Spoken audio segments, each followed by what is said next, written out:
Chapter 1. Journey Through Worlds. Congratulations, host. You have obtained the opportunity to traverse other realms. Do you accept? Accept decline? Lin Xiangyu fixed his gaze on the unexpected options that popped up on the TikTok interface. Without a moment's hesitation, he decisively tapped accept. While others might have pondered and deliberated, given the myriad of bizarre choices common on TikTok, Lin Xiangyu merely wished to glimpse the proportion of the options, never truly believing this was serious. However, to his astonishment, the moment he confirmed, a system interface instantaneously materialized before him. Simultaneously, a crisp ding resonated in his mind. Most individuals confronted with such an odd situation would be filled with confusion, perhaps even a chill running down their spine. Yet, Lin Xiangyu was not frightened, rather, he felt an exhilarating thrill. As an avid fan of web literature, he had longed for such a development. Firstly, allow me to summarize this life in a concise format. Upon reading the content in the chat box, Lin Xiangyu immediately exclaimed, "There's no need for that." Nonetheless, the inexplicable interface and the voice in his mind seemed oblivious to his protest, continuing to summarize with a relentless fervor. Spawn of waste, birth of waste, miserable infant, do not underestimate youth, driven to madness. The deceased take precedence, tears of a grave robber, ashes scattered. Empty coffin. After these terms were unceremoniously displayed, Lin Xiangyu let out a resigned sigh, remarking, "Your words are rather harsh. Although I know you are not referring to me, such behavior is rather uncouth. Because I have a friend who has been deeply affected. You need not conceal anything. It is no one else." Lin Xiangyu initially believed the system could not hear his mumblings, only to realize that it not only could hear, but could respond immediately. It appeared the system had been intentionally toying with him. Lin Xiangyu couldn't help but retort, "Your system lacks professionalism. I have undergone training." During your system training, did you take a course in insults? The system did not respond further, continuing with its designated task. 1. Parallel worlds, a wondrous realm that bears a resemblance to reality, yet diverges distinctly. Here, the trajectory of history may vary slightly, and the direction of technological advancement may differ significantly. You shall have the opportunity to witness the rise and fall of alternative civilizations, experience diverse life perspectives, and uncover the hidden treasures that lie within. Countless parallel dimensions. Point 2. Cinematic universe. Those iconic scenes that once stirred your blood and brought tears to your eyes are now within reach. You can fight alongside superheroes from Hollywood blockbusters or collaborate with renowned actresses from distant lands. Point 3. Comic world. A vibrant stage where passion and dreams intertwine. Beneath the exaggerated art style lies an indomitable spirit of adventure. Whether battling formidable foes in a ninja village or searching for treasures with a pirate crew, each frame brims with infinite possibilities, allowing you to become the most dazzling protagonist in the comic, crafting your own epic saga. Point 4. Gaming realm. An immersive experience. Every challenge is a test of your limits. Here, strategy and courage coexist, treasures and perils intertwine. You may explore freely in an open world or confront skilled adversaries in the arena, evolving from a mere novice to a conqueror of the gaming world, unlocking mysterious rewards hidden deep within the code. Cinematic universe. Lin Xiangyu blurted out almost instinctively. He sensed that this system was somewhat unreliable. The thought of the exaggerated settings and unknown risks in the comic and gaming worlds made his heart race, fearing he might become trapped. In contrast to comics and games, the cinematic realm at least bore some resemblance to reality. After all, it was a three-dimensional world. Perhaps with his knowledge of cinematic works, he might navigate it with ease. As for the parallel worlds, he had no intention of reliving a fate akin to that of a grave robber's tears. Such a tragic destiny was one he wished to avoid. The host has chosen the comic world. Please select a genre. Lin Xiangyu was momentarily taken aback, his expression one of confusion as he queried, "Wait, my friend? Have you made a mistake? The host has chosen the comic world. Please select a genre." Lin Xiangyu, bewildered, reiterated, "Wait, my friend. Apologies, I just experienced a glitch." The system casually stated, and options for the comic world appeared. Lin Xiangyu felt as though he could hear the system chuckling, a sense of foreboding creeping into his heart, prompting him to say, "I don't want to go anymore. Please return me to the real world." "Thank you. Sorry, that option does not exist. Please choose from the following options. 1. National comic world. Rich in cultural nuances, a unique cultural essence that allows you to experience an extraordinary Eastern fantasy. 2. Japanese comic world. Passion, adventure, friendship, classic elements of Japanese comics that fulfill all your youthful fantasies. 3. American comic world. The cradle of superheroes, brimming with extraordinary powers, showcasing heroism in the battle between justice and evil. 4. Korean comic world. Delicate emotional portrayals, aesthetically pleasing character designs, a marvelous world that intertwines romance and excitement. With no alternatives, Lin Xiangyu reluctantly braced himself and made his choice. Japanese comic world, a true man must fight. I aspire to be the Hokage. Selection complete, teleportation commencing. Ding. Transmigration complete, the host has been transported to the Korean comic world. Korean comic world? I wanted to go to the Japanese comic world. Why have you sent me to the Korean comic world? Apologies, I experienced another glitch. You glitching fool. Transmigration complete. Please note, under no circumstances should your identity as a traveler be discovered by others, or you will face rejection from the world, resulting in unpredictable consequences. So, good luck. Upon hearing the system's mocking announcement, Lin Xiangyu felt a slight smirk tugging at the corners of his mouth, secretly relishing. I anticipated your anticipation. Of course, a true man must battle in the world of Korean comics. Why would I choose to fight monsters when I could engage with beautiful women? Do you think I'm foolish? In this life, I shall not be bound by morals, nor shall I adhere to any principles. I will live freely in the world of Korean comics, defy morals, and be true to myself. In the next moment, the world around Lin Xiangyu began to sharpen into focus. He found himself lying in bed. The room dimmed. As soon as he regained mobility, Lin Xiangyu sprang from the bed, eager to confirm his appearance. After fumbling for a while, he grabbed the phone on the bed, switched on the light, and illuminated the room. There were no mirrors in the room, so Lin Xiangyu had no choice but to adjust his phone to the front camera.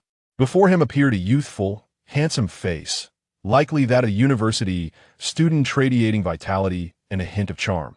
Satisfied, Lin Xiangyu nodded, but soon realized he had not acquired the original owner's memories, an unsettling feeling washing over him. He promptly decided to consult his unreliable system. Hey, brother system. System? No matter how Lin Xiangyu called, the system remained unresponsive.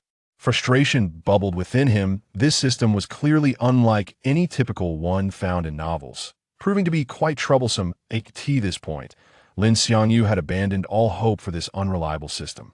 From now on, he resolved to navigate this Korean comic world on his own. The first step in surviving this world was to find a restroom, as he was in dire need. Lin Xiangyu stepped out of the room and, after just a few strides, noticed the staircase leading downstairs. The second floor? This sight triggered memories of the intimate layout of Aunt Inai's home during private lessons. However, the urgent need to relieve himself left Lin Xiangyu little time for contemplation, and he hurriedly descended the stairs. The living room on the first floor was brightly lit, and upon arriving, he quickly located the restroom. The bathroom light was on, and someone was twisting the doorknob from inside, preparing to emerge. In his haste, Lin Xiangyu had only donned his underwear before rushing down. Seeing the situation, he decided to take refuge in the adjacent kitchen. He crouched low and scurried towards the kitchen like a thief. Ate tea that moment. His heart raced like a frantic drumbeat, his mind fixated on a singular thought. Hurry, faster, he must conceal himself before the occupant of the bathroom exits. Yet, fate seemed to delight in tormenting him. Just as his toes grazed the kitchen's threshold, the bathroom door swung open with a decisive click. Chapter 2. A nighttime encounter in the bedroom. Immediately, a crisp and slightly indignant voice of a young woman pierced the air, resonating through the empty living room. Ah, Lin Xiangyu, are you a pervert? It's the middle of the night, and you're wandering around the living room in your underwear. That voice shattered the tranquility, causing Lin Xiangyu to freeze, his heartbeat quickening as if gripped by an invisible hand, rendering his breath shallow. Summoning his courage, he slowly turned around. The instant his gaze fell upon the figure before him, a torrent of memories surged into his mind. Before him stood Han Yojin, a charming girl with twin ponytails, the second daughter of the household. Lin Xiangyu referred to her as second sister, and through her, He learned of his tragic past, having lost his parents at a young age and subsequently residing in this home. At that moment, his memories felt selectively filtered, only fragments related to Han Yojin rushing forth, while the rest remained a blank slate. Han Yojin, adorned in a fitted sports tank top, showcased her curves, the fabric hugging her form perfectly, accentuating every contour as if tailored just for her. Her ultra-short athletic shorts seemed to linger at the thigh, unabashedly revealing her long, slender legs. With each step she took, her legs exhibited a subtle rhythm, exuding vitality and resilience, far from the lifeless thinness, but rather full of youthful exuberance. As she approached, an indescribable youthful energy wafted through the air, emanating from Han Yojin. Lin Xiangyu found himself entranced, unable to tear his gaze away, his throat involuntarily swallowing. The sight confirmed his realization. This was indeed form, is emptiness. The revelation sent a shiver down his spine. Han Yojin, perceptive to the shift in Lin Xiangyu's gaze, flushed, swiftly crossing her arms to shield her sensitive areas, playfully scolding, "Lin Xiangyu, where are your eyes? Wandering? Second sister, please don't misunderstand, I was just in a rush to use the restroom." Lin Xiangyu stammered, his voice trembling, before darting towards the bathroom like a startled rabbit. He understood well that the original Lin Xiangyu had evoked a profound aversion in Han Yojin towards men, deliberately distancing herself since his arrival. Now, with his fragmented memories and uncertainty about the household dynamics, he sought to avoid conflict, as he was, after all, a guest in this home. Upon entering the restroom, he slammed the door shut, leaning against it, his heart still racing. Meanwhile, Han Yojin stood rooted in place, biting her lip, her cheeks flushed, her eyes betraying a complex mix of emotions. When Lin Xiangyu emerged from the restroom, the living room was devoid of Han Yojin. He turned off the lights, using the dim glow from his phone to navigate back to his room. Perhaps due to the fatigue from his recent ordeal, the moment he touched his bed, he sank into a deep slumber as if trapped in a quagmire. The following morning, sunlight streamed through the partially opaque light blue curtains, illuminating Lin Xiangyu's room. "Lin Xiangyu, get up for breakfast. What time is it? Are you still sleeping? Why are you up so late today? Hurry up and wake up." In his drowsiness, Lin Xiangyu felt something soft gently brushing against his face, occasionally shifting. As he slowly opened his eyes, he was met with the sight of a stunning young woman, her figure accentuated by a pair of tight denim shorts that showcased her alluring curves. At that moment, the girl stood on one leg beside his bed, the other foot resting on his face. As Lin Xiangyu's gaze met hers, a flood of memories surged forth. The enchanting beauty before him was Pei Yilin, the youngest daughter of the household, a year younger than him, though she never regarded Lin Xiangyu as an older brother, often teasing him as he assimilated the memories. His eyes wandered up her long, pristine legs, filled with curiosity and anticipation. Just then, a sultry voice echoed from the doorway. "Yilin, what are you doing? How can you place your foot on Xiangyu's face?" At the reprimand, Pei Yilin immediately withdrew her foot from Lin Xiangyu's face, her triumphant expression vanishing in an instant. Lin Xiangyu felt a pang of disappointment. Had she just shifted slightly, he could have had an eyeful of a more tantalizing view. Pei Yilin lowered her head, pouting slightly, reluctantly exiting the room. Lin Xiangyu raised his head to observe the door, where a woman clad in a silk nightgown stood. The delicate fabric clung to her form, accentuating her curves even more enticingly than Pei Yilin. In contrast to Pei Yilin's youthful exuberance, the woman radiated a mature, intellectual charm, exuding an aura of grace with every movement. As Lin Xiangyu's gaze fell upon her face, a rush of memories surfaced. The woman was Min Jing, the matriarch of his household, and his aunt, the adoptive mother of Han Yojin and Pei Yilin. Upon noticing Lin Xiangyu's gaze, a gentle smile graced her lips as she softly said, "Xiangyu, it's time to wake up for breakfast. Don't be late for school later."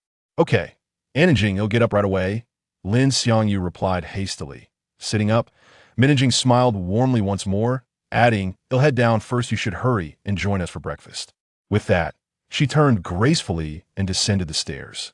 Lin Xiangyu remained seated on the bed, stretching lazily, then got out of bed.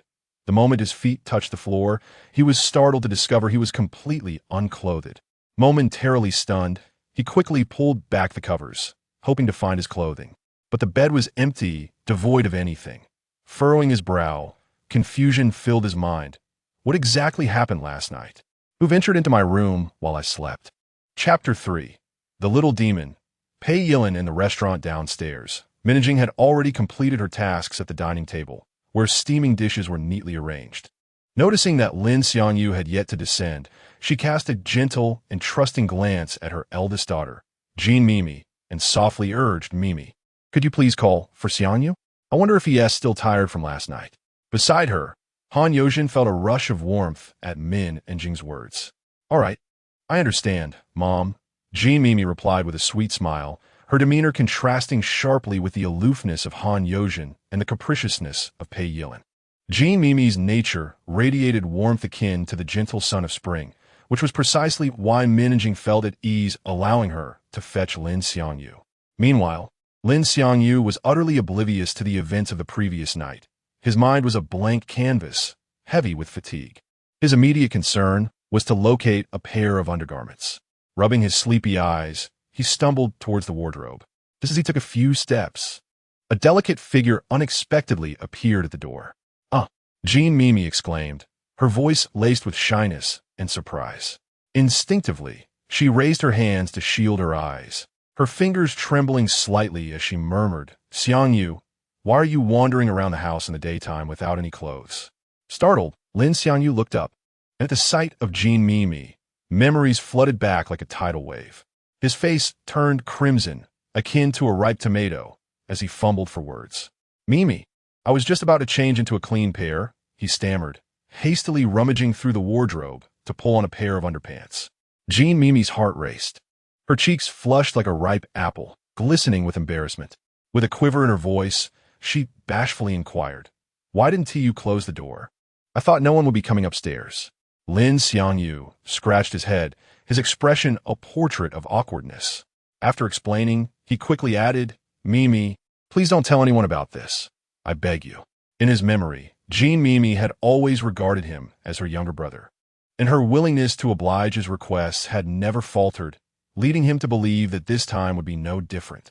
Upon hearing his plea, Jean Mimi's fingers twitched slightly as she discreetly opened a small crack in her hands. Only when she confirmed that Lin Xiangyu had donned his undergarments did she release a sigh of relief and slowly lower her hands from her face. "Rest assured, Xiangyu, I want to speak of this," she replied, her face still flushed, before darting away like a startled deer down the stairs. As she reached the foot of the stairs, Jean Mimi paused abruptly, turning back with a hint of concern in her eyes. "Hurry down for breakfast, Xiangyu. The food is getting cold." At her words, Lin Xiangyu quickly pulled on his outer pants and hurried to the door, leaning against the doorframe as he called out, "All right, I'm coming down, Mimi." "Okay." Jean Mimi answered softly without looking back, then hastened down the stairs. At that moment, Lin Xiangyu had encountered all four women in the house, and the memories associated with each of them were vividly restored in his mind. Jean Mimi, the first daughter adopted by Min and Jing, was gentle and soft-spoken, the most similar to her adoptive mother. Han Yozhen, the second daughter, exuded an icy demeanor, particularly towards boys, maintaining a stance of aloofness. Pei Yilin, the youngest, was lively and mischievous, often surprising Lin Xiangyu with her unpredictable antics. Due to her youth, her two older sisters doted on her, with only Min and Jing managing to keep her in check. Min and Jing, a close friend of Lin Xiangyu's mother, had taken him in to care for him after the loss of his parents. Unlike her three daughters, Min and Jing did not adopt Lin Xiangyu, but merely fulfilled the role of an aunt. Upon seeing Lin Xiangyu descend the stairs, Min and Jing's face blossomed with a warm smile reminiscent of a gentle spring breeze. "Xiangyu, hurry and wash up before joining us for breakfast." "Okay, Aunt," Lin Xiangyu replied, making his way to the bathroom. This house boasted two bathrooms, one upstairs and one downstairs. However, the upstairs bathroom was exclusively for Min and Jing, and no one else was permitted to use it, regardless of urgency. Lin Xiangyu felt a strong curiosity about the upstairs bathroom and resolved to find an opportunity to sneak in for a peek. After washing up, Lin Xiangyu took a seat at the dining table next to Jean Mimi, his designated spot. Opposite him sat Pei Yilin, while Han Yojin occupied the seat across from Jean Mimi, and Min and Jing sat at the head of the table. At the table, Min and Jing and Jean Mimi wore gentle smiles like flowers blooming in spring. Han Yojin maintained her usual expression of disdain, her gaze imbued with a hint of coldness, while Pei Yilin regarded Lin Xiangyu with a mischievous grin, her smile seemingly concealing a secret. In their household, breakfast was never delayed for everyone to gather. Those who arrived first would eat first. It was Monday, and after finishing their meals, Jean Mimi and Han Yojin tidied their belongings and left for school. However, Pei Yilin deliberately slowed her pace, glancing at Lin Xiangyu from time to time. As soon as Lin Xiangyu finished eating, she sprang to her feet and joined him at the door. Once everyone had left, Min and Jing began clearing the table, as she always did on Mondays, conducting a thorough cleaning of the house, including the rooms of the 4 occupants. She took joy in maintaining an orderly home. Lin Xiangyu, puzzled as to why Pei Yilin was waiting for him, stepped outside. Suddenly, Pei Yilin lunged forward, executing a playful wall slam with one hand, blocking his path. Her eyes sparkled with mischief, and a sly smile crept across her face as she teased. Lin Xiangyu, when I called you this morning, were you thinking of something naughty? Chapter 4. The class flower alone in the classroom. How is that possible? Lin Xiangyu explained, Yilin, you're overthinking it. Fearing that Pei Yilin might discover his identity as a time traveler, he endeavored to maintain the demeanor of the original character. Is that so? Pei Yilin tilted her head, inching closer to Lin Xiangyu, her nose nearly brushing against his chin. Her provocative demeanor irked Lin Xiangyu, who retorted, of course, with your insufferable personality. How could I possibly be interested in you? Upon hearing his words, Pei Yilin smirked. Not interested? If you had said that before, I might have believed you. But this morning I saw it all. Don't try to deny it. Tell the truth. Have you been coveting my beauty for a long time? Lin Xiangyu's lips curled into a mischievous smile as he replied, Not for long, just since this morning. Besides, it was you who deliberately tempted me today, wasn't it? Pei Yilin's face registered disbelief as she widened her eyes at Lin Xiangyu, exclaiming, Did that really come from your mouth? Are you truly Lin Xiangyu? You seem a bit different today. What? What's different? Lin Xiangyu was taken aback by Pei Yilin's keen intuition and felt a wave of nervousness wash over him. Leaning closer, Pei Yilin whispered in his ear, That was the real you, wasn't it? You piqued my interest. With that, she boldly licked his earlobe, an audacious act she had never before dared to perform. Feeling the softness against his chest, Lin Xiangyu was suddenly enveloped by a chilling sensation. How big? He gestured in a circular motion, asking, Is it this large? Pei Yilin, startled by his gesture, exclaimed, You're really not like your usual self today. Just then, the sound of the front door opening interrupted their exchange. Pei Yilin noticed Min and Jing carrying out the trash and whispered to Lin Xiangyu, I'll find you again tonight when I get home. With that, she released him and dashed to the roadside to hail a taxi. Watching her retreating figure, Lin Xiangyu pondered, Could she have been the one who undid my pants last night? Min and Jing emerged from the house just as Pei Yilin drove away. Seeing Lin Xiangyu still standing by the wall, she inquired, Xiangyu, why haven't you gone to school yet? Lin Xiangyu contemplated before responding, I was waiting for a taxi. There are so few cars today. I'll let Yilin take the last one. After tossing her trash into the bin, Min and Jing said, Don't be late. I'm heading home now. All right, Ann and Jing, Lin Xiangyu replied. Min and Jing had inherited a substantial fortune from her late parents, providing generous living expenses for Lin Xiangyu and the girls, who never took public transport. Yet, Lin Xiangyu remembered always commuting by bus, leaving him perplexed by the change. Nevertheless, with money at hand, he chose to take a taxi to school. In the taxi, Lin Xiangyu reflected on his current situation. Firstly, he was unlike other time travelers depicted in novels. He did not experience a splitting headache to access all memories, but only recalled fragments as he encountered familiar sights. Secondly, his system remained unresponsive, which puzzled him. Lastly, he had to ensure that no one discovered his identity as a time traveler. He ruminated over who had entered his room the previous night, but failed to recall any details. Before long, the taxi arrived at the school entrance. The campus was still quiet, as Min and Jing conducted a thorough cleaning every Monday, prompting the 4 students to leave early. Lin Xiangyu walked through the campus without encountering anyone and stealthily pushed open the classroom door, expecting silence. However, the scene before him froze him in place, leaving his mind blank. A beautiful girl sat alone in the back row, her face flushed, demeanor frantic, and her movements hurried, as though attempting to conceal something unmentionable. This unexpected sight invaded Lin Xiangyu's view without warning.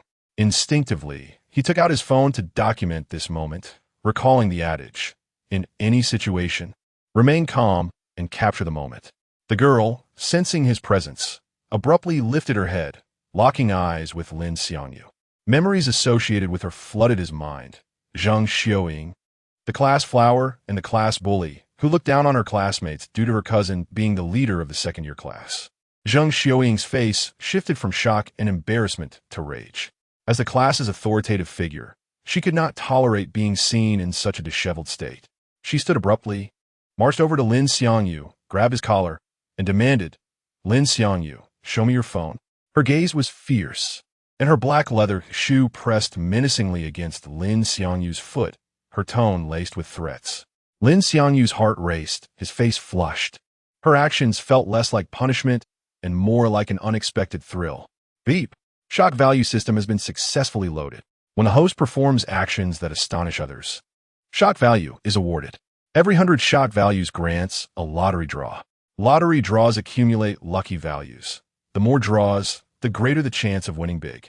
A smile spread across Lin Xiangyu's face, his heart soaring with joy.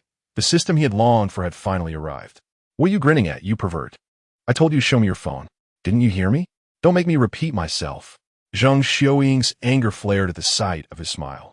Regaining his composure, Lin Xiangyu devised a plan. Why not test the waters with Zhang Xiaoying? With determination, he grinned wickedly and replied, "Who are you talking to? Do you think I'm afraid of you? If you keep shouting, I guarantee everyone in school will know what just happened. At that point, we shall see if your reputation as the class bully holds more weight than my status as a mere nobody." After speaking, he forcefully removed her hand from his collar. Zhang Xiaoying's face paled and flushed in succession, surprised that the usually low-key Lin Xiangyu would dare to counter-threaten her. Zhang Xiaoying contributed 25 shock values. Seeing the system's notification, Lin Xiangyu's smile widened. The two stood locked in a tense standoff, the classroom resonating with the sound of their breaths.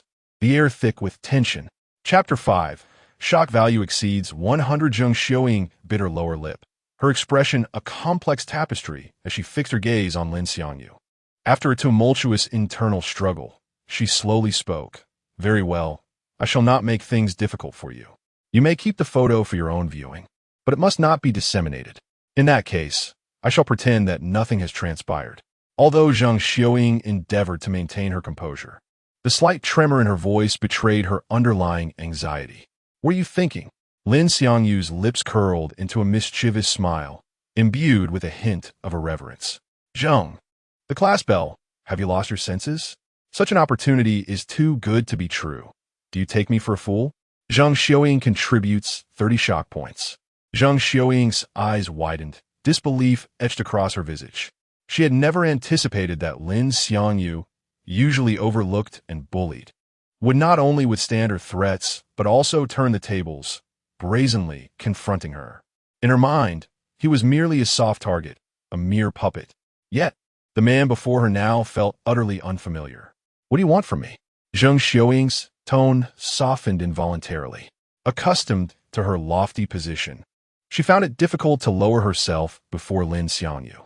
She bit her delicate pink lips, her gaze a mixture of defiance and trepidation. "I'm not quite sure what I desire," Lin Xiangyu said, his eyes glinting with mischief. "How about this? You promise me one thing, and when the time comes, I will let you know what it is."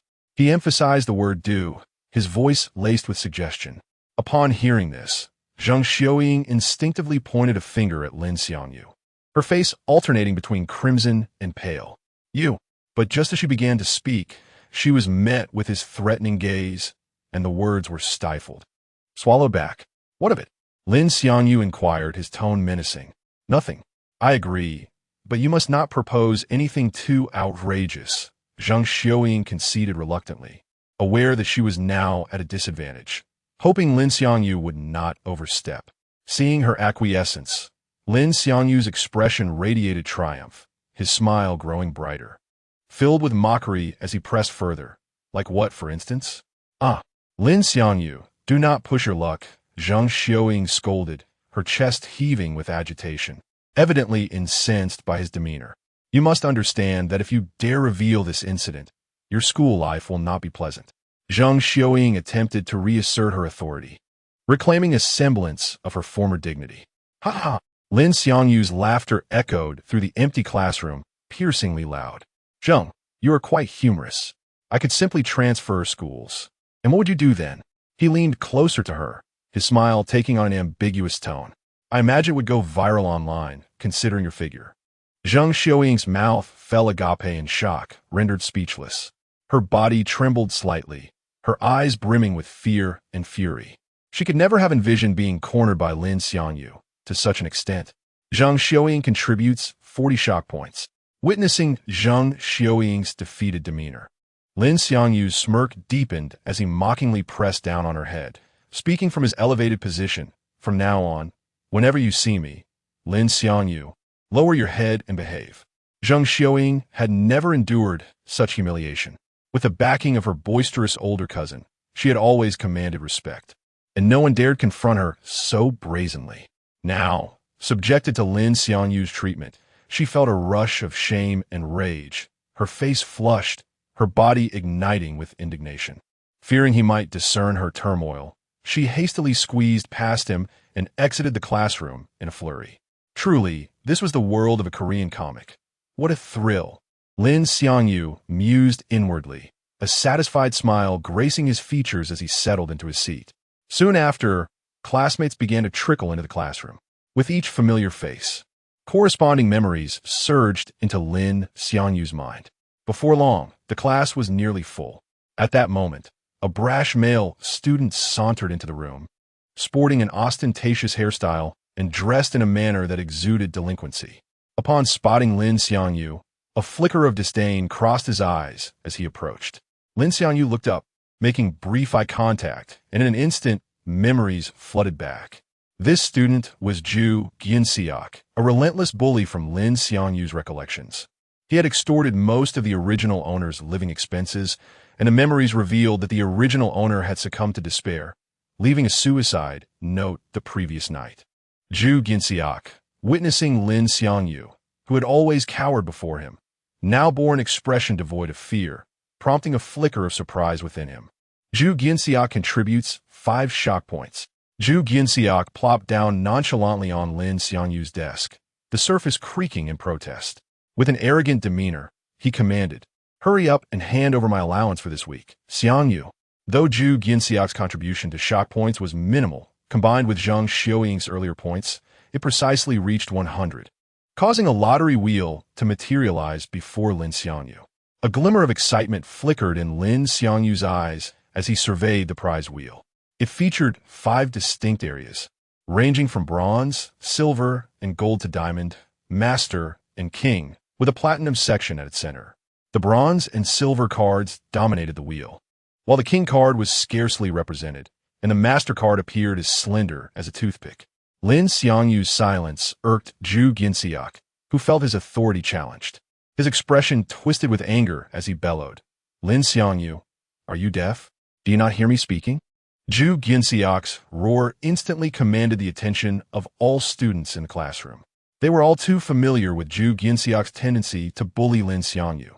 However, they had grown accustomed to it, waiting with indifferent anticipation for the spectacle to unfold. Zhang Xiaoying, too, turned her gaze toward Lin Xiangyu, secretly wishing for Zhu Ginxiak to deliver a severe beating, ensuring that no one would discover her earlier transgressions. Meanwhile, Lin Xiangyu, interrupted by Zhu Ginxiak, felt a surge of irritation. Coupled with the memories of the original owner's torment, the pain and humiliation ignited within him like a raging inferno. He stood up from his seat, his gaze ablaze with fury, resembling an enraged lion. Zhu Ginxiak, witnessing Lin Xiangyu rise, felt his anger dissipate. He paid no heed to Lin Xiangyu's furious glare, for years of bullying had conditioned him to believe that Lin Xiangyu would never dare to defy him. He meticulously instructed Lin Xiangyu to exchange currency for him weekly, purely to flaunt his affluence before their classmates, reveling in their adulation. However, he never anticipated that instead of money, he would receive a stinging slap from Lin Xiangyu. The resounding crack echoed through the classroom as Lin Xiangyu's palm connected forcefully with Zhu Genshi's face, accompanied by a rebuke. "You dare demand living expenses from me? Am I your progenitor?" He pointed a finger at the bewildered Zhu Genshi, his eyes filled with disdain. "Address me with a modicum of respect henceforth, for I'm not deaf." With a gesture of utter derision, he patted Zhu Genshi's cheek. The students in the classroom were utterly dumbfounded by the spectacle, their mouths agape and eyes wide with astonishment. They were completely taken aback by Lin Xiangyu's sudden outburst. After enduring Zhu Genshi's torment for so long, the entire classroom seemed to be suspended in time, everyone absorbed in the unexpected turn of events. Chapter 6. Earning Rewards.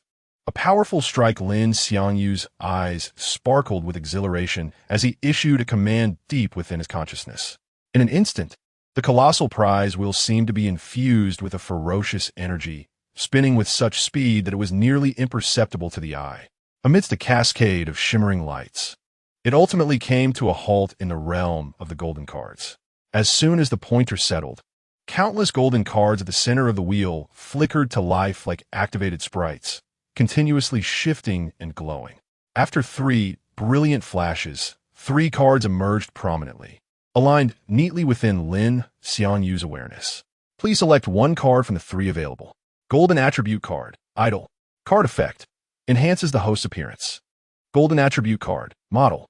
Card Effect, improves the host's body proportions. Golden Attribute Card, Muscle Dominator. Card Effect, increases the host's muscular strength. Lin Xiangyu's gaze darted swiftly over the 3 cards, his heart racing with awe. Each card promised an alluring reward. Whether it was the Idol card that could elevate his attractiveness, the Model card that could refine his body proportions, or the Muscle Dominator card that could amplify his muscular strength, they all stirred a deep desire within him. Yet, the rules were clear. He could only select one. In the current tense atmosphere, possessing formidable strength was of utmost importance. As Lin Xiangyu meticulously scrutinized the contents of the cards, Gu Jinsha, who had just received a stinging slap, bared his teeth in fury, resembling an enraged beast. Meanwhile, Lin Xiangyu had finished reviewing the rewards of the 3 golden cards. With a resolute mind, he made his choice. Card 3. No sooner had he spoken than the other 2 golden cards disintegrated into twinkling stardust, while the Muscle Dominator card soared directly towards him, seamlessly merging with his being. In that moment, Lin Xiangyu felt a surge of warmth coursing through his muscles. They began to swell and tighten, each fiber seemingly infused with boundless strength. "Shiba, you worthless fool, how dare you strike me?" Gu Jinshua bellowed, his face flushed with rage. The onlooking classmates began to murmur amongst themselves, their voices a mix of disbelief and anticipation. "It's over. Lin Xiangyu has lost his mind today, daring to retaliate. He has done for." The entire classroom was abuzz, watching as Lin Xiangyu, once a victim, now confronted Gu Jinshaw, igniting a spectacle that promised to be anything but dull. After venting his frustration, Gu Jinshaw, consumed by rage, raised his other hand, the wind whooshing as he aimed to slap Lin Xiangyu again. However, just as his hand swung through the air, Lin Xiangyu seized it with precision. A glint of ferocity flashed in Lin Xiangyu's eyes as he exerted force, pinning Gu Jinshua's fingers painfully against the back of his own hand. With a twist of his arm, Lin Xiangyu wrenched Gu Jinshua's arm outward. Empowered by the Muscle Dominator card, Lin Xiangyu's strength was unparalleled. Gu Jinshua was as helpless as a fledgling chick in his grasp. With minimal effort, Lin Xiangyu nearly twisted Gu Jinshua's arm a full circle. Gu Jinshaw howled in agony, a sound reminiscent of a slaughtered pig, desperately trying to free himself from Lin Xiangyu's grip while clawing at his own hair. Yet, Lin Xiangyu's hold was like a vice, unyielding even as Gu Jinshaw struggled with all his might. With a disdainful snort, Lin Xiangyu raised his right hand and delivered another resounding slap across Gu Jinshua's face. The crack echoed through the room, drawing blood from the corner of Gu Jinshua's mouth, a crimson trickle flowing down his chin. However, Lin Xiangyu was far from finished. He was acutely aware that someone like Gu Jinshua, who thrived on bullying the weak, would only escalate his harassment unless thoroughly subdued. With this thought, Lin Xiangyu's gaze turned icy, and he unleashed a flurry of slaps upon Gu Jinshua's face. The classroom was filled with the incessant sound of impact, each strike a declaration of Lin Xiangyu's defiance. With each blow, the system's notification resonated in his mind, as classmates continuously contributed to his growing shock value. This newfound power seemed to invigorate him, compelling him to continue. Initially, he had no intent to unleash such a brutal assault, but as the shock value surged, his strikes grew more fervent, almost leaping into action. After a relentless barrage of slaps, Gu Jinshua's body began to sway precariously. Once arrogantly perched atop Lin Xiangyu's desk, he now slumped, his head drooping as his body crumpled to the floor like a puddle of mud. The classroom erupted in chaos, several timid girls shrieking in fright at the sudden turn of events. Seeing this, Gu Jinshua's 3 lackeys exchanged furious and terrified glances, before charging toward Lin Xiangyu with menacing intent. "Ya, Shiba, you audacious brat! How dare you strike Brother Jinshua?" One of the stout figures at the forefront bellowed. Lin Xiangyu's piercing gaze locked onto the approaching figure, recognizing him instantly. According to the original owner's memories, this portly individual was named Jin Zhongshi, the first victim of Gu Jinshua's bullying. The original host had once defended him, only to become a target of Gu Jinshua's gang in return. Gu Jinshua had coerced Jin Zhongshi into joining their torment of the original host, under the promise that he would no longer be bullied. Thus, Jin Zhongshi, in a bid to escape his own fate, had betrayed the original host, aligning himself with the tormentors. Lin Xiangyu's heart blazed with fury at the sight of Jin Zhongshi rushing towards him. He held a deep disdain for such traitorous individuals. Plainly put, they were akin to traitors. Empowered by the Muscle Dominator card, he would not turn down the opportunity presented by this influx of shock value. Moreover, having witnessed the original host's tragic memories, he felt an overwhelming urge to punish this betrayer thoroughly. As Jin Zhongshi approached, his expression twisted with malice. He raised his foot, preparing to kick Lin Xiangyu, seemingly oblivious to the suffering he himself had endured as a victim. Lin Xiangyu towered over Jin Zhongshi, embodying the adage that a taller stature translates to greater strength. Before Jin Zhongshi's short legs could reach him, Lin Xiangyu retaliated with a swift kick aimed at his groin. Empowered by the enhancements from the Muscle Dominator card, Lin Xiangyu's kick was formidable, causing Jin Zhongshi to clutch his groin in agony, his face contorting in pain as he collapsed to the ground, cold sweat beading on his forehead. Simultaneously, the familiar notification from the system echoed in Lin Xiangyu's mind. Shock value has reached 100. Would you like to draw a prize immediately? Draw. Lin Xiangyu roared internally, demanding a substantial reward. This time, the pointer spun rapidly before coming to a steady halt in the silver card section, revealing a single card rather than the previous selection of 3.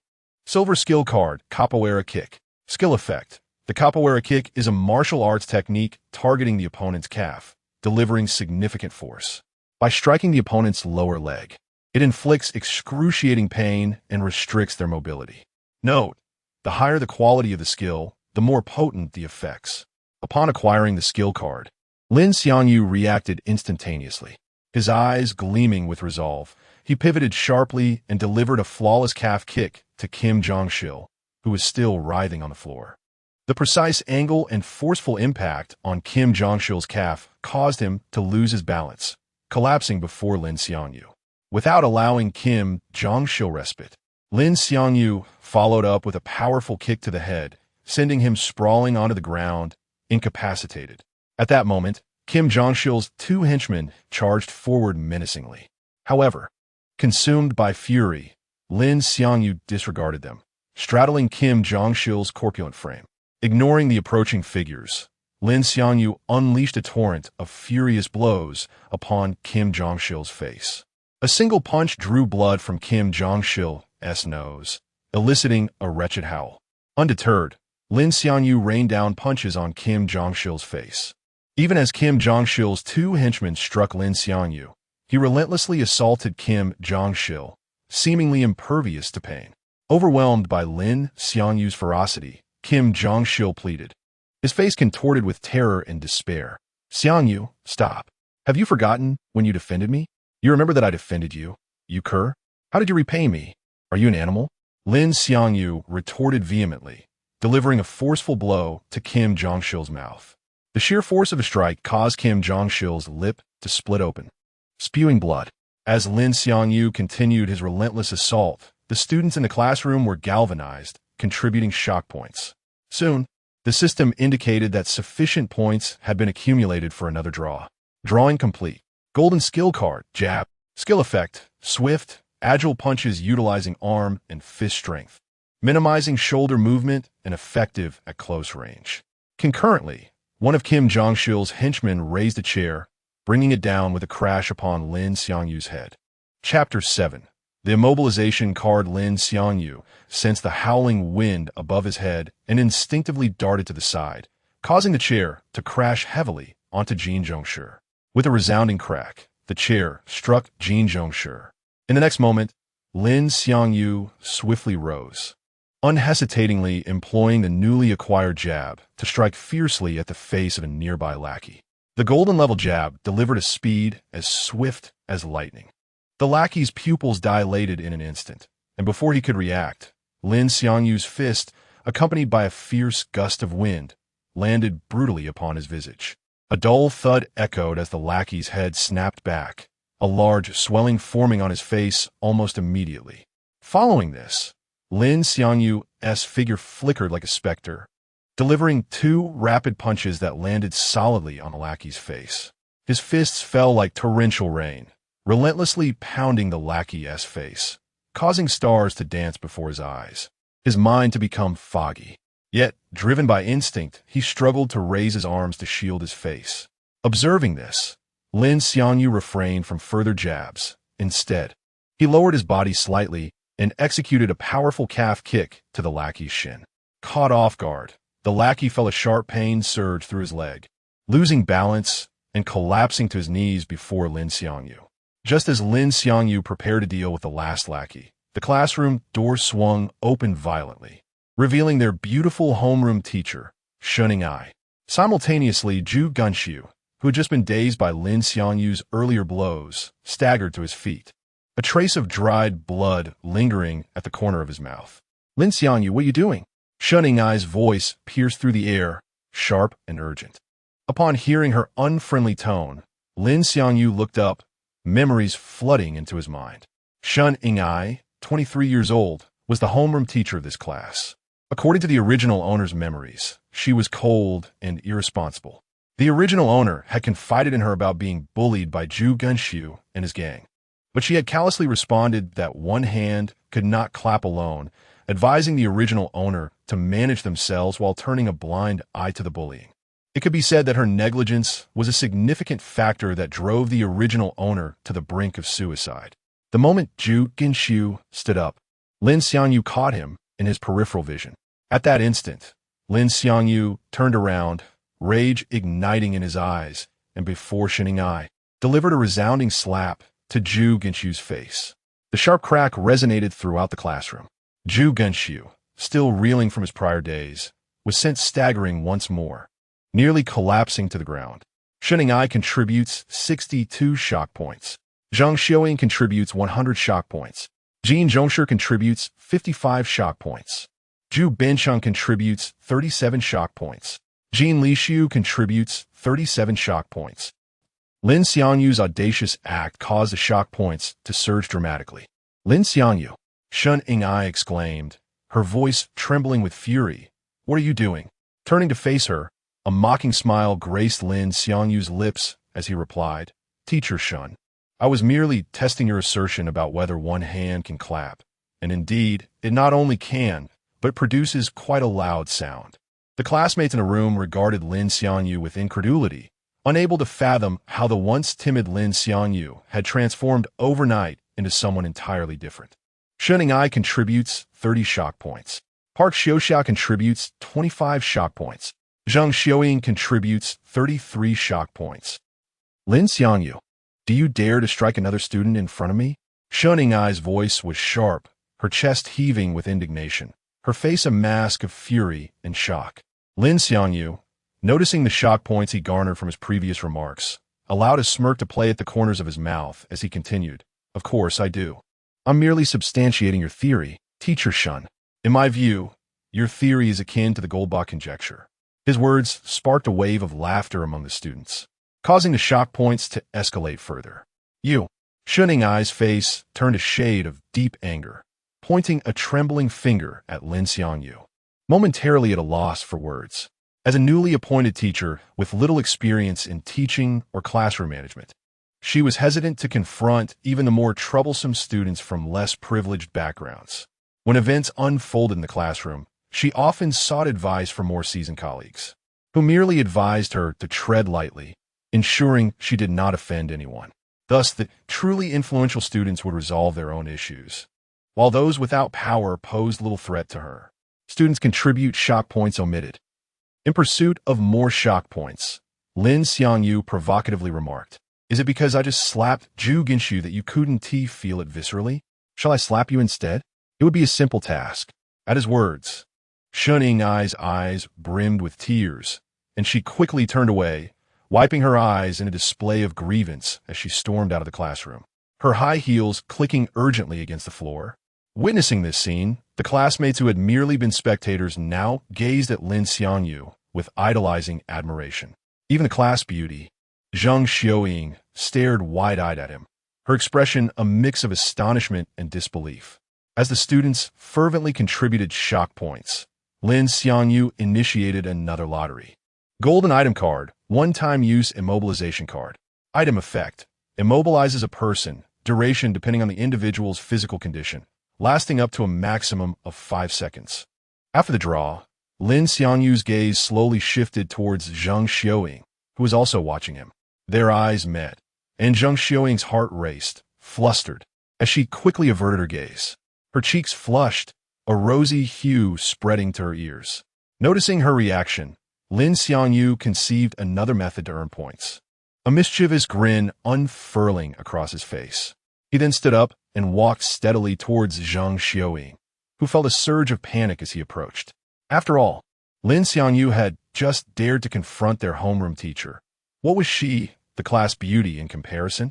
Zhang Xiaoying clenched her fists, palms slick with sweat, her mind racing with anxious thoughts.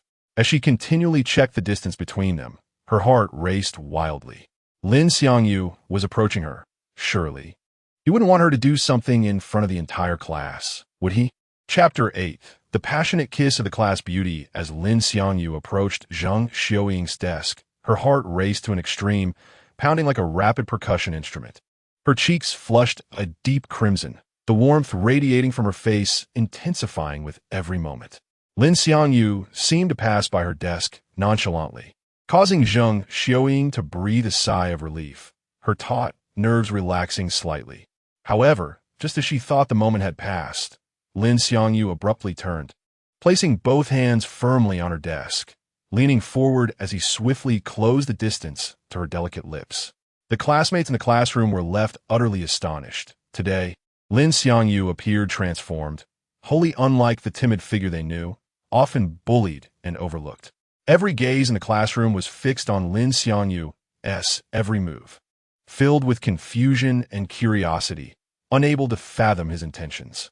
His audacious actions sent Zhang Xiaoying's heart into a frenzied state, the rapid thumping echoing so loudly in her ears that she feared he might hear it too, heightening her anxiety. Zhang Xiaoying instinctively leaned closer, her voice trembling with a hint of desperation as she whispered in his ear, "Lin Xiangyu, can we discuss this after class?" Lin Xiangyu paid no heed to her plea, slowly raising his hand toward her face.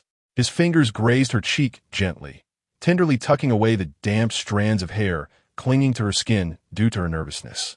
She instinctively recoiled, but, inexplicably, only managed to push his hand away lightly, remaining in a daze, her mind blank as if frozen in place. The warmth of her skin tingled from his touch, leaving her feeling a mix of confusion and exhilaration. Zhang Xiaoying was entirely bewildered, unable to comprehend why she did not resist, allowing Lin Xiangyu to make such an intimate gesture in front of the entire class. Just as she was engulfed in this unexpected turmoil, Lin Xiangyu leaned in, unhesitatingly pressing his lips against her soft, tender mouth. The classroom fell into a profound silence, every breath held in astonishment at this shocking scene. Zhang Xiaoying's mind raced. What was happening? Was it possible that, deep down, she had been anticipating something like this? The thought flashed through her mind like lightning, amplifying her inner chaos. The reason for her dazed state was that Lin Xiangyu had cast a spell of immobilization upon her. The sheer audacity of kissing the class beauty, once regarded as the lowest of the low, had garnered Lin Xiangyu over 500 points of shock value, bringing his total to beyond 800 and still climbing. After all, how could it not be shocking for the class's headstrong beauty to be kissed by someone once seen as a mere punching bag? Once the spell wore off, Zhang Xiaoying snapped back to reality, covering her flushed face with her hands as she bolted from her seat, hastily making her way towards the classroom exit. At that moment, every student, both male and female, stared wide-eyed, mouths agape, unable to believe what had just transpired.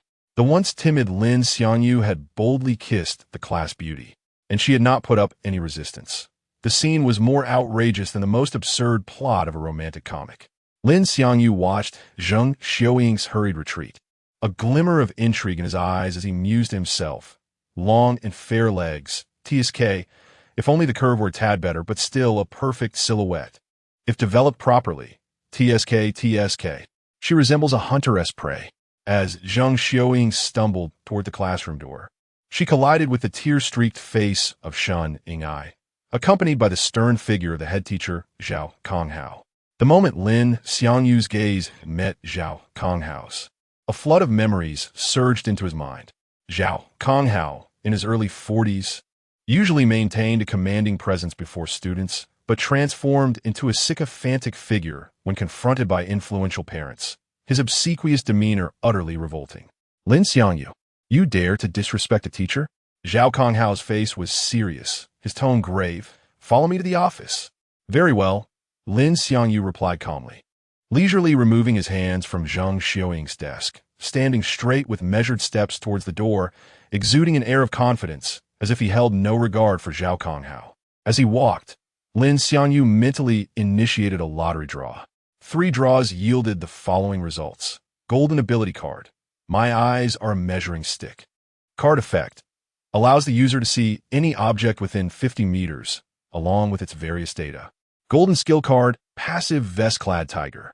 Skill effect. Wearing any color vest increases combat power by 50. Golden technique card. One-time use master of Jeet Kune Do. Card effect. Grants access to select fighting techniques of Jeet Kune Do for 10 minutes. Each card's effect was more extraordinary than the last. Upon activating my eyes are a measuring stick, the previously blurry surroundings became astonishingly clear. It was as if he had transitioned from viewing the world through a foggy glass to experiencing it in pristine clarity. Zhao Konghao observed the slight smirk on Lin Xiangyu's lips, a smile that seemed to dance between amusement and mockery, igniting a wave of inexplicable irritation within him. What are you laughing at? I'm not laughing at anything. I'm just naturally inclined to smile. Is there a problem with that? Lin Xiangyu replied, his wicked grin broadening, eliciting discomfort in Zhao Konghao. Zhao Konghao contributed 23 points of shock value. Seeing Lin Xiangyu's nonchalant demeanor, Zhao Konghao felt a flicker of doubt. Could this be the progeny of some powerful figure?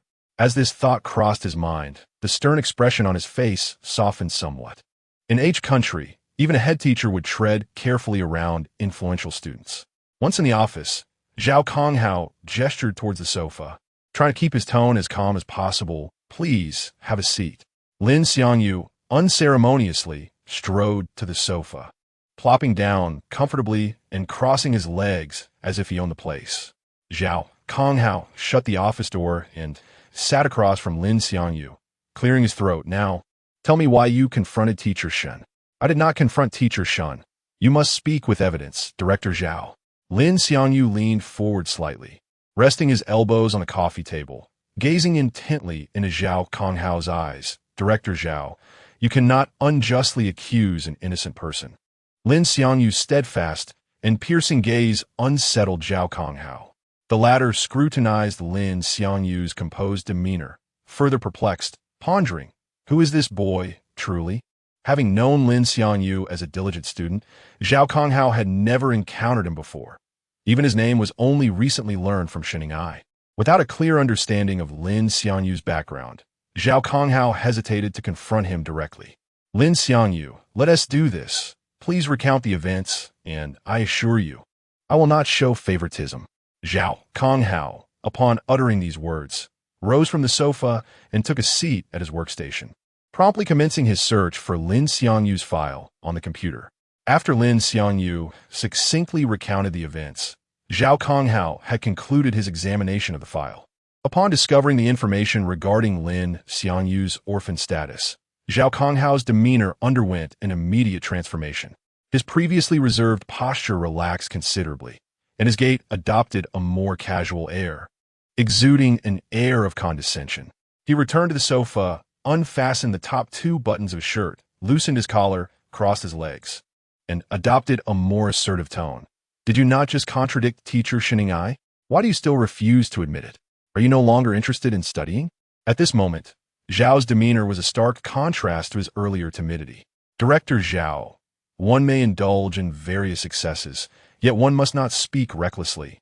Lin Xiangyu replied leisurely, reclining against the sofa, mirroring the cross-legged posture while adopting a nonchalant attitude. As for whether I contradicted teacher Shun, let us set that aside for now. However, I have personally witnessed you contradicting teacher Li. What nonsense are you spouting? Well, have I ever contradicted teacher Li? Zhao Konghao's expression momentarily flickered with panic upon hearing Lin Xiangyu's words, yet he feigned calmness as he retorted. Director Zhao, it seems the affluent tend to have lapses in memory. Allow me to assist you in recollecting, Lin Xiangyu remarked, rising from the sofa and sauntering leisurely to its rear. He struck the back of the sofa with his hand, producing a resounding clap. With a slight smirk lifting the corners of his mouth, he looked down upon Zhao Konghao and inquired, does this jog your memory, Director Zhao? Chapter 9. Do not miss a good woman. Do not waste a bad woman. As Lin Xiangyu's words echoed in the air, Zhao Konghao felt a prickling sensation at the back of his head. Beads of sweat forming on his forehead, each droplet seemingly a manifestation of his inner dread. Instinctively swallowing hard, he trembled as he rose from the sofa, his legs feeling as heavy as lead as he shuffled towards the office door. His hands quivered slightly, and after a struggle, he managed to grasp the door lock, securing the office door from the inside. After locking the door, Zhao Konghao turned around, a sycophantic smile plastered across his face as he hastened to Lin Xiangyu's side. He slightly hunched his back, resembling a beseeching puppy, and spoke in a tone so gentle it bordered on obsequiousness. Lin, I sincerely apologize for wrongfully accusing you earlier. I hope to earn your forgiveness. Upon hearing this, Lin Xiangyu's lips curled into a slight smirk as he mockingly asked, I feel a bit inclined to laugh. May I do so, Director Zhao? His gaze was fixed on Zhao Konghao, as if awaiting a performance. Of course, Zhao Konghao nodded eagerly, his smile growing increasingly forced, more grotesque than a grimace. Laughter does not contravene any school rules. In fact, I quite enjoy laughing. No sooner had he finished speaking than he burst into laughter, the sound dry and awkward. Ha ha! Lin Xiangyu observed Zhao Konghao's ludicrous demeanor and could no longer contain himself, laughing heartily. Hey, Zhao Konghao, his face a mask of embarrassment, forced a smile that remained rigid, akin to a mask that could not be removed.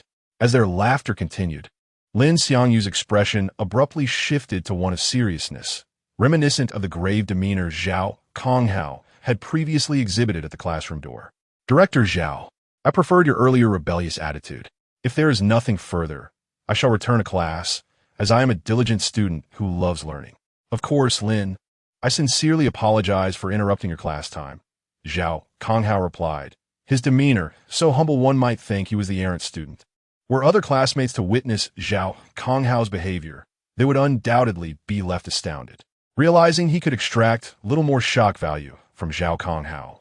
Lin Xiangyu lost interest in continuing the charade. In his view, it would be far more productive to return to the classroom and devise ways to enhance Zhang Xiuying's fondness for him. Zhao Konghao, still hunched like a subservient servant, walked ahead of Lin Xiangyu. Just as he was about to unlock the office door, his hand suddenly froze mid-motion. He then turned his head, a fawning smile gracing his face as he looked at Lin Xiangyu. Lin Xiangyu frowned at this display, impatiently asking, "What is it? Do you have something else to discuss?" And no, not at all. Zhao Konghao quickly waved his hands, his smile growing even more radiant. "I merely wish to inquire if you had recorded any videos or taken pictures at that time." His voice dropped to a whisper, as if fearing eavesdroppers on the other side of the wall. Upon hearing Zhao Konghao's inquiry, Lin Xiangyu's expression hardened, a flicker of irritation flashing his eyes as he retorted, "Director Zhao, this is the last time I wish to hear you mention this matter." I caught only a glimpse through the door and fled. There were no videos or images. However, it was evident that Zhao Konghao was oblivious to this fact. He was intimidated by Lin Xiangyu's imposing presence and hastily unlocked the door, refraining from mentioning the earlier incident again, merely watching as Lin Xiangyu left his office. His eyes brimmed with resentment and bitterness, yet he dared not express it, silently gnashing his teeth in frustration. As Lin Xiangyu stepped into the corridor, recalling Zhao Konghao's expression, a smile involuntarily graced his lips. Meanwhile, Zhao Konghao sat on the sofa, seething with anger as he typed furiously on his phone, each keystroke a release of his pent-up fury. After sending the message, a glint of malice flickered in his eyes, followed by a broad grin. Yes, indeed, he had summoned teacher Li once more. He intended to vent the frustrations he endured from Lin Xiangyu onto teacher Li. Upon returning to the classroom, Lin Xiangyu found the door closed, the sound of teacher Xinning lecturing within indicating that class had commenced. "Knock, knock, knock." Lin Xiangyu raised his hand and rapped on the classroom door. Inside, teacher Xinning, engaged in her lesson, furrowed her brows upon hearing the knocking, momentarily pausing her lecture. She then strode in her high heels to the door to open it. Upon seeing Lin Xiangyu standing at the threshold with a smile, her expression darkened, brows knitting together. Her eyes filled with surprise and confusion. As Lin Xiangyu's gaze fell upon Xinning, her data immediately materialized in his mind's eye. Xinning, 23 years old, height 172 cm, B 80 cm, W 58 cm, H 86 cm, E-cup. Stepping out of the classroom, Xinning shut the door behind her, incredulously asking, "What are you doing back here?" Her voice carried a hint of surprise and anger, as if questioning how Lin Xiangyu had returned so easily.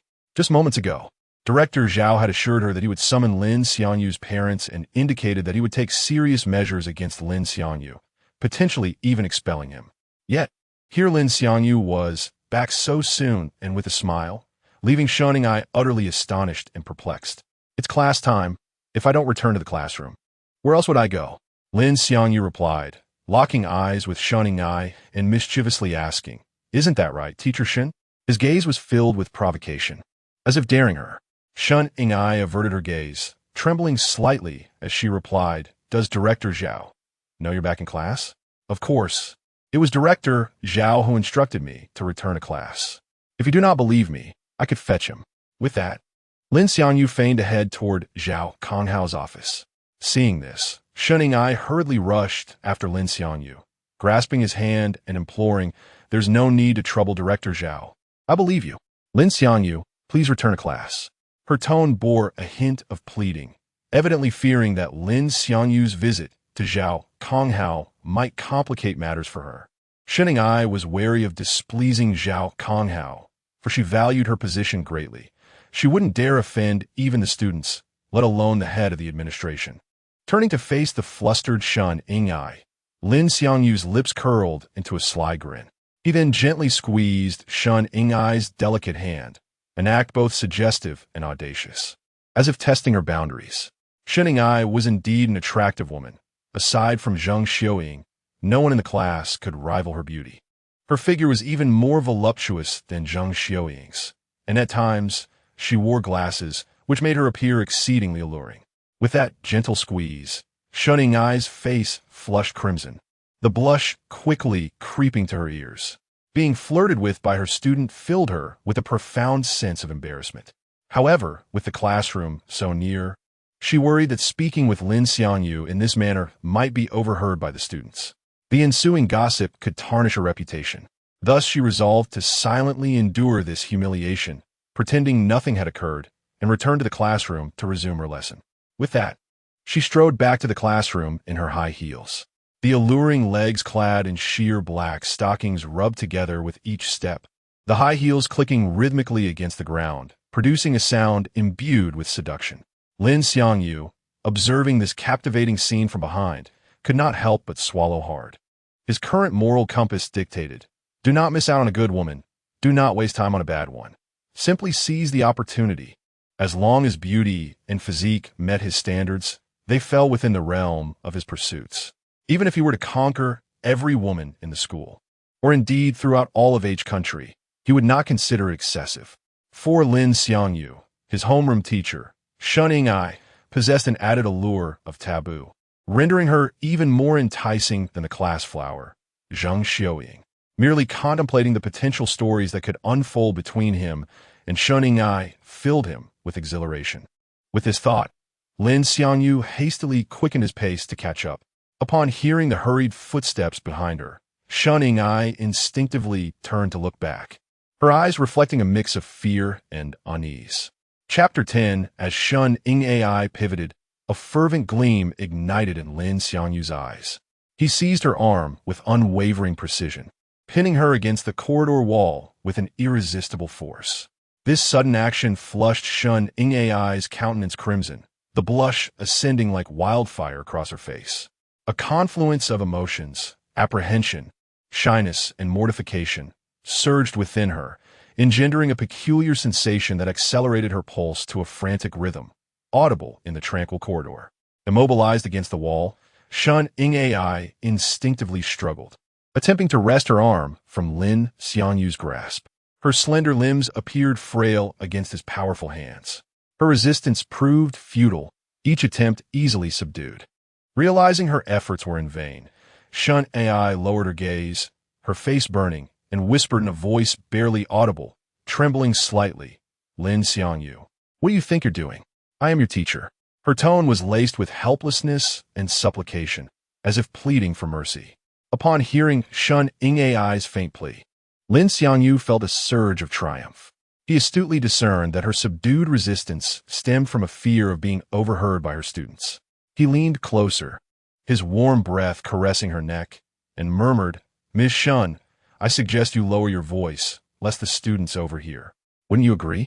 His voice, a deep and resonant timbre, carried a subtle menace, sending shivers down her spine. Lin Xiangyu then initiated another lottery draw, the pointer spinning rapidly. It landed on a golden card. Golden item card, single-use kiss card. Card effect. When used on any member of the opposite sex, they will not resist when kissed. Duration, 10 seconds. Lin Xiangyu's eyes blazed with excitement and avarice. Without hesitation, he deployed the kiss card on Shunning Ai. Card activated. Commencing countdown. Please be mindful of the time. Unable to contain his desire, Lin Xiangyu's gaze intensified with fervor, and he pressed his lips against Shunning Ai's delicate mouth.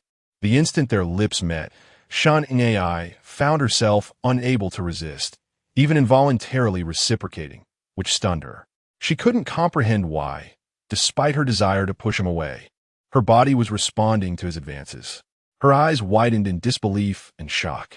Her mind went blank, all reason and thought dissolving into a vortex of shame and confusion. During those 10 seconds, Shunning Ai's mind raced uncontrollably, a maelstrom of conflicting emotions. She felt indignation at Lin Xiangyu's audacity, shame at her lack of resistance, and bewilderment at the inexplicable sensations his kiss evoked. To Lin Xiangyu's astonishment, even after the countdown, Shunning Ai didn't push him away, allowing his ardent kiss to continue. Just as this thought crossed his mind, Shunning Ai abruptly shoved him away, the force sufficient to break their embrace. Lin Xiangyu, your audacity is astounding. How dare you treat your teacher in such a manner? I shall summon your guardian immediately. Shun Ing Ai declared with resolute indignation, attempting to reclaim her dignity and authority. Lin Xiangyu felt a twinge of anxiety. He didn't want Min Aijing to know what he had just done. His mind raced, searching for a solution, and he decided to placate Shun Ing Ai for the moment. While speaking to Shun Ing Ai, Lin Xiangyu continued to draw cards, hoping to find one that could resolve the situation. This time, his luck was extraordinary, drawing 2 platinum cards out of 4. Platinum item card, single-use eraser of the mind. Card effect, can selectively erase memories of specific events from the mind of any target. Limited to 1 event. Platinum skill card, charged fist.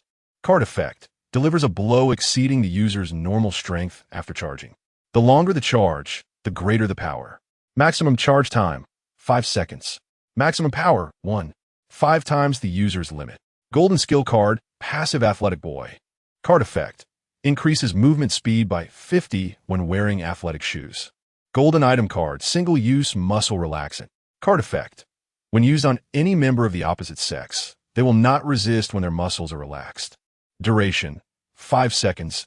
The eraser of the mind card offered a perfect solution. Its power to eliminate consequences made it invaluable. However, Lin Xiangyu hesitated to waste it on such a trivial matter, suspecting that Shun Ing Ai wouldn't dare escalate the situation. Lin Xiangyu, come with me, Shun Ing Ai said, turning toward the stairwell. Her steps were hurried and flustered, as if fleeing a source of shame.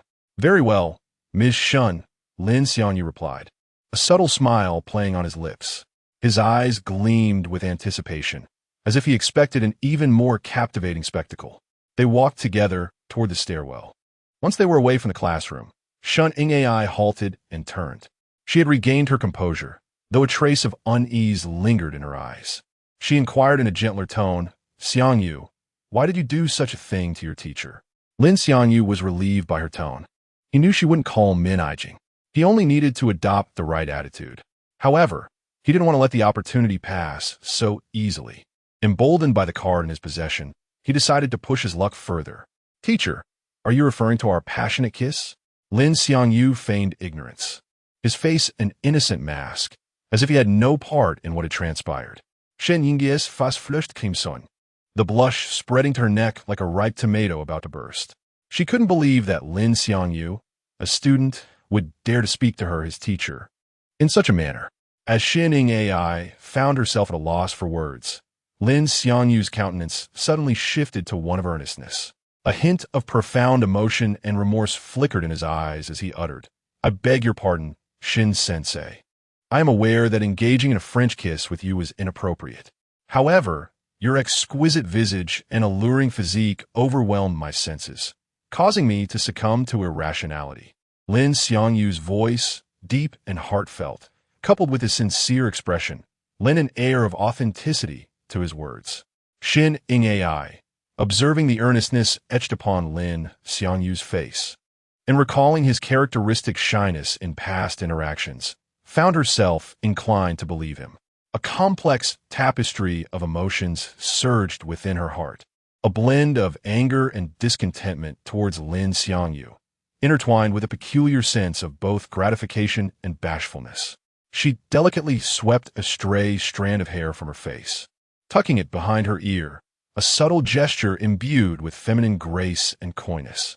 Following this unconscious movement, she, her cheeks flushed crimson, responded, Xiangyu, while you have attained adulthood. It is not within my purview as your teacher to dictate your affections. Nevertheless, I am your instructor, and it is unfitting for you to harbor such sentiments towards me. You ought to direct such emotions toward the female of your own age. Her tone was gentle and persuasive, akin to counseling an imprudent child. Shin-sensei, in my estimation, no young woman can rival your unparalleled allure. Your every gesture exudes a unique charm, Lin Xiangyu declared, as he gently cradled Shin Ing Ai's face in his hands. His hands trembled slightly, his gaze filled with an ardent desire, as if he sought to consume her entirely. With a failsafe of brain eraser at his disposal, Lin Xiangyu felt emboldened to engage in any audacious act towards Shin Ing Ai in a one-on-one setting. Lin Xiangyu's actions caused Xin Yingai's face to burn intensely, as if she were feverish.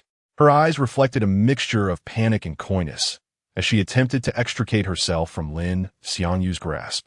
It felt a strange sense of helplessness. Chapter 11. Shun Yingai has been ensnared in the mire of life since her early years. From her earliest memories, she has resided with her parents in a dim and damp semi-basement. The cramped quarters, the faint light, and the pervasive mustiness formed the entirety of her childhood and adolescent environment. The occasional clamor from the tenants above served as a constant reminder of her constrained and oppressive existence. This dismal setting weighed heavily upon her heart. Yet it also sowed within her a seed of yearning for escape. From that moment, she vowed to extricate herself from such a life and to embark on a markedly different journey. Upon entering school, Shun Yingai resembled a solitary warrior, devoting herself to her studies with relentless fervor.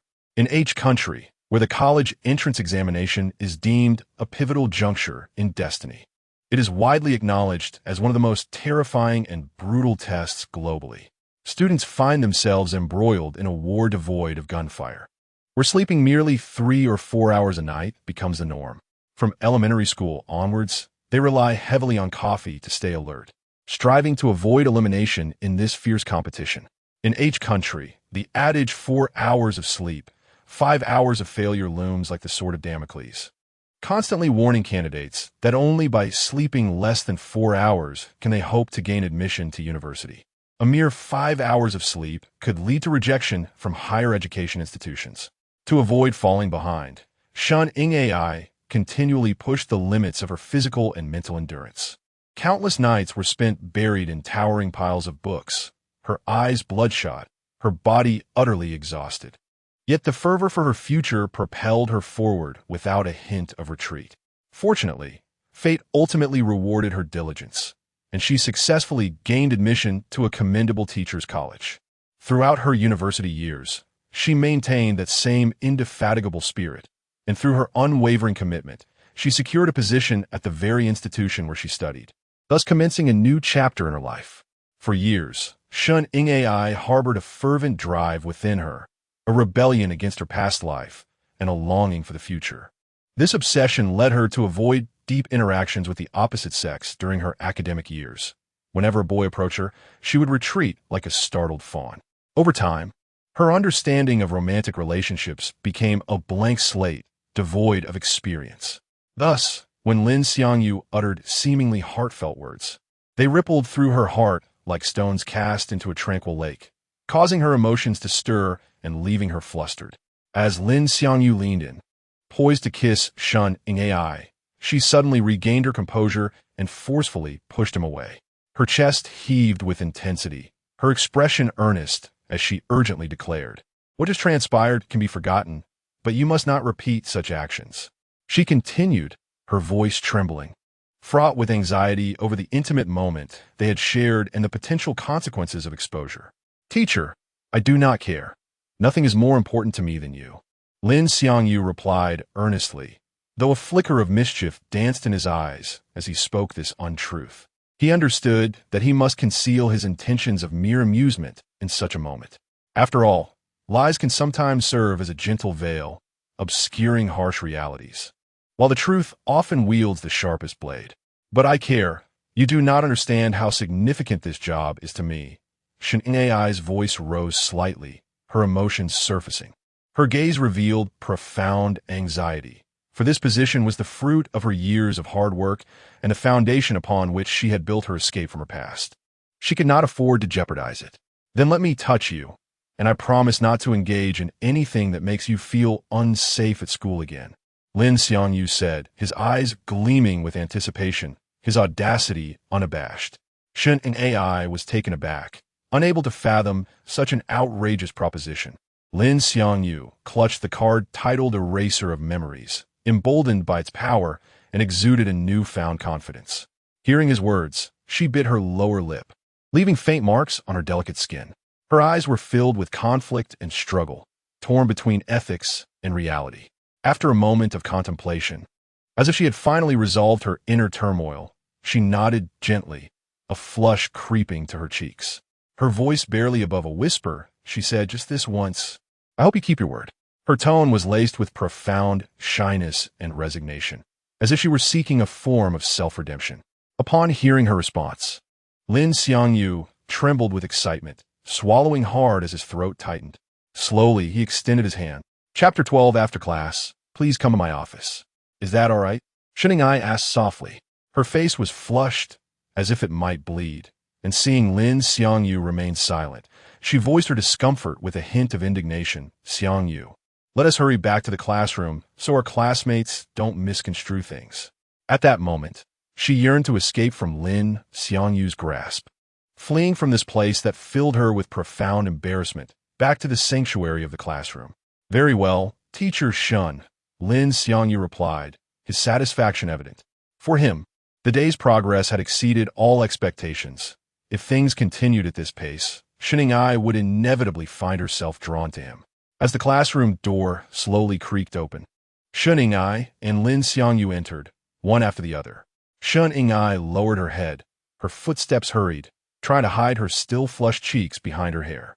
In contrast, Lin Xiangyu wore a broad smile, a hint of triumph gleaming in his expression as if he were declaring his victory to the classmates within. Upon seeing Lin Xiangyu's demeanor, a subtle stir arose in the classroom, with classmates collectively bestowing upon him a wave of astonishment. Once inside, Lin Xiangyu's gaze instinctively landed on Zhang Xiaoying. Their eyes met, and Zhang Xiaoying's face instantly blushed, resembling a ripe persimmon. She hurriedly averted her gaze, her long eyelashes fluttering slightly, betraying her inner turmoil and anxiety. Yet, despite her fluster, she could not resist stealing glances at Lin Xiangyu, fearing he might suddenly demand her to fulfill her promise. After returning to his seat, Lin Xiangyu took a deep breath, striving to maintain his composure as Shining-ai resumed her lesson. "All right, let us continue with our class." However, her voice trembled, her thoughts drifting back to the earlier events in the corridor, causing her lecture to become disjointed, lacking the usual poise and confidence. For Lin Xiangyu, the class seemed interminably long and tedious. Sitting idly, he began to meticulously devise his strategic plan in his mind, the glint of calculation evident in his eyes. His gaze again settled on Zhang Xiaoying as he activated his skill, "My eyes are a measure." Zhang Xiaoying, 18 years old, height 166 centimeters, B 84 cmw, 59 cm, H 86 cm, D cup. The moment Lin Xiangyu utilized his skill, Zhang Xiaoying seemed to sense it, suddenly feeling as though she were being scrutinized intently. Instinctively, she glanced back at Lin Xiangyu. Their eyes met briefly, and she quickly turned away as if jolted by electricity, her face flushing anew, her heart racing. Lin Xiangyu, possessing a somewhat handsome visage, was arguably the most attractive in the class.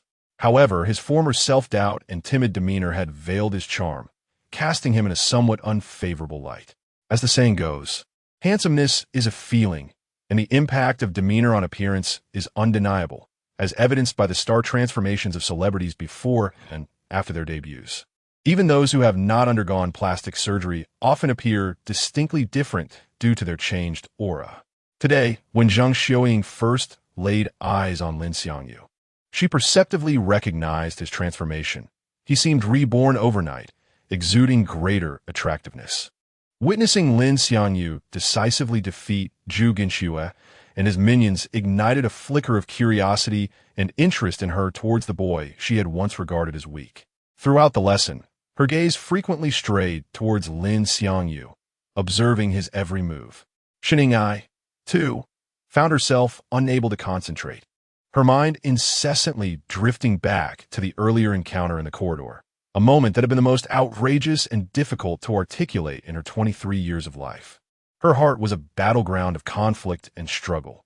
She felt both anger and shame towards Lin Xiangyu's actions, yet was equally intrigued and bewildered by this unprecedented emotional experience. After much contemplation, Shining-ai picked up her phone, her fingers trembling slightly as she added Lin Xiangyu on Kakao in the class group chat. In South Korea, Kakao holds a status akin to that of WeChat in China. Upon seeing Shining-ai take the initiative to add him as a friend, Lin Xiangyu's heart soared with joy, excitement glinting in his eyes as he promptly accepted her friend request. After adding him, Ai hesitated briefly before sending Lin Xiangyu a message. Xiangyu, please come to my office after class. Upon reading her message, Lin Xiangyu's heart raced, as if it might burst from his chest. An irrepressible smile crept across his face. To him, this felt like an omen of impending good fortune. Even if it were not, it at least signified a shift in Shun Yingai's attitude towards him, no longer as resolutely resistant as before. The bell signaling the end of class rang, its clear chimes slicing through the classroom's somber atmosphere. Shun Yingai instinctively glanced at Lin Xiangyu, her expression a complex tapestry of emotions. Before hastily departing the classroom in her high heels, her demeanor slightly flustered. Just as Lin Xiangyu prepared to follow her out, he was confronted by Zhu Genxue and his 3 henchmen, their demeanor aggressive. After a brief respite during class, Zhu Genxue had regained some of his former bravado. As the once undisputed leader of the class, he knew well that allowing Lin Xiangyu to escape unscathed would irrevocably undermine his authority.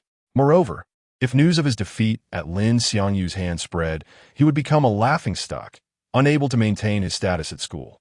Determined to uphold his dominance and restore his reputation, Zhu Genxue gritted his teeth, a fierce glint in his eyes as he resolved to teach Lin Xiangyu a lesson, ensuring he understood the consequences of crossing him. Chapter 13. Communication in Xin Yangyi's office. I have no mood to deal with you, so all of you step aside. Lin Xiangyu was entirely focused on hastening to Xin Yangyi's office and had no inclination to engage with the 4 defeated subordinates before him. After all, he was not attending school to vie for the position of class leader. Far more pressing matters awaited him, including Zhang Suyang. The classmates who had originally intended to leave the classroom halted in their tracks, collectively directing their gaze towards Lin Xiangyu and Gu Gunsuk. Lin Xiangyu, do not get too proud. You merely caught me off guard with a sneak attack. Do you truly believe you are something special? Gu Gunsuk, once the class leader, valued his pride above all and could not allow himself to lose face in front of his peers. Lin Xiangyu furrowed his brow, his expression displeased as he coldly remarked, while I have yet to take action, you would do well to leave promptly, or do not blame me for sending you out horizontally. I'm eager to see who will indeed be the one leaving horizontally. Gu Gunsuk, infuriated, clenched his fist and swung it violently towards Lin Xiangyu's face. However, Lin Xiangyu was not one to remain passive. Before Gu Gunsuk's punch could reach him, he swiftly retaliated with a precise jab, landing squarely on Gu Gunsuk's eye. Lin Xiangyu understood that engaging with someone like Gu Gunsuk offered no room for dialogue. Once a confrontation commenced, there could be no retreat. This was his steadfast principle in battle. He then feigned with his right foot, moving with an almost ghostly agility, while Gu Gunsuk was preoccupied with defense. Lin Xiangyu unleashed a barrage of jabs with his left hand, striking rapidly towards Gu Gunsuk's face. Though each jab alone lacked immense power, the relentless onslaught fell upon Gu Gunsuk like a torrential downpour, rendering him unable to withstand the assault. After a flurry of punches, Gu Gunsuk felt stars dancing before his eyes, instinctively shielding his head while shouting, "Hey, you lot in the back, come help me." The underlings behind Gu Gunsuk, already filled with dread from the morning's events, hesitated in fear. Yet, under Gu Gunsuk's intimidation, they had no choice but to charge forward, albeit reluctantly. Meanwhile, Lin Xiangyu had been quietly gathering strength in his right hand while delivering his left-hand jabs. Now, facing the 3 charging towards him, he locked his gaze on Jin Zhongsil and unleashed a powerful right hook aimed squarely at his chin. Lin Xiangyu held a particular disdain for Jin Zhongsil, given the latter's previous despicable actions. Although Lin Xiangyu had not engaged in many fights, he had a penchant for watching clips of professional fighters and had studied scenarios where they clashed with delinquents, thus knowing precisely where to strike to incapacitate someone, one such target being the chin. With a surge of power, Lin Xiangyu's punch struck Jin Zhongsil, sending him flying backward, collapsing to the ground like a lifeless fish, instantly rendered motionless. Observing Jin Zhongsil, heavily built, fall to the ground with a single blow, the remaining 2 underlings turned pale with fear abandoning all thoughts of loyalty to their leader and fleeing for their lives. As Gu Gunsuk watched Lin Xiangyu approach him step by step, terror filled his heart, and he instinctively began to retreat. Despite the overwhelming fear, his former status as class leader prevented him from simply running away. When Lin Xiangyu stood beside him, Gu Gunsuk shut his eyes tightly, hands clamped over his head, bracing himself for an inevitable beating. Yet, in the next moment, Lin Xiangyu merely placed a hand atop Gu Gunsuk's head and gave it a firm shove. Gu Gunsuk stumbled backward, landing heavily in an empty seat nearby. Lin Xiangyu, without casting him another glance, strode past him.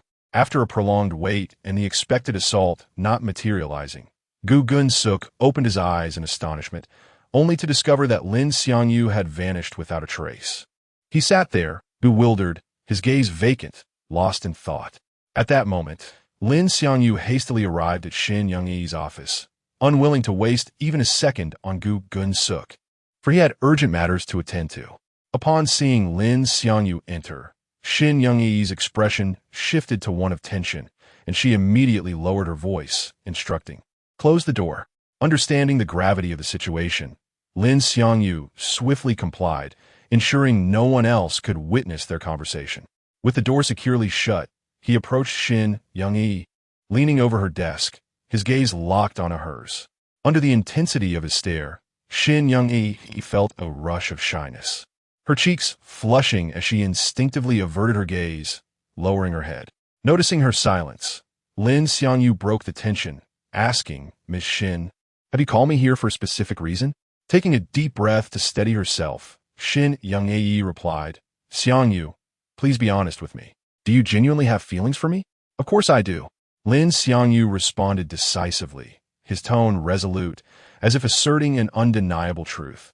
After a moment of contemplation, Xin Yangyi, with a serious expression, implored, "Xiangyu, I must ask you to keep these feelings to yourself." "Why?" Lin Xiangyu questioned, confusion etched upon his face. With a hint of resignation, she explained, "This job is immensely important to me. I cannot afford to lose it. Therefore, Xiangyu, please do not waste your emotions on me." "I'm sorry, Miss Xin, but I truly cannot comply with that request." Lin Xiangyu's expression turned somber as he replied, "I cannot control my feelings. I can only strive to avoid disturbing you." Seeing the dejection on Lin Xiangyu's face stirred a twinge of guilt within Xin Yangyi. Recognizing her own emotions reflected in his, Lin Xiangyu seized the moment, pressing on, "Miss Xin, is it truly the case that you feel nothing for me?" Her cheeks deepened in color as she stammered, "I suppose. I do have a slight fondness for you. Is that so?" Lin Xiangyu feigned surprise, his face lighting up with joy. Xin Yangyi, witnessing his radiant smile, found herself momentarily unable to utter any more harsh words. Seizing the opportunity, Lin Xiangyu continued, "Miss Xin, I understand that you may face numerous challenges at school. But what if we met outside, in a place where no one knows us? What would you think of that?" Xin Yangyi fell into contemplation at his suggestion, clearly weighing the possibility he had proposed. Lin Xiangyu recognized that such matters could not be rushed, so he added, "Miss Xin, I shall return to class now. Please take your time to consider this. No need to hurry." With that, he unlocked the office door and stepped outside without awaiting her response. Once Lin Xiangyu left, Xin Yangyi felt her cheeks flush as she leaned over her desk. Deep down, she knew she ought to refuse him. Yet her heart reveled in the exhilarating rush of emotions, an experience she had never encountered in her mundane 23 years of life. As Lin Xiangyu stepped out of Shen Yangyi's office, he was fortuitously spotted by Zhang Xiaoying, who had just emerged from the restroom. Zhang Xiaoying regarded the silhouette of Lin Xiangyu with a hint of astonishment. Just moments prior, during class, she had distinctly not heard Shen Yangyi summon Lin Xiangyu to her office. Thus, why had Lin Xiangyu emerged from Shen Yangyi's office, and what business had he there? Curiosity began to blossom within Zhang Xiaoying's mind, her gaze betraying a glimmer of inquiry. Lin Xiangyu, acutely aware of being observed, swiftly turned to glance behind him. Chapter 14. Exciting news in the fleeting moment when Lin Xiangyu turned around. Zhang Xiaoying hastily concealed herself behind the wall at the stairwell. Her breath came in quick, erratic gasps, and her heart raced violently, as if it might burst forth from her chest. She could not fathom why she felt such an overwhelming urge to hide. All she knew was that the instant Lin Xiangyu turned, an inexplicable mixture of anxiety and shyness compelled her to act. Lin Xiangyu furrowed his brow in confusion, his keen gaze sweeping the area. Upon confirming that no one was watching him, he adjusted the hem of his attire and continued with a steady pace towards the classroom. After he departed, Zheng Xiuying cast a contemplative glance at the door of Shun Yingai's office. Inside the classroom, the atmosphere buzzed with excitement, akin to a pot boiling over. Students clustered in small groups, animatedly exchanging words about the breathtaking battle that had unfolded that morning. Lin Xiangyu had been nothing short of remarkable, taking on 4 opponents single-handedly and emerging victorious. One boy, flushed with exhilaration, gestured animatedly as if he were the valiant protagonist himself. I told you not to provoke the honest ones. Even a rabbit can bite when cornered.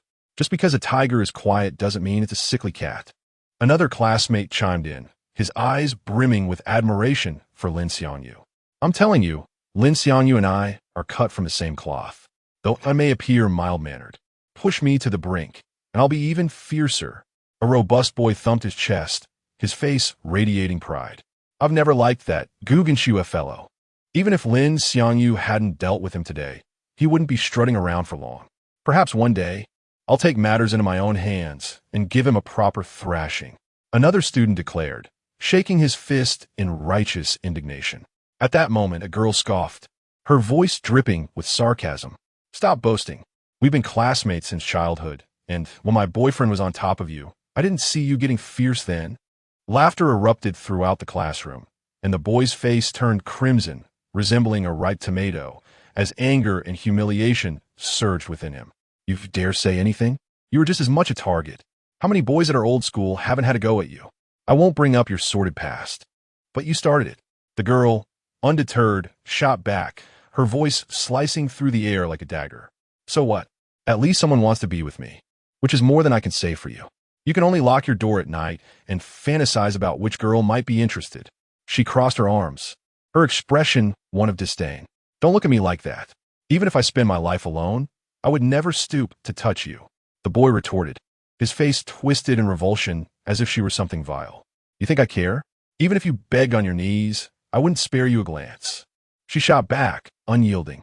As their quarrel escalated, the classroom door opened gently, and Lin Xiangyu strode in with an air of composure. The once boisterous classroom fell silent, as if a pin dropping could be heard clearly. All eyes magnetically turned towards Lin Xiangyu, filled with awe and curiosity. Only the girl, still engrossed in her tirade, remained oblivious to the sudden shift in atmosphere. She had her back to the door and thus had not noticed Lin Xiangyu's entrance. Stop bragging. Did you forget last Sunday? You came running out at my call in the dead of night. I know your little schemes. The girl continued, her excitement palpable, a mocking smile gracing her lips. If I had gone to that motel with you, you certainly wouldn't have refused, even if I asked you to lick my feet. Her voice pierced the silence like a shrill alarm. The boy shot her anxious glances, his eyes filled with urgency and warning, silently urging her to silence herself. Yet, engrossed in her own words, she failed to notice his distress, laughing triumphantly at her own remarks. However, as she scanned the room and beheld the awkward expressions and eerie silence of her classmates, a sense of foreboding washed over her. Her heart sank, and she swiftly turned to find Lin Xiangyu's gaze fixed upon her. Her smile froze, her mouth agape in shock, unable to produce a sound. Her complexion drained of color, as if all the blood had fled from her face. It was evident that, after today's confrontation, her peers had tacitly recognized Lin Xiangyu as the new leader of the class. Yet, Lin Xiangyu seemed indifferent, shaking his head lightly as he made his way to his seat, as though everything around him was inconsequential. For him, the title of class leader paled in comparison to the allure of captivating beautiful girls. In his heart, conquering lovely maidens was life's greatest joy. The position of class leader was of no interest to him. Not long after Lin Xiangyu sat down, Zheng Xiuying entered the classroom with a light step. Her arrival was akin to a refreshing breeze, drawing the attention of many classmates, including Lin Xiangyu. Upon catching sight of him, her cheeks flushed, and she felt a mix of shyness and trepidation. Fearing an exchange of glances with Lin Xiangyu, she kept her eyes fixed on the ground, delicately making her way to her seat. Her heart continued to race, and the earlier moment at the stairwell replayed in her mind, igniting a warmth in her cheeks. Soon after, Gu Genxue and his two lackeys limped into the classroom, having just returned from the infirmary. Gu Genxue's fingers were wrapped in thick bandages, a testament to his painful defeat, and his face bore the marks of agony and resentment. Having learned a painful lesson, the three of them had become utterly subdued, their eyes devoid of the arrogance they once possessed. They lowered their heads, avoiding Lin Xiangyu's gaze as they returned to their seats, resembling defeated roosters. As for Jin Zhongshi, he remained in the infirmary, wincing in pain, certain he would miss this class. Throughout the subsequent lessons, Zheng Xiaoying found herself stealing glances at Lin Xiangyu. Whenever he shifted his gaze, she would lower her head like a startled bird, pretending to focus intently on the lecture. Yet, her thoughts were far from the classroom, consumed with the memory of Lin Xiangyu having seen her earlier. Finally, the school bell rang, signaling the end of classes. Students began packing their bags and leaving the classroom in waves, and Lin Xiangyu stood up, ready to head home. Just then, his phone vibrated with a new message. Upon reading its contents, a smile graced Lin Xiangyu's lips. Chapter 15. Stealthily entering the room, Pei Yilin. Lin Xiangyu, hurry home. I am rather eager to play with you. As Lin Xiangyu's gaze swept across the screen of his phone, his heart inexplicably quickened, a surge of exhilaration washing over him as he swiftly exited the classroom. Zheng Xiaoying had been discreetly observing Lin Xiangyu's every move, initially intending to speak with him privately about the photographs after school. However, to her surprise, Lin Xiangyu darted out of the classroom like a cheetah drawn by its prey, recalling the flustered expression of Shen Ying'ai during her visit to the office. Zheng Xiaoying's curiosity was piqued, and an impulsive urge took hold of her. Biting her lip, she hastily pursued him. Upon reaching the classroom door, she caught a glimpse of Lin Xiangyu's figure racing down the stairs. For reasons unknown, Zheng Xiaoying chose not to follow but instead paused, allowing her gaze to linger momentarily in the direction he had vanished before turning to walk down the opposite side of the corridor. As she passed by Shen Ying'ai's office, she instinctively slowed her pace, glancing inside nonchalantly. Spotting Shen Ying'ai still seated at her desk, engrossed in grading assignments, a sense of inexplicable relief washed over her. Yet, simultaneously, her curiosity flourished like wild grass, compelling her to ponder. What could have Lin Xiangyu in such a hurry? Upon returning home, Lin Xiangyu was greeted by the warm glow of light and the familiar scent of his surroundings. Jean Mimi was bustling in the kitchen, donned in an apron, her demeanor graceful as she engaged in cheerful conversation with Minjing while preparing dinner. Han Yojin lounged languidly on the sofa, fingers deftly gliding over her phone screen, occasionally punctuated by his soft laughter. Minjing was the first to notice Lin Xiangyu's arrival. Pausing her chopping, she beamed a gentle smile and greeted him. Xiangyu, you're back. How was your day? Lin Xiangyu responded with a radiant smile, replying politely, I had a delightful day, Minjing. He then extended his greetings to Jean Mimi and Han Yojin. Jean Mimi turned, spatula in hand, her face adorned with a tender smile as she softly said, Xiangyu, take a moment to rest. Dinner will be ready shortly. Han Yojin merely offered a cursory acknowledgement, her gaze fixed on her phone, a faint blush gracing her cheeks. Upon witnessing her demeanor, Lin Xiangyu's mind flashed back to the escapades of the previous night, causing his face to flush with embarrassment, wishing he could vanish into the ground. He hurriedly exclaimed, Sister Mimi, I'll head to my room for a bit. Please call me when dinner is ready. Regret washed over him as soon as the words left his mouth, recalling the mortifying moment earlier that morning when Jean Mimi caught him in an awkward situation. Upon hearing his statement, Jean Mimi too remembered the incident, her cheeks instantly blooming with a crimson hue akin to a ripe apple. Despite feeling shy, she maintained her composure, nodding gently and replying, All right, you go rest. She was acutely aware of her role as the eldest sister, a responsibility she held dear in caring for her younger siblings. Lin Xiangyu felt a wave of relief wash over him, as if liberated from a heavy burden, and he hurriedly ascended the stairs. Just moments after he settled into his room, he heard Pei Yilin's bright voice from downstairs. "I'm back." A flurry of footsteps followed, as Pei Yilin burst into the living room, exchanging greetings with the three women on the first floor before plopping down on the sofa beside Han Yojin. Leaning closer, her eyes sparkled with mischief as she quietly asked, "Second sister, has Lin Xiangyu returned?" Han Yojin felt a sudden jolt at the question, fearing Pei Yilin knew about the events of the previous night. Her face flushed deep red as she stammered, He went to his room." "Why do you ask?" "Nothing, just curious," Pei Yilin replied, a sly smile emerging as she bounded upstairs. In his room, Lin Xiangyu sat at his desk, brow furrowed in contemplation. The mysterious figure from last night haunted his thoughts, who had stealthily entered his room and taken his underwear. After experiencing such an oddity on his first night in this new life, he vowed to uncover the identity of this intruder. At present, his suspicions pointed most directly at Pei Yilin. After all, this mischievous girl had a penchant for pranks, and while she had never crossed such boundaries before, the likelihood of anyone else being responsible seemed minimal. He resolved to seize an opportunity that very night to question her thoroughly. As Lin Xiangyu was engrossed in his thoughts, the slightly ajar door was quietly pushed open by Pei Yilin. Noticing that Lin Xiangyu had not detected her presence, she gently closed the door behind her. A mysterious smile graced her lips as she slipped her fair foot, tinged with a hint of pink, out of her slippers, tiptoeing towards Lin Xiangyu. Chapter 16. Audacious acts beneath the dining table. Lin Xiangyu lay sprawled on his bed, his thoughts tangled like a mass of yarn. Wholly immersed in contemplation of the mysterious events of the previous night, oblivious to the soft sounds of Pei Yilin entering the room behind him. Pei Yilin tiptoed quietly to Lin Xiangyu's bedside and suddenly remarked, "Xiangyu, you rascal, are you thinking of doing something naughty to me again?" Caught completely off guard, Lin Xiangyu nearly leapt up in shock, turning his head with a face full of terror. He quickly furrowed his brow, pressed his hand to his chest, and sternly admonished, "Pei Yilin, what on earth are you doing? Do you realize that scaring someone can be deadly? Why are you shouting?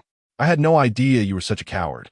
Pei Yilin retorted, taken aback by Lin Xiangyu's sudden ire. Pouting in a feigned display of grievance, her eyes glistened with unshed tears, resembling a little girl who had been wronged. Seeing her pitiful expression, Lin Xiangyu's anger melted away, and he let out a long, resigned sigh, his expression softening in tandem. Pei Yilin, astutely sensing the change in his demeanor, plopped down beside him, her gaze fixed intently on him, a mischievous smile playing on her lips as she asked playfully, "Did you hurry back today because you couldn't wait to see me?" Lin Xiangyu marveled inwardly at Pei Yilin's ability to change her expression as swiftly as the weather. Although he did harbor plans to win her over, he recognized that this was not the opportune moment. The meal downstairs was nearly ready, and Jean Mimi could call for them at any moment. It was imperative to first clarify the doubts clouding his mind. "Yilin, I have something I wish to inquire about." Lin Xiangyu endeavored to adopt a serious tone. "What is it?" Pei Yilin maintained her playful demeanor, tilting her head as she urged, "Ask away." "Last night, did you enter my room?" Lin Xiangyu hesitated briefly, gathering his thoughts before continuing. "Huh?"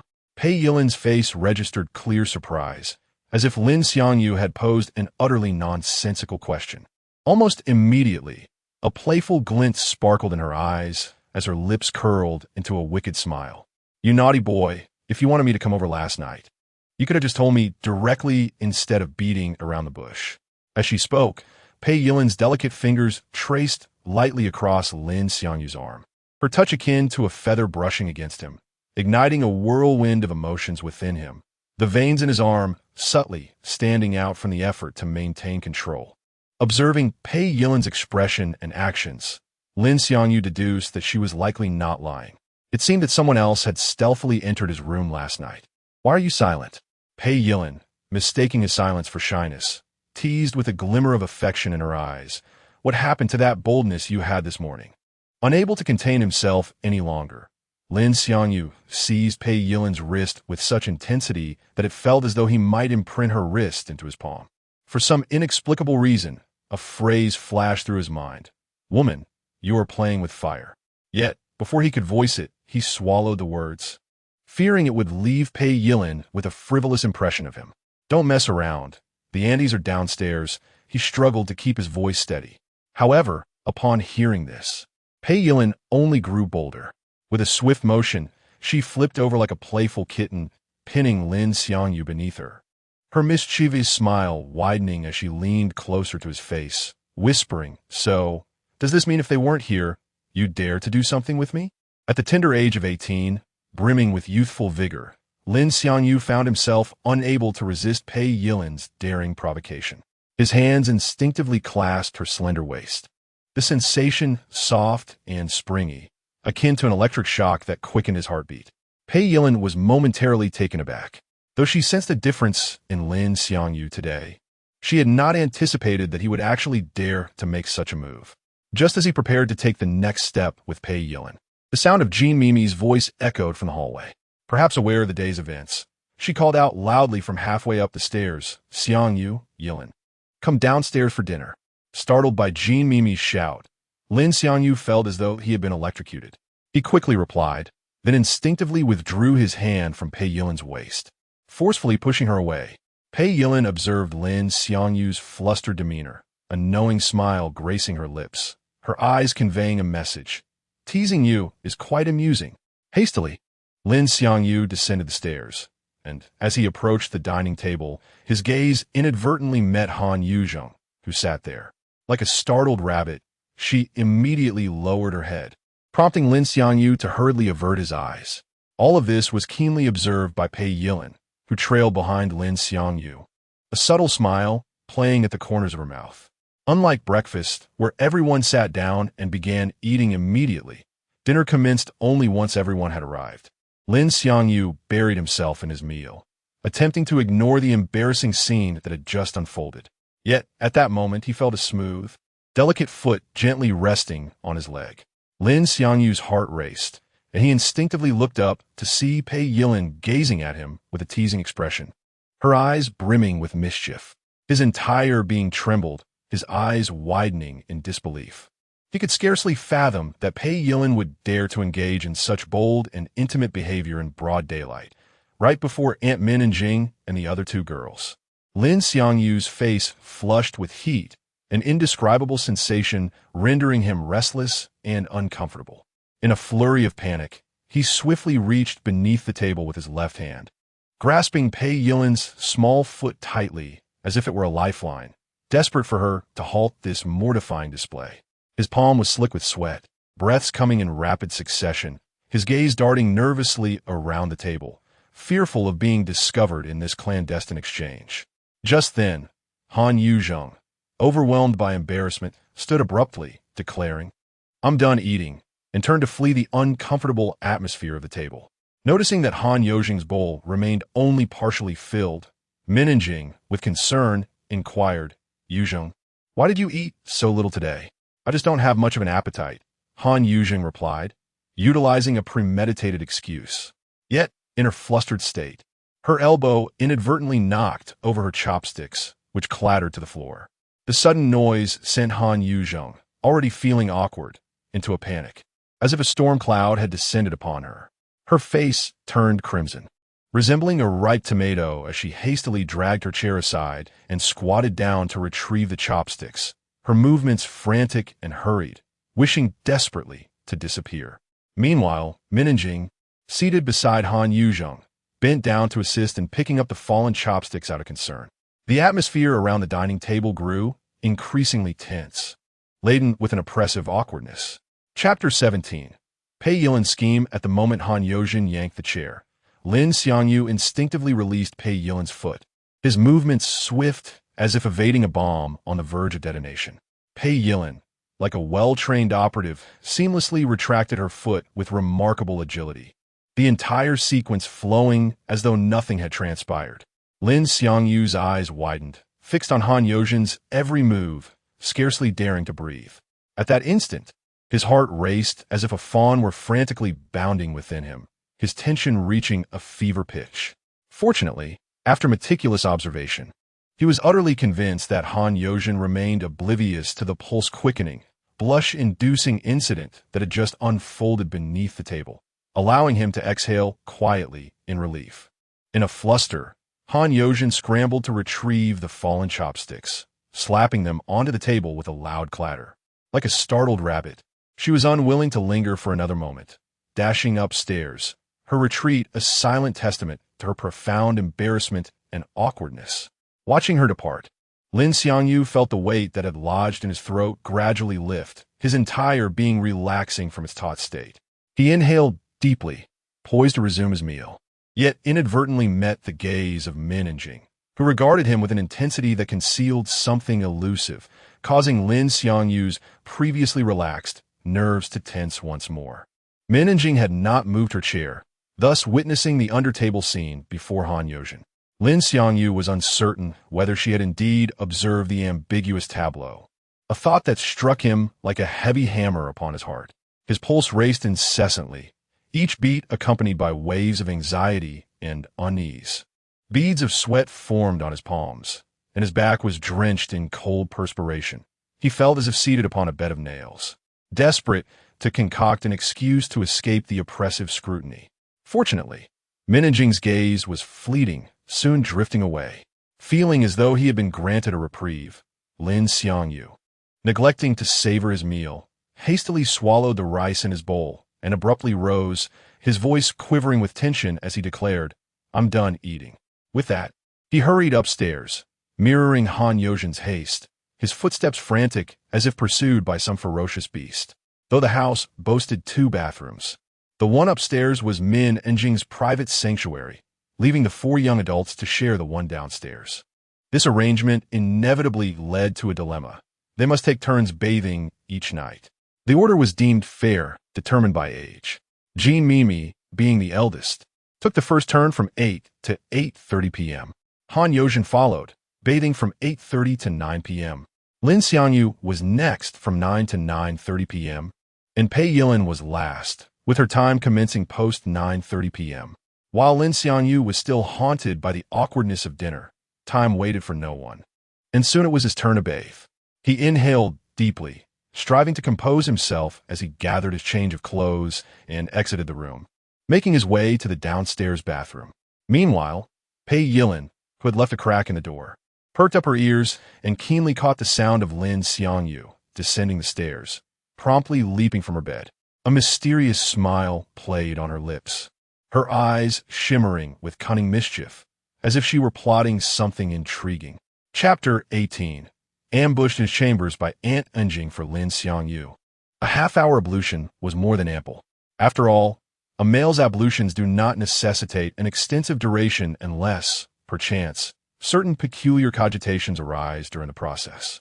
Lin Xiangyu entered the lavatory, expeditiously divesting himself of his garments, which he casually draped upon the towel rack, his movements imbued with an urgency akin to escaping some form of constraint. Subsequently, he activated the shower head, allowing the tepid cascade to envelop him as he hummed a tuneless melody, relishing this fleeting interlude of repose. Before long, Lin Xiangyu emerged from his ablutions, exuding an aura of invigoration, and retraced his steps to his chamber. With a gentle closure of the portal, he traversed the distance to his bedstead with alacrity, collapsing upon it with a resounding thud, while simultaneously reaching for his cellular device, which lay in close proximity. Possessing his device, he resumed perusing the cinematic explication he had been engrossed in prior to his ablutions, immersing himself in the realm of the protagonists. Just as Lin Xiangyu was thoroughly engrossed, a lithe figure materialized with spectral swiftness, descending upon him. Startled, his heart palpitated violently, causing him to inadvertently relinquish his grip on his device, his gaze fixating upon the entity before him.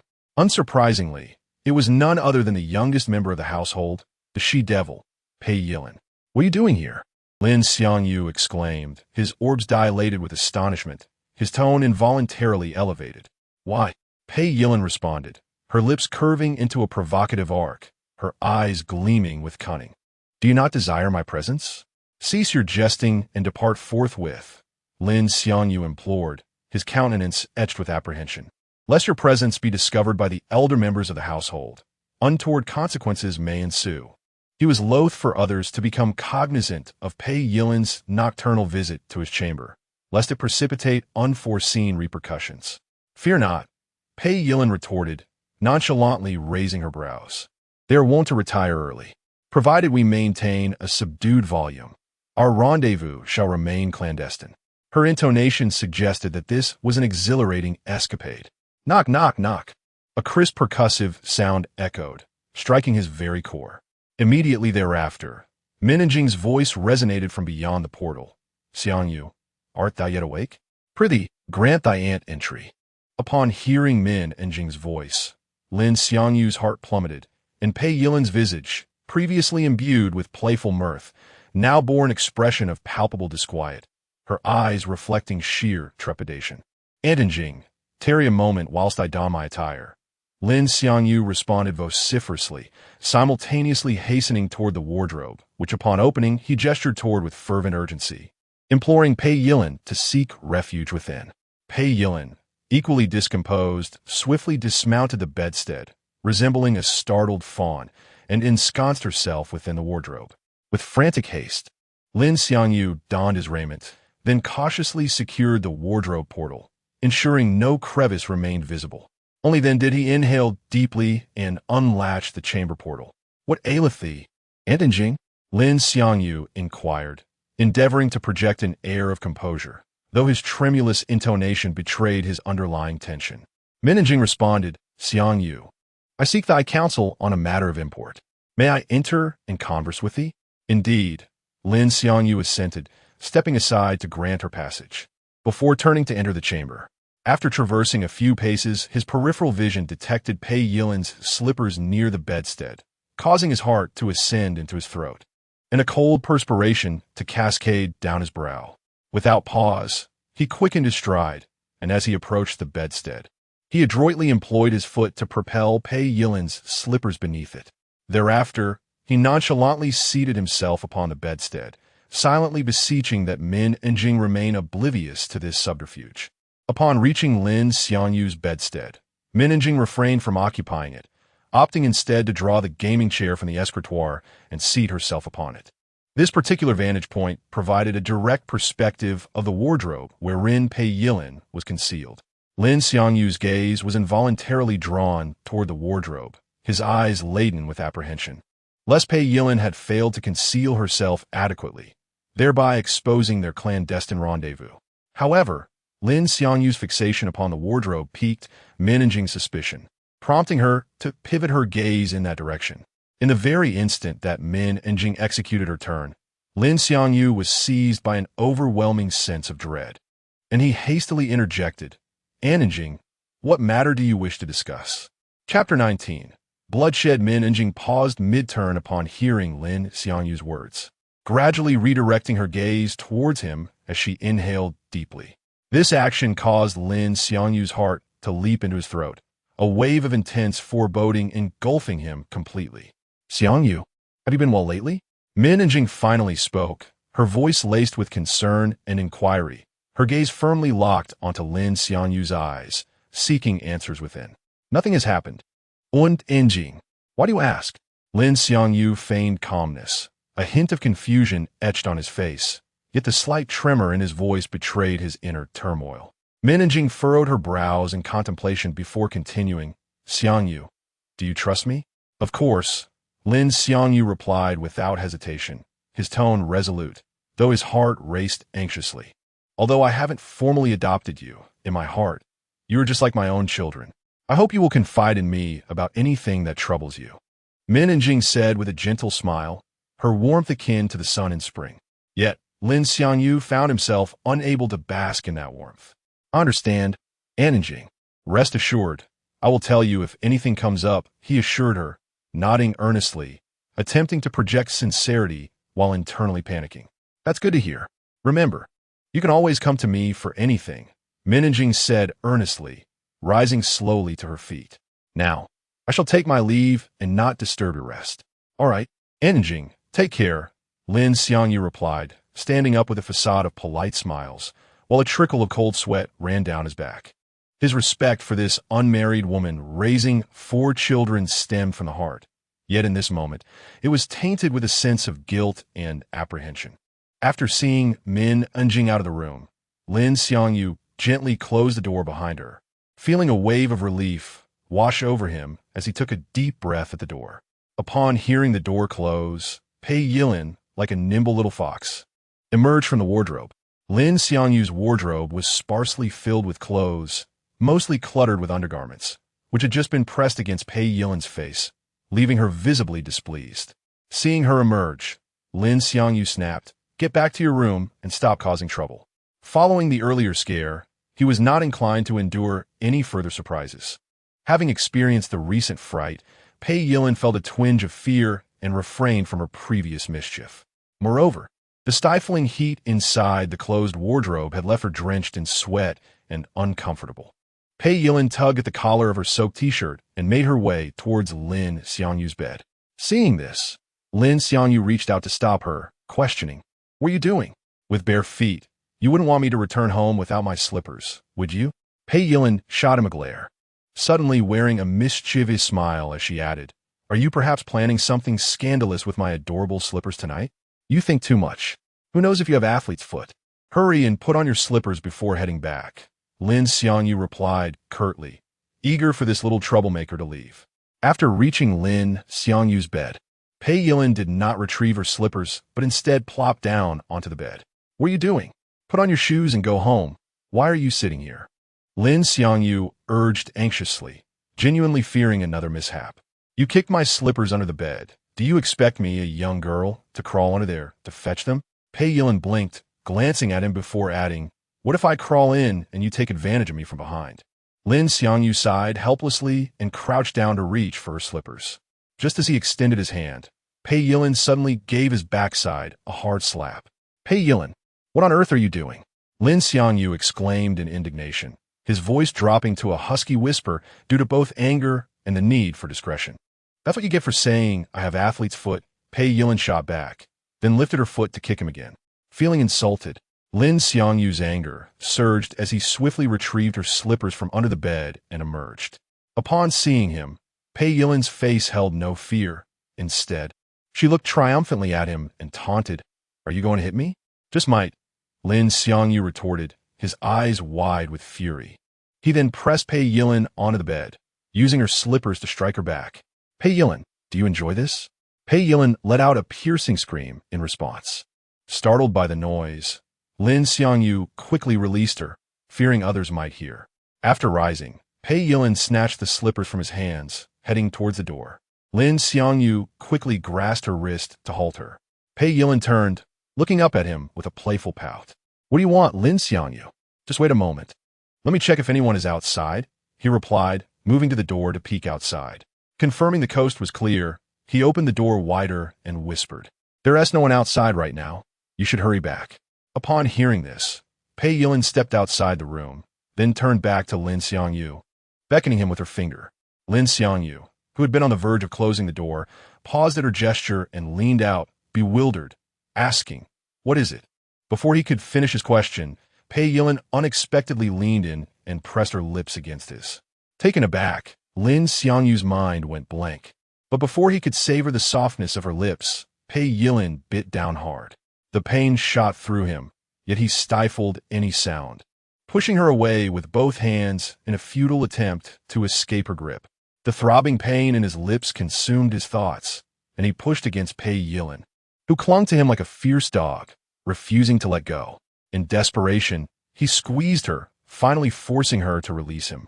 As Pei Yilin withdrew, Lin Xiangyu's lips bled, a testament to her ferocity. Seeing him clutching his mouth in pain, Pei Yilin wore a smug expression, strutting back towards the room as if victorious. Lin Xiangyu, ignoring his anger towards her, quickly shut the door and rushed to the mirror to inspect his injury. Pei Yilin planned to return to her room for a change of clothes before heading downstairs to shower, feeling uncomfortably sticky from sweat.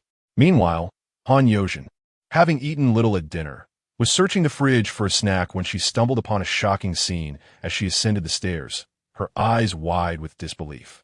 Chapter 20, A Debt of Blood, Requital in Kind. Han Yozhin's contribution has generated 100 points of astonishment.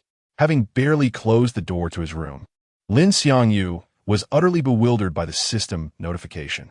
What transpired? Why had Yozhinjia suddenly bestowed such a significant amount of astonishment upon him? Could it be that Yozhinjia had witnessed the events that had just unfolded between him and Pei Yilin?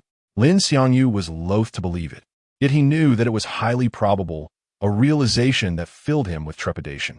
In stark contrast to Lin Xiangyu, Pei Yilin, the other participant in the aforementioned incident, remained blissfully unaware that her audacious actions had been observed by Han Yozhin.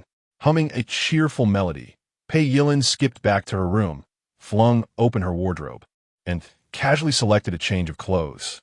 Her face radiated a radiant smile as she merrily exited the room, eager to indulge in a refreshing bath downstairs.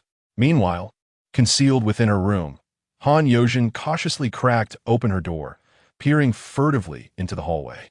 When her gaze fell upon Pei Yilin's short-sleeved white t-shirt, her eyes widened with confusion, and her mind began to wander uncontrollably. What exactly had transpired between Yilin and Lin Xiangyu? The following morning, before the sun had fully illuminated the room, Lin Xiangyu arose from his slumber with uncharacteristic promptness. Having learned from the previous day's experience, he had deliberately set an alarm, determined to avoid being roused by anyone else. The sunlight streamed through the window, gently caressing the breakfast table. However, today, Han Yozhin was conspicuously absent, leaving only Lin Xiangyu. Pei Yilin, Jin Mimi, and Min Enjing gathered around the table. Pei Yilin stirred her porridge with a spoon, her bright eyes darting about with unbridled curiosity. Suddenly, as if having made a discovery, she tilted her head slightly and inquired in a clear, youthful voice, "Has second sister not risen yet? She is usually an earlier riser than I." Lin Xiangyu was equally perplexed by this matter, but his guilt prevented him from voicing his concerns. Min Enjing, who had been meticulously arranging the tableware on the table, slowly raised her head in response to Pei Yilin's question. Her face bore a gentle smile, yet her eyes betrayed a hint of concern. She softly placed the plate she was holding, smoothed a stray strand of hair behind her ear, and said in a soothing tone, "Yozhin has already departed. This morning, she informed me that she intends to reside at school for a while, wishing to fully immerse herself in the experience of dormitory life.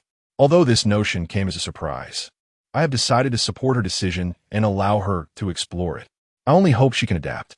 Upon hearing the news of Han Yozhin's impending move to the school dormitory, Lin Xiangyu, who had just raised his cup to take a sip of water, abruptly paused, his eyes widening slightly. A fleeting expression of astonishment crossed his face before he set down his cup and cleared his throat, attempting to conceal his surprise.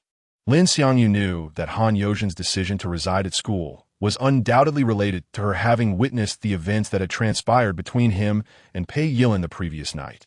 Pei Yilin's chopsticks, which had been poised to pick up a morsel of food, remained suspended in midair. Her mouth instinctively gaped open, her face displaying an expression of disbelief. However, she quickly regained her composure and muttered under her breath, "Why would second sister suddenly want to live at school?" In contrast, Jin Mimi remained composed, betraying no surprise at the news, indicating that she had been informed in advance. She gently placed her spoon on the table, turned her gaze towards Min Enjing, and reached out to take Min Enjing's hand, offering reassurance. You need not worry about Yozhin. Although she may appear naive, she has matured and is capable of taking care of herself." Min Enjing responded, placing her other hand on top of Jin Mimi's, nodding slightly, her eyes still harboring a trace of concern. Observing Min Enjing's somber mood due to Han Yozhin's decision to reside at school, the others tacitly agreed to discontinue the topic, lowering their heads and silently consuming their meal. For a moment, the only sound that could be heard was the gentle clinking of utensils against plates. As they ate, Pei Yilin glanced at Lin Xiangyu, her eyes suddenly sparkling with mischief. She then remarked, "Xiangyu Appa, your mouth appears to be rather uncomfortable. Are you suffering from mouth ulcers?" Her voice was clear and resonant, particularly noticeable in the quiet dining room. Min Enjing's contribution has generated 15 points of astonishment. Jean Mimi's contribution has generated 14 points of astonishment. As soon as Pei Yilin uttered those words, Min and Jing and Jean Mimi simultaneously turned their attention to Lin Xiangyu. Feeling the gazes of the three women upon him, Lin Xiangyu could feel his face growing flushed. Although Min and Jing remained silent, her concerned gaze seemed to inquire about his well-being. Lin Xiangyu hastily set down his chopsticks and explained with a hint of panic. It's nothing serious, just a minor mouth ulcer. Should Annie take you to the hospital for a checkup? Min and Jing asked with concern, her eyes filled with solicitude.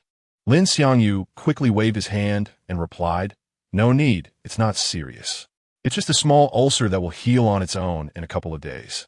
There's no need to trouble you. How did you develop mouth ulcers? Pei Yilin inquired with a hint of schadenfreude, her face betraying a subtle, mischievous smile. Upon hearing Pei Yilin's question, Lin Xiangyu, Min and Jing, and Jean Mimi simultaneously lowered their heads and resumed eating, each lost in their own thoughts. Lin Xiangyu felt a surge of annoyance at Pei Yilin's remark, thinking to himself, How did I develop mouth ulcers? As if you don't know. After a brief pause, Pei Yilin elegantly dabbed her mouth with a napkin and said playfully, I've finished eating. You may continue at your leisure. With that, she stood up and walked towards the door with a light step. Upon seeing this, Lin Xiangyu hastily shoveled the remaining rice into his mouth, announcing, I've finished eating. I'm off to school. He then stood up and quickly exited the house. Min and Jing and Jean Mimi simultaneously turned their attention to Lin Xiangyu's departing figure. As if sensing that they were performing the same action, they exchanged glances. After a brief moment of eye contact, they both lowered their heads and resumed eating, the atmosphere becoming somewhat delicate. Lin Xiangyu had only been transported to this world a little over a day ago, yet he had already managed to fill everyone in the household with their own private thoughts and concerns. The house in which Lin Xiangyu and his companions resided was a detached house.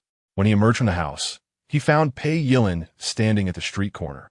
Hailing a passing taxi, Lin Xiangyu approached the street corner, seized Pei Yilin's arm, and said with a stern expression, Pei Yilin, you've gone too far. Refrain from engaging in those strange behaviors in front of Jing Annie and the others. Do you have any idea how awkward it is? Furthermore, do you know that what happened last night has already... Before Lin Xiangyu could finish, Pei Yilin forcefully wrenched her arm away from Lin Xiangyu's grasp.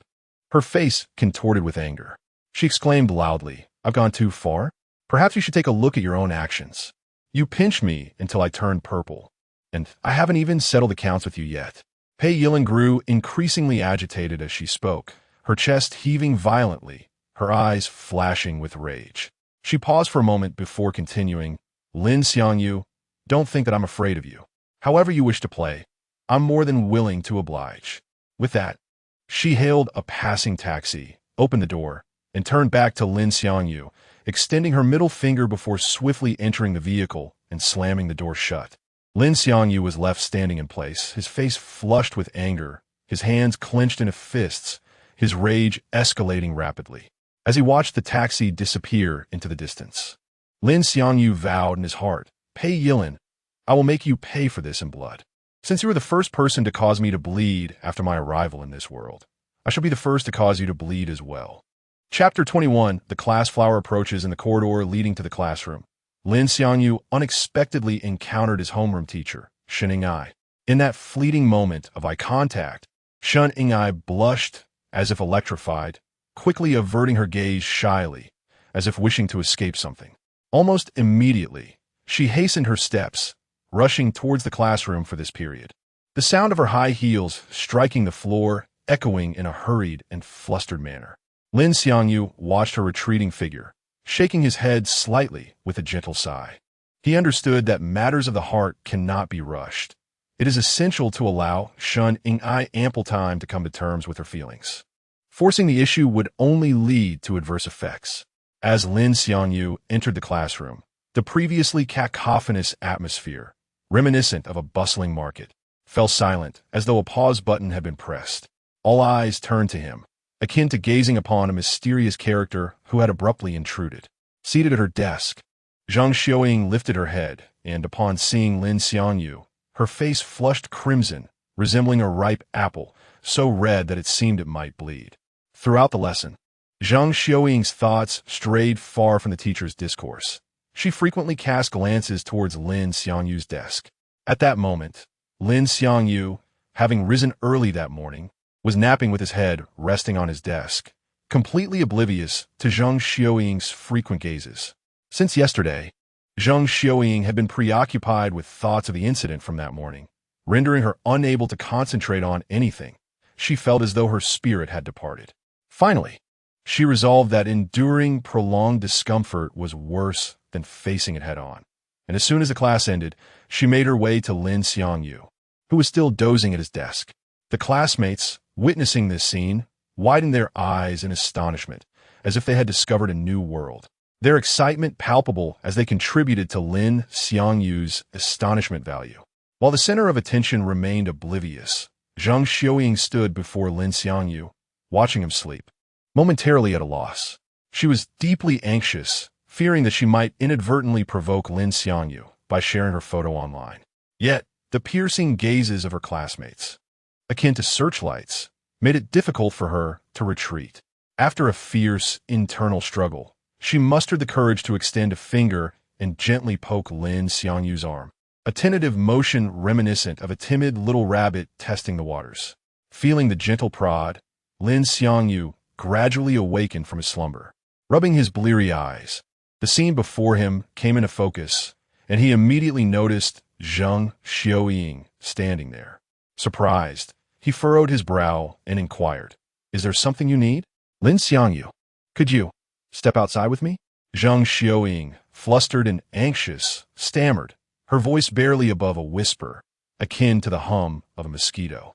For reasons unknown, since their encounter the previous morning, she sensed that Lin Xiangyu was no longer the timid, easily bullied figure he once was, but had instead developed a formidable presence that was not to be trifled with. Upon hearing Zhang Xiaoying's words, the classmates reacted as if struck by lightning, their jaws nearly dropping to the floor.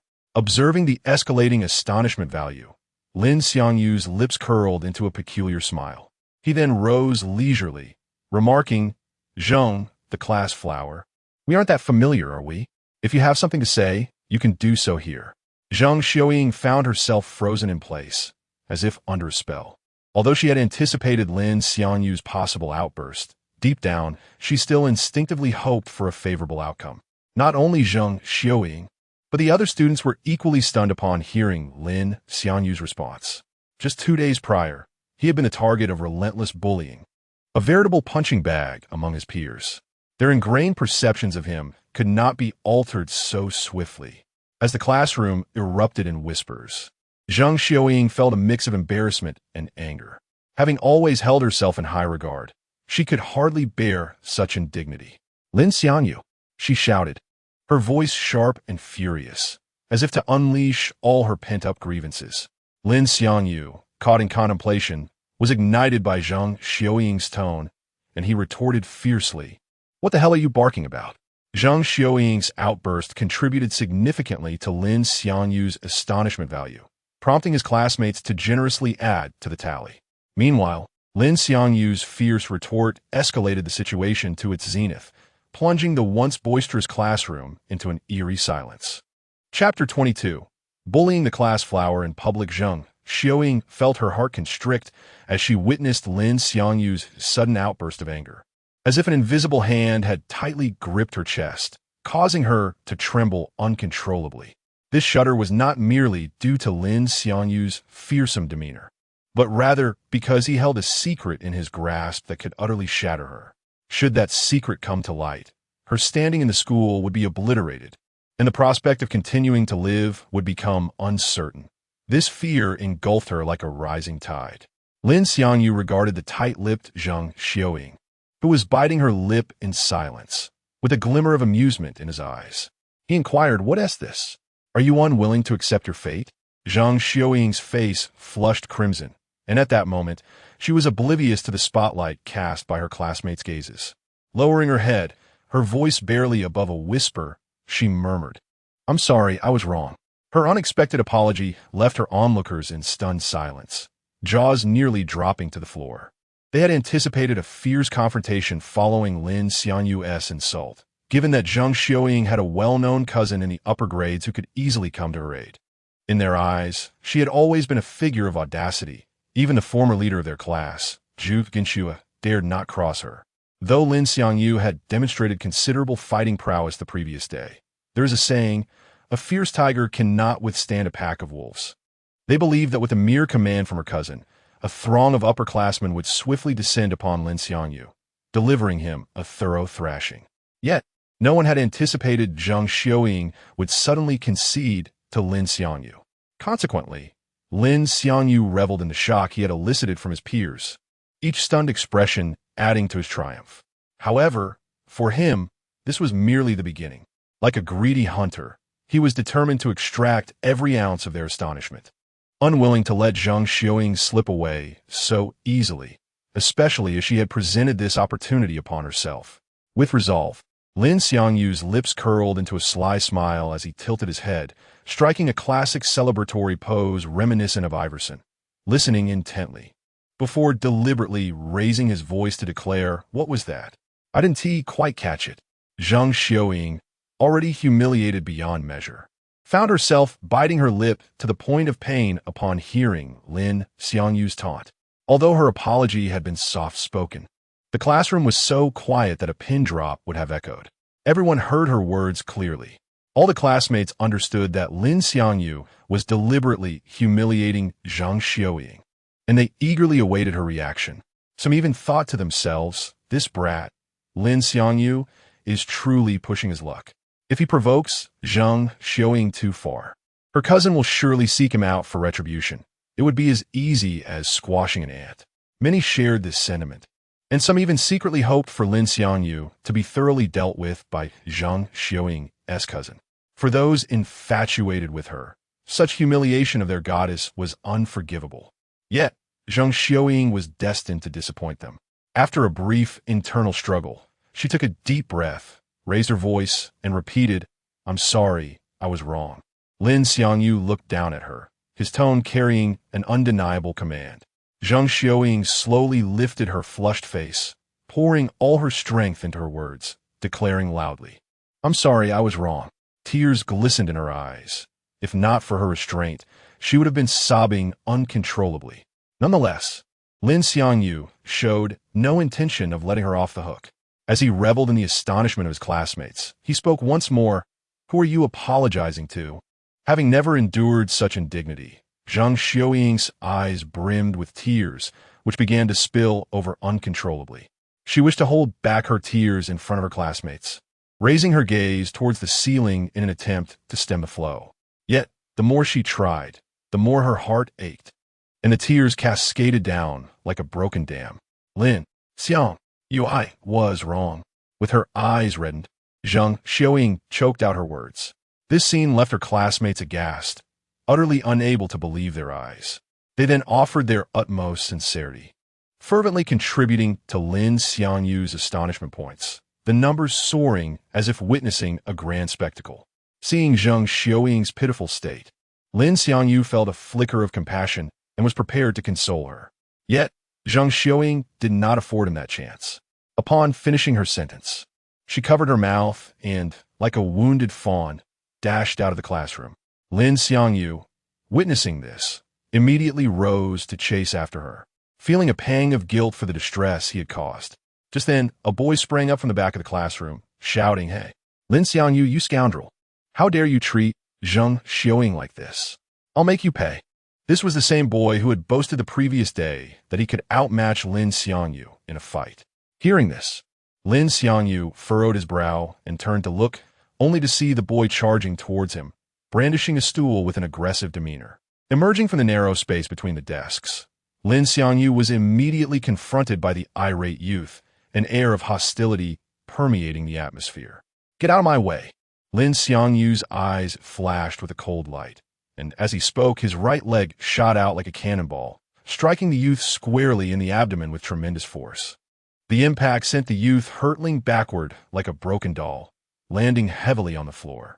In the process, his elbow struck the corner of a desk, contorting his face in agony, and the stool he had been wielding slipped from his grasp, narrowly missing his head, leaving him pale and trembling. having felled his assailant. Lin Xiangyu did not press his advantage, but instead strode purposefully toward the exit. He reflected on his recent actions, acknowledging their excessive nature, and felt a pang of concern for Zhang Xiuying, who had fled in tears. Upon reaching the corridor, he found it deserted. He decided to search the sports field, where he soon spotted Zhang Xiuying, her face buried in her hands as she wept. Standing beside her was her cousin, Zhang Taijun, a known troublemaker in his second year of university. Xiuying, don't cry. Tell your brother who dared to upset you, and I'll break their legs. Zhang Taijun stood with his hands on his hips, his chest heaving, as if ready to tear apart whoever had wronged his sister. When Zhang Xiuying continued to sob silently, Zhang Taijun's anger intensified. Xiuying, this is not just about you, it's about me too. How dare anyone lay a hand on my sister?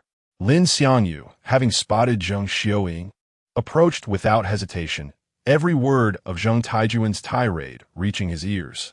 He was unfazed by Zhang Taijun's presence, knowing that he could easily enhance his combat abilities with the 1,000+ shock points he possessed. Moreover, he was confident in his current strength to face anyone. He was clad in a simple white vest and clean white sneakers, unassuming garments that were, in fact, his secret weapons, constantly activating his passive skills, significantly boosting his base attributes. He resolved to wear this ensemble daily. Golden skill card, passive vest tiger. Effect: increases combat power by 50 when wearing any vest. Golden skill card, passive sports boy. Effect: increases movement speed by 50 when wearing sneakers.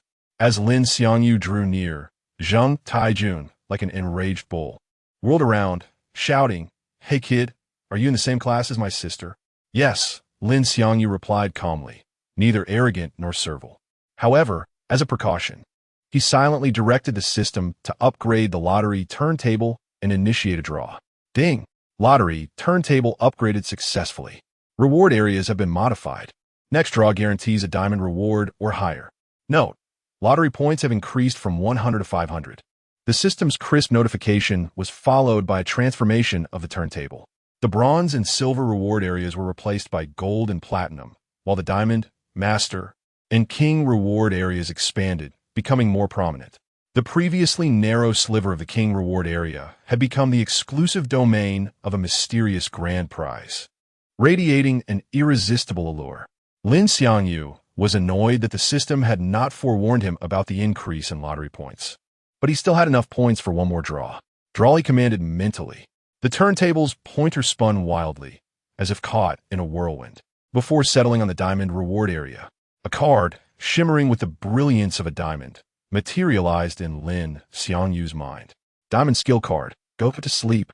Effect: a punch to the head will instantly knock the opponent unconscious. Sleep duration varies depending on the opponent's strength, with a maximum of 3 minutes. Each use consumes 1/3 of stamina. Exhaustion will result in immediate fainting.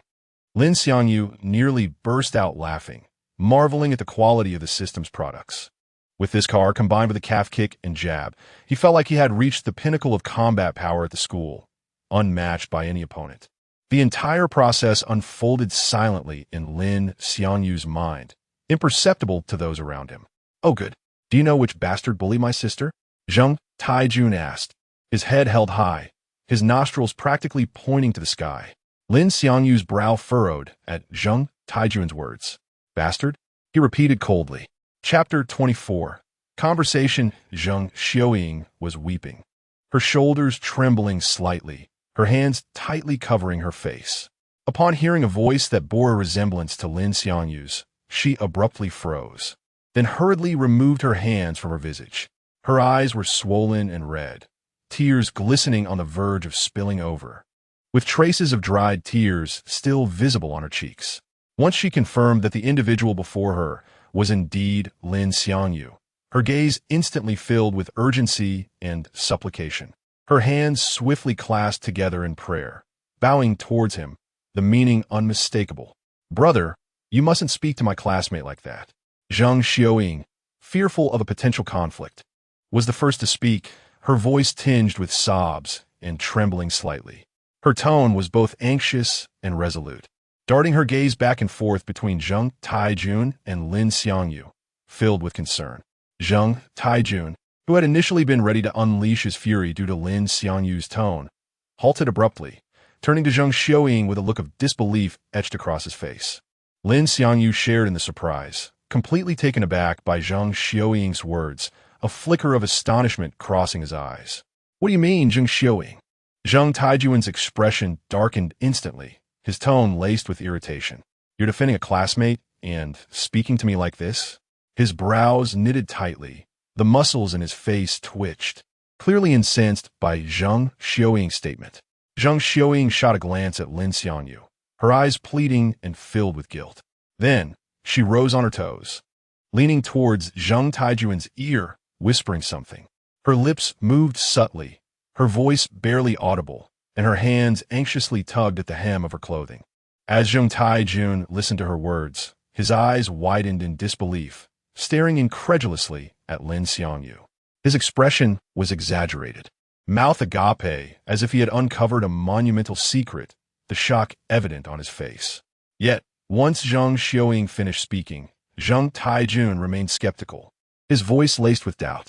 "Zhang Xiaoying, you wouldn't be trying to deceive me because you're being bullied and are too afraid to tell me, would you?"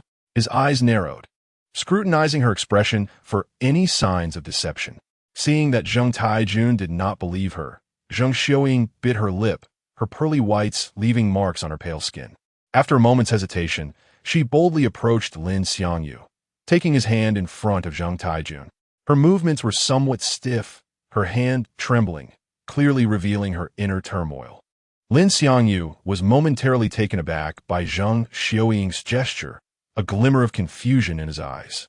However, he quickly regained his composure, concealing his surprise as he wished to discern Zhang Xiaoying's intentions. He could distinctly feel her nervousness, her palm clammy and cool against his. Zhang Taijun squinted slightly, his gaze assessing, tinged with sarcasm. "Zhang Xiaoying, you don't think that merely holding hands could fool me, do you?" A slight smirk played on his lips, a derisive laugh escaping him. Upon hearing his words, Zhang Xiaoying's expression contorted in struggle, her inner conflict palpable. Suddenly, as if struck by a revelation, she appeared relieved. "Brother, you wouldn't want to watch me kiss another boy here, would you? That would be rather twisted, wouldn't it? Should I inform Dad about this?" Zhang Taijun's demeanor shifted instantly, his face tightening in anxiety as he forced a smile. "Xiaoying, I was just joking. Who would I not believe? I just worry that you might be bullied and too afraid to speak up. I was merely moved by a sad movie. Besides, who would dare bully me? Everyone knows I'm Zhang Taijun's sister." Zhang Xiaoying began to chime in, a smile illuminating her face, her tone playful. This pleased Zhang Taijun immensely, a proud grin spreading across his face as he ceased to doubt her, laughing heartily. Of course, who in this entire school would dare harm Zhang Taijun's sister? With that, Zhang Taijun moved beside Lin Xiangyu, slinging an arm around his shoulder, cheerfully proclaiming, "Brother-in-law, should anyone dare to bully you or Xiaoying, just let me know." Lin Xiangyu glanced at Zhang Xiaoying, who was still holding his hand, her eyes filled with entreaty. He smiled gently, his expression warm. "Rest assured, brother, I will not allow anyone to bully Xiaoying." "Good job." Zhang Taijun clapped Lin Xiangyu on the shoulder. "Brother-in-law, let us have a brief chat, just us two." As Zhang Taijun led Lin Xiangyu aside, Zhang Xiaoying clutched Lin Xiangyu's hand tightly, refusing to let go, following them with a look of fear and unease, her grip tightening. Lin Xiangyu understood her apprehension, halting his steps, gently patting her hand with his other one, speaking softly. "It's all right, Xiaoying. I'll just be a moment with your brother, and then I'll return." Zhang Taijun chimed in. "Exactly, Xiaoying, let go of his hand. Don't cling like a sticky rice cake." Reluctantly, she released her grasp, her eyes filled with reluctance and worry as she watched Lin Xiangyu and Zhang Taijun walk away, her heart fluttering with anxiety. Once they were at a distance, Zhang Taijun turned back to check on Zhang Xiaoying, and upon seeing she had not followed, he whispered, "Kid, I'm not so old-fashioned. If Xiaoying likes you, I want to interfere. I just have one request." "What is it?" Lin Xiangyu inquired, curiosity glimmering in his eyes as he regarded Zhang Taijun attentively. Well, Zhang Taijun rarely showed such an awkward expression, his eyes betraying a hint of embarrassment as he lowered his voice. When you and Xiaoying, During that time, you must wear protection. Understood? Lin Xiangyu had not anticipated Zheng Taijun would broach such a subject. Although he knew that his relationship with Zhang Xiaoying would inevitably lead to that, he had never considered the necessity of protection. Noticing Lin Xiangyu's silence, Zheng Taijun pressed on. We're all men here. I understand your thoughts. If you truly dislike it, then you needn't use it. His expression softened with understanding. Just make sure you don't get Xiaoying pregnant. You know what to do, right? I shouldn't have to explain. I know what to do. You needn't worry, brother. Lin Xiangyu replied with a smile. His expression bright, yet a glimmer of mischief danced in his eyes. Upon hearing Lin Xiangyu's response, Zheng Taijun patted his shoulder, both of them sharing a laugh. They remained oblivious to the fact that Zhang Xiaoying had quietly positioned herself behind them at some point.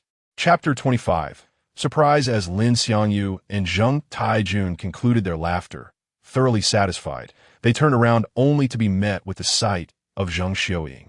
Her face flushed with indignation and embarrassment. Zheng Taijun, as if struck by lightning, felt his smile freeze on his face, wishing desperately to vanish into the ground. Discussing how to approach his own sister with another man, only to have her overhear, was undoubtedly the most mortifying moment of his life. He could almost excavate a lavish villa with his toes. I just remembered I have something to do. I'll take my leave, brother-in-law, Zheng Taijun hastily declared before bolting away, disappearing from the playground in the blink of an eye. Upon exiting the playground, Zheng Taijun was immediately confronted by a towering male student. Meanwhile, silence enveloped Lin Xiangyu and Zhang Xiaoying, the air thick with an ambiguous tension that swiftly entwined them. They exchanged wide-eyed glances, momentarily at a loss for words, only able to endure an awkward silence that felt suffocatingly tense. Ahem, ahem. After what felt like an eternity, Lin Xiangyu cleared his throat, breaking the oppressive stillness. Yet, as he attempted to speak, the silence consumed him again. He was unsure how to continue the conversation. Just as Lin Xiangyu hesitated, Zhang Xiaoying took a deep breath, as if summoning immense resolve, and spoke. Lin Xiangyu, have you decided what you want me to do? Lin Xiangyu had indeed contemplated this, but he was acutely aware that once he voiced his request, Zhang Xiaoying would undoubtedly waver. Noticing his silence, Zhang Xiaoying grew anxious, her cheeks still flushed, and implored, no matter what you ask of me, I will do it. I beg you, if that photo isn't deleted, I want to be able to live. Upon hearing this, Lin Xiangyu felt a surge of delight within. He leaned closer to Zhang Xiaoying's ear and whispered his thoughts. The moment she heard, her pearly teeth bit in her lower lip, her already flushed face turning a deeper shade of crimson, as though blood might drip from it. Her hands instinctively clutched at the hem of her clothing, her nails nearly embedding into her palms. After a fierce internal battle, she inhaled deeply, gathering her courage to respond. Though her voice was soft, it carried a resolute tone. No, I cannot agree to this. I'm still a novice. Lin Xiangyu's expression darkened instantly. His brows knitted together as a flicker of displeasure crossed his eyes. Intentionally raising his voice, laced with irritation, he retorted, Didn't you say you would agree to whatever I asked? What's the deal? Are you planning to keep this as a commodity? As he spoke, he advanced a step closer, emanating an air of pressure. Zhang Xiaoying trembled slightly at his intensity, but stood tall, her gaze unwavering as she replied loudly, No, I wish to save it for my boyfriend. Aside from this, I will agree to anything else. Her voice quivered, yet was imbued with undeniable conviction. Recognizing that persisting would be futile, Lin Xiangyu suppressed his dissatisfaction and chose to compromise. His gaze flickered momentarily before he leaned in closer again, whispering a few more words into her ear. His tone was low and suggestive, his warm breath grazing Zhang Xiaoying's neck, causing her to shiver involuntarily. After speaking, Lin Xiangyu straightened, his eyes fixed intently on Zhang Xiaoying, brimming with anticipation as he inquired, So what do you think? You can manage that, right? Zhang Xiaoying lowered her head further, her mind engulfed in turmoil once more. After a prolonged moment of hesitation, she slowly raised her hand to tuck a strand of hair behind her ear, nodding gently. Her bashful demeanor resembled a flower blooming in spring, stirring emotions deep within. Receiving her affirmative response ignited a fervor in Lin Xiangyu, his blood racing with excitement as he eagerly awaited the end of the school day. The hours dragged on, each tick of the clock stretching interminably. Even the lessons from Shun Ying felt lackluster, which was also due to his promise to maintain a normal teacher-student relationship with her at school. Finally, the school day drew to a close. According to their plan, Lin Xiangyu remained in the classroom while Zhang Xiaoying blended into the crowd, intending to return once the classroom was empty. One by one, classmates trickled out, and Lin Xiangyu dialed Min and Jing's number, informing her that he would be late returning home due to school matters and that she need not wait for dinner. Min and Jing did not pry further, offering a few brief reminders before ending the call. After hanging up, Lin Xiangyu paced the classroom, brimming with excitement. A smile unconsciously gracing his lips as visions of what was to come danced in his mind. Min and Jing had generously provided him with pocket money, more than sufficient for a rendezvous at a motel. However, influenced by certain films, Lin Xiangyu harbored an unusual obsession with locations like classrooms, hospital rooms, kitchens, and offices, believing that something thrilling had to transpire in such settings. Time seemed to mock him, crawling by at an excruciatingly slow pace. Growing impatient, Lin Xiangyu pulled out his phone and messaged Zhang Xiaoying. "Aren't you here yet?" Shortly, he received a reply. "I'll be there soon." At that moment, Lin Xiangyu heard the distinct clacking of high heels echoing down the corridor, each step growing closer. He knew that Zhang Xiaoying was the only one in their class who frequently wore high heels. His heart raced as he hid by the door, preparing to spring out and greet her with a mischievous hello, surprise. A wicked grin spread across Lin Xiangyu's face as he crouched like a leopard, ready to pounce the moment she stepped into the classroom. Chapter 26. I am waiting for you in the classroom. The sudden appearance of Lin Xiangyu startled the newcomer, whose face turned pale with fright, letting out a piercing scream that seemed to slice through the air. Upon hearing the scream, Lin Xiangyu's gaze swiftly swept over the attire of the newcomer, and he was instantly struck as if by lightning, his eyes widening in shock and dismay. For the person he had embraced was not Zhang Xiaoying, but rather Shun Ying. Shun Ying, trembling in fear, turned her head, her eyes reflecting lingering terror. Upon realizing that it was Lin Xiangyu holding her, she gradually exhaled, her tense body slowly relaxing, and her frayed nerves finally stabilizing.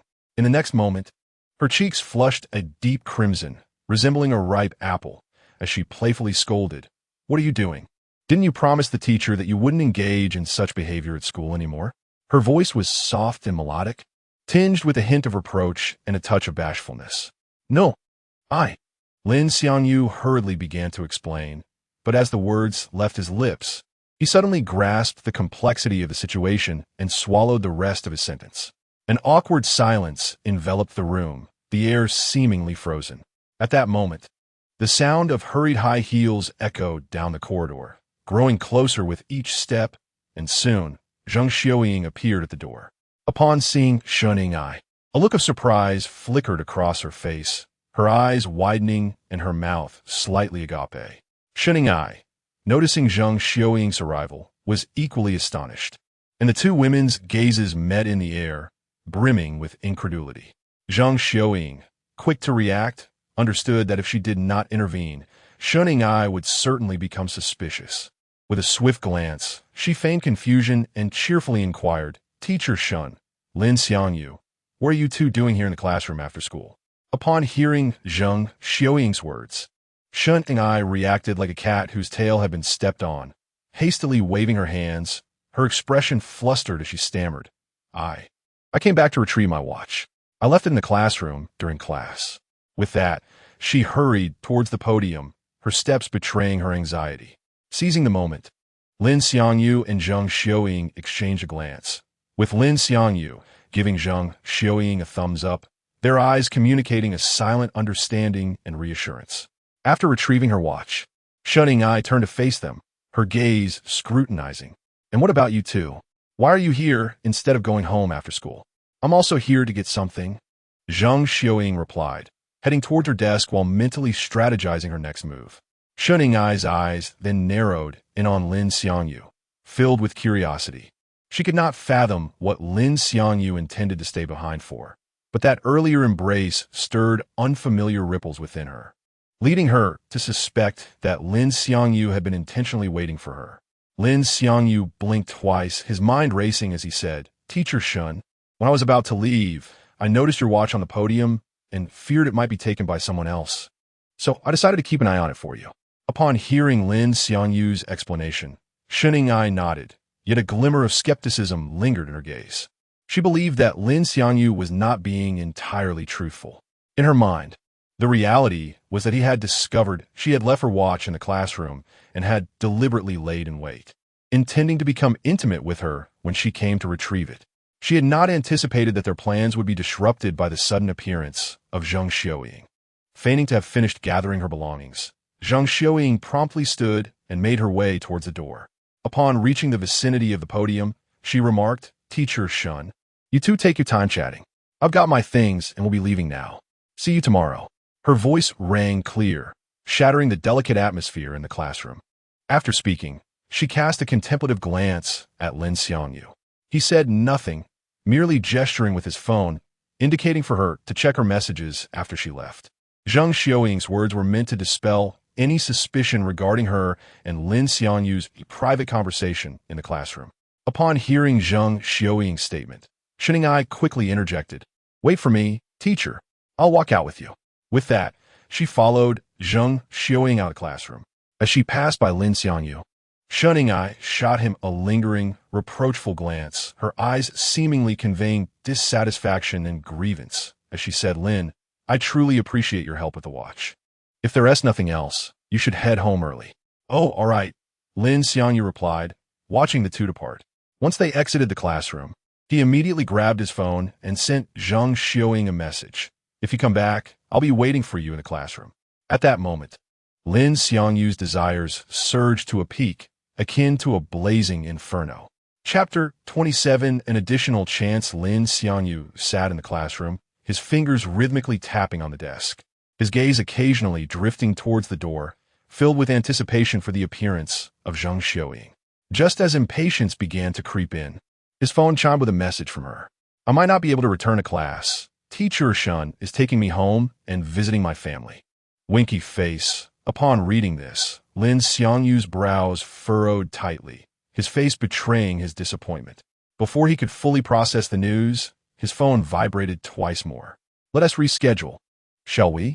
Rest assured, I will not go back on my word regarding what I promised you." Lin Xiangyu clenched his teeth, though he felt reluctant. He understood that the day was likely a lost cause. He quickly typed a response. "All right, let us reschedule, but if we do, I would like an additional chance." After sending the message, he lifted his gaze to the window, just in time to see Shunning-ai and Zhang Xiaoying exiting the school together. A short while later, he received a reply from Zhang Xiaoying. "Okay, an additional chance is fine, but only up to 2 times. It cannot exceed that. Do not treat me as a mere outlet for your desires." Lin Xiangyu snorted coldly, stowed his phone away, and left the classroom. He stepped outside and hailed a taxi, slipping inside. Upon arriving home, Lin Xiangyu found his family gathered around a dining table, enjoying a meal. The warm yellow light illuminated the table, and the aroma of the food wafted through the air. "Have you resolved everything so quickly?" Minjing inquired gently, a tender smile gracing her face. Lin Xiangyu managed a smile and nodded as he took a seat at the table. At that moment, Pei Yilin shot him a sidelong glance, her lips curling into a mocking smirk. "Didn't you say you wouldn't be back for dinner? I thought we could enjoy a peaceful meal tonight, but here you are, returning halfway through. How unfortunate." Her sharp tones sliced through the previously harmonious atmosphere like a knife. "Yilin, how can you speak to your brother like that?" Minjing's expression darkened instantly, her voice stern as she reprimanded, "Apologize to your brother at once.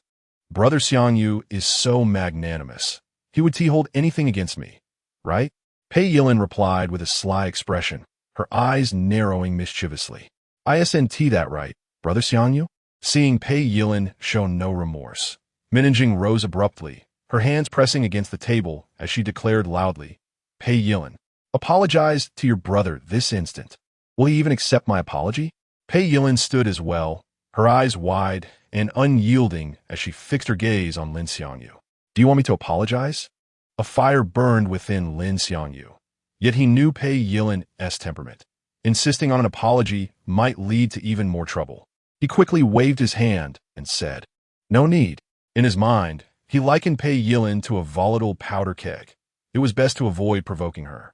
At that moment, he thought to himself, Pei Yilin is like a rabid dog in need of taming. One day, she will receive her due punishment. Seeing Lin Xiangyu relent, Pei Yilin's face lit up with triumph as she tilted her head back, her nose almost pointing to the ceiling. "I told you Brother Xiangyu wouldn't take issue with me. Am I right? Pei Yilin, apologize to your brother immediately, or I shall not repeat myself."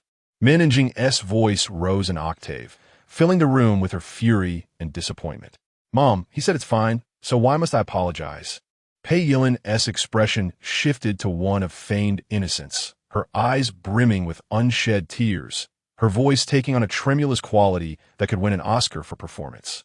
"Anjing, please don't force Yilin to apologize.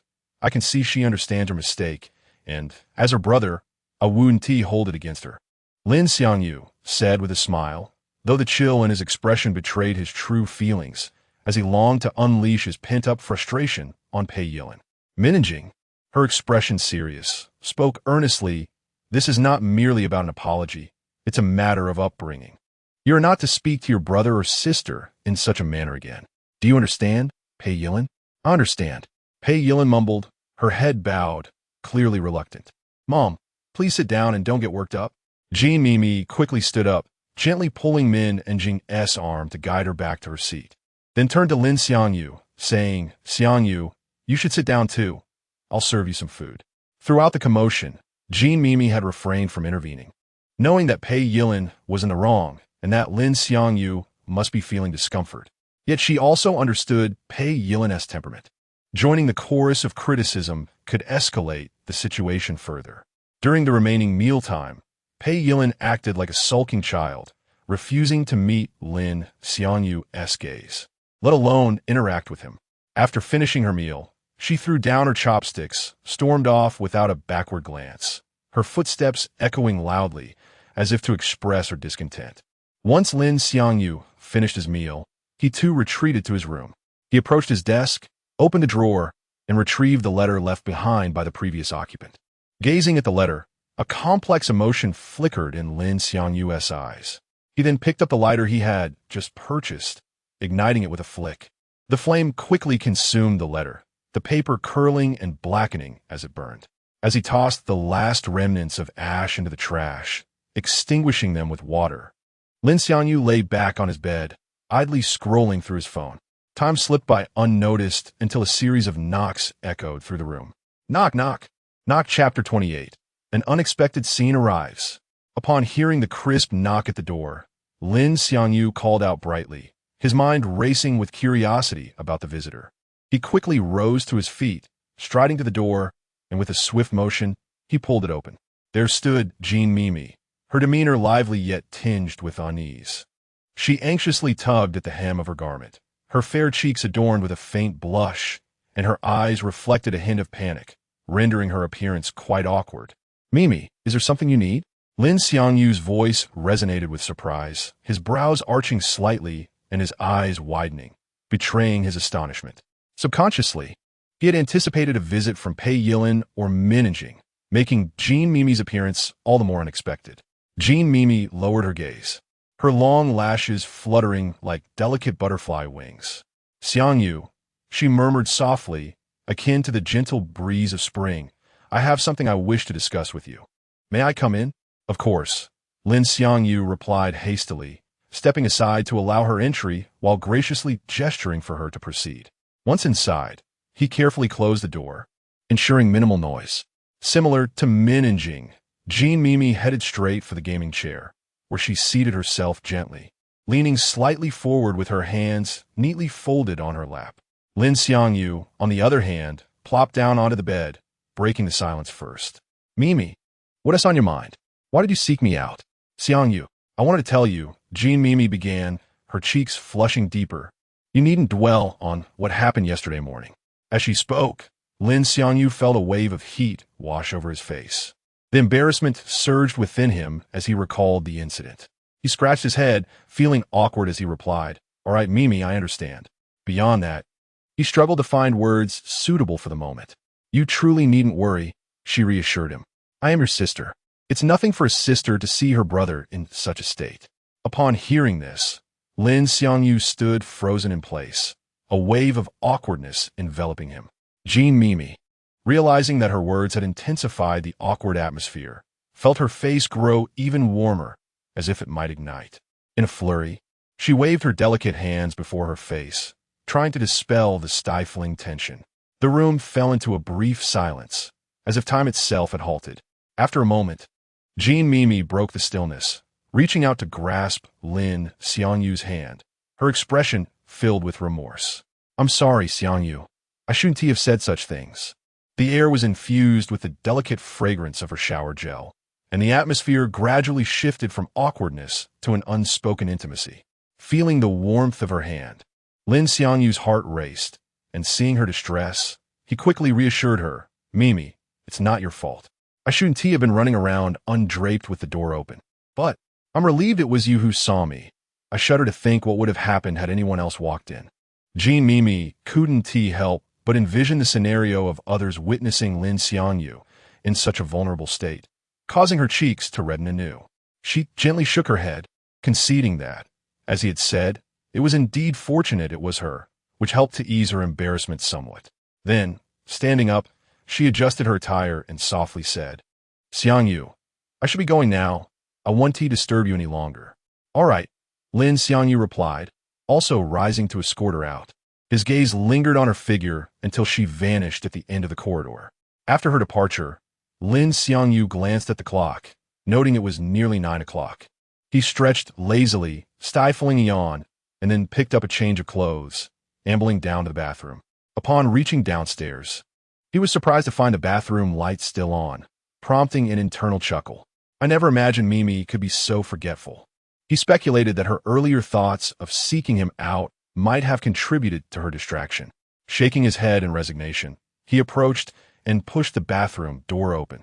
With a creak, the door slowly swung ajar, revealing Lin Xiangyu and Pei Yilin seated on the toilet, both locking eyes in mutual shock.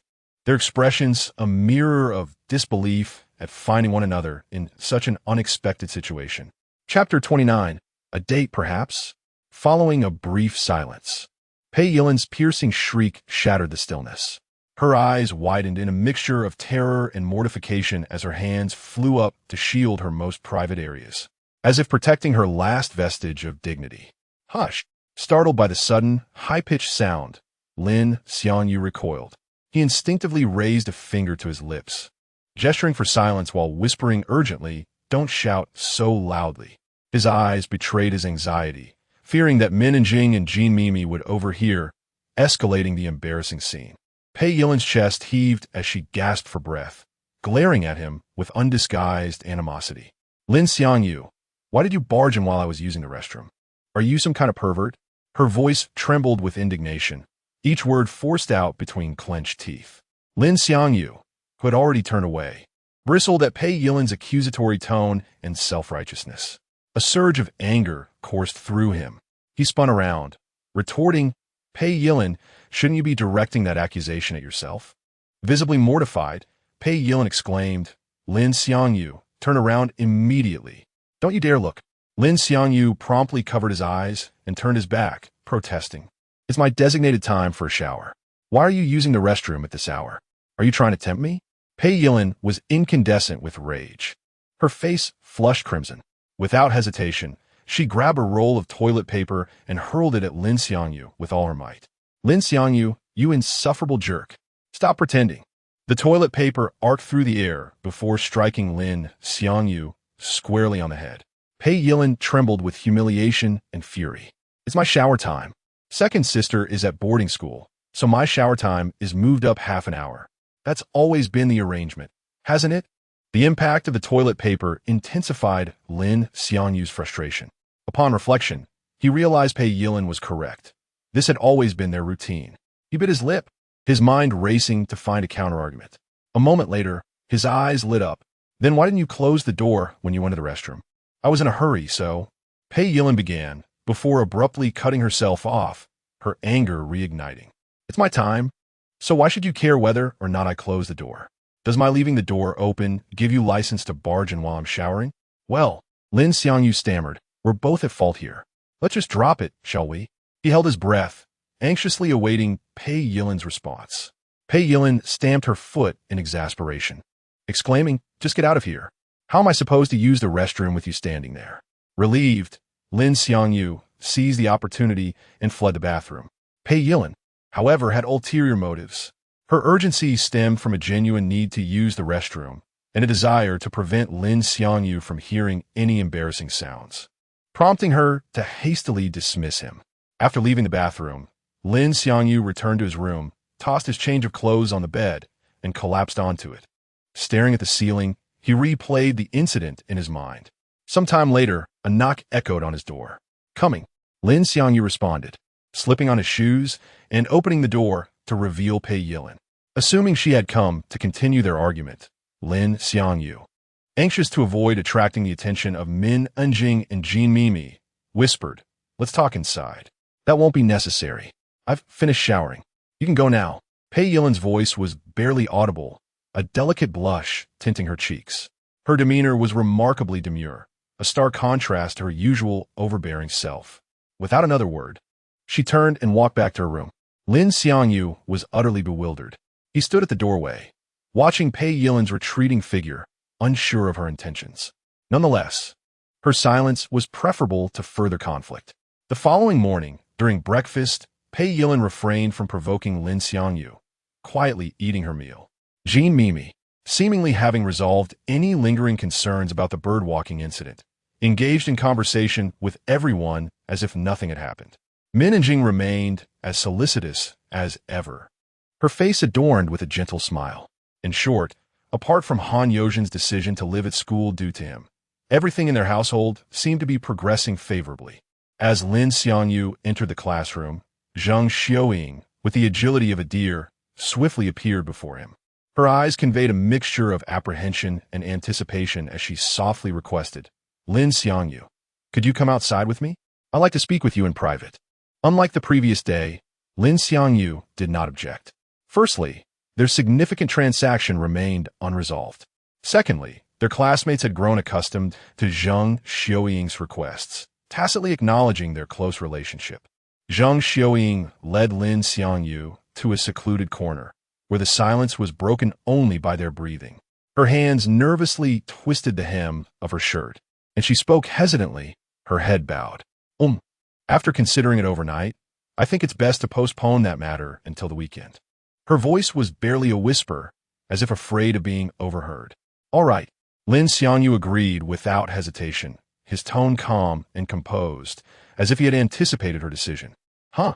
Zhang Xiaoying looked up in surprise, her eyes wide with disbelief. Zhang Xiaoying contributed 59 shock points. Zhang Xiaoying had spent the previous night agonizing over the situation, imagining countless ways Lin Xiangyu might make things difficult for her, even contemplating the worst-case scenario. She had never anticipated his ready agreement. Her heart was filled with both relief and confusion. Following the previous day's events in the classroom, Lin Xiangyu was also unwilling to take such risks. If they were caught, he could face blackmail or even expulsion, resulting in disgrace. While he was willing to bear the consequences himself, he did not want to implicate Zhang Xiaoying. However, agreement did not preclude the pursuit of additional benefits, a characteristic trait of Lin Xiangyu. After reaping the rewards of Zhang Xiaoying's shock, Lin Xiangyu's lips curled into a subtle smile as he gazed at her suggestively, saying softly, don't get too excited. I can agree, but since we're postponing it until the weekend, you'll have to pay me some interest. What do you want? Zhang Xiaoying asked, wrapping her arms around her chest, her body slightly trembling as she stared nervously at Lin Xiangyu. Go on a date with me, Lin Xiangyu replied softly, his eyes fixed on Zhang Xiaoying. Chapter 30. A Fortunate Pair. What did you say? Zhang Xiaoying appeared to have not fully grasped Lin Xiangyu's previous words. Yet, the shock value she contributed revealed her true feelings like a ruthless traitor. Upon noticing her reaction, Lin Xiangyu inhaled deeply, his previously playful demeanor vanishing in an instant, replaced by a serious expression. His gaze fixed intently on Zhang Xiaoying as he resolutely declared, "Zhang Xiaoying, let's go on a date." Hearing Lin Xiangyu's repetition, Zhang Xiaoying's face flushed as if engulfed by flames, her cheeks radiating warmth. She lowered her head, nearly touching her chest, her voice barely above a whisper, "Okay." As soon as she uttered the word, she shyly averted her gaze from Lin Xiangyu. Her hands flustered as they covered her cheeks, and she hurriedly dashed towards the classroom, her retreating figure a delightful mix of awkwardness and charm. Lin Xiangyu watched her depart, a smile involuntarily gracing his lips, his heart quietly marveling at her unexpected cuteness. They agreed to meet over the weekend, and Zhang Xiaoying, displaying complete trust in Lin Xiangyu, unhesitatingly relinquished the choice of their date's location to him. A myriad of emotions swirled within her. She never anticipated that her first date would unfold in such a whimsical, yet slightly embarrassing manner. The following days passed like a serene lake, everything proceeding in an orderly fashion.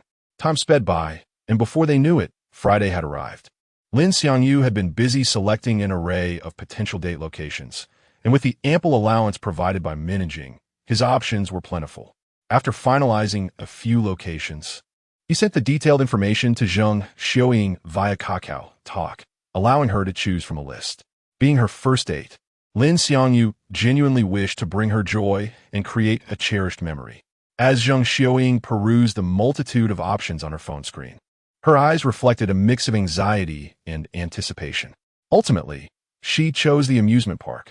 Compared to the more traditional romantic venues like cinemas, she believed the amusement park was filled with laughter and joy, promising a more engaging experience and the potential for fond memories. She was determined not to let a mundane film tarnish her inaugural date. Unbeknownst to her, a peculiar fondness for Lin Xiangyu had begun to blossom in her heart. She could not quite articulate the reason for this feeling.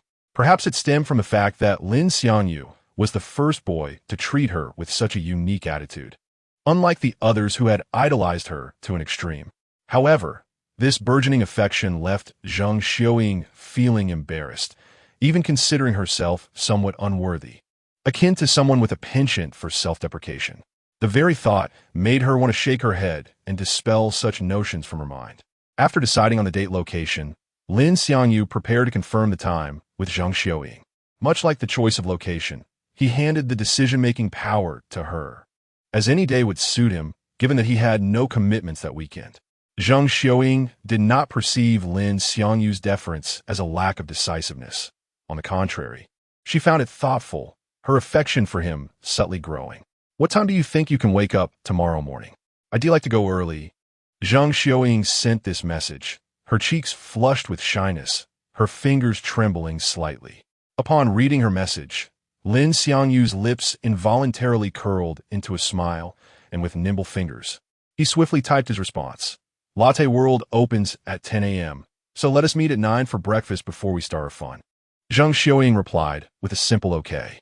This single word was akin to a stone cast into the still waters of her heart, sending ripples of exhilaration through her. With their date plans set, Lin Xiangyu felt buoyant throughout the day, a smile perpetually gracing his face as if the world around him had transformed into something splendid. Meanwhile, Zhang Xiaoying remained shy, her cheeks reddening uncontrollably at the mere thought of the upcoming date. After school, with a flutter of nerves, Zhang Xiaoying approached Lin Xiangyu's desk, her voice as soft as a gentle spring breeze. "See you tomorrow." Upon uttering those words, she blushed intensely and dashed away, her silhouette a portrait of youthful embarrassment and fluster. As her former peers observed the once untouchable class beauty, now so bashful. Even those who had long accepted Zhang Xiaoying's connection with Lin Xiangyu were taken aback. It seemed to be Lin Xiangyu's fortunate day, with one delightful occurrence after another gracing him. Just as he reveled in his anticipation of the date with Zhang Xiaoying, another unexpected surprise awaited him. "Xin Yang Ae, Lin Xiangyu, I'd like to give a try. Are you free tomorrow afternoon? Let us have dinner together." Upon reading Xin Yang Ae's message, Lin Xiangyu's eyes sparkled with excitement, his face a blend of surprise and delight. These past few days, Lin Xiangyu had been completely indifferent to him, leading him to believe that no further teacher-student stories would unfold in the near future. Yet, happiness arrived so suddenly. Lin Xiangyu's swift decision was a delightful twist of fate, filling Lin Xiangyu's heart with anticipation and exhilaration. Chapter 31. The appointment. Upon receiving the message, Lin Xiangyu wasted no time and promptly replied to Shunning AI. Of course I have time, Teacher Shin. Whenever you invite me, I shall always be available. In my world, nothing holds more significance than you. His words brimmed with ardor and eagerness, as if Shunning AI were the singular focal point of his existence. In her office, Shunning AI sat poised at her desk, her brow furrowed deeply, her pen mechanically twirling between her fingers. Her eyes seemed glued to the screen of her phone, radiating an intense and fervent focus. When Lin Xiangyu's message appeared before her, the tension in her brow appeared to ease, as if caressed by invisible hands, followed by a dazzling smile that illuminated her face. After all, who could remain indifferent to such candid and fervent compliments from the opposite sex? Then let us meet tomorrow at 7 p.m. Also, Xiangyu, please refrain from calling me teacher in private. I find it quite uncomfortable, as if it burdens me with a sense of guilt. After sending her response, Shunning AI's fair, slender fingers trembled slightly, perhaps a nervous instinct or perhaps the uncontrollable excitement bubbling within her. Meanwhile, Lin Xiangyu, upon reading Shunning AI's reply, couldn't help but smile broadly, revealing a tender, doting grin. At home, everything remained as it always had, orderly and routine. Yet, Lin Xiangyu sensed something amiss upon reflection. He realized that Han Yozhen had yet to return home for the weekend. Min Jing informed him that Han Yozhen was attending a class gathering. Thus, she likely would not be home this weekend. Min Jing's expression bore an unmistakable longing. Lin Xiangyu felt a pang in his heart. After all, Han Yozhen's boarding situation was closely intertwined with him.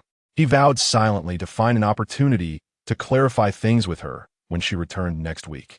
On Saturday morning, upon hearing the alarm, Lin Xiangyu sprang out of bed like a fish leaping from water. He swiftly completed his morning routine and plunged into his wardrobe, meticulously selecting his attire for the day. Glancing at the array of clothes, varied in style, yet consistently lacking in fashion, he couldn't help but mentally berate the previous owner's taste. This wardrobe is utterly hopeless. It seems I must find time to procure some decent outfits. After rummaging through his closet, he finally settled on a set of clothes that were at least somewhat presentable and hurried downstairs. In the living room, Jean Mimi was busy in the kitchen, donning an apron and preparing breakfast. Upon noticing the well-dressed and hurried Lin Xiangyu, she paused her task and inquired, "Xiangyu, are you heading out?" "Yes.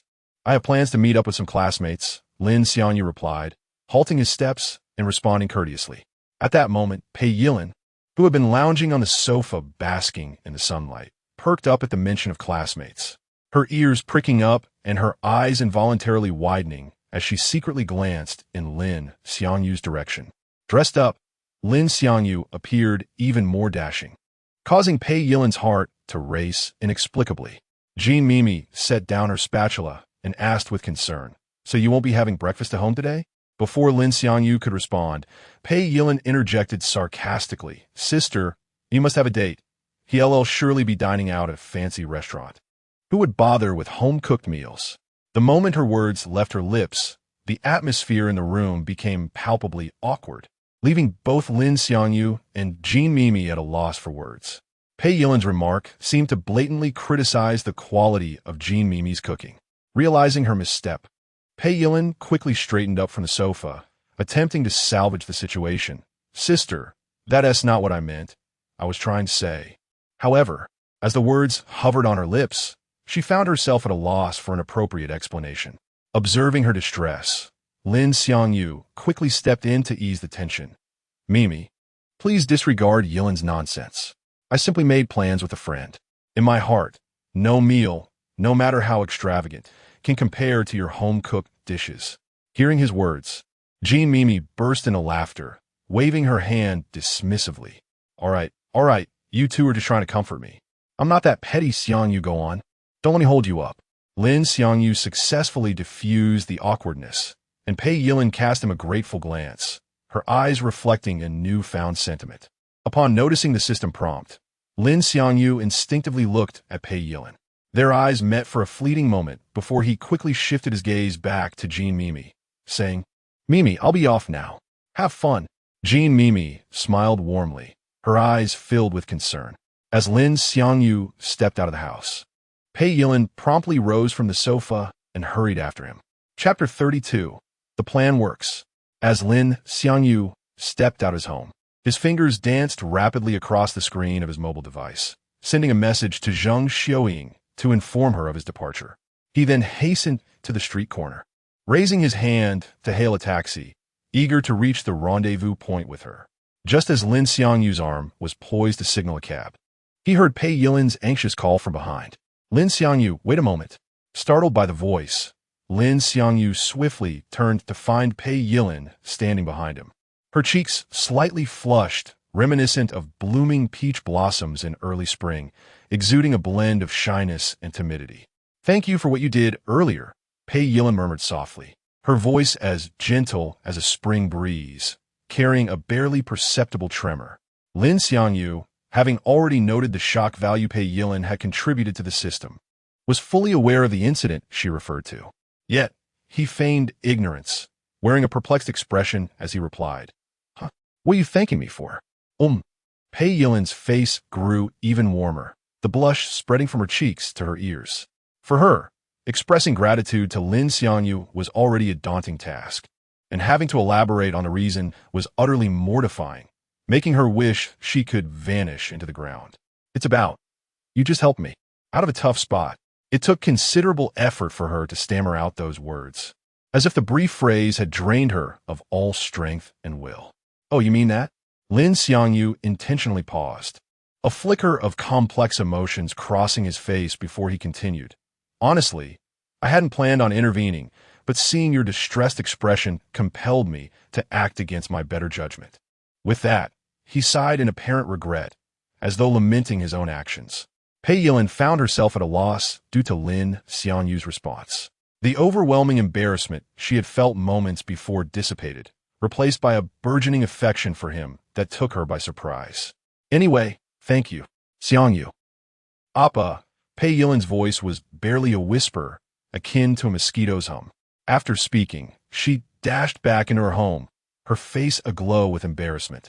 Like a startled fawn, Lin Xiangyu watched her retreating figure, a subtle smile curving at the corners of his mouth, a barely perceptible expression of satisfaction. He knew that the first step of his plan had succeeded, and everything was progressing steadily in the direction he had envisioned. The plan works. While Pei Yilin's personality could be somewhat challenging to endure, one could not deny her stunning looks and figure were exceptional. Once she had completely vanished from view, Lin Xiangyu raised his hand once more to hail a taxi. Upon entering the cab, he promptly informed Zheng Xiaoying of his arrival. Assuming he had acted swiftly, he was taken aback to discover that Zheng Xiaoying had already arrived at their designated meeting spot. As he gazed out of the window at the swiftly passing streets, a satisfied smile adorned his face. In less than a week since arriving in this world, fortune seemed to be smiling upon him, and he could almost envision a future radiant with promise.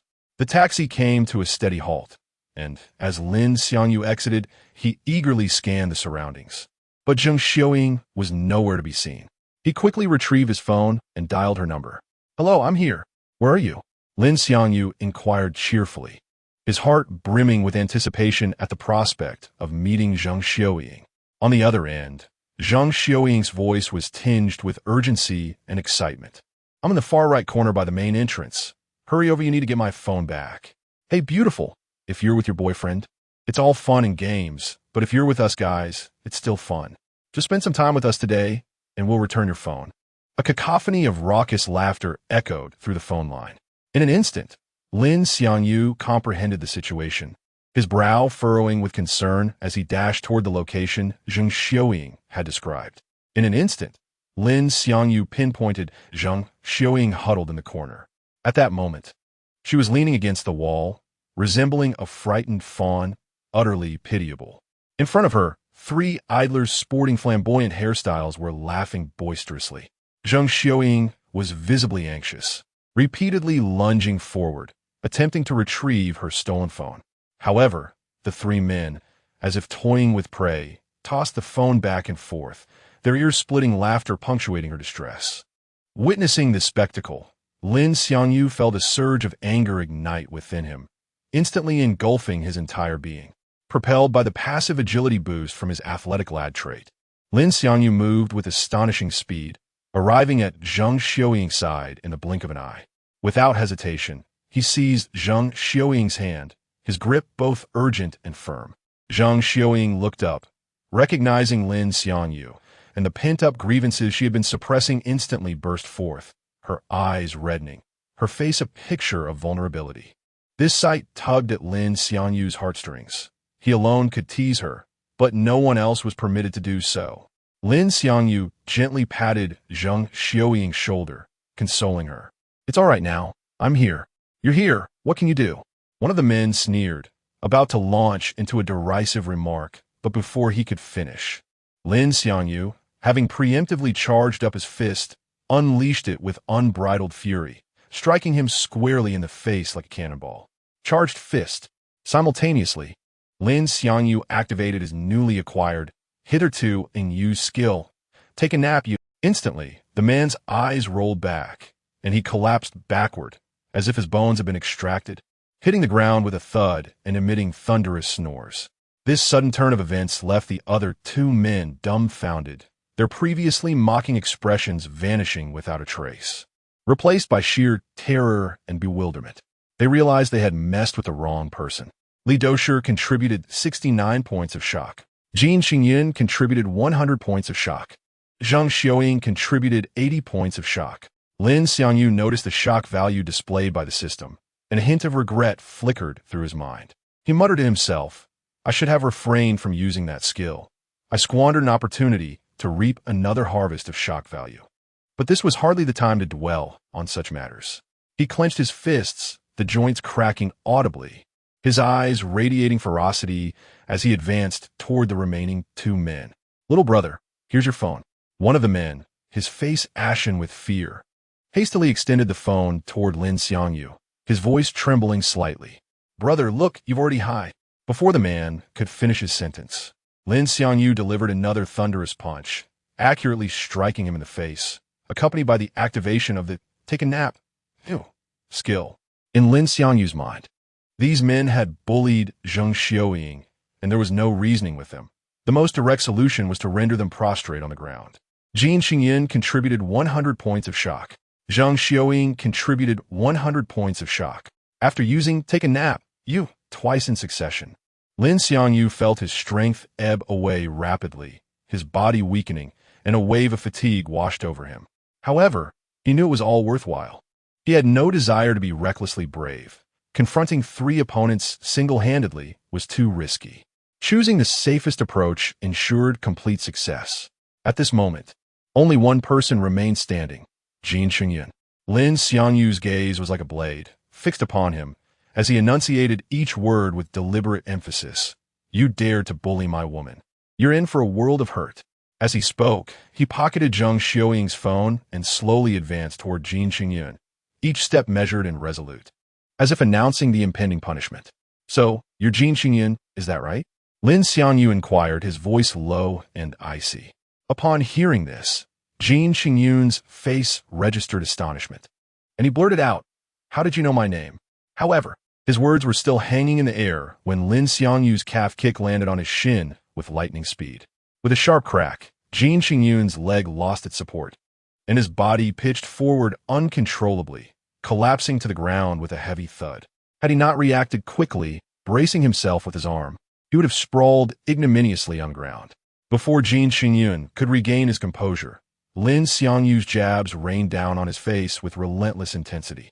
In the blink of an eye, Jin Xingyun's face was covered in bruises and lacerations, blood seeping from his brow bone, mouth, nose, and other areas, trickling down his cheeks in crimson rivulets. After reducing Jin Xingyun to a state of complete helplessness, Lin Xiangyu seized him by the hair, forcibly lifting his head, and stepped heavily on his shoulder, looking down at him with icy disdain. "You dare to mess with my woman?" Don't hit me anymore. I know I was wrong. Lin Xiangyu pleaded in abject terror. You don't know you were wrong. You're just scared. Lin Xiangyu's face twisted into a sinister grin. I'll teach you a lesson you won't forget. With that, Lin Xiangyu delivered a savage kick to Lin Xiangyu's groin. A piercing scream rent the air as Lin Xiangyu curled up into a fetal position, writhing on the ground in excruciating agony. His howls like the squeals of a slaughtered pig. Lin Xiangyu glanced at the two men he had previously incapacitated, finding them still deep in slumber, and decided against waking them. He turned and walked to Zhang Xiaoying's side, retrieved her phone from his pocket, and presented it to her, his face filled with remorse. I'm sorry, Xiaoying. If I hadn't made you wait alone, this wouldn't have happened. Having just experienced a harrowing rescue by a hero, Zhang Xiaoying was already emotionally overwrought. Hearing Lin Xiangyu's self-reproachful words, her eyes instantly welled up with tears, which threatened to spill over. Seeing that the moment was ripe, Lin Xiangyu seized the opportunity and embraced Zhang Xiaoying tightly, repeatedly murmuring, I'm sorry, Xiaoying, I'm sorry. Chapter 34. Must it be inside the classroom? Upon hearing Lin Xiangyu's incessant apologies, Zhang Xiaoying's heart was a whirlpool of emotions. She hastily reached out, her delicate fingers gently covering his lips. The moment her fingertips made contact with his warm mouth, a jolt of electricity coursed through her body, causing her heart to race. Their eyes locked, and in that fleeting instant, Zhang Xiaoying felt her face flush, the warmth swiftly creeping to her ears and neck, leaving a rosy hue in its wake. Flustered, she pushed Lin Xiangyu away, her voice soft yet tinged with bashfulness. You must be hungry. Shall we go for a meal? Sure, Lin Xiangyu replied, a flicker of disappointment stirring within him, yet he skillfully masked his emotions behind a gentle smile. What would you like to eat? How about trying some Chinese cuisine?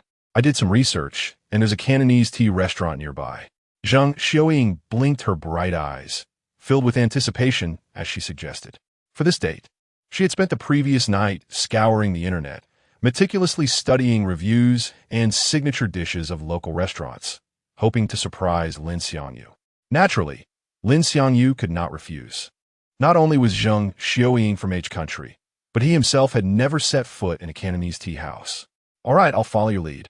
But we must not let our dear Xiaoying down, Lin Xiangyu said, his eyes brimming with affection. He understood the effort Zhang Xiaoying had put into this date, and her thoughtfulness deeply moved him. In the past, Zhang Xiaoying had encountered male peers who either feared her or shamelessly fawned over her. In high school, one particularly fervent admirer had even secretly picked up a torn stocking she discarded and licked it, a horrifying memory that left her wary of throwing things away carelessly. Each recollection sent shivers down her spine, which made Lin Xiangyu's respectful and sincere demeanor feel all the more exceptional. Just as Lin Xiangyu and Zhang Xiaoying departed, two figures on the ground sprang up swiftly. They had been awake for some time, merely feigning sleep out of fright from Lin Xiangyu's prowess. Once upright, they hurried to assist Lin Xiangyu, who was staggering unsteadily after the altercation. This experience had imparted a profound lesson to Lin Xiangyu. One can never awaken a person who pretends to sleep, let alone two. With regret filling his heart, he silently vowed to distance himself from these unreliable companions in the future. This incident had been a tremendous embarrassment, and he pondered how he would face his peers at school if word got out. Inside the dim, some tea house, Zhang Xiaoying stared at the densely packed menu filled with unfamiliar dish names, momentarily at a loss. She considered asking the server for recommendations, but hesitated, fearing it would expose her lack of knowledge about Chinese cuisine in front of Lin Xiangyu. Nervously biting her lower lip, her fingers glided across the menu, attempting to find something familiar among the strange titles. Lin Xiangyu quickly perceived her discomfort and turned to the server. Crystal shrimp dumplings, crispy rice rolls, fresh shrimp siumai, and roast duck. As he placed the order, he attentively observed Zhang Xiaoying's expression and felt relieved when he saw her relax slightly. After placing the menu down, he gently asked Zhang Xiaoying, Xiaoying, would you like to add anything else? Zhang Xiaoying smiled sweetly as she replied, this is sufficient. We shouldn't overindulge. Once we enter, there will be plenty of snacks to enjoy. The thought of savoring various treats with Lin Xiangyu at the amusement park stirred sweet ripples of joy within her, making her smile even brighter. As Lin Xiangyu tasted these delicacies for the first time, he was uncertain of their authenticity. Yet the flavors were indeed astonishing, infinitely more intriguing and delightful than the typical Korean fare he was accustomed to. Each bite felt like a portal to a new world, rich textures dancing upon his palate. Zhang Xiaoying relished the meal with equal enthusiasm, her love for Chinese cuisine evident as her cheeks bulged like a charming little hamster. Occasionally glancing at Lin Xiangyu with eyes sparkling with joy and uncontainable affection. After their meal, the pair made their way to Latte World amusement park.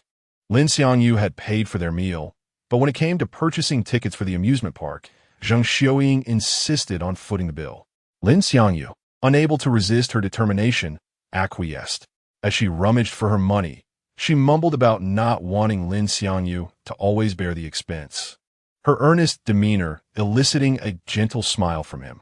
After enjoying 2 rides, Zhang Xiaoying suddenly approached Lin Xiangyu. Her face flushed and bashfully stammered, Could you help me take a few pictures? She had long desired to capture the moment, but had hesitated to ask, gathering her courage only after a prolonged internal struggle, her voice trembling with nervousness.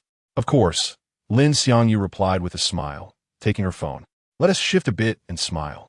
He meticulously adjusted the angle, aiming to capture Zhang Xiaoying at her most beautiful, his gaze focused and tender. After snapping a couple of shots, he set her phone down and said, Xiaoying, could you help me take a couple of pictures, too? As he pulled out his own phone, Zhang Xiaoying nodded and stepped forward to take it.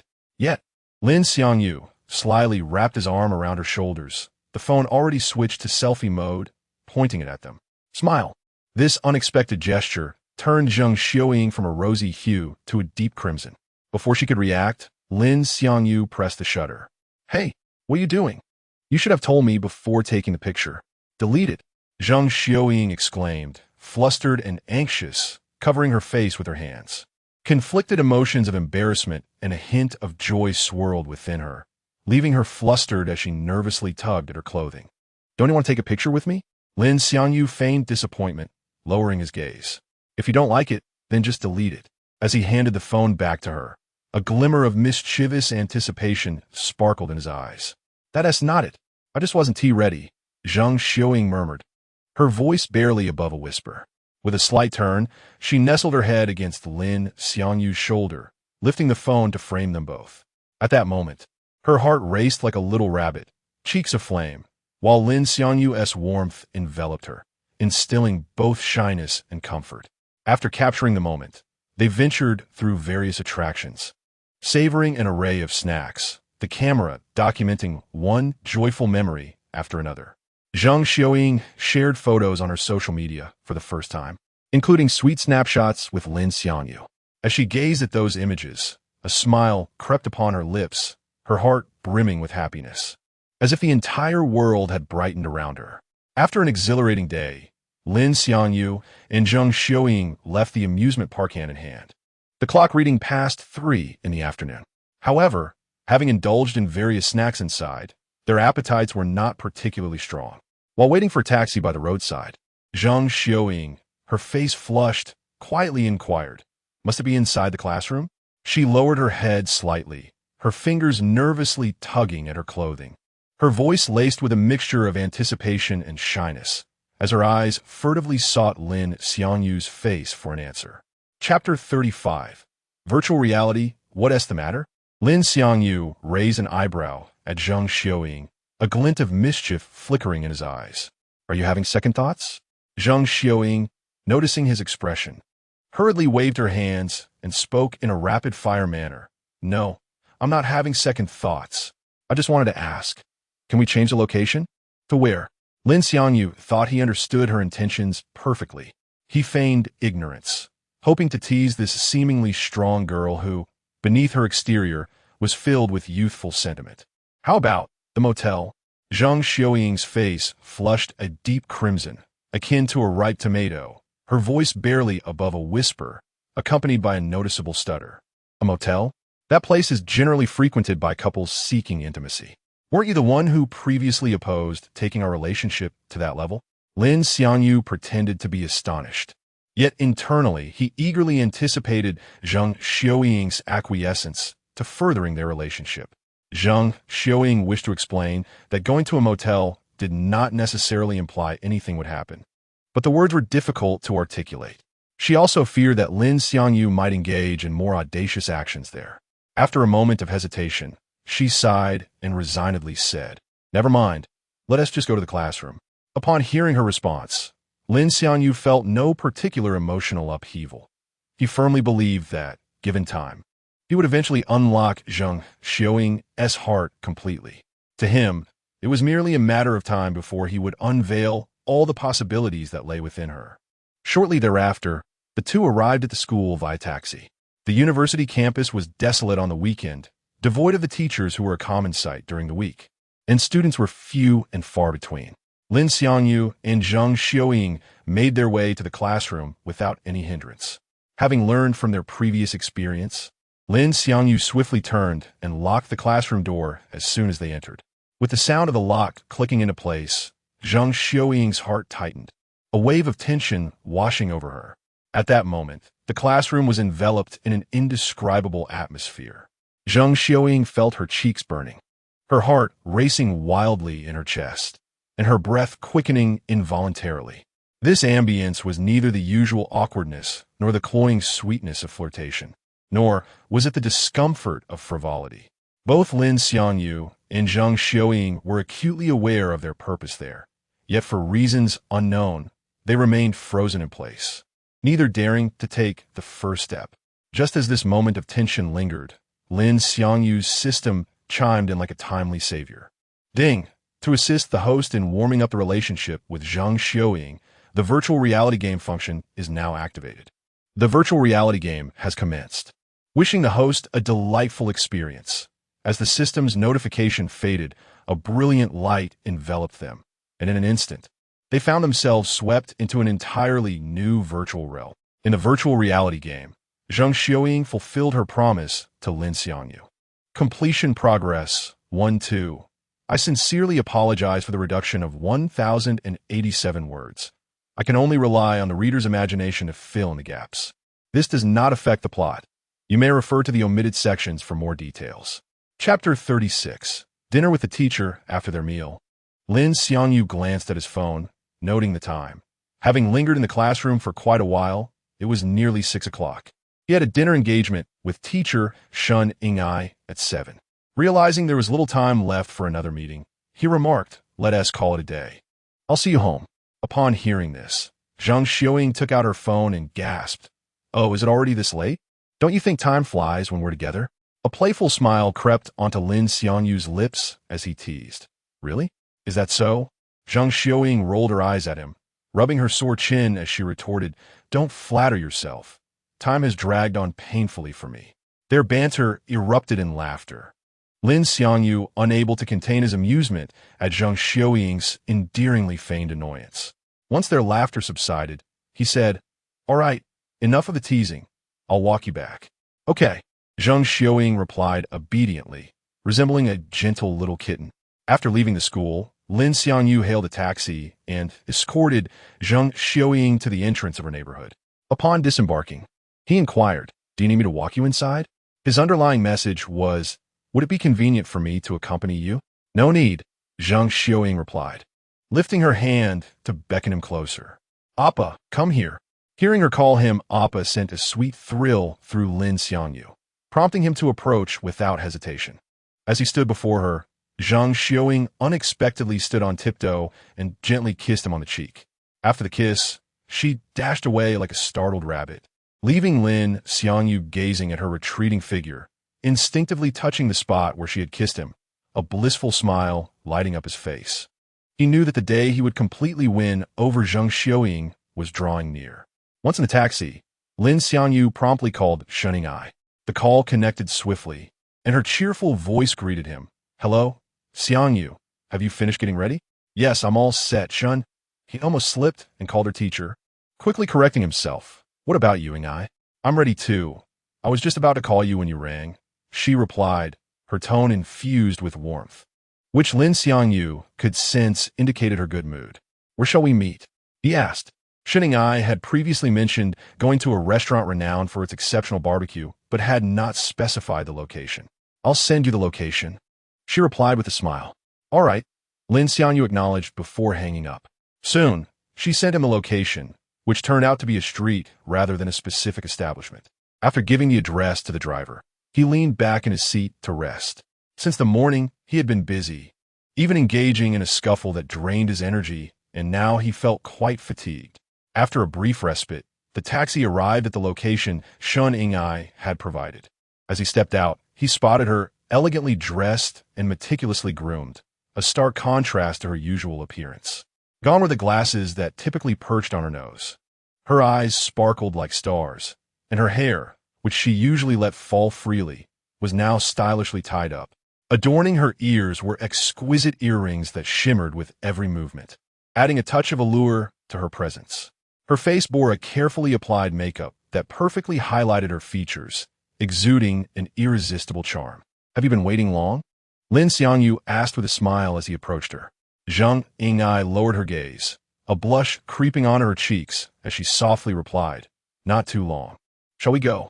What shall we eat? Lin Xiangyu inquired. Once again, she did not respond directly, instead taking his hand and saying, Just follow me. Before long, Lin Xiangyu found himself led to a barbecue restaurant. The establishment, named Kong Hudong's Baekjeong, instantly sparked memories of his past life, reminding him of a South Korean variety show he had once watched called Love Letter, hosted by Kong Hudong. As they entered the bustling restaurant, they found a cozy spot in the corner. The place was packed, being one of the popular branches in Myeongdong, Seoul. Ai expertly placed their order and began to engage Lin Xiangyu in lively conversation. Just as they were enjoying their exchange, Lin Xiangyu suddenly froze, his gaze fixed in shock on the table diagonally across from them, as if witnessing an astonishing scene. Curious, Ai turned to follow his gaze and quickly spotted a charming girl with twin ponytails among the crowd at the adjacent table. Chapter 37. Misunderstanding. Ai gazed at the adorable girl with twin ponytails, an inexplicable pang of jealousy rising within her.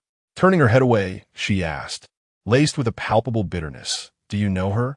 Her eyes were fixed intently on Lin Xiangyu, as if she sought to decipher every nuance of his expression. Yes, Lin Xiangyu replied, averting his gaze and nodding gently. Well, Lin Xiangyu, I never would have guessed you possessed such charm, knowing so many beautiful women, Ai remarked, her voice dripping with envy, as though she had overturned an entire vat of aged vinegar, each word tinged with sourness. Lin Xiangyu found Ai's jealousy both amusing and endearing, hurriedly lowering his voice to explain, She is my second sister. Upon hearing this, Ai's heart jolted, the tidal wave of jealousy that had surged moments ago dissipating in an instant, replaced by a profound sense of unease. She resembled a student caught in a secret rendezvous by her parents, utterly mortified and wishing to vanish into the ground. What should we do now? Ai murmured, her hand hastily covering her face, her voice barely above a whisper, filled with helplessness as she looked at Lin Xiangyu, as though he were her sole beacon of hope, desperately wishing for him to conjure a foolproof plan. Lin Xiangyu softly reassured her, It should be fine. She hasn't seen us. Let's just continue with our meal. As he spoke, he gently patted the back of Ai's hand, attempting to instill calmness and strength in her. Ai, upon hearing his words, slightly shifted her gaze, her mind racing with calculations. Just then, Han Yojin, heading to the restroom, inadvertently turned her head and caught sight of Lin Xiangyu and Ai. A blush instantly crept onto Han Yojin's face, as if her deepest secrets had been laid bare. After a moment's hesitation, she steeled herself and approached Lin Xiangyu's table, softly inquiring, Xiangyu, what are you doing here? While speaking, her eyes darted curiously to Ai, filled with intrigue about this beautiful woman and her relationship with her younger brother. Before Lin Xiangyu could respond, Ai interjected, wearing a seemingly warm smile, Xiangyu, who is this? Simultaneously, she discreetly nudged Lin Xiangyu's leg with the tip of her high heel, subtly winking at him, a silent reminder to be cautious with his words. Lin Xiangyu instantly understood and stood up, earnestly introducing, "Teacher Shun, this is my second sister." His voice rang clear and bright, aiming to dissipate the somewhat awkward atmosphere and restore normalcy. Upon hearing his words, Han Yojin's expression shifted to one of seriousness and respect, as she extended her hand politely to Shunning Ai, saying, "Hello, Teacher Shun. I am Lin Xiangyu's second sister, Han Yojin." Her gaze was focused on Shunning Ai, reflecting utmost respect and courtesy. Seeing this, Shunning Ai quickly rose, extending her right hand to gently grasp Han Yojin's. However, due to her nervousness, her palm was already slick with perspiration, the warmth and moisture conveying her inner turmoil, as she feared her secret romance would be uncovered. After a brief handshake, Shunning Ai swiftly retracted her hand, repeatedly saying, "Hello, hello." At that moment, Han Yojin seemed to sense something amiss. The sight of a female teacher dining alone with a male student on a weekend, especially one who had made an effort to dress up, felt undeniably unusual. "Xiangyu, what exactly is going on between you and Teacher Shen?" Han Yojin asked, her brow slightly furrowed, her eyes darting between Lin Xiangyu and Shunning Ai, seeking answers. Her suspicions deepening. Caught off guard by the question, Lin Xiangyu was at a loss for words, an awkward expression washing over his face as he opened his mouth. Yet nothing came out, resembling a fish out of water, floundering helplessly. Observing his reaction, Shunning Ai quickly interjected, maintaining a smile and speaking calmly. "It's like this. Xiangyu reached out to me privately, mentioning he was troubled by certain matters, so I thought to discuss it with him during the weekend." Her voice was steady, attempting to convince Han Yojin of this narrative while striving to mask her inner anxiety. "Oh, I see." Han Yojin nodded thoughtfully. But at that moment, she suddenly recalled the scene she had witnessed on the staircase that night, connecting it to Shunning Ai's remark about Xiangyu being troubled by something.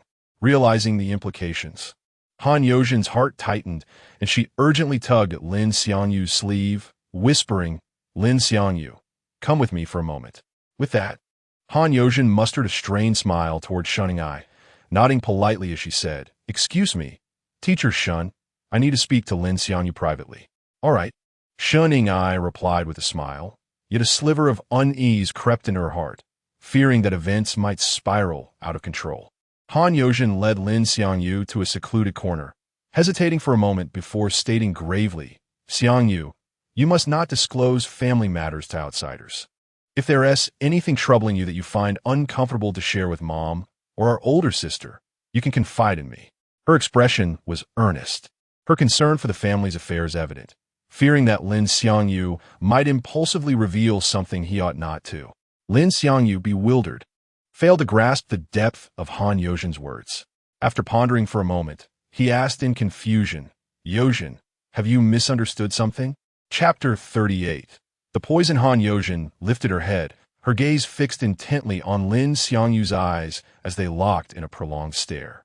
After a moment, Han Yojin, her expression grave, said, "In any case, you must not share family matters with outsiders." She had hesitated for quite some time in her heart, ultimately refraining from revealing what she had witnessed that night on the staircase. The memory lingered like a thorn, piercing her heart. She longed to speak of it, but found herself at a loss for words. "Jiji Yojin, you've truly misunderstood me. I have no intention of discussing family matters with Teacher Shun." Lin Xiangyu hurriedly clarified, sincerity gleaming in his eyes as he endeavored to convince Han Yojin of his honesty. Upon hearing this, Han Yojin fell into a brief silence. Just as she was about to speak again, Shunning Ai pushed open the store door and strode towards them. Han Yojin immediately spotted Shunning Ai, and the words she had been about to utter were swallowed back down. Noticing Han Yojin's gaze fixed behind him, Lin Xiangyu instinctively turned to look. At that moment, Han Yojin called out, "Teacher Shun, why have you come?" "Oh, I just wanted to let you know that I suddenly have an urgent matter and must leave.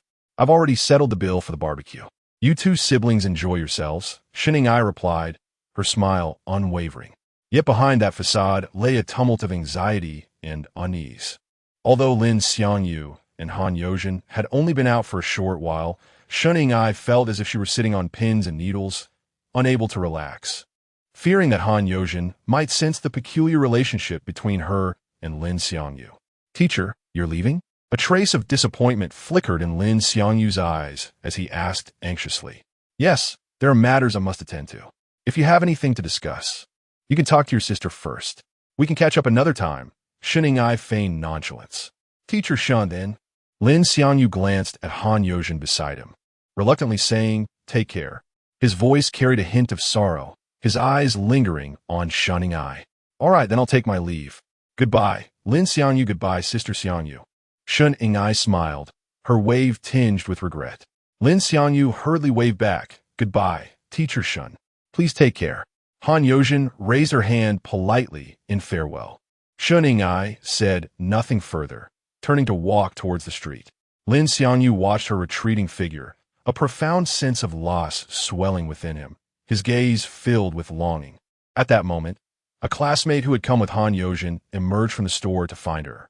A girl, slightly above average in appearance, but not particularly striking, stumbled over to Lin Xiangyu and Han Yozhen, exclaiming, "Yozhen, what are you doing here? Everyone's waiting for you. Those annoying boys refuse to drink since you're not around." She punctuated her statement with a hiccup, her cheeks flushed. Upon finishing, she noticed Han Yozhen's unusual expression and followed her gaze to Lin Xiangyu, standing nearby. The girl, evidently tipsy, walked past Lin Xiangyu without initially recognizing him.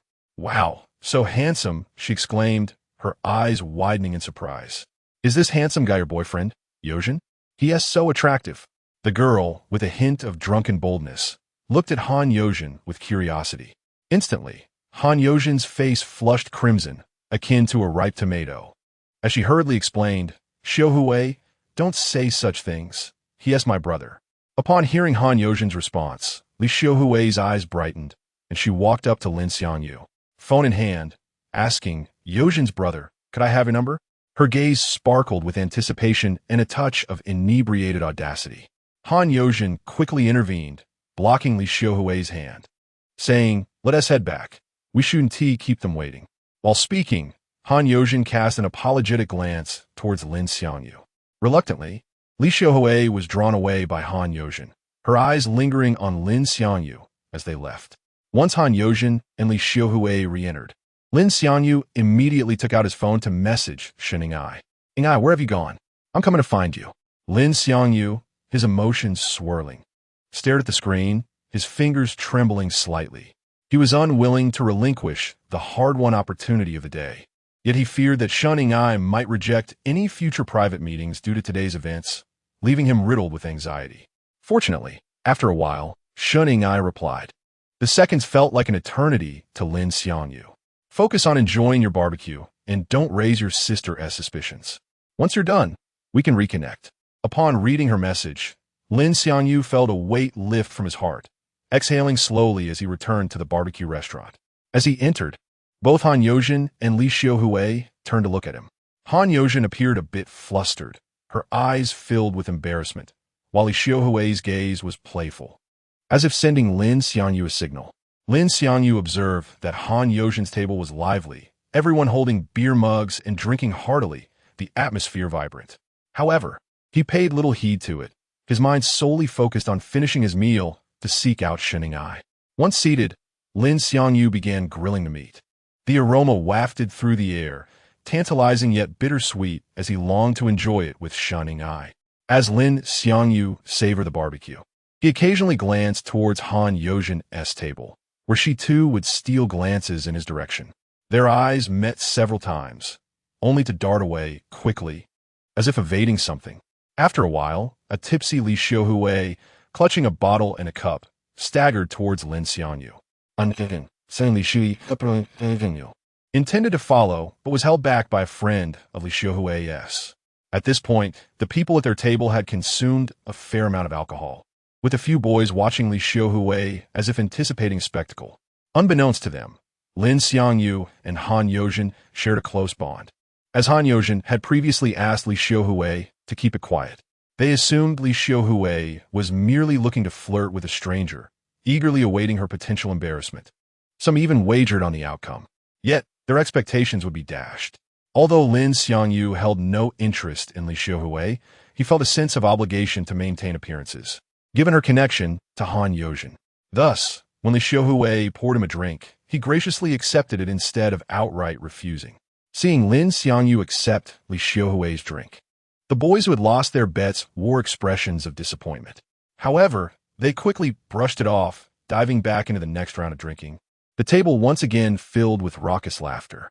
Even with Li Xiaohui lingering at Lin Xiangyu's table, they paid it no mind. For their primary aim was to assist the wealthy heir in winning Han Yozhen's affection. Amidst this, a girl, bribed by the wealthy heir, discreetly dropped the substance in a Han Yozhen's drink while she was engaged in conversation with Lin Xiangyu. The translucent liquid stirred gently, and in an instant, the nefarious powder dissolved within, vanishing without a trace as if it had never existed. Chapter 39. Han Yozhen is taken away in the dim light of the bustling gathering. Han Yozhen sat at the table, her brow slightly furrowed, filled with reluctance. Her deskmate, a boy from a privileged background, cast her a look laced with mischief and incessantly gestured to those nearby, urging them to persuade Han Yozhen to drink. Han Yozhen bi tar elipe? Feeling overwhelmed as she faced the chorus of her classmates' drunken entreaties, her head ringing with noise. Come on, Yozhen, just have one drink. Everyone is having such a great time. Don't be a killjoy. Exactly, it's just a glass of wine, it won't hurt. The voices of her classmates cascaded around her like a relentless tide. Han Yozhen instinctively clutched the hem of her garment, her knuckles whitening from the pressure. Her eyes reflected her inner turmoil and resistance. Yet, under the weight of their eager gazes and raucous laughter, she slowly extended her hand to grasp the wine glass on the table. Amidst the scrutinizing stares, Han Yozhen inhaled deeply and, with a pained expression, downed the contents of the glass. The fiery liquid coursed down her throat, and her brows knitted tightly, her gaze involuntarily drifting toward Lin Xiangyu. At that moment, she felt a profound sense of injustice. The leering stares from her male classmates made her skin crawl. Since childhood, Han Yozhen had been haunted by the insatiable gazes of boys, which was the very reason she had intentionally distanced herself from Lin Xiangyu. Meanwhile, Li Xiaohui's cheeks were flushed, her eyes glazed, as she tilted the bottle in her hand to pour another glass for Lin Xiangyu. Her voice, soft and laced with a hint of drunken flirtation, purred, "Come on, drink with your sister just one more time." She resembled a languorous cat, playfully teasing Lin Xiangyu. Seeing this, Lin Xiangyu hastily waved his hand, a look of discomfort crossing his face as he replied, "Sister Xiaohui, I really can't drink anymore. I have something to attend to later." At that moment, his mind was preoccupied with how to advance his relationship with Shan Ai, leaving him disinterested in Li Xiaohui. Had he intended to pursue anything with her tonight, he would have downed the drink without hesitation. But his thoughts were already drifting toward Shan Ai. After rejecting her twice, Li Xiaohui, like a stubborn child, would not relent. A flicker of determination sparked in her eyes as she clutched Lin Xiangyu's arm, shaking it insistently. Just one drink. Just one. To avoid creating an awkward scene, Lin Xiangyu sighed in resignation and ultimately raised the glass to drink with her once more. From that point onward, Li Xiaohui clung to him like an unshakable gum, her presence unwavering. Occasionally, Han Yozhen cast apologetic glances in their direction, her eyes filled with guilt and helplessness. Were it not for Han Yozhen's presence, even though Li Xiaohui was a girl, Lin Xiangyu would have felt compelled to confront her. "Sister Xiaohui, I have something to do. I really must leave." Lin Xiangyu pressed down his rising anger, his voice tinged with helplessness as his fingers rhythmically tapped on the edge of the table, betraying his inner agitation. "Just one last drink and I'll go with you," Li Xiaohui replied, pouring yet another glass for Lin Xiangyu. A sly glimmer flickered in her eyes, as though she harbored a secret.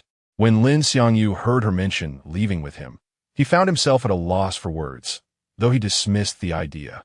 After all, once they exited the establishment, how could Li Xiaohui, in her high heels, possibly keep up with him, a sturdy young man? "Sister Xiaohui, please don't jest with me. After this glass, you should join your classmates." Lin Xiangyu's words faltered abruptly as his gaze swept across Han Yozhen's table, only to discover she had vanished, along with several boys from that group. A wave of unease washed over him, and his heart raced. He sprang to his feet, urgency propelling him toward the exit. At the parking lot's entrance, two boys were hoisting the unconscious Han Yojin, one on each side, struggling to push her into a lavish car. Seated in the passenger seat was a wealthy heir, his face flushed with excitement, eyes fixed on Han Yojin as he muttered, "You two be careful. Don't let your filthy hands touch Han Yojin." "Yes, yes," the two boys stammered, intimidated by the heir's presence, resembling obedient puppies. The moment Lin Xiangyu burst through the door, he caught sight of this disconcerting scene. "You scoundrels, what are you doing?" he bellowed, his voice reverberating like thunder throughout the parking lot. Filled with fury and concern, he quickened his pace, rushing toward the car. The two miscreants were startled by Lin Xiangyu's sudden roar. Seizing the opportunity, Lin Xiangyu sprinted to their side and, without hesitation, delivered a forceful kick to one of the men. The inebriated fellow, already unsteady, was sent sprawling to the ground. The other man, witnessing Lin Xiangyu's furious countenance, blanched and relinquished his grip on Han Yojin's arm as if it were a scorching ember. With alacrity, Lin Xiangyu steadied Han Yojin, preventing her from falling. At that moment, the affluent young man in the car emerged, his face a mask of annoyance and disdain. Li Xiaohui, having pursued Lin Xiangyu from the store, arrived on the scene. The chaotic tableau before the wealthy man's car instantly sobered her, her eyes widening as she hastened toward them. Upon seeing Li Xiaohui, Lin Xiangyu unhesitatingly entrusted Han Yojin to her care, declaring, "Xiaohui, please look after my sister. I need to deal with these beasts." His voice was deep and resolute, his eyes ablaze with fury. The man Lin Xiangyu had kicked to the ground had regained his feet, and the trio stood in a line, confronting Lin Xiangyu. The wealthy young man, accustomed to his arrogance and confident in their numerical advantage, dismissed Lin Xiangyu. He glared menacingly and barked afterward, "2 million each to beat this kid to death. I'll take responsibility for anything that happens." 2 million was a considerable sum for a student. The two men's eyes gleamed with avarice upon hearing the wealthy man's words, and they surged toward Lin Xiangyu as if invigorated. Just in time, Lin Xiangyu seethed inwardly, his fists primed. He unleashed a devastating right hook, the air whistling as it connected with the head of the foremost assailant. The man reeled backward from the impact, his head slamming against the wealthy man's car door with a resounding thud. Li Xiaohui contributed 53 points of shock. Zheng Yuxing contributed 58 points of shock. Piao Chengpei contributed 42 points of shock. The second man, caught off guard, was felled by Lin Xiangyu's swift calf kick. The force of the blow sent him crashing to the ground, clutching his leg in agony, beads of sweat cascading down his forehead, rendering him unable to stand. Witnessing Lin Xiangyu's swift dispatch of the two men, the wealthy young man's bravado evaporated, replaced by fear. A flicker of terror danced in his eyes as he stammered, "Hold on." Before he could finish, Lin Xiangyu charged forward and landed a punch squarely on his mouth. The fact that this wealthy man had almost abducted Han Yojin in plain sight was intolerable. Had Han Yojin been violated, Lin Xiangyu would never have forgiven himself. Forever haunted by guilt, Lin Xiangyu's jabs rained down upon the wealthy man's unremarkable face, leaving him defenseless. Bruises bloomed, and blood trickled from his mouth. Overwhelmed and humiliated, the wealthy man abandoned all pretense of dignity and fled. However, he had barely taken 2 steps before Lin Xiangyu seized him from behind, kicking the back of his knee, sending him sprawling face first onto the ground. The wealthy man, writhing in pain, craned his neck and shouted, "Do you know who I am? I don't give a damn who you are." Lin Xiangyu roared, his rage unbridled. "Touch my sister, and I'll make sure you regret it, even if you're royalty. I've got nothing to lose." With that, Lin Xiangyu straddled the wealthy man and unleashed a relentless barrage of blows upon his face. Li Xiaohui attempted to intervene, but a mere glance from Lin Xiangyu sent a fresh wave of shock through her, silencing her as she stood by, speechless. The chauffeur, witnessing his employer's beating, exited the vehicle, intending to intervene, but Lin Xiangyu's ferocity deterred him. Only when the wealthy man's face was a bloody mess, his eyes swollen shut, did Lin Xiangyu seize his hair, wrenching his head up, and snarled, "Remember this. If you ever dare to harm my sister again, I'll find a way to kill you. I have nothing to lose." With that, Lin Xiangyu rose and delivered 2 forceful kicks to the wealthy man's groin. The near-unconscious man was jolted awake, clutching his groin and howling in agony. Having concluded his assault, Lin Xiangyu retrieved Han Yozhen from Li Xiaohui's care. Li Xiaohui, still shaken by Lin Xiangyu's display of brutal force, trembled and dared not jest with him. She could only stand mutely as Lin Xiangyu led Han Yozhen to the roadside, hailed a taxi, and entered. Chapter 41. The Pleasure Motel. The middle-aged driver glanced at Han Yuzheng, who was unconscious in the back seat, through the rearview mirror and inquired, "Young man, where are you headed?" Upon hearing the driver's question, Lin Xiangyu was momentarily stunned, his mind blank, pondering where indeed. His gaze fell upon Han Yuzheng. Worry etched on his brow as he thought, "In her current state, I cannot take her home. What if Anjing sees her? She would surely faint from worry." Noticing Lin Xiangyu's silence, the middle-aged driver assumed the young man was inexperienced and suggested, "I know of a nearby motel with a pleasant ambience and reasonable prices. Would you like to go there?" After a moment's hesitation, Lin Xiangyu glanced once more at the adorable Han Yuzheng. Her cheeks flushed from intoxication and ultimately nodded in agreement, replying, "All right, let's south go to the place you mentioned." "Great," the driver exclaimed, pressing the accelerator as the taxi sped away like an arrow, swiftly disappearing into the distance. As the vehicle surged forward, Lin Xiangyu found himself lost in contemplation, gazing at Han Yuzheng beside him. Suddenly, his phone rang, shattering the tranquility within the car. The caller ID displayed Xin Yangyi. Having waited anxiously for a message from Lin Xiangyu, Xin Yangyi decided to call him. Upon seeing her name, Lin Xiangyu instinctively turned to look at the unconscious Han Yuzheng, feeling a wave of internal conflict. After much deliberation, he pressed the answer button. As the call connected, Xin Yangyi's playful voice resonated. "Hello, Xiangyu, have you finished eating?" "Yes," Lin Xiangyu replied tersely, his voice laced with fatigue and distraction. Xin Yangyi, he chuckled softly, her tone becoming increasingly alluring. "Can you guess where I am right now?" I can't guess." At that moment, Lin Xiangyu's thoughts were completely occupied with Han Yuzheng, leaving him no leisure to indulge in Xin Yangyi's playful banter. "How silly," she giggled lightly before enunciating, "I am at the motel." Her voice was sultry and enticing, seemingly imbued with an invisible charm that made Lin Xiangyu's heart race, causing him to swallow hard. He was utterly unprepared for Xin Yangyi to be waiting for him at the motel. Their relationship had progressed with astonishing speed, far beyond his expectations. Hearing the sound of Lin Xiangyu swallowing, Xin Yangyi felt a surge of delight and continued to tease, "I booked a room with a bathtub." Upon hearing this, Lin Xiangyu felt a rush of heat envelop him, his breathing quickening as his chest heaved. Sensing the moment was ripe, Xin Yangyi ceased her playful teasing, laughing softly as she said, "I'll send you the location. Come over." "Okay," Lin Xiangyu responded without hesitation, his voice brimming with urgency and longing. Though he wished to sprout wings and fly to Xin Yangyi's side immediately, reason reminded him to first ensure Han Yozheng's safety.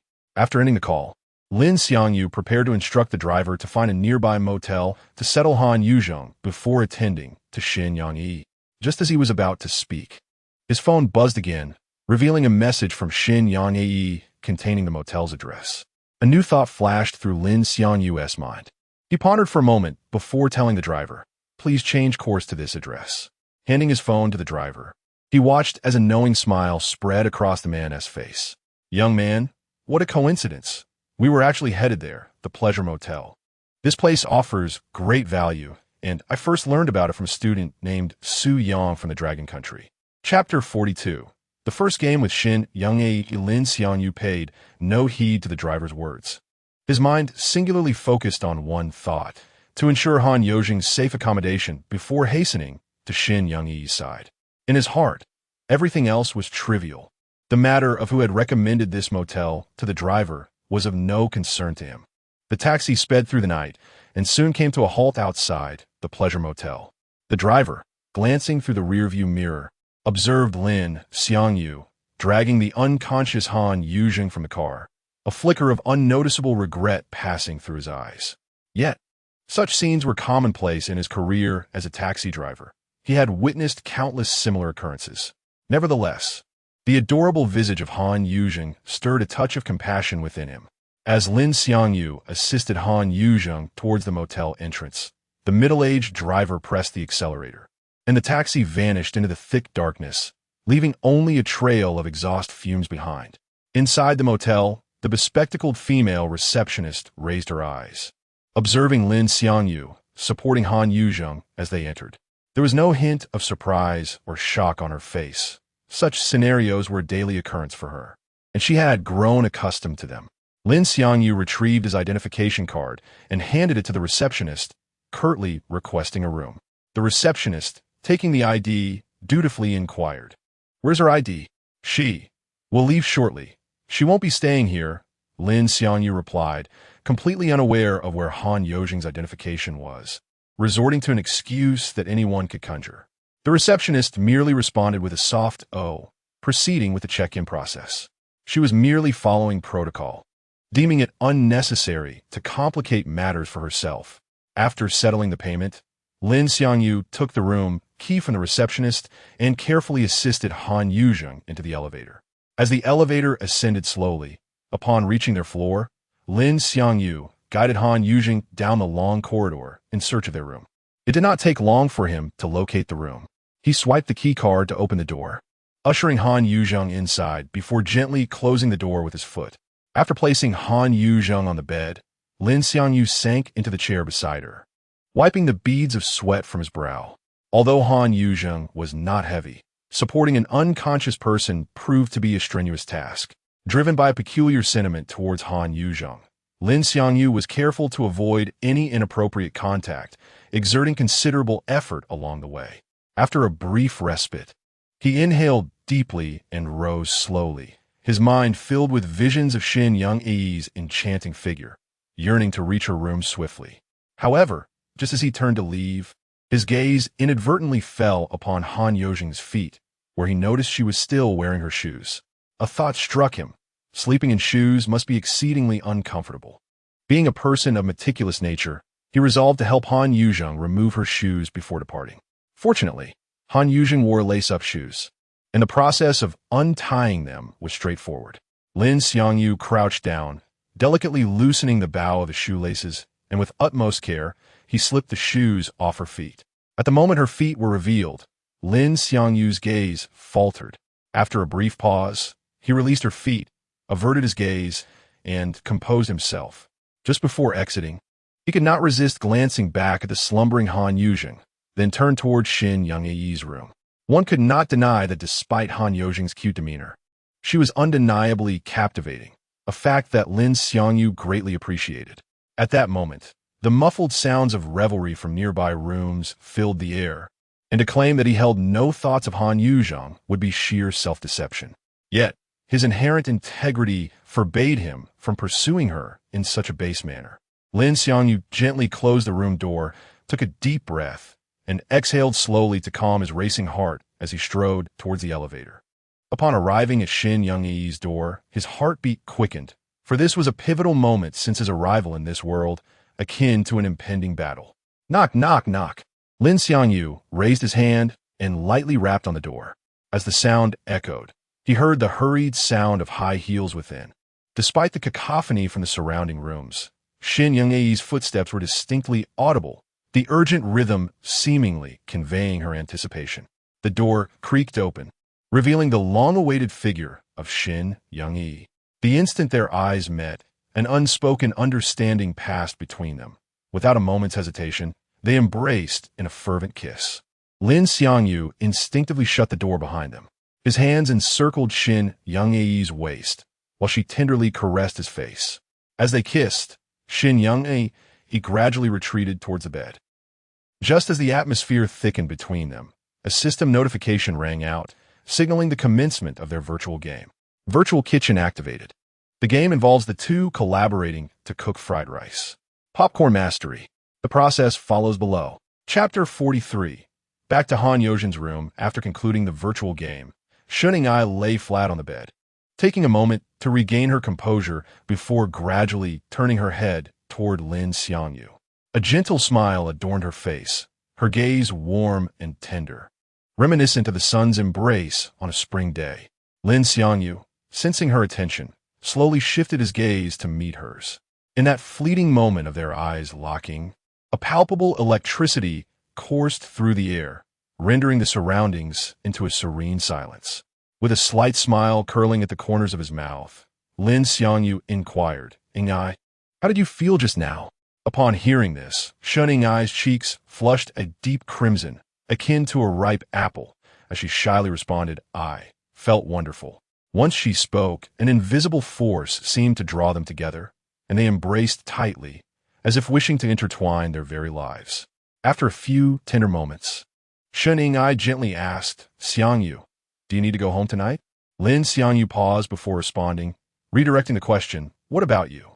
Do you need to go home?" "Yes." Shun Ai nodded, explaining, "I've never spent the night outside before, and I hadn't anticipated coming to a place like this today, so I didn't inform my family about staying out." "Oh, I see," Lin Xiangyu replied softly, though he made an effort to suppress it. Shun Ai could still discern a hint of regret in his tone. She reached out, tenderly caressing his face, and said with kindness, "Xiangyu, we have a long future ahead of us. There's no need to rush." "Indeed," Lin Xiangyu affirmed, "I'm not in a hurry either. I didn't tell my family that I wouldn't be home tonight." Upon hearing this, Shun Ai glanced at the time on her phone. "It's already past 11, she remarked, a tinge of reluctance in her eyes as she leaned against the headboard. "All right," Lin Xiangyu acquiesced, sitting up alongside her. Their eyes met once more, and in the next instant, they found themselves irresistibly drawn together, sharing a passionate kiss. After a while, Shun Ai grasped Lin Xiangyu's hand, softly stating, "We should go. Next time, I'll ensure you have your fill."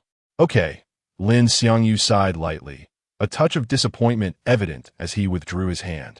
After dressing, he thoughtfully accompanied Shun Ai to the front desk to check out.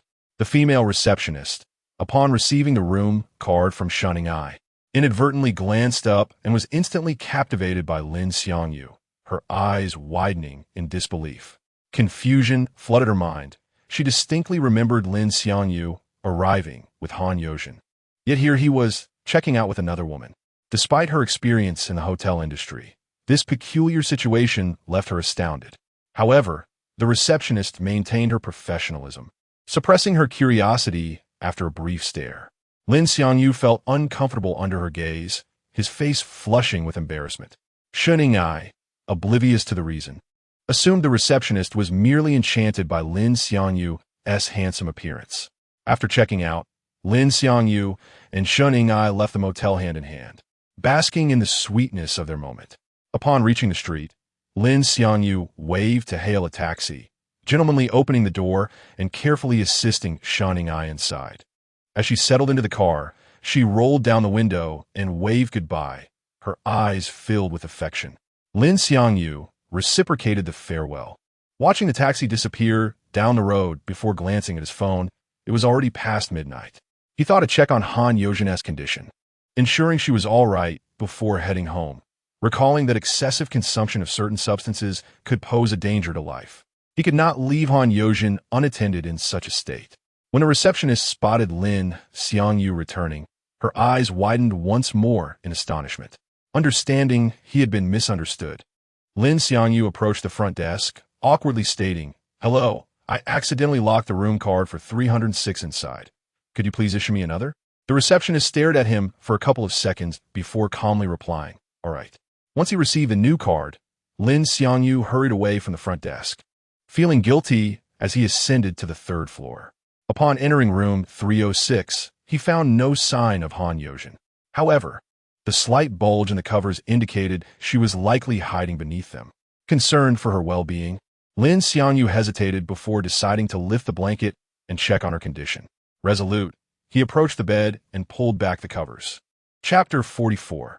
Emergency measures. At the moment Lin Xiangyu lifted the blanket, Han Yozhen, hidden beneath it, suddenly stirred without warning.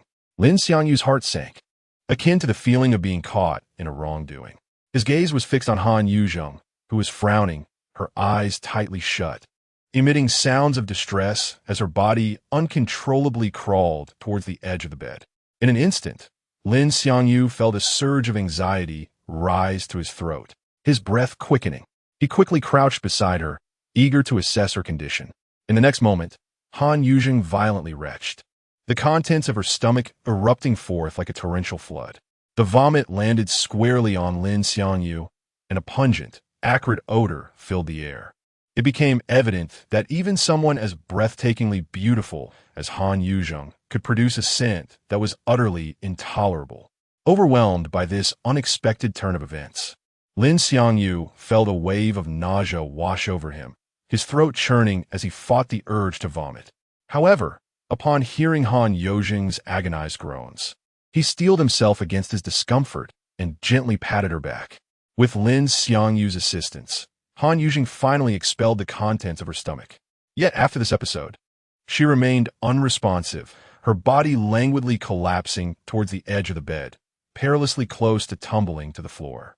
Fortunately, Lin Xiangyu was quick-witted and dashed forward, firmly supporting her and preventing her from landing in her own vomit. He carefully laid Han Yuzheng back on the bed, retrieved her phone that had slipped into the covers, placing it on the bedside table to avoid causing her discomfort, and finally covered her with a blanket. It could be said that aside from not assisting her with her clothing, Lin Xiangyu had done all that he could. Having completed these tasks, Lin Xiangyu frowned and removed his shirt, now soiled with Han Yuzheng's vomit. He hurried to the bathroom, fetched tissues, and swiftly returned to the bedside, suppressing his nausea as he cleaned up the mess on the floor. After disposing of the vomit, he took the soiled shirt back to the bathroom, turned on the faucet, and began washing it. Once he finished, he instinctively sniffed his own body, unsure if it was merely a psychological effect. Yet he felt as if he too carried the lingering scent of Han Yuzheng's vomit. He wrinkled his nose and peeked out from the bathroom to check on Han Yuzheng, who lay unconscious on the bed, confirming that she was stable for the moment. He gently closed the bathroom door and quickly stripped off his clothes, turning on the shower for a cleansing wash. After bathing, Lin Xiangyu dressed and picked up his freshly laundered shirt, giving it another sniff. Despite multiple washes, he still sensed the odor, and the damp fabric made him hesitate to wear it. Exiting the bathroom, he approached the bedside once more to check on Han Yuzheng. If all seemed well, he planned to call a cab to return home. However, upon reaching her side, he was startled by the sight before him. Han Yuzheng's complexion had turned pale, her breathing rapid and labored, appearing to struggle for breath. Lin Xiangyu's mind momentarily blanked, instinctively reaching for his phone to dial emergency services. Yet, just as his finger hovered over the dial button, a thought flashed through his mind. If he called for help and took Han Yuzheng to the hospital, they would undoubtedly contact her family, and Minjing would learn of Han Yuzheng's ordeal. Moreover, with the scent of alcohol still clinging to him, he feared he would struggle to explain the situation. Taking a deep breath, he fought to regain his composure. Han Yuzheng's condition likely wasn't as dire as it appeared. Perhaps he was merely overreacting. After all, while cases of drugging are frequently reported online, severe incidents resulting from such acts are rare, with most individuals simply needing a good rest, leaving only mild aftereffects like dizziness. Gradually calming himself, Lin Xiangyu resolved to first research how to handle such a situation online. He quickly opened a search engine, typed in his query, and the results displayed the following. If someone is suspected of having ingested too much of sedative, the following measures should be taken immediately. 1. Ensure airway patency. Turn the patient's head to one side, lift the chin, and clear any foreign objects or secretions from the mouth to prevent vomit from obstructing the airway. 2. Call for emergency assistance. Dial the emergency number and inform the responders of the suspected sedative intake, approximate dosage, and the time of ingestion. 3. Closely monitor vital signs. Observe the patient's breathing, heart rate, pulse, and consciousness. If there is a cessation of breathing or heartbeat, commence CPR immediately. Based on Lin Xiangyu's observations, it appeared that Han Yuzheng's situation fell into the first category. Thus, he decided to first clear her mouth of any mucus. If all was well afterward, there would be no need to call for emergency help. Having made his decision, Lin Xiangyu carefully turned Han Yuzheng's head towards him, gently lifting her chin in preparation to clear her mouth of any foreign substances and secretions. As he slowly opened her mouth, he indeed spotted sticky secretions and remnants of vomit inside. However, Lin Xiangyu found himself at a loss, as he had never performed such a task before and was unsure how to proceed. Desperately scanning the room, he searched for an appropriate tool, but found nothing suitable. Ultimately, Lin Xiangyu gritted his teeth and resolved to use his hand to assist Han Yuzhong, reasoning that his hands were clean after his recent shower. With this determination, he took a deep breath and slowly inserted his fingers into Han Yuzhong's mouth. Chapter 45. Not returning tonight, as Lin Xiangyu's fingers gently slipped into Han Yuzhong's mouth. A surge of warmth enveloped him, causing his heart to constrict sharply. An uncontrollable thought flashed through his mind. Yuzhong's mouth is so warm, her tongue so soft. The moment this thought crossed his mind, he felt as though he had been jolted by electricity, snapping back to reality as he mentally chastised himself. What am I thinking? What kind of situation is this?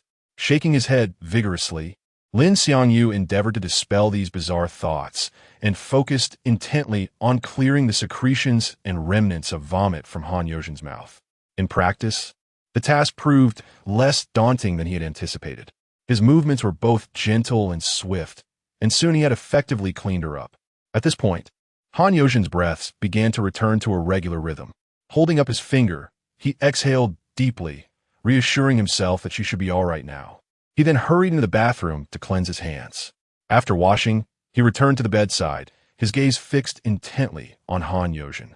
Although she appeared to be recovering, Lin Xiangyu felt a lingering unease in his heart, apprehensive about her well-being. After much deliberation, he ultimately decided not to go home that night. He resolved to stay by Han Yuzhong's side, vigilantly monitoring her vital signs to prevent any potential mishaps. Having made his decision, Lin Xiangyu took out his phone and sent a message to Minjing, informing her that he would be staying at a classmate's house for the night. After sending the message, he moved a chair to the bedside, settling in to keep watch over Han Yuzhong throughout the night. However, as is often the case, reality did not align with his expectations. Before long, his eyelids grew heavy, and he succumbed to sleep, resting soundly until he was abruptly awakened by Han Yuzhong's piercing scream. Startled, Lin Xiangyu opened his eyes to find himself in Han Yuzhong's bed. She was clutching the blanket, her arms tightly wrapped around her chest, revealing that she was not wearing any clothing. What on earth is happening? Confusion engulfed his mind as he struggled to comprehend the situation before him.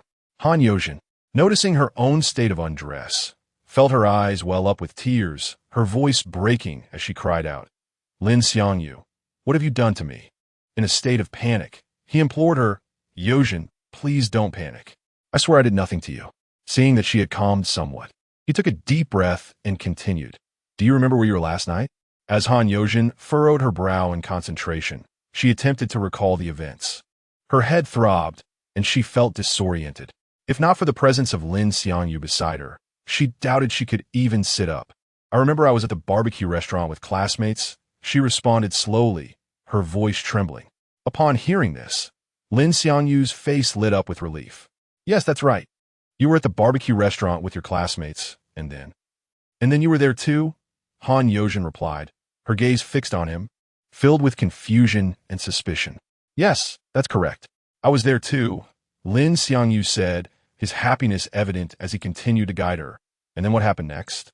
"Then I opened my eyes and found you lying next to me, completely naked." Han Yuzhong's brows knitted tighter as she massaged her temples, one hand clutching the blanket to shield her modesty. In a moment of urgency, Lin Xiangyu sat up straight, leaning closer to her. Alarmed, Han Yuzhong widened her eyes and exclaimed, "What are you doing? Don't come any closer." Realizing her fear, Lin Xiangyu quickly raised his hands in a gesture of peace, assuring her, "Yuzhong, please don't be frightened. Since you don't remember, allow me to recount what transpired last night." After a moment of hesitation, Han Yuzhong nodded slightly, granting him permission to explain. Lin Xiangyu proceeded to narrate the events of the previous night, omitting the 3 hours he had spent away with shunning eye. Despite his account, Han Yuzhong remained devoid of any recollection. However, when Lin Xiangyu mentioned Li Xiaohui as a witness, she considered calling her for confirmation. "Close your eyes and turn around." "I'll call Xiaohui," she instructed. "All right," Lin Xiangyu replied, covering his eyes and turning away. With the hope that Han Yozhen's call to Li Xiaohui would clear his name, he felt a slight relaxation wash over him. As he turned away, Han Yozhen retreated to the head of the bed, retrieving her phone to dial Li Xiaohui.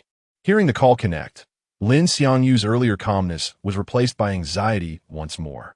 He silently prayed, "Please, Li Xiaohui, answer the phone." Fortunately, there was no dramatic twist of fate, and Li Xiaohui answered promptly. Han Yozhen began to inquire about the events of the previous night, and to Lin Xiangyu's relief, Li Xiaohui's account aligned perfectly with his. As he listened, Lin Xiangyu exhaled softly, feeling the weight of suspicion lift from his shoulders. He lowered his hands from his eyes, realizing he had no further need to shield himself. Li Xiaohui concluded with, "In the end, your brother put you in a taxi and took you away. After that, I have no idea what happened. Where are you now? Are you all right? And what about your brother? Why hasn't he replied to my messages?" Hearing the barrage of questions, Han Yozhen's face flushed crimson, akin to a ripe apple. "Xiaohui, I have a bit of a situation here. I'll contact you later," she hurriedly replied before swiftly ending the call. Upon hearing the line disconnect, Lin Xiangyu eagerly asked, "So, what did she say? I wasn't lying, was I?" In his excitement, he momentarily forgot why he had turned away, but as he faced Han Yozhen again, he discovered she had propped herself up to answer the phone.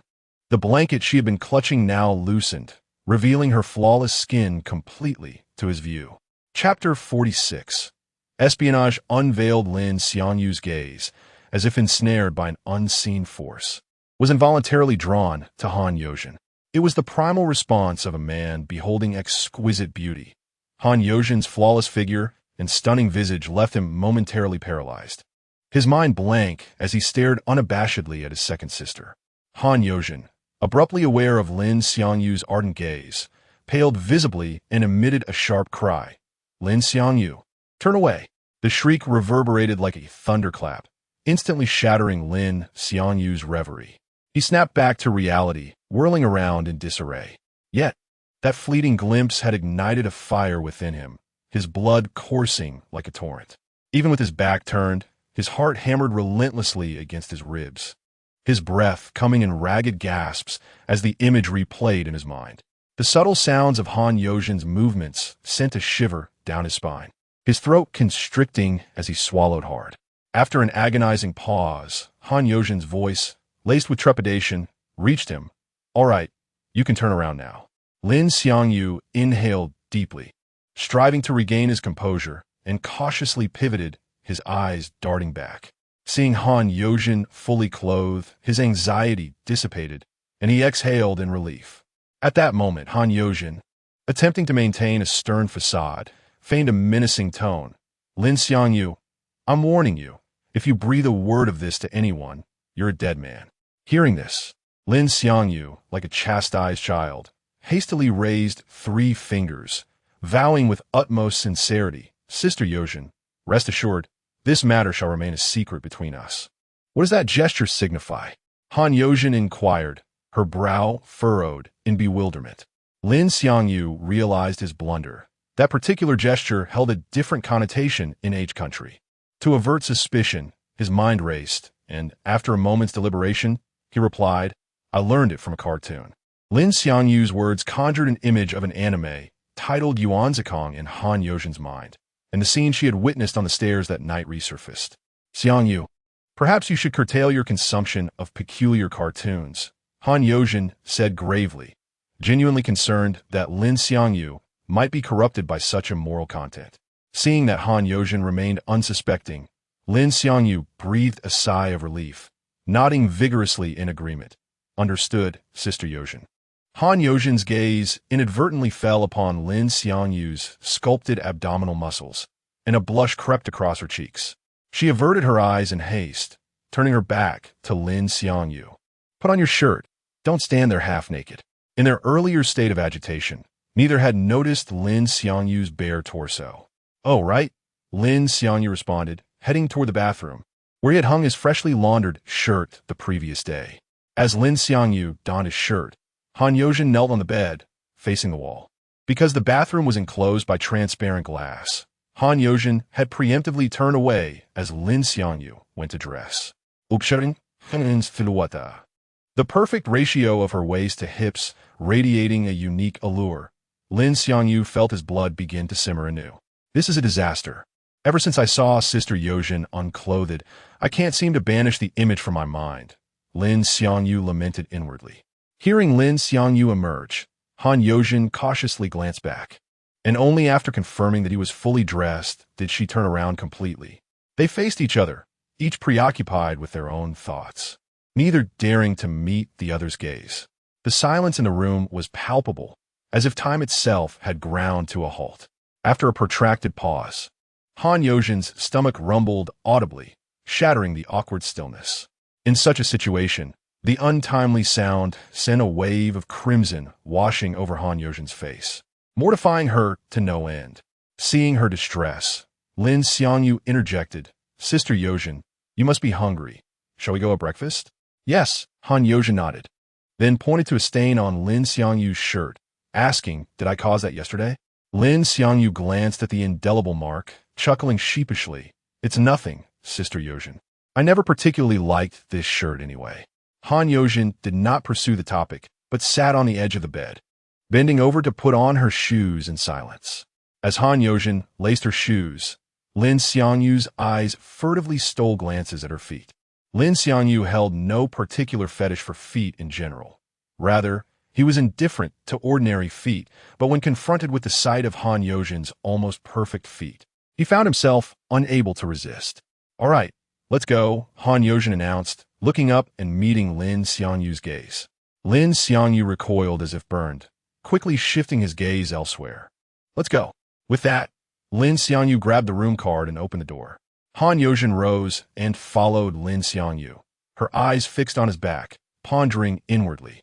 It wasn't my imagination. Xiangyu was indeed ogling my feet just now, wasn't he? Chapter 47. Interrogation. Lin Xiangyu and Han Yozhen stepped out of the motel together. The morning sun pouring down generously, casting a warm glow upon their shoulders, yet could not dispel the subtle, almost ethereal layer of awkwardness lingering between them. The streets bustled with early risers, shops gradually opening their doors, but the lively atmosphere failed to shatter the silence enveloping them. They arrived at the only nearby breakfast establishment, pushing the door open to be greeted by a cacophony of voices and the enticing aroma of food. The place was teeming with people, every table occupied, leaving no space for them to sit. Han Yozhen's arrival immediately drew the attention of several men in the diner. Observing this, Lin Xiangyu took the initiative to break the silence. "Sister Yozhen, how about we pack our breakfast and take it back to the motel?" Han Yozhen nodded slightly, her dark locks swaying gently, responding in a voice as soft as a spring breeze. Okay." As they made their way back with the packed breakfast, Han Yozhen found herself in turmoil. Her gaze drifted uncontrollably toward Lin Xiangyu, and each time their eyes met, her lips would part slightly, as if a myriad of words were on the verge of escaping, only to be swallowed back down. Following the tumultuous events of the previous night and the subsequent awkward morning, her feelings for Lin Xiangyu had undergone a subtle transformation unbeknownst to her. Deep within her heart, she fiercely yearned to understand the nature of the entanglement between Lin Xiangyu and Pei Yilin, while simultaneously harboring a vague fear that uncovering the truth might plunge her into an abyss of disappointment and sorrow. Lin Xiangyu, too, was lost in thought. He repeatedly considered finding an opportune moment to clarify the events of that night to Han Yozhen.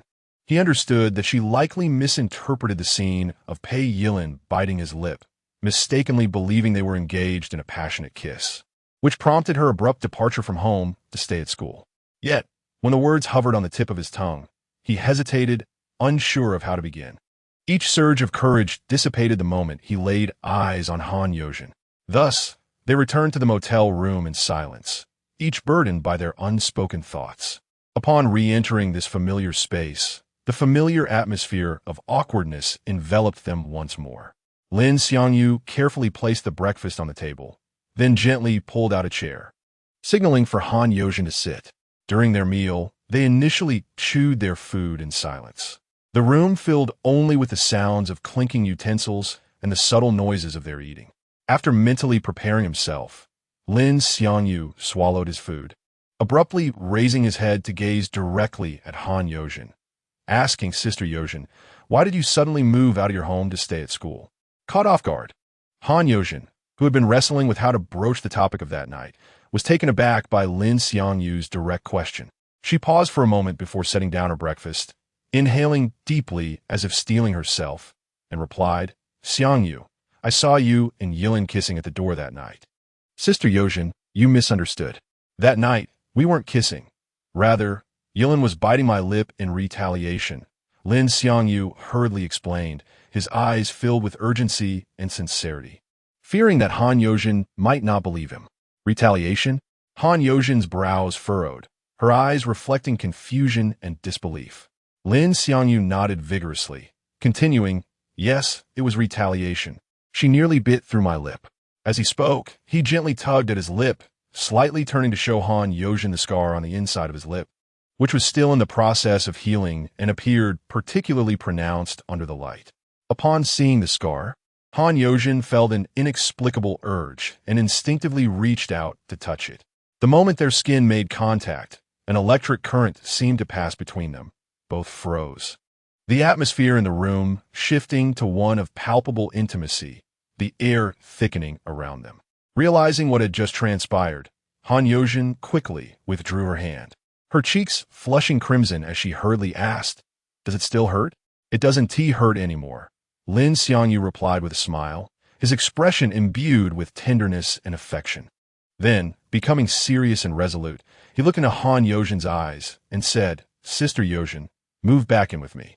Lin Xiangyu's invitation for Han Yozhen to return was now propelled by more than just the guilt of before. Following the events of the previous night and the morning's exchanges, a fervent desire blossomed within him to see her every day. Under the hopeful gaze of Lin Xiangyu, Han Yozhen's cheeks flushed, her lips curving slightly into a sweet smile as she nodded gently. Seeing Han Yozhen agree to come back, Lin Xiangyu's eyes sparkled with delight as he exclaimed, "Then let us finish our meal quickly and head home."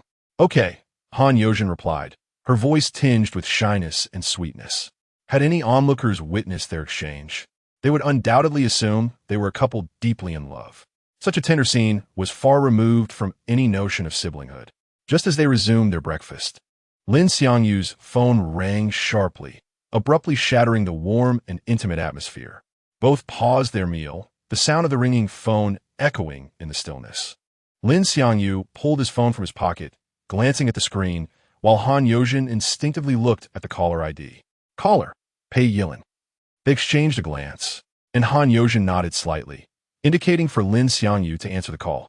Taking a deep breath, Lin Xiangyu pressed the answer button, and Pei Yilin's accusatory voice instantly filled the phone.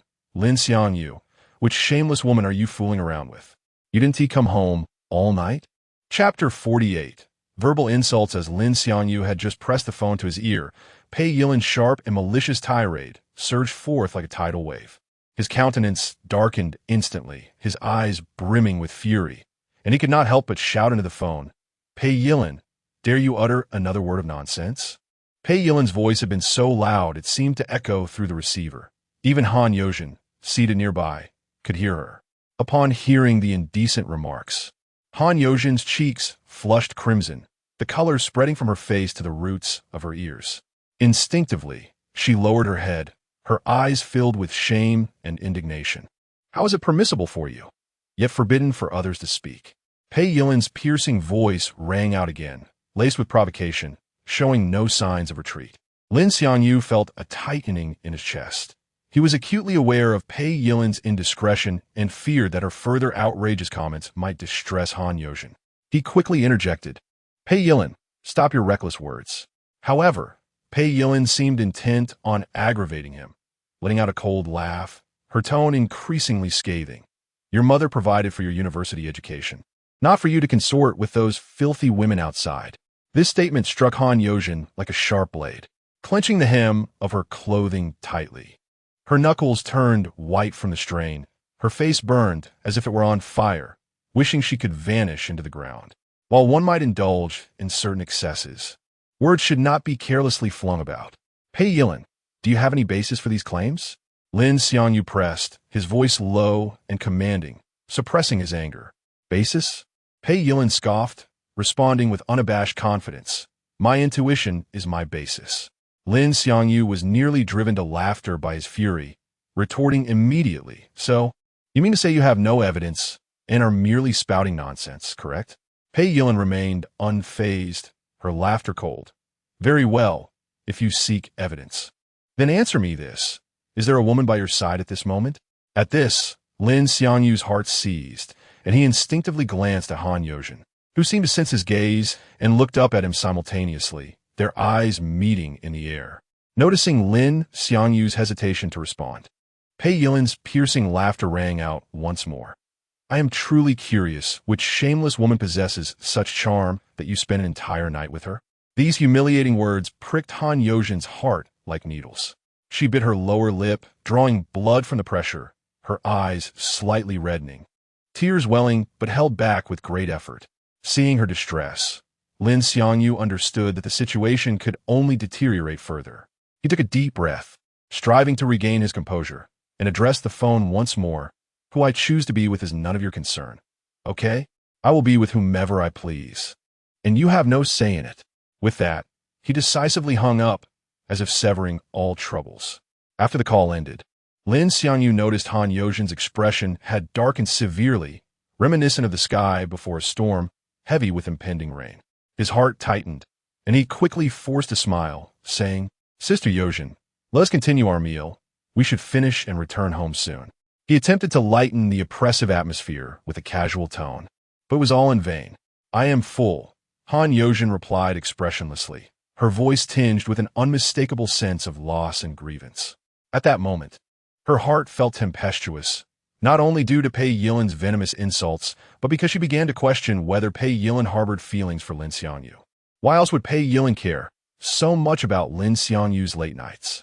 Contemplating this, Han Yozhen realized that Pei Yilin's previous aggression towards Lin Xiangyu might not have stemmed from mere vengeance, but rather from affection. After all, some individuals have a twisted way of expressing their feelings, resorting to conflict to maintain a connection. With this thought, a wave of bitterness surged within Han Yozhen, akin to biting into an unripe fruit. Why did both she and her sister find themselves enamored with the same man? This intricate web of emotions left her in profound anguish and confusion. Lin Xiangyu, noticing Han Yozhen's mood had soured, softly remarked, I'm also full. Let us head home. Han Yozhen lifted her gaze to Lin Xiangyu, her eyes filled with complex emotions. Let us part ways when we return. Chapter 49. The incredibly long night. Upon hearing Han Yozhen utter the words, let's part ways, Lin Xiangyu's heart plummeted, as if struck by a heavy hammer. In that fleeting moment, the anticipation that had filled him was instantaneously transformed into profound disappointment, a bittersweet ache unfurling within him. Nevertheless, he stifled his inner turmoil and refrained from inquiring about the reasons. Instead, he endeavored to maintain a semblance of calm in his tone. Then let us share a ride home, and I shall alight near my residence to walk back. He sought to salvage a fragment of their connection, even if it were merely a brief journey together. No, I have decided to return to school and stay in the dormitory. Han Yozhen's voice was cold and resolute. Without awaiting Lin Xiangyu's response, she rose abruptly and hurried towards the door. Her silhouette appeared somewhat flustered, as if evading something. Upon opening the door, she paused for a moment, her back to Lin Xiangyu, and softly said, Thank you for last night.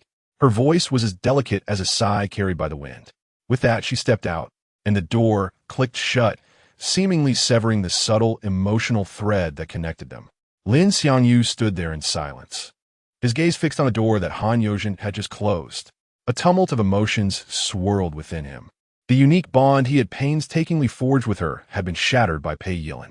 After a considerable time, he gradually collected himself, trudging downstairs to check out and hailing a cab to return home. As the scenery outside the window rushed by, he remained oblivious to it all, his thoughts consumed by the image of Han Yozhen's departing figure. Pei Yilin's calls inundated his phone, each ring akin to a relentless pursuit, heightening his agitation. Initially, he bore the annoyance in silence, but ultimately, Overwhelmed, he switched his phone to airplane mode, effectively silencing the disturbances. The moment Lin Xiangyu entered his home, Pei Yilin surged from the sofa, her eyes brimming with inquiry and urgency. Lin Xiangyu, why did you not answer my calls? Where were you last night? It's none of your business. Step aside. Lin Xiangyu, already seething with frustration, offered no kindness in his response, coldly dismissing her as he walked past. Pei Yilin, feeling incensed like a raging lioness, reached out to grasp his arm, attempting to halt his departure. However, Lin Xiangyu, engulfed by irritation, forcefully shrugged her off. Pei Yilin stumbled, nearly losing her balance, her face flushing with embarrassment and anger. "Stop right there," she cried, her voice trembling with a mix of shame and fury. Lin Xiangyu turned slightly, casting her a frigid glance before continuing his ascent upstairs. His mind was a tumult of chaos, leaving no room for her. He was barely able to refrain from striking her. Witnessing his unwavering demeanor, Pei Yilin seemed to recognize that her previous conduct had been excessive, a flicker of unease stirring within her. Thus, she refrained from further confrontation, silently watching him retreat upstairs. Lin Xiangyu's mood soured further due to the events surrounding Han Yozhen. He confined himself to his room the entire day, scarcely stepping outside. Even during meals, he wore a sullen expression, offering Pei Yilin no warmth. Every glance exuded detachment and indifference. Several times she approached his door, mustering courage to apologize, yet her stubborn pride acted as an invisible shackle, ultimately leading her to abandon the effort. After lingering at the door for a considerable time, she turned away, silently hoping that Lin Xiangyu would soon calm down. Meanwhile, Zheng Xiaoying and Shining did not reach out to Lin Xiangyu today either. Each harbored their own thoughts, reluctant to appear overly eager, striving to maintain an air of restraint. Likewise, Lin Xiangyu, preoccupied with Han Yozhen, did not initiate contact with him. Upon returning to school, Han Yozhen felt as though her soul had been lost. Her eyes were vacant as she walked, and she found no interest in anything, often drifting off into her thoughts. Even mealtimes were devoid of flavor. This was the first time in her life she had experienced such a state, feeling alienated and helpless, yet powerless to break free from it. As night deepened and silence enveloped the world, Han Yozhen lay restlessly on her single bed in the dormitory, struggling to find sleep. Her movements were slow yet tinged with anxiety. She pulled the covers tightly around herself, resembling a frightened snail retreating into its shell, seeking a semblance of safety. Outside the window, the silvery moonlight streamed through the fine cracks in the curtains, softly illuminating her face. Whenever she recalled Pei Yilin's cutting remarks and the unsettling notion that Pei Yilin may have long harbored feelings for Lin Xiangyu, an icy chill enveloped her. As if she were ensconced in a frigid cavern, her emotions toward Lin Xiangyu were already difficult to accept, and Pei Yilin's intrusion only exacerbated her turmoil. On the other hand, Lin Xiangyu lay on his bed, his gaze fixed vacantly on the ceiling, his thoughts in disarray. The room was eerily quiet, save for the relentless ticking of the wall clock, each tick resonating like a hammer striking his heart. The image of Han Yozhen repeatedly surfaced in his mind, first recalling the events of the previous night, then her resolute departure that morning.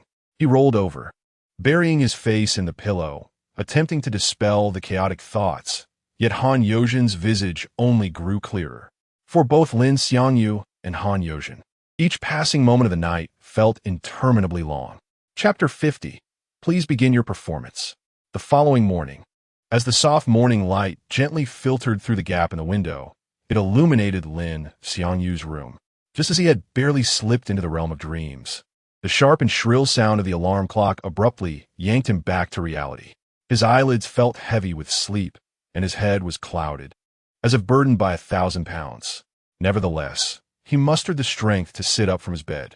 Ever since that incident last Monday, Lin Xiangyu had secretly resolved never to allow anyone else to awaken him again.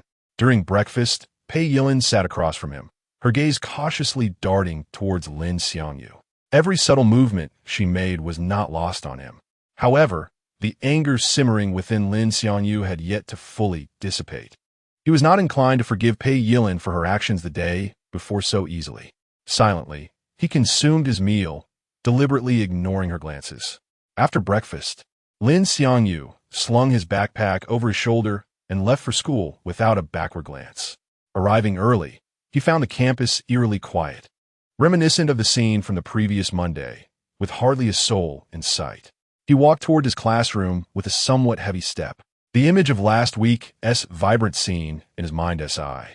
A faint smile, barely perceptible, tugged at the corners of his mouth as he pondered whether he would witness such a scene again today. With eager anticipation, Lin Xiangyu reached the classroom door. He had expected to find an empty room awaiting him, but upon pushing the door open, he was greeted by a familiar figure, Zhang Xiaoying. Noticing the surprise etched on Lin Xiangyu's face, her lips curled into a sweet smile as she softly remarked, "What's this? You didn't expect to see me, did you?" Her voice was melodious, akin to a clear stream in the mountains, shattering the silence of the classroom. Indeed, he anticipated her presence. Lin Xiangyu replied honestly, a hint of lingering astonishment in his tone. He then took a seat in front of Zhang Xiaoying, turning to her with a playful smirk and teasingly asked, "Did I arrive too early or too late today?" His eyes sparkled with mischief, as if he were intentionally teasing her. Zhang Xiaoying blushed at Lin Xiangyu's question, her cheeks resembling ripe apples. She feigned annoyance, saying, "What do you mean by early or late? I don't understand what you're talking about." Her tone was playful yet shy, her gaze inadvertently flitting away. "Oh," Lin Xiangyu feigned surprise and then chuckled. "I suddenly recalled a phrase." "What phrase?" Zhang Xiaoying inquired, her eyes gleaming with curiosity. Clearing his throat with mock seriousness, Lin Xiangyu declared, "Please begin your performance." Unable to contain himself, he burst into laughter. "Go away," Zhang Xiaoying playfully retorted, giving Lin Xiangyu a gentle shove. In that empty classroom, their banter and laughter painted a picture of intimacy, resembling a couple deeply in love. Their laughter echoed through the room, as if the world had shrunk to just the two of them. This delightful exchange momentarily lifted Lin Xiangyu's spirits, which had been dampened by thoughts of Han Yozhen. He momentarily forgot his troubles, immersing himself in the joy of being with Zhang Xiaoying. However, despite her lively demeanor when alone, Zhang Xiaoying transformed into a quieter version of herself as soon as others entered the classroom, retreating into silence and rarely speaking. She would sit quietly, occasionally stealing glances at Lin Xiangyu, but the moment anyone noticed, she would quickly lower her head, pretending to read. Weary from a sleepless night, Lin Xiangyu soon succumbed to exhaustion, resting his head on the desk and drifting into slumber, not waking until the end of the school day, roused only by the ringing of the dismissal bell. Slowly, he opened his eyes, still dazed. As most of his classmates departed, he straightened up, stretching his arms with a satisfying crack. After a moment, he stood, easing the stiffness from his neck and pressing his sore shoulders, before leisurely making his way out of the classroom. Having skipped lunch, hunger gnawed at him, his stomach growling audibly. He intended to grab a bite at a nearby food stall before heading home. At a stall, he purchased some rice sausage and began to eat as he walked toward the convenience store to buy a bottle of water. Before he could reach the store, he heard an intense argument between a man and a woman emanating from a nearby alley. The woman's voice was surprisingly melodious, instantly capturing his attention. He quickened his pace towards the alley, peering in to see a striking girl with chestnut hair cornered by an agitated young man. As he recognized the girl, a flood of memories surged into Lin Xiangyu's mind. Chapter 51. Han Yinshi. The girl with chestnut hair, named Han Yinshi, had her lustrous locks cascading carelessly over her shoulders. Her features resembled a meticulously crafted work of art, and her deep-set eyes sparkled with both vivacity and determination. She was a renowned freshman at her university, with rumors circulating that numerous talent agencies coveted her striking beauty and charisma, eager to sign her as a star. However, she had gracefully declined every offer. "Please, do not pursue me any further. I have already stated that a relationship between us is impossible," Han Yinshi said, her brows furrowing slightly, her tone earnest and resolute as she attempted to push the boy before her away. Her voice, though melodious, carried an undeniable firmness. Yet the boy, intoxicated by his infatuation, seemed oblivious to her words. His eyes were red with emotion, and his body trembled with excitement. Yinshi, do you have any idea how much I adore you? You must feel the same way, right? As he spoke, his emotions spiraled out of control, and he slowly raised his hand toward Han Yinshi's face. Startled by this sudden advance, Han Yinshi's complexion paled, and she instinctively stepped back, letting out a terrified scream. In her moment of panic, her peripheral vision caught sight of Lin Xiangyu standing at the alley's entrance, and she immediately felt a glimmer of hope in her eyes. Lin Xiangyu stood calmly at the mouth of the alley, hands in his pockets, observing the unfolding scene. Initially, he had no intention of intervening, despite his prowess. The cautionary tales of the farmer and the snake prevalent in society made him instinctively reluctant to assist a stranger. However, upon meeting Han Yinshi's pleading gaze, he felt a tug at his heartstrings. This was not solely due to her stunning figure and unparalleled beauty. Rather, she bore a striking resemblance to Han Yozhin. With a resigned sigh, he called out, "Oi!" The boy, who had been facing away from the alley, was startled by the sudden shout, as if struck by thunder. He quickly turned to see Lin Xiangyu. Maintaining his composure, Lin Xiangyu spoke leisurely. "Hey, big guy, refrain from laying your hands on women." The boy assessed Lin Xiangyu. Noticing his lack of imposing stature, and a wave of contempt surged within him. "You little brat, I suggest you mind your own business," he retorted angrily. Lin Xiangyu's lips curled into a confident, cheerful smile.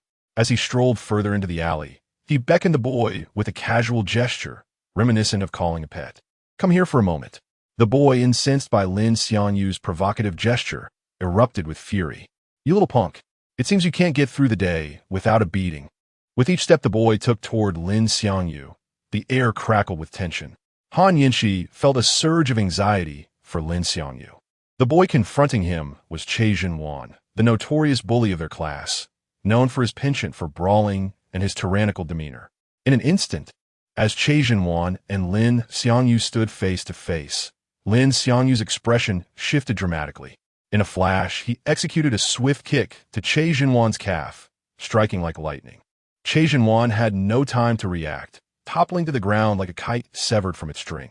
In the next moment, Lin Xiangyu stepped forward, firmly placing his foot on Che Jinwan's neck, his gaze icy. "What were you just barking about, pup?" Han Yinshi watched in astonishment, her eyes wide and her mouth agape. Unable to fathom how this seemingly delicate boy had effortlessly subdued their class's invincible bully with a single move. Che Jinwan lay beneath Lin Xiangyu's foot, simmering with indignation. He believed he had merely been caught off guard by a sneak attack, for he had always triumphed in countless fights throughout his life. "You coward! You ambushed me. If you've got guts, let me up, and we'll settle this like men," he shouted. Lin Xiangyu smirked disdainfully at his words, slowly lifting his foot from Che Jinwan's neck. Just as Che Jinwan thought they would engage in a renewed battle, Lin Xiangyu unleashed a powerful kick to his face. The impact sent Che Jinwan reeling, stars dancing before his eyes as blood gushed from his nose. "Shut your mouth, you insignificant fool. Get lost," Lin Xiangyu said coldly. Che Jinwan attempted to rise, but the pain radiating from his leg rendered him powerless. Lin Xiangyu disregarded the defeated Che Jinwan and walked over to Han Yinshi, his fierce demeanor dissipating to reveal a gentle smile. "Are you all right?" "I'm fine, thank you," Han Yinshi replied, offering a slight bow, her voice soft yet steady. Though remnants of shock lingered on her face, she displayed remarkable composure. Lin Xiangyu grinned brightly. "I'm glad to hear that. I shall take my leave now." Han Yinshi nodded slightly, as if suddenly recalling something important. A flicker of hesitation passed through her eyes before she summoned her courage to ask, "Would you be able to escort me home?" Chapter 52. An unexpected request as Lin Xiangyu turned around. He had yet to take a step when he heard Han Yinshi's soft yet resolute voice behind him. He paused for a brief moment, then turned to face her. Han Yinshi stood tall and composed, her gaze steady as it met his, devoid of the shyness typical of young girls, lacking any hint of awkwardness, and certainly not evading his eyes. In that instant, the phrase open and confident flickered in Lin Xiangyu's mind, and he felt an increased admiration for the girl before him. Without hesitation, Lin Xiangyu, not one to linger, readily accepted Han Yinxi's request. "All right, let us go," he replied. A subtle smile graced Han Yinxi's lips as she turned to stride toward the alley's exit. Her steps were light and assured, as if the previous dramatic moment had never transpired. Observing her, Lin Xiangyu promptly followed suit. As they passed by Chime parked car, a smile of joy unexpectedly appeared on Lin Xiangyu's face, as if he was silently thanking Chime for facilitating his time with Han Yinxi. Upon noticing Lin Xiangyu's smile, Chime felt an overwhelming surge of anger, perceiving it as an unprecedented insult. Han Yinxi led Lin Xiangyu on foot, and as they walked, a bus sped by them. At that moment, Han Yinxi, like a nimble deer, took off running and exclaimed, "We need to catch this bus." Lin Xiangyu was taken aback by her words, momentarily stunned, but he quickly joined her in the sprint. Fortunately, they were not far from the bus stop, and after a brief struggle, they reached it just before the doors closed. Once the bus's doors leisurely opened, Han Yinxi stepped aboard first. Instead of moving further into the bus, she turned back, concern flickering in her eyes, and asked, "Do you have a T-Money card?" The T-Money card is the most common transportation card in South Korea, widely used in places like Seoul for buses, subways, and taxis, and can also be utilized for small purchases at convenience stores.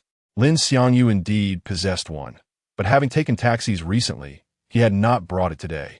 Before he could respond, Han Yinxi, understanding his situation, swiped her card to cover both their fares. Watching her actions, Lin Xiangyu chose not to comment, simply following her onto the bus. Although the bus was not overcrowded, all the seats were occupied, leaving them to stand in the aisle. They moved to the door, and instinctively, Lin Xiangyu positioned himself behind Han Yinxi, shielding her as a loyal knight, ever vigilant against the encroachments of others. As the bus traversed the road, it jostled, causing Lin Xiangyu and Han Yinxi to occasionally brush against each other, igniting a sense of shyness that brought a faint blush to their cheeks. Their eyes met briefly before darting away, the atmosphere thick with a subtle tension. After several stops, the bus gradually approached their destination, and the doors opened slowly. Han Yinxi turned to Lin Xiangyu and softly instructed, "Let us get off here." Once they exited, Han Yinxi hailed a taxi by the roadside. After entering, she settled into her seat quietly, not initiating conversation with Lin Xiangyu. Observing this, he remained silent as well. He was not the type to impose his warmth on someone who appeared indifferent. It was impossible for him to be the sole giver in their interaction. He only accepted mutually beneficial relationships. Thus, they sat in the taxi in tranquil silence, the scenery outside racing past them. Lin Xiangyu couldn't help but wonder why they had taken a taxi after having ridden the bus, but he kept this curiosity to himself. Before long, the taxi arrived at the entrance of Han Yinxi's residential complex. Lin Xiangyu looked up to see an imposing gate surrounded by lush greenery, the environment elegant and serene. Discovering that Han Yinxi lived in the affluent Siocho district, he felt a tinge of surprise, especially after their recent bus journey. The Siocho district is renowned as one of Seoul's wealthiest areas, replete with upscale residences and luxurious commercial establishments. After disembarking, Lin Xiangyu prepared to turn and leave. "You should go in now.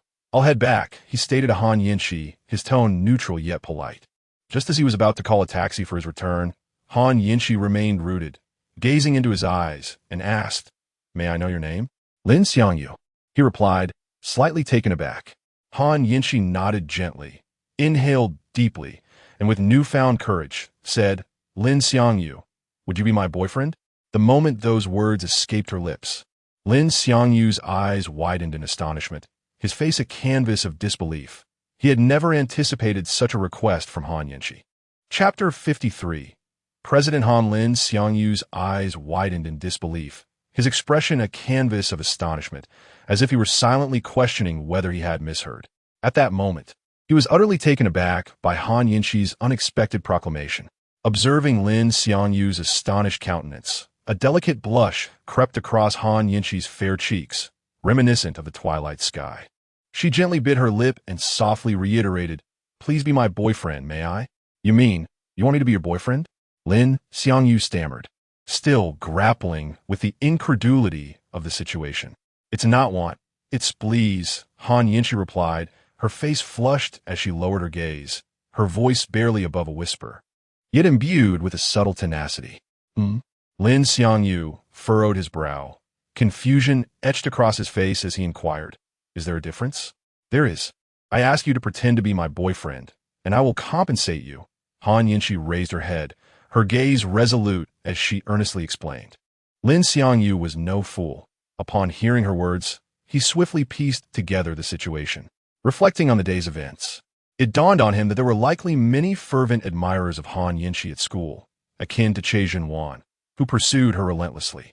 Overwhelmed by their advances, she must have devised this scheme to hire him as a faux boyfriend. Currently, Lin Xiangyu had no source of income, relying solely on Min and Jing's financial support to sustain his studies and living expenses. In today's world, graduating often equated to unemployment, and he could not perpetually depend on Min and Jing for his livelihood. The prospect of earning some money from Han Yinshi, a wealthy heiress, to fund his entrepreneurial aspirations was indeed enticing. With this thought in mind, Lin Xiangyu's eyes sparkled with enthusiasm as he straightforwardly asked, "How much can you pay?" "Every month." Han Yinshi mused, delicately resting her slender fingers against her chin. After a moment's contemplation, she declared, "A base salary of 1 million. And for each task you assist me with, an additional 500,000. Upon hearing her terms, Lin Xiangyu immediately began calculating in his mind. A base salary of 1 million won, approximately 5,000 yuan, plus an extra 500,000 won, about 2,500 yuan, for each additional task.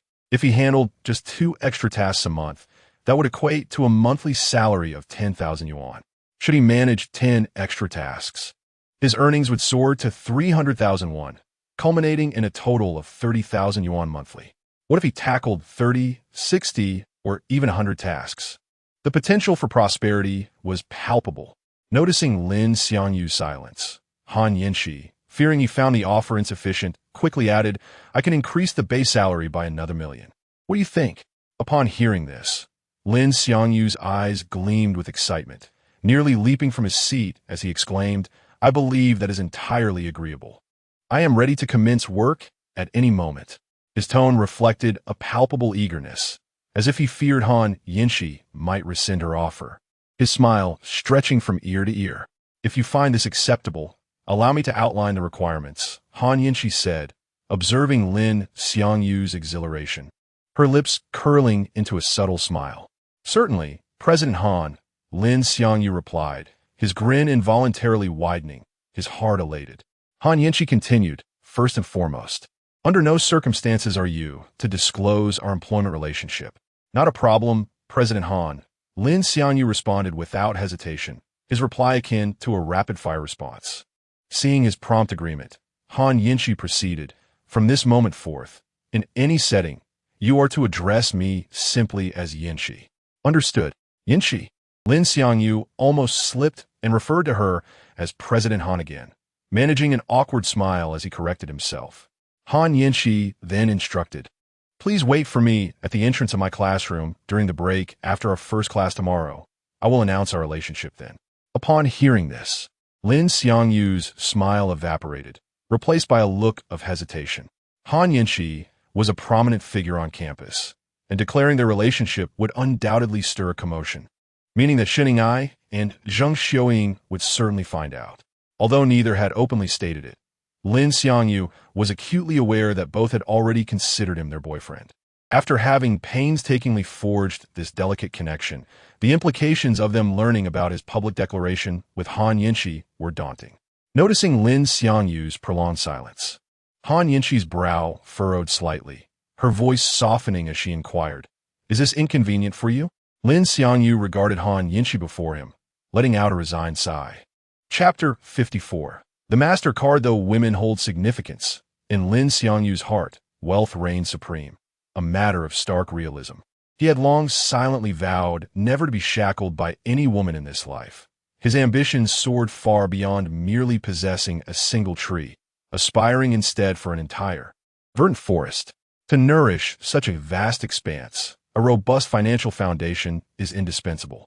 The only regret lingering in his mind was that he had yet to fully indulge in Zheng Xiuying. In this lifetime, He resolved to embrace the role of a rogue. "No problem, Yinhui," Lin Xiangyu replied almost instinctively, his eyes glimmering with determination and anticipation for the prosperous future that lay ahead, as if he could already see stacks of money beckoning him. Upon hearing Lin Xiangyu's response, Han Yinhui maintained her calm demeanor, yet her tone carried an undeniable authority. "There is one final stipulation. You must remain on standby at all times. Whenever I require your assistance, regardless of the hour, you must arrive immediately. Rest assured, even if you summon me in the dead of night, I shall be there without delay," Lin Xiangyu promised, his heart brimming with elation as he secretly mused. "What a joke. Just handling one task nets me 2,500 soft coins. I would be delighted if you called upon me 800 times a day. The money flows too easily. Now, do you have any other inquiries? If so, you may voice them now." Han Yinhui raised an eyebrow, her gaze fixed on Lin Xiangyu, as if scrutinizing his resolve. Lin Xiangyu quickly waved his hand, exuding an air of ease. "I have no questions," he declared, as though stating that this was the simplest task on earth. "Very well. I shall prepare the formal contract for printing tomorrow. Should you breach any term, you will be liable for the corresponding penalty," Han Yinhui stated, arms crossed with a serious expression. "Not a problem," Lin Xiangyu replied decisively, not hesitating for even a moment, as if he would never default. Han Yinhui nodded slightly, a hint of satisfaction gracing her features. "Good, then we shall proceed thus. Remember to meet me at the entrance of my classroom during the break of our first class tomorrow." "Fear not, I shall not forget," Lin Xiangyu grinned, revealing a set of pearly whites, his smile brimming with confidence, as Han Yinhui turned gracefully, striding back into the community. Her posture was as upright as the brightest star in the night sky. Lin Xiangyu also turned, hailing a taxi to head home. Seated in the taxi, a twinge of regret washed over Lin Xiangyu at the thought of parting with Shen Ying'ai and Zheng Xiuying. After all, the time spent with them had been delightful. Yet, almost instantly, a spark of realization illuminated his mind. Another possibility dawned upon him. Ah yes, the extraordinary rewards from the system's lottery could be the key to resolving his dilemmas. Once his romance with Han Yinhui was announced, it would surely send shockwaves throughout the entire school. The amount of astonishment he would garner was beyond imagination. With this thought, an even more audacious idea surged forth. He would employ the rewards gained from the lottery to charm every campus belle at nearby schools, voraciously amassing astonishment points. He even contemplated a greater challenge, wooing a celebrity, thus leaving the entire nation of H in awe of him. After all, the cards bestowed by the lottery often wielded incredible effects, especially those that were one-time use. The more he pondered, the more exhilarated he became, his heart racing as if it might burst from his chest. Unable to contain his excitement, he resolved to use his current points for yet another draw. As Lin Xiangyu issued the command, a magnificent golden wheel materialized in the recesses of his consciousness. The pointer on the wheel spun with an almost imperceptible speed, as if swept up by an invisible whirlwind, emitting a whooshing sound. The various reward segments on the wheel glimmered with an alluring light, enticing Lin Xiangyu. Ultimately, the pointer came to a steady halt within the Master Reward Zone. A dazzling Master card slowly manifested in the depths of Lin Xiangyu's awareness. This was his first Master card. The effects of the previous Diamond card had already been astonishing, and he could scarcely fathom the terror of this Master card's capabilities. Master Item Card. One-time use, I must truly learn to control you. Card Effect. Can forcibly control others for a specified duration. Duration of control depends on the target's willpower, with a minimum of 30 minutes and a maximum of unlimited. Exaggerated. Invincible. Unbelievable. Lin Xiangyu's mind erupted in fervent exclamations, as he struggled to articulate anything beyond these superlatives upon witnessing the card's effects. What can I say? The applications of this card are manifold, simply astounding. The taxi driver, observing Lin Xiangyu's frenzied expression through the rearview mirror, felt a twitch in his facial muscles, his heart tightening with unease as he silently pondered. Surely, this passenger can't be mentally unstable? Chapter 55. Footsteps outside the bathroom. Lin Xiangyu nestled in the back seat of the taxi, enveloped in an indescribable joy. with his lips curving into an uncontrollable smile that nearly reached his ears. Although he caught the driver's peculiar glance through the rearview mirror, the elation in his heart surged like a flood, unstoppable and overwhelming. At this moment, images of the extraordinary MasterCard and the impending influx of astonishing value filled his mind, causing waves of excitement that made his fingertips tremble lightly. Upon entering his home, the warm yellow light instantly enveloped him. Minjing greeted him with a radiant smile, her voice as gentle as a spring breeze. "Xiangyu is back. Dinner is ready." Her smile brimmed with concern, wrapping him in a comforting warmth. Sitting on the sofa, Pei Yilin lifted her head slowly, as if drawn by an invisible thread. Her gaze briefly settled on Lin Xiangyu's face, revealing a hint of curiosity, her expression somewhat complex. She then silently rose, her steps heavy as she made her way to the dining table. Under normal circumstances, she would have teased him playfully, but today she was unusually quiet. This strange behavior puzzled Lin Xiangyu, who wondered what was troubling Pei Yilin. After dinner, he returned to his room, where the familiar atmosphere provided a sense of relaxation. Just as he settled down, his phone chimed cheerfully, a message from Zheng Xiaoying. Seeing the words "What are you doing?" on the screen stirred a mix of emotions within him. He was acutely aware that he would soon announce his relationship with Han Yinxi, which would undoubtedly be a heavy blow to Zheng Xiaoying. The thought of her potential sadness weighed heavily on his heart, despite his resolve to be unbound by morality and emotion in this life. He found it challenging to be completely heartless. Moments from his recent interactions with Zheng Xiaoying flooded his mind. His fingers hovered over the screen for an extended period, hesitating before he finally replied, "Just finished dinner and returned to my room. What about you?" Zheng Xiaoying seemed to be waiting by her phone, responding swiftly, "I finished eating a while ago and am also in my room now." Lin Xiangyu stared at the screen, deliberating for a long while before replying with a simple "Oh." He did not intend to be dismissive. Rather, the thought of tomorrow's announcement with Han Yinxi felt like a heavy stone pressing down on him, leaving him unsure of how to engage Zheng Xiaoying in conversation. Although he had yet to sign a contract, and thus was not technically in breach, he felt unable to discuss the matter with her. He empathized with her. If it were his girlfriend or someone he was romantically interested in, he would certainly find it unbearable if she informed him of signing a contract with another man and publicly declaring their relationship at school. Consequently, he never considered discreetly informing Zheng Xiaoying or Shenning Ai. He understood Zheng Xiaoying's feelings for him and could imagine how devastated she would be upon learning the news. Just the thought of it pierced his heart, yet he felt utterly helpless. "You seem a bit down. Is something bothering you?" Zheng Xiaoying's perceptive inquiry came through the screen, filled with concern. Reading her message triggered a wave of guilt within Lin Xiangyu. After pondering for a moment, he replied, "I'm not unhappy, just a bit tired today, perhaps due to not resting well last night."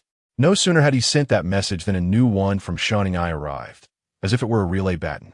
"Xiangyu, I heard from other teachers that you slept in the classroom all day. Did you not sleep well last night?" Lin Xiangyu sighed in resignation and replied, "Yeah, I had insomnia last night." He knew Shenning Ai was genuinely concerned for him, but he felt emotionally drained, unsure of how to navigate this complicated situation. Soon after, another message from Shenning Ai popped up. "Are you missing me?" Followed quickly by, "Since last Saturday didn't tea satisfy you, let us plan another date this Saturday. How about that?" Shenning Ai's words brimmed with anticipation and enthusiasm. Yet as Lin Xiangyu read her messages, her sweet smile flashed before his eyes. However, the thought of the impending announcement cast a shadow over any potential date, so he simply replied, "Okay, we'll talk about it later." His response felt somewhat dismissive, and even he could sense his lack of engagement, but he simply lacked the energy to deal with further emotional entanglements. Meanwhile, outside Lin Xiangyu's room, Pei Yilin crept like a cautious cat, her hands tightly gripping the hem of her clothing, knuckles turning white from tension. She wanted to apologize to Lin Xiangyu for her previous behavior, but found it difficult to swallow her pride. After much internal debate, she finally gathered her courage and slowly reached for the doorknob, only to be met with a creaking sound as she failed to open the door.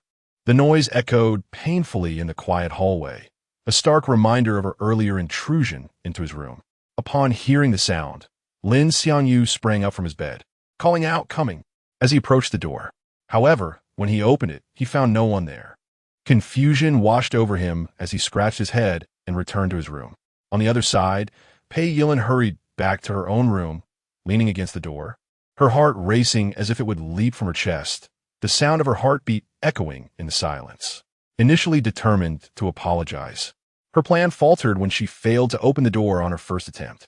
Hearing Lin Xiangyu's footsteps approaching, she fled down the stairs like a startled animal. The steam enveloped the bathroom as Pei Yilin took her time washing, her thoughts consumed by the memory of Lin Xiangyu's sudden intrusion into the bathroom. Her cheeks flushed with warmth, and she found herself secretly yearning for a repeat of that moment, a thought that filled her with both shyness and excitement. In the mist, her gaze became dreamy and complex as she wrestled with her feelings for Lin Xiangyu. Was it affection or merely a fleeting impulse? She found herself unable to discern the truth. At that moment, Pei Yilin suddenly perceived the sound of footsteps outside the door, causing her heart to tighten abruptly and her breath to quicken in an instant. The figure of Lin Xiangyu involuntarily surfaced in her mind, and her cheeks flushed a deeper shade of crimson. With a palpable sense of anxiety, she strained to listen, attempting to discern whether the footsteps belonged to Lin Xiangyu. But aside from the frantic rhythm of her own heartbeat, she could hear nothing clearly. Chapter 56. The Signing of the Love Contract. Yilin, are you in there? The gentle voice of Jean Mimi floated in from outside the bathroom, laced with a hint of concern. Pei Yilin was lost in her own thoughts, eagerly anticipating the moment when Lin Xiangyu would push open the door. Suddenly, Jean Mimi's voice jolted her, causing her heart to sink, like a bucket of cold water dousing her excitement, leaving her feeling utterly disappointed. With a soft sigh, she adjusted the shower's water flow, her voice betraying the remnants of her unhidden discontent as she replied, "It's me, sister." Upon hearing the response, Jean Mimi continued, "Yilin, why are you taking so long to shower today? Did something unpleasant happen?" A wave of anxiety washed over Pei Yilin as her heart raced. She pondered anxiously, could my sister have noticed my feelings for Lin Xiangyu? Stealing her nerves, she feigned nonchalance and replied, "No, sister, why would you ask that? It's nothing. I just worry that you might have encountered some troubles at school. Remember, Yilin, you can always share anything with me." Jean Mimi's tone was as gentle as the warm sun of spring. Hearing this, a weight lifted from Pei Yilin's heart, and she exhaled in relief, forcing a smile as she said, "All right, sister, I understand. Then take your time in the shower. I won't disturb you any longer," Jean Mimi said, her footsteps gradually fading as she ascended the stairs. Pei Yilin surmised that Jean Mimi had come to use the restroom, and without further delay, she rinsed off quickly before returning to her room. As she entered, she deliberately made some noise to signal to Jean Mimi that she was finished and could now go to the bathroom. That night, Pei Yilin tossed and turned in bed, restless as a fish in a frying pan, unable to find sleep. Her mind was filled with visions of Lin Xiangyu, his laughter, the moments they shared together. Her heart was ensnared in turmoil as she repeatedly questioned herself, "Am I truly in love with Lin Xiangyu?" The following morning, at breakfast, Pei Yilin sported dark circles under her eyes, resembling a panda. She stole glances at Lin Xiangyu, her gaze imbued with an affection she herself had yet to recognize. Lin Xiangyu noticed her fatigue, yet his own mind was a chaotic whirlwind, leaving him little room for curiosity about her state. He had important matters to attend to that day and barely touched his food before setting down his bowl. His appetite utterly vanished. After leaving the house, Lin Xiangyu hailed a taxi, rushing to the place he had arranged to meet Han Yanqi. She was already there, standing tall, holding a printed contract that glimmered in the sunlight, as if she were adorned with a golden halo. As soon as Lin Xiangyu arrived, she handed him the contract, her expression serious as she stated, "Please review the contract for any discrepancies. I remind you once more, upon signing, our relationship as a couple will officially commence." "Yes, I understand," Lin Xiangyu replied, taking the contract and scrutinizing its contents. The stipulations were straightforward, with clear penalties for breach. 1. On the day of signing, during the first class break, Lin Xiangyu must announce their relationship in Han Yanqi's classroom. Penalty for breach, 10 million won. 2. Under no circumstance shall they disclose their employment relationship. Penalty for breach, 20 million won. 3. Disclosure of Han Yinxi's family information is prohibited. Penalty for breach, 20 million won. 4. Regardless of the situation, Han Yinxi must be addressed as Yinxi. Penalty for breach, 10 million won. 5. Lin Xiangyu must be on standby, available 3 times a week. If Han Yinxi requires his presence during these times, he must respond immediately. If not pre-approved, he must arrive within an hour and a half during the day. Nighttime arrangements will be discussed between them. Exceeding this limit 3 times will leave Lin Xiangyu to decide whether to comply. Each time Han Yinxi requires his assistance, she must compensate him 500,000 won. Penalty for breach, 10 million won. The love contract would take effect upon signing and remain valid for 1 semester. Should either party wish to terminate the contract, consent from the other is required.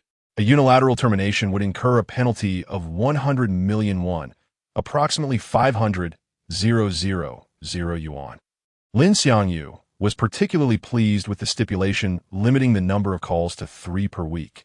He had considered the possibility of Han Yinxi constantly summoning him, which could lead to breaches.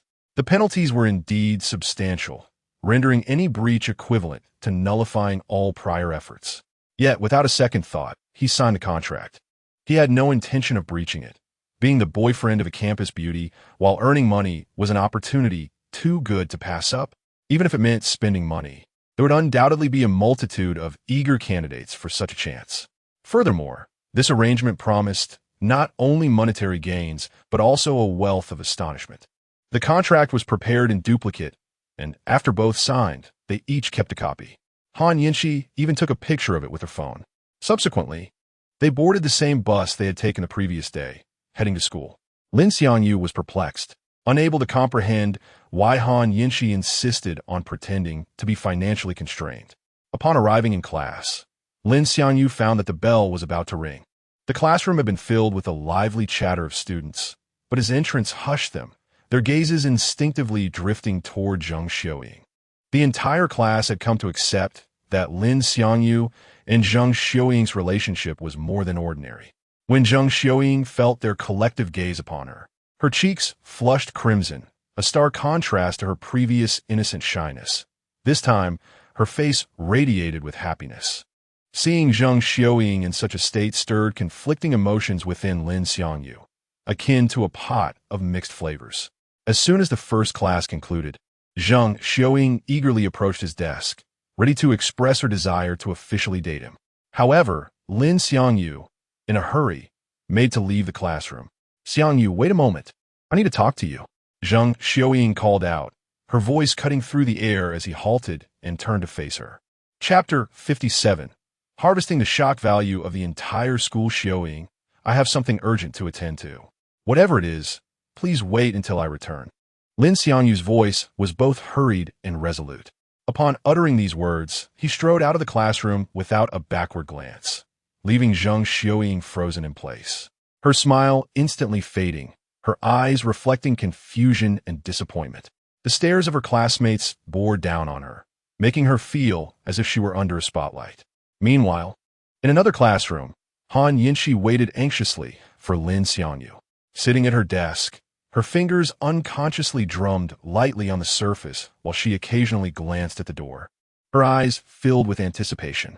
Several boys, who typically pursued her relentlessly, clustered around her like eager puppies awaiting their master's attention, desperately attempting to strike up conversations. "Yinxi, there's a new movie released this weekend. Shall we go see it together? Yinxi, I recently discovered a fantastic CAF. Would you like to try it out with me? Yinxi, I." Han Yinxi paid no heed to their attempts at flirtation. Her gaze remained fixed on the doorway as she silently urged, "Why isn't he here yet? When will he arrive?" "Yinxi." Lin Xiangyu's familiar voice suddenly echoed at the classroom entrance, instantly capturing the attention of everyone present. All eyes turned toward the door, wide with astonishment and curiosity as they beheld this handsome young man they had never seen before. Upon seeing Lin Xiangyu, Han Yinxi's tense expression transformed into a radiant smile, her lips curving into an enchanting arc. Under the gaze of her classmates, she gracefully rose from her seat, her long legs carrying her toward the entrance. "Xiangyu, why did you take so long to arrive?" she said, her voice soft and tinged with mock reproach, as she gently took Lin Xiangyu's hand, their fingers entwining in a natural and affectionate manner. The classroom erupted in a flurry of whispers. The boys who had previously hovered around Han Yinshi now wore expressions of disbelief, their faces paling as if doused with icy water. Lumen contributed 100 shock points. Shun Dongxiu contributed 100 shock points. Jiang Huiyuan contributed 100 shock points. Kim Jing contributed 100 shock points. Everyone in the classroom was taken aback by this unexpected scene, contributing their maximum shock points as the numbers fluctuated, vividly illustrating their inner astonishment. Lin Xiangyu surveyed the commotion with a sense of pride, a mischievous smile gracing his face as he remarked, "We've been apart for such a short time, and you're already this anxious. You truly are a beguiling little enchantress." As he spoke, he playfully brushed his fingers against Han Yinshi's nose, the gesture both intimate and teasing. This action sent shockwaves through the classroom once more, leaving everyone agape. Zhang Yingmu contributed 100 shock points. Lumen contributed 100 shock points. Shen Dongxiu contributed 100 shock points. Jiang Huiyuan contributed 100 shock points. Kim Jing contributed 100 shock points. Han Yinshi was completely unprepared for Lin Xiangyu's spontaneous performance. Her cheeks flushed, eyes flickering with a mix of shyness and annoyance as she whispered in his ear, "You need to act so dramatically. Right now?" Lin Xiangyu feigned surprise, his eyes widening as he glanced around at their audience. "That wouldn't be appropriate, would it?" His tone was laced with playful sarcasm, his expression resembling that of a seasoned actor. This remark caused jaws to drop once more, and the shock points surged again. Han Yinshi was utterly bewildered, gazing at Lin Xiangyu in disbelief. Before she could process what was happening, he suddenly wrapped his arms around her neck and pulled her close, kissing her lips. The kiss came as a complete shock. Han Yinshi's eyes widened in astonishment, filled with disbelief. Yang Meiyin contributed 100 shock points. Yin Shaoxi contributed 100 shock points. Caught between surprise and anger, Han Yinshi instinctively pinched Lin Xiangyu's thigh hard. This was her first kiss, so casually taken by him. At that moment, someone could no longer contain themselves. "Hey, you brat, let go of Han Yinshi," a boy with curly hair shouted. Leaping from his seat, his face flushed with rage as he approached Lin Xiangyu with fiery determination. Lin Xiangyu calmly released Han Yinshi's lips and leaned toward her ear, whispering, "This might be classified as an exceptional circumstance, don't you think?" Despite her irritation at Lin Xiangyu's boldness, Han Yinshi instinctively nodded. The last thing she wanted was for him to abandon her, to face the consequences alone. Upon receiving her affirmation, Lin Xiangyu stepped back, a confident smile adorning his face as he observed the curly-haired boy advancing toward him. His gaze exuded calmness and assurance, as though he had complete control over the unfolding events. Just as the boy stepped into range, Lin Xiangyu's expression shifted, and he swiftly unleashed a powerful punch, shimmering with the mysterious aura of the ability "Take a Nap." "You!" The blow landed swiftly and decisively on the boy's face, causing him to topple backward, like a marionette with severed strings, kicking up a cloud of dust. Once again, shock points flooded in, with alerts ringing in Lin Xiangyu's mind as the numbers soared like a rocket. Lin Xiangyu aimed to instill a sense of awe in everyone present. He understood that if he did not exhibit this level of bravery, he might invite further complications. He preferred not to be the target of underhanded schemes, after all. While a direct confrontation was manageable, covert attacks were much harder to defend against. He grasped Han Yinshi's hand and softly inquired, "Shall we take a stroll around the school?" Han Yinshi nodded slightly, her voice barely a whisper. At that moment, her heart raced, her cheeks still flushed, overwhelmed by the events that had just transpired. Before arriving here, Lin Xiangyu had prepared thoroughly.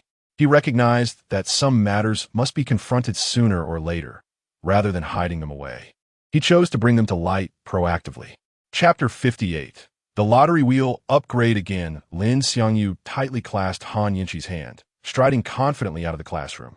The moment he stepped into the corridor, the gazes of surrounding students converged upon him like searchlights. Even though these students were not in the same class as Han Yinxi, her name had already resounded throughout the campus like thunder. Park Junyu contributed shock value, 80. Li Jiyun contributed shock value, 90.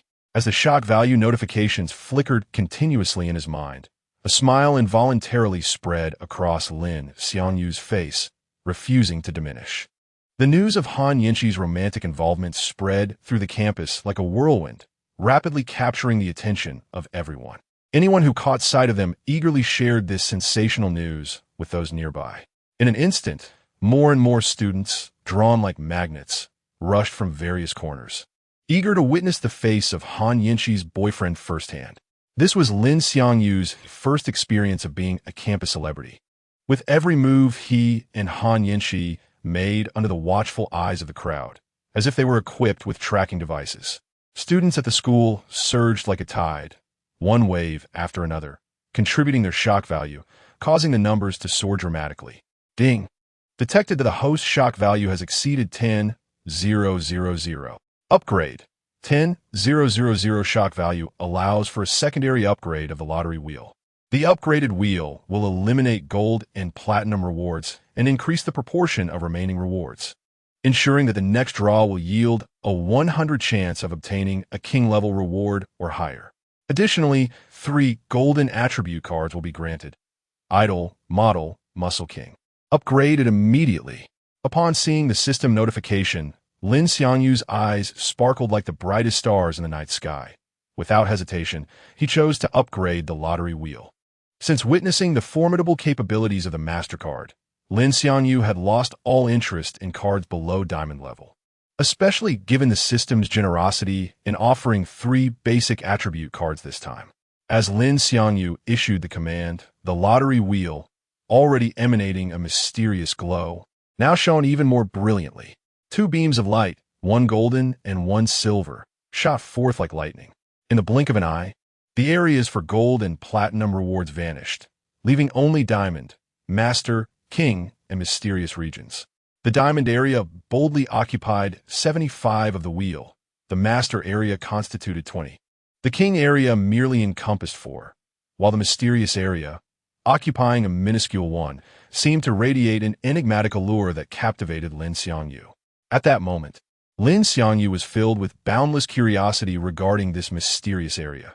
The MasterCard was already astonishingly powerful, and the probability of drawing a mysterious card, which could be 1/20th of the MasterCard, was unfathomable. The thought was almost too overwhelming to contemplate. The points required for a single draw have increased to 3,000 points. Lin Xiangyu had anticipated the rise in points required for the lottery, as this was not the first occurrence. Thus, he remained unfazed. Just as Lin Xiangyu was blushing with excitement over the upgraded lottery wheel, Zheng Taijun, who had heard the news, hurried over. Initially, he intended merely to observe the commotion. However, upon spotting Lin Xiangyu hand in hand with Han Yinxi, his eyes widened in disbelief, and he swiftly navigated through the crowd towards Lin Xiangyu. Simultaneously, Zheng Xiaoying, having learned of the news, rushed towards Lin Xiangyu and Han Yinxi with an expression of urgency and incredulity. At that moment, Lin Xiangyu, immersed in the thrill of accumulating shock value, remained blissfully unaware of the unfolding events. Chapter 59, I want you to publicly declare that I am your girlfriend right now. Han Yinxi said, her lively eyes blinking as she tugged at Lin Xiangyu's hand, her voice soft and laced with a hint of playfulness. All right, Lin Xiangyu replied, a charming smile gracing his lips. At this moment, his mind was racing with excitement, calculating how to swiftly return Han Yinxi to class so he could initiate the lottery and see what extraordinary card he might draw. Yet, fate seemed to revel in playing tricks. Zheng Taijun suddenly appeared, blocking their path with an imposing demeanor. His eyes bulged with fury as he stormed toward Lin Xiangyu, grabbing his collar and demanding, "What do you mean by this? What about my sister?" His words detonated like a bomb among the crowd, causing an uproar of astonishment. Onlookers wore expressions of glee, their eyes wide with excitement, eagerly contributing to Lin Xiangyu's growing shock value, which soared to seemingly limitless heights. Hearing Zheng Taijun's words, Han Yinxi was taken aback, her bright eyes darkening with a flicker of panic. Instinctively, she turned to Lin Xiangyu, her gaze filled with confusion and inquiry. Lin Xiangyu had only envisioned scenarios involving Shuning Ai and Zheng Xiuying, never anticipating Zhang Taijuan's sudden interruption. His heart sank, silently lamenting the turn of events. "Let go of me," Lin Xiangyu urged, striving to keep his tone composed. While speaking, he grasped Zhang Taijuan's wrist and leaned in to whisper urgently, "I'll explain everything later." However, Zhang Taijun was too consumed by rage to heed his words. His face flushed crimson as he wanted to drag Lin Xiangyu before Zheng Xiuying to demand an explanation. Yet, he was horrified to find that despite his efforts, he could not budge Lin Xiangyu, whose grip was as unyielding as a vice. At that tense moment, Zheng Xiuying finally arrived, breathless and disheveled, beads of sweat glistening on her forehead. Upon seeing Lin Xiangyu holding Han Yanqi's hand, her heart felt as though it had been pierced by a sharp blade, and her eyes immediately reddened with tears. Without hesitation, she dashed forward. "Is this your idea of urgency?" Zheng Xiuying thought furiously, wishing to confront Lin Xiangyu and demand a reasonable explanation. Yet, upon witnessing the standoff between him and Zheng Taijun, her reason prevailed over impulse. She steeled herself against the pain and resolved to pull Zheng Taijun away, hoping to prevent a more intense confrontation. The audience, witnessing Zheng Xiuying's entrance, became even more animated, eyes widened in anticipation of the unfolding drama. Some, oblivious to the intricacies of the situation, began to comment amongst themselves. "This guy is such a beautiful girlfriend, yet he still cheats," one boy scoffed disdainfully. "Han Yanqi is willing to be the other woman. How pathetic," another girl chimed in, her face twisted in disgust. "Not necessarily. Which guy would brazenly hold the hand of his mistress in school?" A boy adjusted his glasses and offered a different perspective. "I can't fathom what makes this guy appealing. Besides being tall and handsome, what else is there?" Another boy said bitterly. The cacophony of voices pierced the ears of the four involved, each word like a sharp blade. Zhang Xiuying's face flushed deep red, akin to a ripe tomato. As she hurried to Zhang Taijuan's side, taking his arm without a word, eager to extricate him from this chaotic scene. As she approached, Lin Xiangyu's gaze was filled with regret, fixated on Zheng Xiuying. However, she deliberately averted her eyes, fearing that if she met his gaze, she would succumb to tears. She yearned to confront Lin Xiangyu for the truth, yet she understood that this was not the appropriate moment. "Brother, come with me," Zheng Xiuying urged, biting her lip to suppress her tears. Zheng Taijun, however, violently shook off her grip, exclaiming, "What do you mean leave? Xiuying, aren't you angry that your boyfriend is with another woman?" His question was deliberate, aimed at uncovering Zheng Xiuying's true feelings while simultaneously revealing who the real third party was. Upon hearing Zheng Taijuan's words, the crowd erupted into further speculation. Han Yanqi is actually trying to steal someone else's boyfriend. She seems attractive, but turns out she's just vile. A girl covered her mouth in disdain. Another girl sneered, "Some women may appear beautiful, but inherently, they're just lowly creatures, eager to share partners. Have you all lost your minds?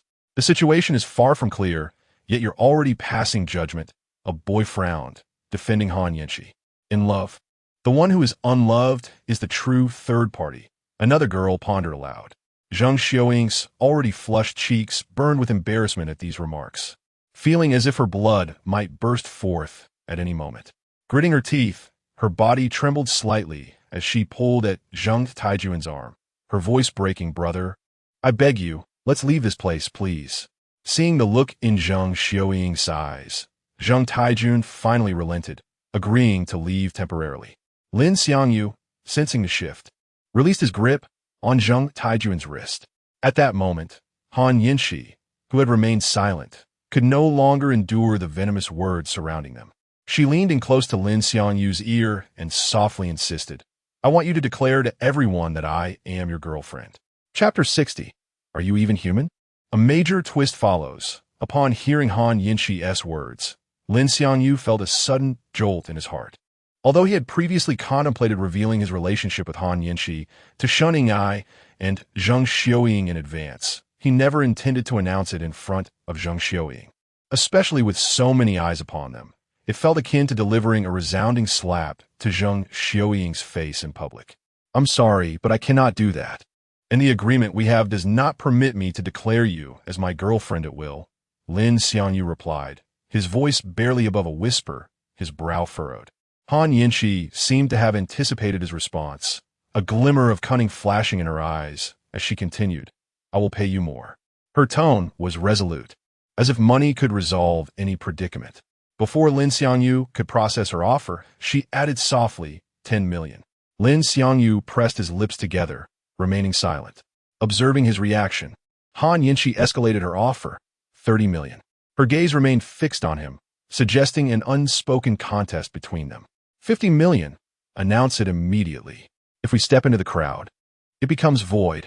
Though her voice was soft, it carried an undeniable authority, reminiscent of a queen issuing commands.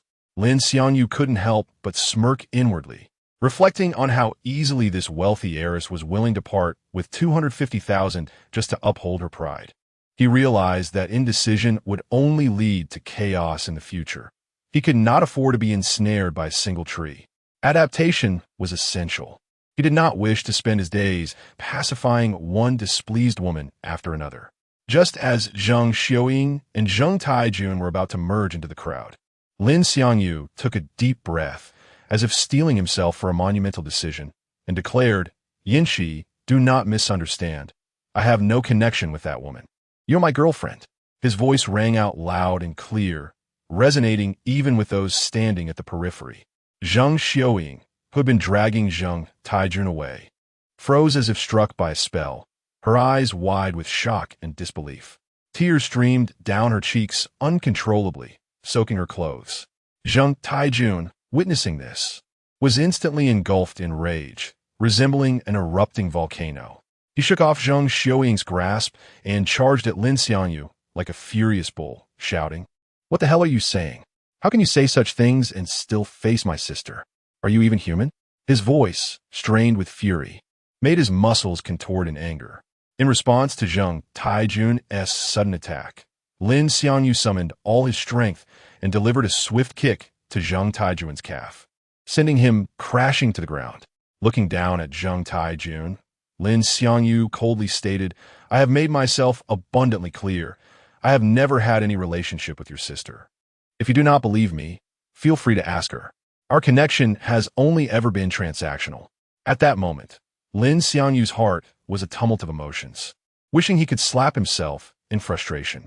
Yet he understood that severing Zheng Xiaoying's illusions while she was still not deeply entangled was the most prudent course of action. Zheng Taijun lay on the ground, groaning in pain, his face a canvas of resentment and fury. Zheng Xiaoying, sobbing, crouched beside him, her shoulders trembling as she attempted to support him, casting Lin Xiangyu a venomous glare filled with hatred and disappointment. The siblings had faced utter humiliation today, all thanks to Lin Xiangyu. Before leaving, Zheng Taijun shot Lin Xiangyu a fierce look that seemed to say, This is not over. We shall see. The onlookers were left speechless, their mouths agape, unable to utter a word. The previously bustling chatter ceased, as everyone stood in awe of Lin Xiangyu's formidable display of strength. Lin Xiangyu, feeling a whirlwind of turmoil within him, could not shake off the image of Zheng Xiaoying's despairing eyes. Even as the shock value lingered, he felt no joy. His mood darkened like an overcast sky, heavy with clouds. After escorting Han Yinshi to her classroom, Lin Xiangyu trudged towards his own class with a heavy heart. On the way back, he received a notification of Han Yinshi's bank transfer. The flashing message on his phone screen did little to dispel the gloom that enveloped him. Inside the classroom, discussions erupted as students recounted the earlier events. However, as soon as Lin Xiangyu entered, the room fell silent, all eyes turning towards him, filled with curiosity and awe. Scanning the room, he noticed that Zheng Xiaoying was conspicuously absent. A wave of foreboding washed over him. At that moment, the teacher entered the room, but Lin Xiangyu paid no heed. He walked straight out of the classroom. Simultaneously, Shen Ying'ai, who had witnessed the entire scene from a distance, emerged from the office and spotted Lin Xiangyu exiting the classroom. Chapter 61. After school, the classroom awaits me as Lin Xiangyu, lifted his gaze. It unexpectedly met that of Shan Ning-ai, who had just exited the office.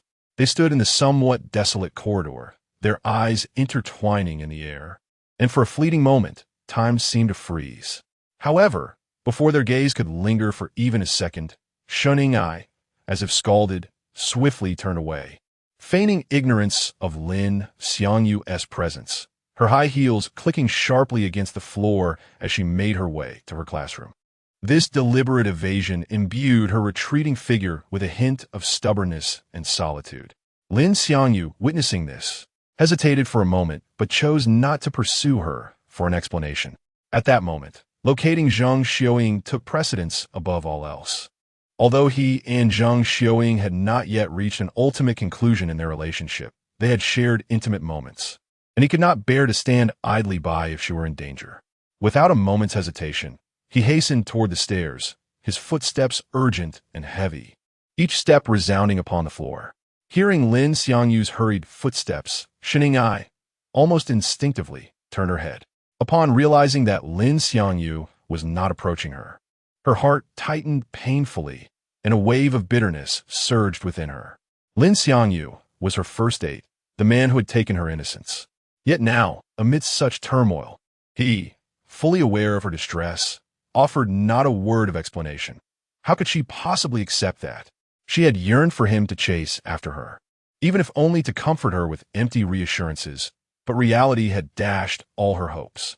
With a resigned sigh, laden with profound disappointment, Shan Ning-ai dragged her heavy steps toward her classroom. Meanwhile, Lin Xiangyu, upon descending the stairs, frantically dialed Zhang Xiaoying's number while scanning the expansive campus for her figure. His eyes darted anxiously over every corner, leaving no potential hiding place unexamined. Yet she remained elusive, and his calls went unanswered. Eventually, a thought flickered through his mind, one often depicted in Korean dramas and comics as the refuge of the heartbroken, the rooftop. As this notion arose, his heart clenched tighter, a tide of panic engulfing him. He dashed toward the rooftop, but upon arrival, he found it desolate. Zhang Xiaoying was nowhere to be seen. Standing in the center of the rooftop, he scratched his head in frustration, utterly perplexed about where to search next. Just then, his phone buzzed with a notification. It was a message from Zhang Xiaoying succinctly stating, "After school, wait for me in the classroom." Upon receiving this message, Lin Xiangyu promptly replied, "Where are you?" He held his phone tightly, his gaze fixated on the screen, anxiously awaiting her response. However, after a significant pause, silence persisted, and no reply came. Relentlessly, he dialed her number again, only to be met with the disheartening notification that her phone was turned off. With no other option, he resigned himself to returning to the classroom. Before heading back, he gritted his teeth and utilized 2 of his 3 golden attribute cards, the model card and the muscle card. In an instant, he felt as though a mystical force had reshaped his body. His proportions became more exquisite, and his muscular strength underwent a remarkable enhancement. Once already handsome, he now radiated even more charm, imbued with a newfound vigor that seemed to emit its own light. As for the idol card, he refrained from using it, fearing that an excessive transformation might arouse suspicion, planning to reserve it for the upcoming holiday. Taking a deep breath, Lin Xiangyu knocked on the classroom door and entered. His appearance immediately captured the attention of all his classmates. Even the teacher, who had been fervently lecturing at the podium, paused to gaze upon him. The events of that morning had spread like wildfire throughout the school, and everyone present, including the faculty, was now well aware of the situation. Following the morning's upheaval, even without his active participation, the entire school community continued to contribute to his astonishment value, which surged as if under the spell of a frenzied vine, climbing ever higher. Throughout the day, his astonishment value escalated uncontrollably. Since the morning incident, Han Yinhui had not sought him out again, leaving Lin Xiangyu uncertain whether it was due to a lack of funds or some other reason. Time slipped away quietly amidst this flurry of activity and unrest. And before long, the end of school approached. After school, Lin Xiangyu remained seated, patiently awaiting her arrival. One by one, his classmates tidied their belongings and departed. It was not until the classroom lay empty for quite some time that the door creaked open, and Zhang Xiaoying entered, her steps heavy with an unspoken burden. Chapter 62. Completing the transaction, Zhang Xiuying's frigid demeanor rendered the air in the classroom palpably still, oppressive to the point of suffocation. Upon noticing her entrance, Lin Xiangyu felt an involuntary tightening in his chest and hurriedly approached her, concern lacing his voice. "Xiuying, are you all right?" His tone bore a hint of urgency, his eyes brimming with worry. Zhang Xiuying lifted her gaze expressionlessly, casting a cold glance at Lin Xiangyu, her eyes sharp as daggers, piercing straight into his heart. With an icy tone, she replied, "It's none of your concern." At her words, Lin Xiangyu's smile froze, replaced by an awkward chuckle of resignation. Indeed, it was he who had uttered such words in front of so many.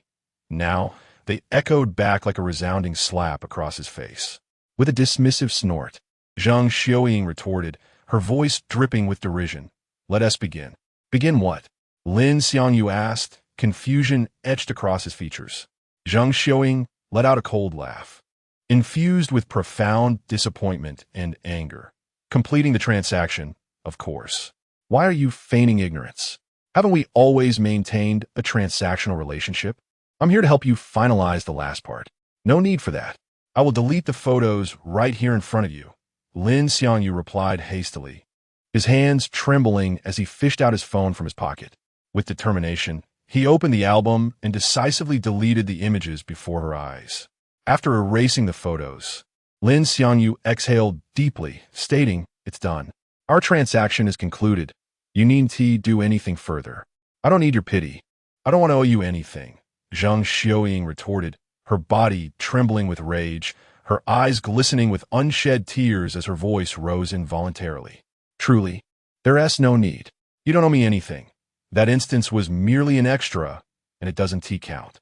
Lin Xiangyu gazed at Zhang Xiuying's stubbornness, his heart heavy with helplessness. He never anticipated that, even after deleting the photos, she would be so insistent. Suddenly, Zhang Xiuying's eyes betrayed her resolve, tears welling up as she choked out, "Lin Xiangyu, I don't want to owe you anything. I beg you, let us completely end this relationship." "Very well." Witnessing her earnestness, Lin Xiangyu had no choice but to acquiesce. He understood that Zhang Xiuying was profoundly hurt, and only by concluding their relationship could she truly embark on a new chapter of her life. Virtual reality game commencing. "All right, Lin Xiangyu, from this moment forth, we share no transactional ties. Farewell." With that, Zhang Xiuying turned and strode out of the classroom without a backward glance. Her silhouette was resolute and solitary, as if she intended to leave all past memories behind. Lin Xiangyu remained silent throughout, only allowing a slight hum to escape him when Zhang Xiuying savored her yogurt treat. After she departed, he inhaled deeply, contemplating her retreating figure. He chose not to pursue Zhang Xiuying, recognizing that refraining from interference was the most dignified conclusion to their relationship. If he continued to sacrifice other opportunities for the sake of one woman's feelings, he would likely remain a mere servant in this life. He needed to adapt swiftly. Having decided to nurture an entire forest, he could not halt the watering of other trees for the sake of one solitary flower. After quietly tidying up, he left the classroom. In the adjacent room, a bespectacled girl had been discreetly observing the entire scene through the crack in the door. Once Lin Xiangyu departed, she cautiously emerged from within. Chapter 63. Shunning AI's proactive invitation. Half an hour prior, Li Yijin, the live class monitor of Lin Xiangyu's class, ambled down the corridor. Having misplaced her dormitory key in the classroom, she intended to retrieve it. As she hastily returned, a faint murmur emanated from behind the closed door. Upon recognizing the voices of Lin Xiangyu and Zhang Xiuying, Li Yijin's vivacious eyes gleamed with sudden interest, her curiosity burgeoning like wildfire. Instead of directly opening the classroom door, she stealthily concealed herself outside, ears perked, eager to savor this first-hand tidbit of gossip. As she listened, Li Yijin's eyes widened incrementally, her expression morphing from initial curiosity to utter astonishment. She realized that the events unfolding within the classroom were far more explosive than she had initially imagined.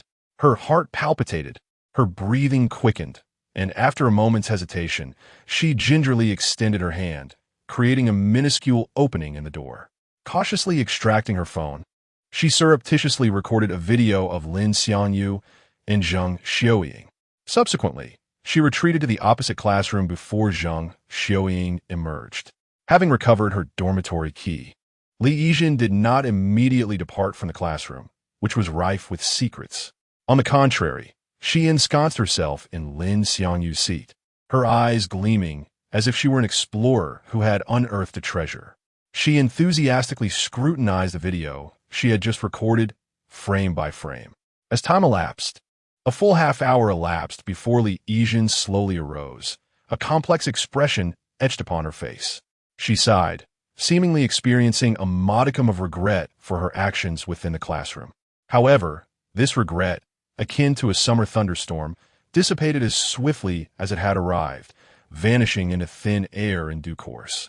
Upon returning to her dormitory, Li Yijin, finding her roommates absent, involuntarily revisited the surreptitiously recorded video. As she watched, an enigmatic smile crept across her face, as if she had conceived a mischievous idea. Concurrently, Lin Xiangyu, having returned to his room after dinner, had composed himself and prepared to initiate the lottery. His system account currently held over 7,000 shock points, a substantial accumulation of his diligent efforts, sufficient to complete 2 draws.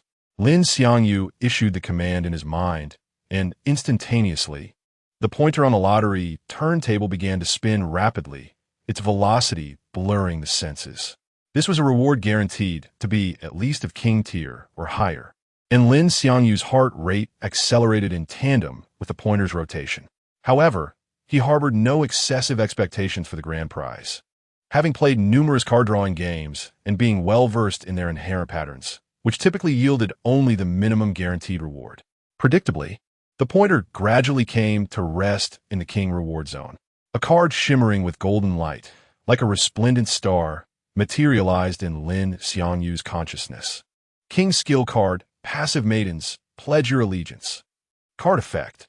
Maidens who engage in close proximity with the host will undergo self-hypnosis due to the influence of this skill, thereby genuinely considering the host's interests in all aspects. The intensity of the hypnosis is contingent upon the maiden's willpower, as well as the proximity and duration of their contact with the host. This is too overpowered, Lin Xiangyu exclaimed involuntarily, his eyes widening in disbelief and excitement. This was tantamount to possessing a succubus buff. Lin Xiangyu felt as though the blood within his veins was on the verge of boiling over. With his skill, was there any woman in the world he could not captivate? His mind involuntarily conjured images of himself and Antinjing, Han Yozhen, Pei Yilin, and Jean Mimi living a blissful life together. Occasionally, scenes involving Zheng Xiaoying, Shen Ing Ai, and Han Yinshi interspersed his reverie. This skill was simply phenomenal. Lin Xiangyu temporarily suppressed his surging emotions, took a deep breath, and once again issued the command in his mind, initiating the second lottery draw. The pointer on the lottery turntable once more commenced its rapid rotation, traversing a lengthy period before ultimately halting again in the king reward zone. King item card, one-time use reverse the situation. Card effect. Regardless of the severity of any injury sustained, they can be instantly restored, and all attributes and skill effects are doubled for 1 hour.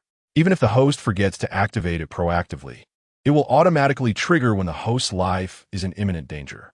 Lin Xiangyu felt a surge of adrenaline coursing through his veins. With this item card, he essentially possessed an extra life.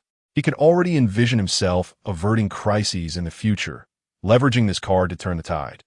Since the day he publicly announced his romantic relationship with Han Yinshi, Zheng Xiaoying and Shen Ing Ai had ceased all communication with Lin Xiangyu.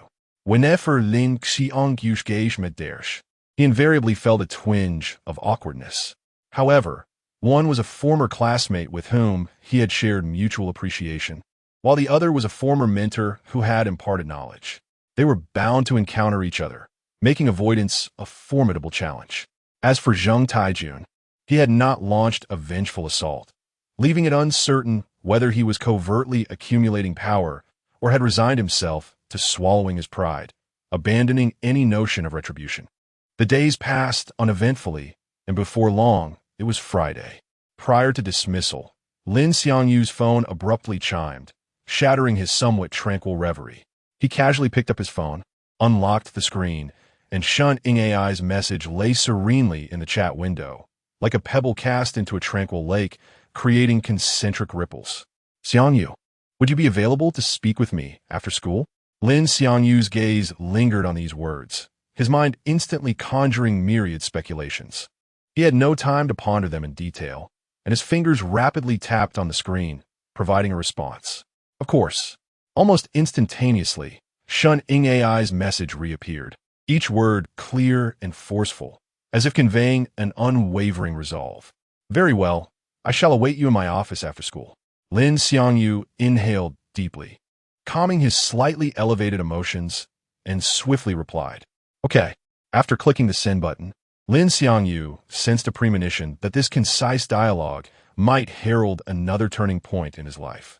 Having replied to the message, Lin Xiangyu instinctively turned his head to regard Zhang Xiuying, who was seated beside him. Zhang Xiuying's behavior had been rather peculiar in recent days.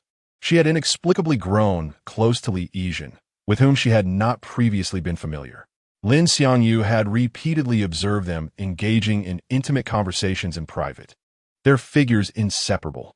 Could it be that the incident had altered Zhang Xiuying's sexual orientation? Lin Xiangyu couldn't help but entertain this absurd notion, which he himself found amusing, yet he couldn't resist speculating. As if by telepathy, Zhang Xiuying seemed to sense Lin Xiangyu's gaze. Abruptly turning her head and glaring at him fiercely, her eyes brimming with anger and resentment, as if intending to incinerate him, Lin Xiangyu offered a wry smile. As since that day, whenever Zhang Xiuying detected Lin Xiangyu observing her, she would unreservedly express her emotions in this manner. However, this precisely indicated that she had not genuinely relinquished the relationship. The dismissal bell resounded abruptly, its sound particularly jarring in the quiet classroom. Lin Xiangyu did not immediately rise, intending to wait until all the students had departed before venturing out, as he feared that being seen entering Shun Ingai's office after school would inevitably give rise to scandalous rumors. It is often said that a lack of enthusiasm after school reflects underlying issues, and this statement holds a grain of truth.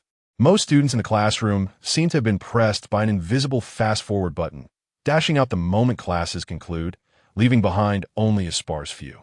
Among these remaining individuals are Lin Xiangyu, Zhang Xiuying, Li Xiangyu, and another classmate who is tidying up their belongings in preparation for departure. Li Xiangyu glanced over at Lin Xiangyu, observing him seated firmly, seemingly in no hurry to leave. She then rose, her steps light and brisk, making her way towards the classroom door.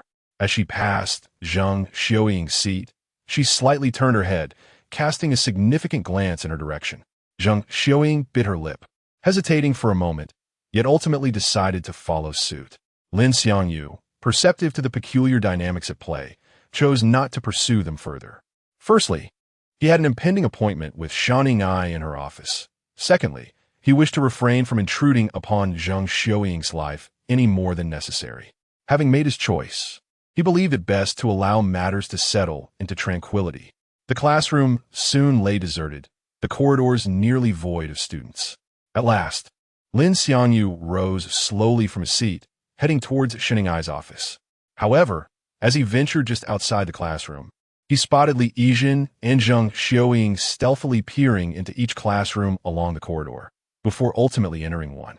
A sense of foreboding gripped Lin Xiangyu, an unsettling intuition swelling within him. Just as he contemplated following them discreetly to discern their intentions, Shun Ingai opened her office door, and they found themselves facing one another unexpectedly. Shun Ingai glanced around, noting the absence of other students in the corridor, and softly beckoned Lin Xiangyu. Come in. All right, he replied quietly, yet his gaze involuntarily drifted toward the classroom where the girls had entered, his unease intensifying with each passing moment. Chapter 64, for instance. Zhang Xiuying? Shun Ingai astutely perceived Lin Xiangyu's gaze frequently darting behind her, and instinctively turned to follow his line of sight, only to find the space behind her utterly empty, devoid of any anomalies. She pivoted back, her eyes sparkling with curiosity, and inquired, "What are you looking at?" "Nothing. Let's head inside," Lin Xiangyu replied, his voice slightly strained, as if he were concealing something. As he spoke, he withdrew that contemplative gaze. Shunning AI chose not to dwell on the matter further, gently pushing open the office door and gracefully stepping inside first. Just before entering, Lin Xiangyu's eyes, seemingly beyond his control, glanced once more towards the classroom, his heart entwined with doubts and concerns like creeping vines. Upon entering the office, Lin Xiangyu softly closed the door behind him, the faint click echoing distinctly in the tranquil space. Meanwhile, Shun-ing AI, already seated in her office chair, extended her delicate fingers toward the chair opposite her desk, her voice soft as she said, "Xiangyu, come and sit." "All right," Lin Xiangyu responded without hesitation, striding directly to sit across from Shun-ing AI, perhaps due to a long-standing respect for her role as a teacher.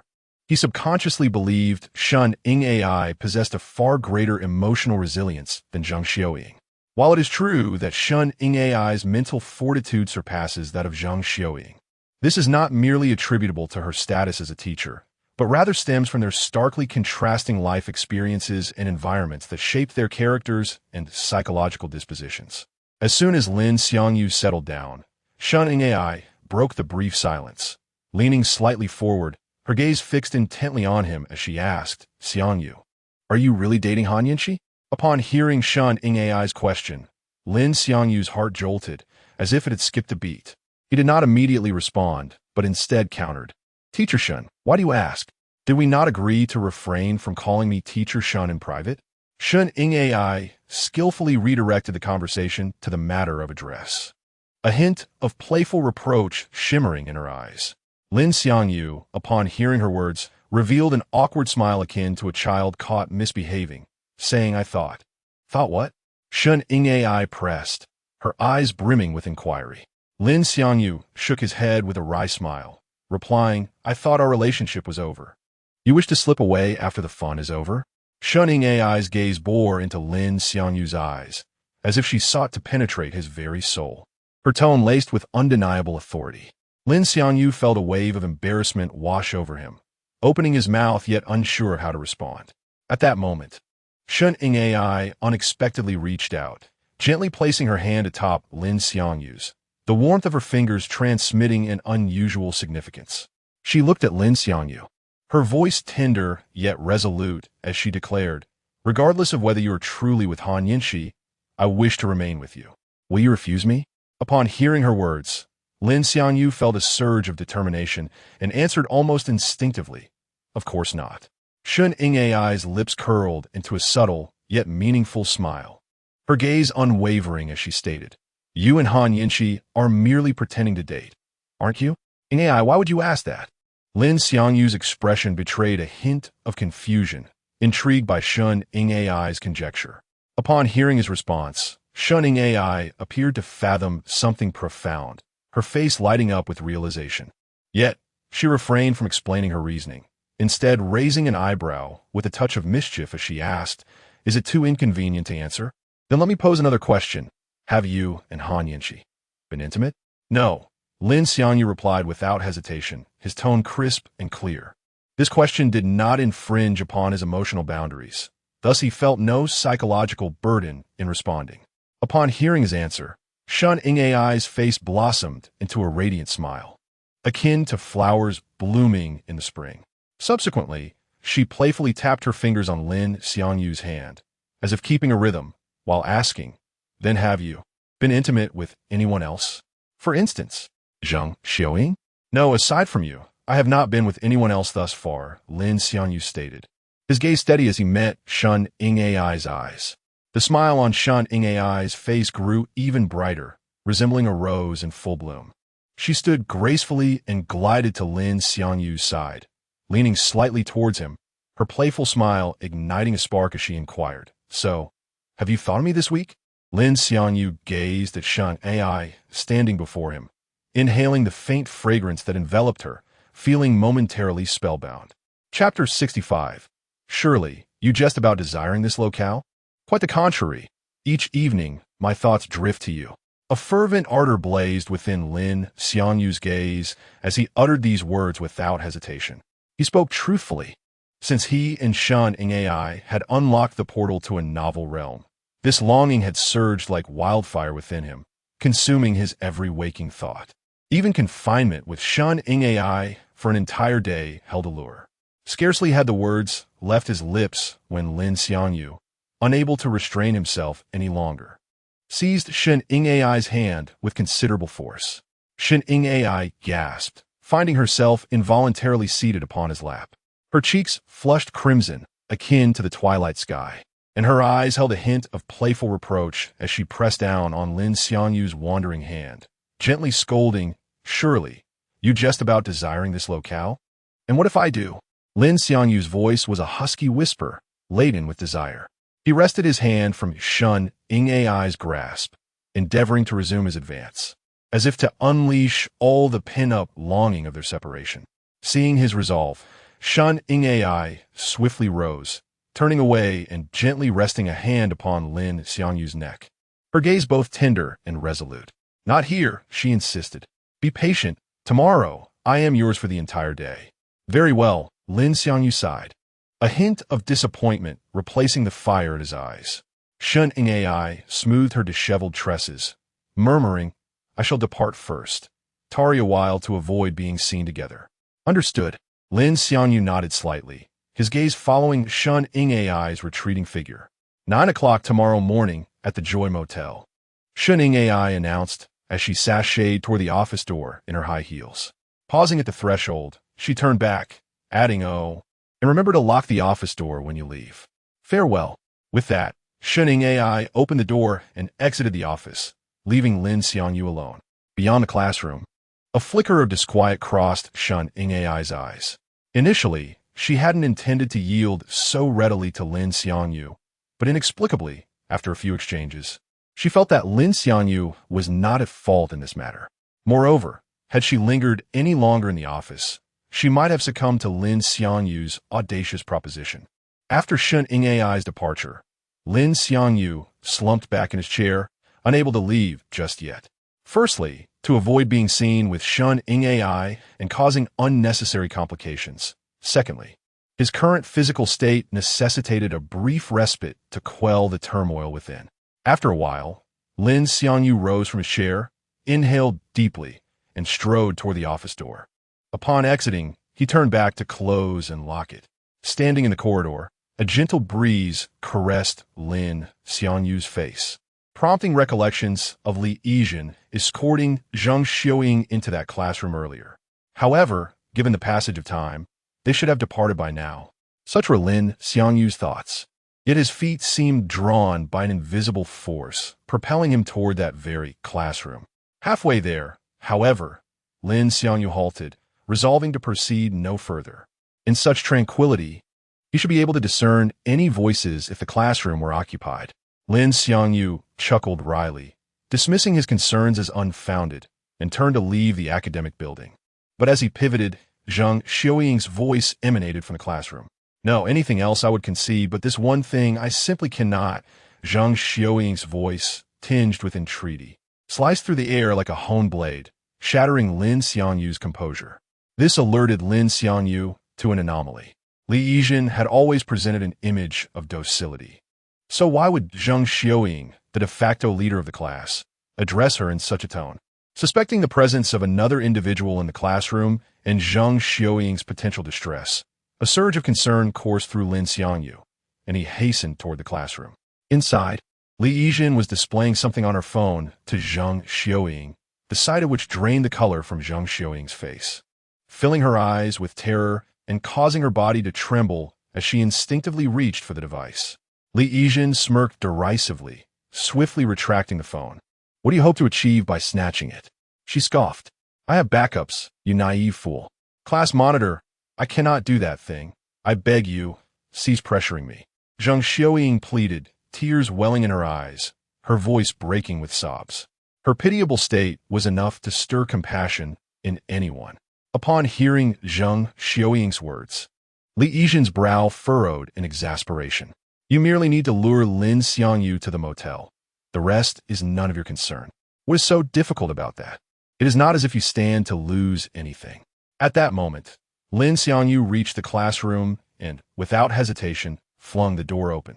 The resounding crash of the door against the wall echoed through the empty classroom. Upon entering, Lin Xiangyu beheld the weeping Zhang Xiaoying, her tears cascading like a broken string of pearls, and Li Yizhen gesticulating wildly before her. Hearing the door burst open, Zhang Xiaoying and Li Yizhen simultaneously turned toward the entrance.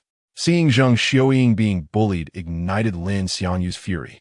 Li Yizhen, witnessing Lin Xiangyu charging toward them with menacing intent, panicked and cowered behind Zhang Xiaoying, trembling uncontrollably. Lin Xiangyu halted before Zhang Xiaoying and demanded, "Li Yizhen, what have you done to Xiaoying?" His voice reverberated through the classroom, filled with intimidation. Li Yizhen, utterly cowed by Lin Xiangyu's wrathful visage, blanched and trembled, unable to utter a word, hiding behind Zhang Xiaoying like a frightened turtle. "Li Yizhen, I demand an answer," Lin Xiangyu exclaimed, preparing to bypass Zhang Xiaoying and seize the cowardly Li Yizhen. Realizing the danger, Li Yizhen frantically nudged Zhang Xiaoying's back, as if urging her to obstruct Lin Xiangyu. Sensing this, Zhang Xiaoying bit her lip and stepped in front of Lin Xiangyu, her gaze icy and her voice as frigid as ice itself. "This is none of your concern," she declared. Hearing Zhang Xiaoying's words, Lin Xiangyu froze, taken aback. After a moment, he said, "I do not know why you fear Li Yizhen, but whatever trouble you face, you can confide in me. I will help you resolve everything." Hearing Lin Xiangyu's offer, Zhang Xiaoying's heart warmed, a glimmer of emotion flickering in her eyes as she stood transfixed. Seeing this, Li Yizhen frantically nudged her again, as if urging her to dismiss Lin Xiangyu. Subsequently, Zhang Xiaoying bit her lip and repeated coldly, "I do not need your false pretense of concern. Leave now." Her voice, though icy, betrayed the turmoil within her. For some reason, she suddenly felt a pang of guilt for treating Lin Xiangyu in this manner. Lin Xiangyu, however, failed to notice this. He turned away, offering a wry smile, and strode out of the classroom. Though he was loath to see another mistreat a woman he had touched, he would not debase himself by seeking affection where it was not reciprocated.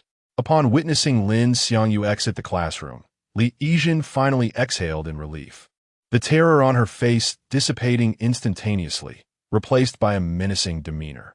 She approached Zhang Xiaoying once more, menacing her as if she had entirely forgotten that it was Zhang Xiaoying who had shielded her from Lin Xiangyu's wrath moments earlier.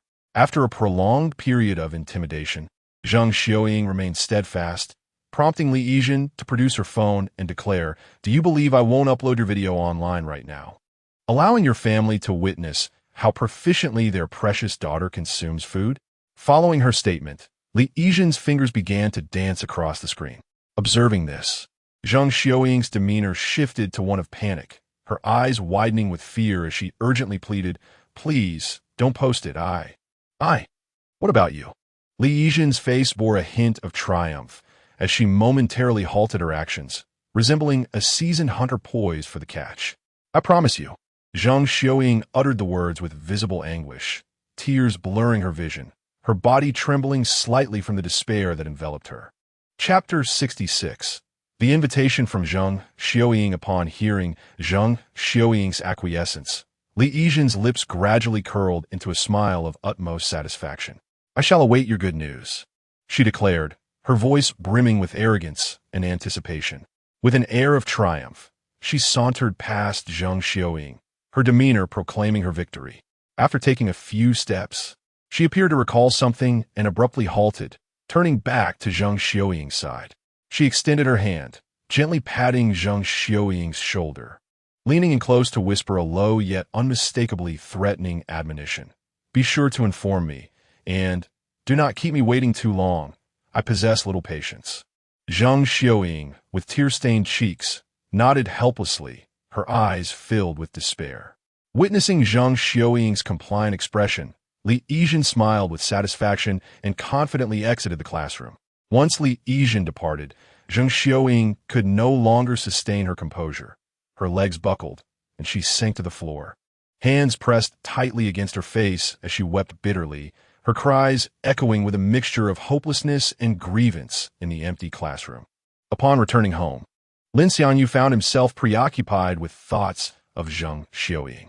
After dinner, as he lay idly on his bed engrossed in his phone, a message from Shen Ying'ai suddenly popped up. "Hey dear, what are you up to?" Seeing the affectionate address from Shen Ying'ai, Lin Xiangyu couldn't help but smile, reflecting on how the once shy and reserved teacher had transformed into someone so bold and familiar after a single intimate encounter. Recalling her alluring demeanor in the office that day made his head spin. With his fingers idly gliding across the screen, he replied, "Just hanging out." In the blink of an eye, another message from Shen Ying'ai appeared. "Have you not thought of me at all?" A subtle smirk graced Lin Xiangyu's lips as he quickly typed, "I have." "What were your thoughts?" Shen Ying'ai's follow-up felt like a hook, ensnaring Lin Xiangyu's heart. A mischievous glint flickered in his eyes as he envisioned Shen Ying'ai's image, responding, "I was contemplating how to deal with you tomorrow." After sending the message, a playful grin lingered on his face as he imagined Shen Ying'ai's flustered reaction upon reading it. To his surprise, her reply was even bolder. "What a coincidence. I was also pondering how you would handle me tomorrow." These exchanges ignited a fervor within Lin Xiangyu, his heart racing, his hand trembling slightly around his phone. Eagerly, he asked, "Are you going home tomorrow night?" After hitting send, he fixed his gaze on the screen, awaiting her reply. "Of course. Why? Do you not want me to return?" Shen Ying'ai's response left Lin Xiangyu feeling a pang of disappointment, prompting him to quickly reply, "Yes, it feels like time is insufficient. Would it be possible for you to stay? Let's head out early tomorrow. A whole day should suffice for you to keep busy, don't you think?" Her message conjured images of their time spent together, causing Lin Xiangyu to smile subtly, just as he was about to respond that a day would not be enough. His fingers hovered above the screen. At that moment, a new message notification flashed at the top of his phone screen. Seeing the name Zhang Xiaoying, he opened the message to find, "Do you have time tomorrow night?" He quickly typed, "Whenever you seek me, I'm always available." After sending that message, he intently awaited Zhang Xiaoying's response. Moments later, her reply came through. "Can you come to the motel tomorrow night?" Lin Xiangyu sprang from the sofa, his mouth agape in disbelief as he read the message repeatedly, puzzled. What is going on? Just this afternoon, she was aloof, and now she is inviting me to a motel? Despite the whirlwind of confusion, he swiftly replied, "Of course." No sooner had he sent his message than another from Zhang Xiaoying followed. "I'll reserve a room and send you the details." Without a second thought, he typed quickly, "Allow me to make the reservation." To his surprise, Zhang Xiaoying responded almost instantaneously, "No need." At that moment, Shen Ying'ai's message chimed in again. "Why have you stopped replying? Are you upset? If so, should I lie to my parents and stay out tonight?" Seeing Shen Ying'ai's message, Lin Xiangyu hurriedly replied, "Perhaps it is best avoided. I would not want you to deceive your parents on my account." Meanwhile, clad in a thin nightgown and leaning against her bed, Shen Ying'ai felt a warmth spread through her heart upon reading Lin Xiangyu's message, a wave of sweet happiness washing over her. A smile graced her lips as she forwarded her motel information to him. "Enjoy motel, room 306. Upon receiving the room details, Lin Xiangyu felt a flush of embarrassment. It was the very room he had booked for Han Yozhen previously. Just then, his phone chimed again as Zhang Xiaoying sent her motel information. Chapter 67 Family Meeting. Lin Xiangyu fixated on his phone screen, noticing that Zhang Xiaoying had sent a picture, rendering the content invisible at first glance. His heart tightened instantaneously, filled with apprehension as he hastily tapped to view it. What greeted his eyes was the phrase "Room 609 at the Love Motel." Upon reading those words, the tension within Lin Xiangyu dissipated in an instant, and he exhaled deeply, secretly relieved that he had not stumbled upon a situation where Zhang Xiaoying and Shen Ying'ai had booked the same motel. Otherwise, it would have led to considerable trouble. After replying to both women's messages, Lin Xiangyu rose and approached the mirror he had purchased online a couple of days prior. Standing before it, he scrutinized his appearance, and an intriguing thought flashed through his mind to utilize the coveted idol card. As the image of the card faded from his consciousness, a remarkable transformation quietly unfolded. His facial contours seemed to be delicately sculpted by invisible yet exceptionally skilled hands. It was not a drastic overhaul, but rather an exquisite refinement of subtle details. The distance between his brows and eyes became perfectly balanced, as if calculated with precision, rendering his gaze increasingly deep and captivating. The smoothness of his facial shape significantly enhanced, with softer and more natural lines, each curve exuding a unique aesthetic. His hair thickened, adding a youthful vibrancy. His nose grew more prominent, lending a three-dimensional quality to his visage. His skin turned fair and smooth, akin to a freshly shelled egg, devoid of any imperfections. After the transformation, Lin Xiangyu appeared entirely rejuvenated, exuding charm that surpassed previous levels, a natural allure that starkly contrasted with the mass-produced looks of artificial beauties. Gazing at his reflection, his lips involuntarily curled into a smile, his eyes brimming with astonishment and pride. He posed charmingly, examining himself from various angles, utterly captivated by his own allure. Just as Lin Xiangyu basked in his newfound handsomeness, a sudden knock on the door jolted him from his reverie. The abrupt sound startled him, causing a shiver to ripple through his body. Although he had committed no wrongdoing, being utterly engrossed in an activity made even the slightest noise startling. Taking a deep breath to steady his racing heart, he called out, "Coming." As he spoke, he hastened toward the door. Upon opening it, he found Jean Mimi standing there. Jean Mimi contributes a shock value of 100. The moment Jean Mimi laid eyes on Lin Xiangyu, her eyes widened in disbelief, her face etched with astonishment. It took her several seconds to stammer, "Xiangyu, Mom is holding a family meeting tonight, and she asked me to come and get you."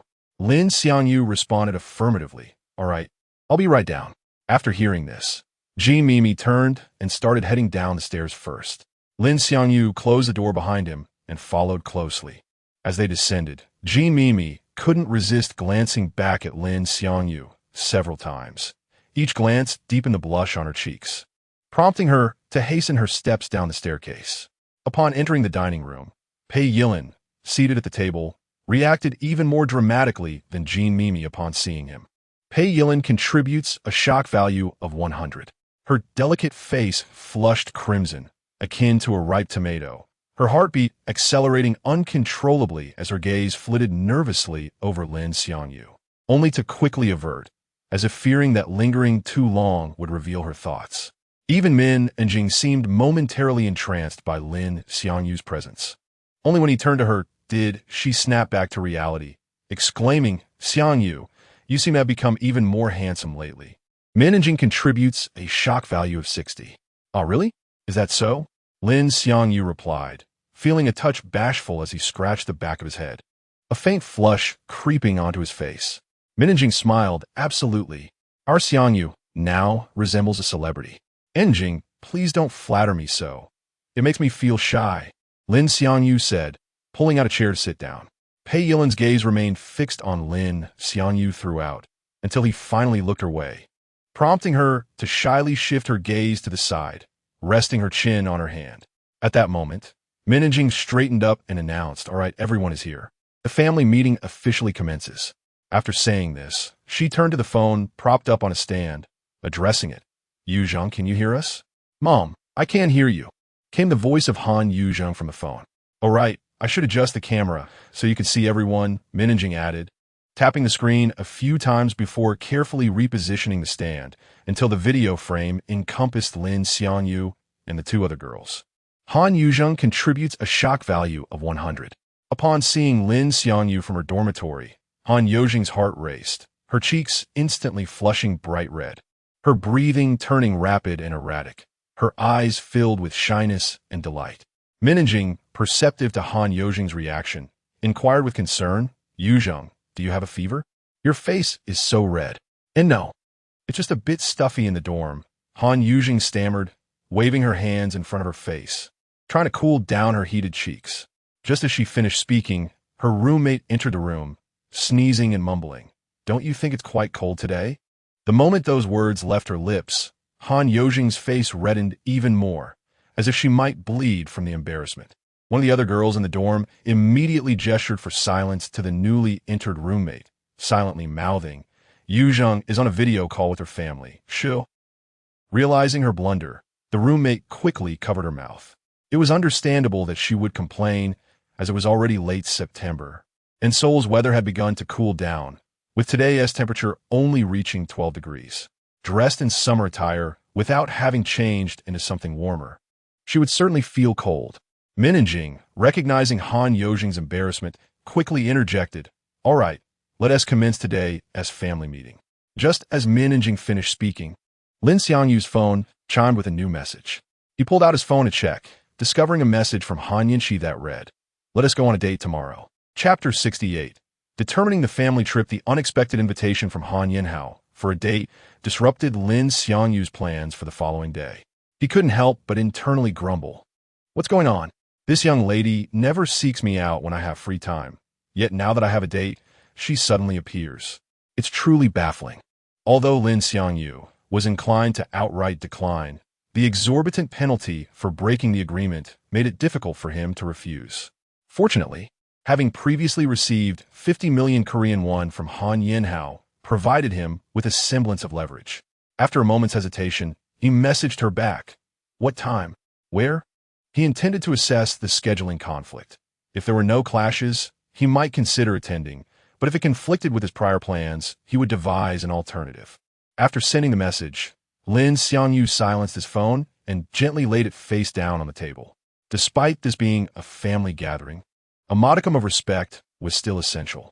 Responding to a message was trivial, but incessantly fiddling with his phone would be utterly inappropriate. Observing Lin Xiangyu's action, Min Eunjing continued. Next week marks the arrival of October. The 3rd is the Harvest Festival, followed by the weekend on the 4th and 5th. And then from the 6th to the 8th is the Mid-Autumn Festival. The 9th is Hangul Day, and the weekend returns on the 11th and 12th. If we take a day off on the 10th, we could enjoy a continuous 10-day holiday. Therefore, I have decided we shall embark on a family trip next month. Upon hearing the words family trip, both Pei Yilin and Han Yozhin instinctively turned their gazes toward Lin Xiangyu. At that moment, Lin Xiangyu's mind went blank, utterly bewildered. A consecutive 10-day break? Such a notion was beyond his wildest dreams. Was it New Year's? No, it was even more extravagant. And the best part was that it required no rescheduling. Though the 4 younger members of the family exhibited starkly different personalities, they were remarkably united in their support of Min Eunjing's decision, never once opposing her. Observing Min Eunjing's exuberant expression, Han Yozhin, who had initially contemplated expressing her disinterest in participating in the family trip, found the words lodged in her throat. Seeing that no one objected, Min Eunjing's eyes crinkled with delight as she declared, "All right, there are no other matters at hand. The meeting is adjourned."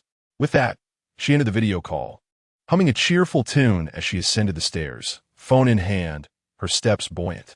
As soon as Min Eunjing departed, Lin Xiangyu promptly picked up his phone to check the message from Han Yinhao. "I plan to sleep in tomorrow morning. Let us start at 2 p.m. Upon seeing this timing, Lin Xiangyu's eyes lit up as he quickly calculated in his mind. Tomorrow morning, he could meet with Shunning Ai early and enjoy a sweet, delightful morning together. He would set an alarm for 1 p.m., then feign a family emergency to excuse himself and rendezvous with Han Yinhao. The plan was foolproof. With this thought, Lin Xiangyu's lips curled into a confident smile, and his long fingers swiftly tapped out a reply to Han Yinhao. "From 2 p.m. to when? I believe you should establish a time limit whenever you reach out to me. It cannot be open-ended, can it? What do you think?" After sending the message, Lin Xiangyu stood up, only to turn and find Pei Yilin still seated, staring at him intently. Ever since his outburst the last time, Pei Yilin had seemingly transformed, behaving with remarkable restraint and no longer stirring up trouble. Upon being caught by Lin Xiangyu's gaze, Pei Yilin hastily leapt to her feet, avoiding eye contact as she scurried upstairs. The once rambunctious troublemaker of the household had, unbeknownst to herself, morphed into a bashful young lady. At this moment, Pei Yilin resolved to sincerely apologize to Lin Xiangyu that evening, having already devised a plan for her apology. Chapter 69. Pei Yilin's earnest apology. As Pei Yilin ascended the stairs, Han Yinshi's message materialized once more. "I will contact you every 3 hours. Exceeding that duration will count as 2 instances. Is that acceptable? This aligned with Lin Xiangyu's anticipated time frame, considering the monetary exchange involved. Brevity would be imprudent. Acceptable. Lin Xiangyu responded. Following his reply to Han Yanxi, Lin Xiangyu configured an alarm for precisely 1 p.m. the following day.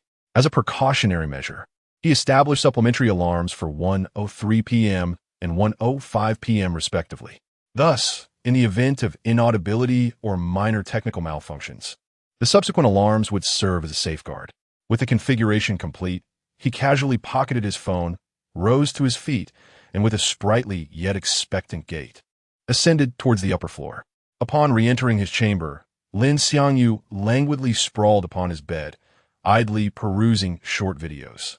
Humorous skits and flamboyant special effects flashed across the screen, eventually culminating in displays of female dance. While appreciating the choreography, he periodically glanced at the time displayed in the upper right corner of the screen, as if anticipating an event. When the digital timekeeper signaled the commencement of his ablution ritual, he promptly abandoned his device, swiftly arose, and descended to the nether regions of the residence. He mused that, to ensure optimal vigor upon awakening, he must expedite the process, engaging in a rapid lavation before retreating to his chamber to recuperate, thereby preparing for the impending ordeal. Upon reaching the ground floor, Lin Xiangyu observed that the living room's recessed lighting remained illuminated, casting a warm glow amidst the nocturnal stillness. He surmised that this was a customary gesture from Jean Mimi, invariably executed post-ablution, a minor act of consideration that invariably stirred a sense of warmth within him. Lin Xiangyu approached the portal to the lavatory, gently applied pressure to the door, and as he prepared to engage the illumination, a warm physique abruptly collided with his own, adhering closely to his dorsal aspect. Confronted with this unforeseen assault, Lin Xiangyu instinctively prepared to extricate himself, yet upon tactile contact with the assailant's form, he recoiled as if electrocuted. For his digits had encountered a region of radiant luminescence, a sensation that induced cranial paresthesia and cardiac arrhythmia. Who is this? Lin Xiangyu's timbre quivered, imbued with trepidation and perplexity as he simultaneously attempted to activate the illumination. However, his digits remained transfixed upon the switch, his cerebral cortex conjuring a disquieting premonition that the individual in question was none other than managing. Should illumination ensue, the resultant embarrassment would be of unparalleled magnitude. Xiangyu. Appa, it is I, a dulcet, albeit abashed, voice emanated from the posterior. Upon auditory recognition of Bei Yilin's vocal signature, Lin Xiangyu's taut neural network experienced a modicum of relaxation, yet he could not resist inquiring, Bei Yilin, what precisely is your objective? Xiangyu Appa, I offer my sincere apology for my intemperate utterances of that day. I implore you to grant me absolution. Bei Yilin's tone conveyed sincerity, interwoven with a subtle undercurrent of anticipation.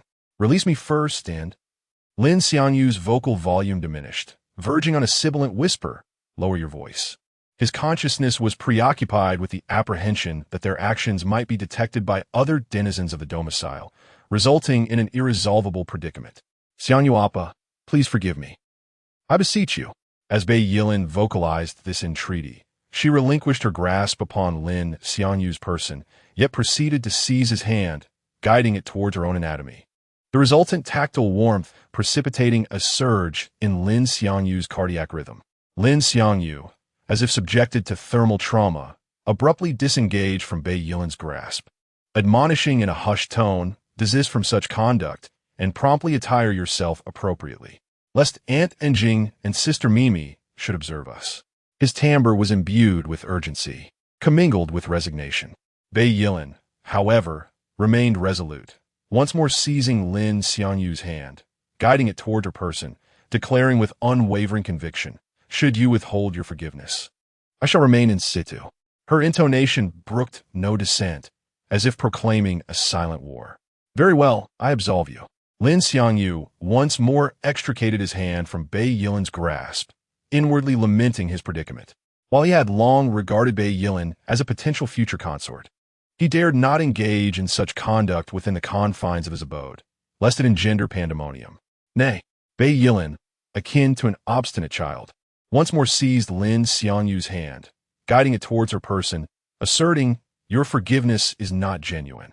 Should you persist in withholding it, I shall prolong this charade until the morrow, until mother and eldest sister are drawn hither."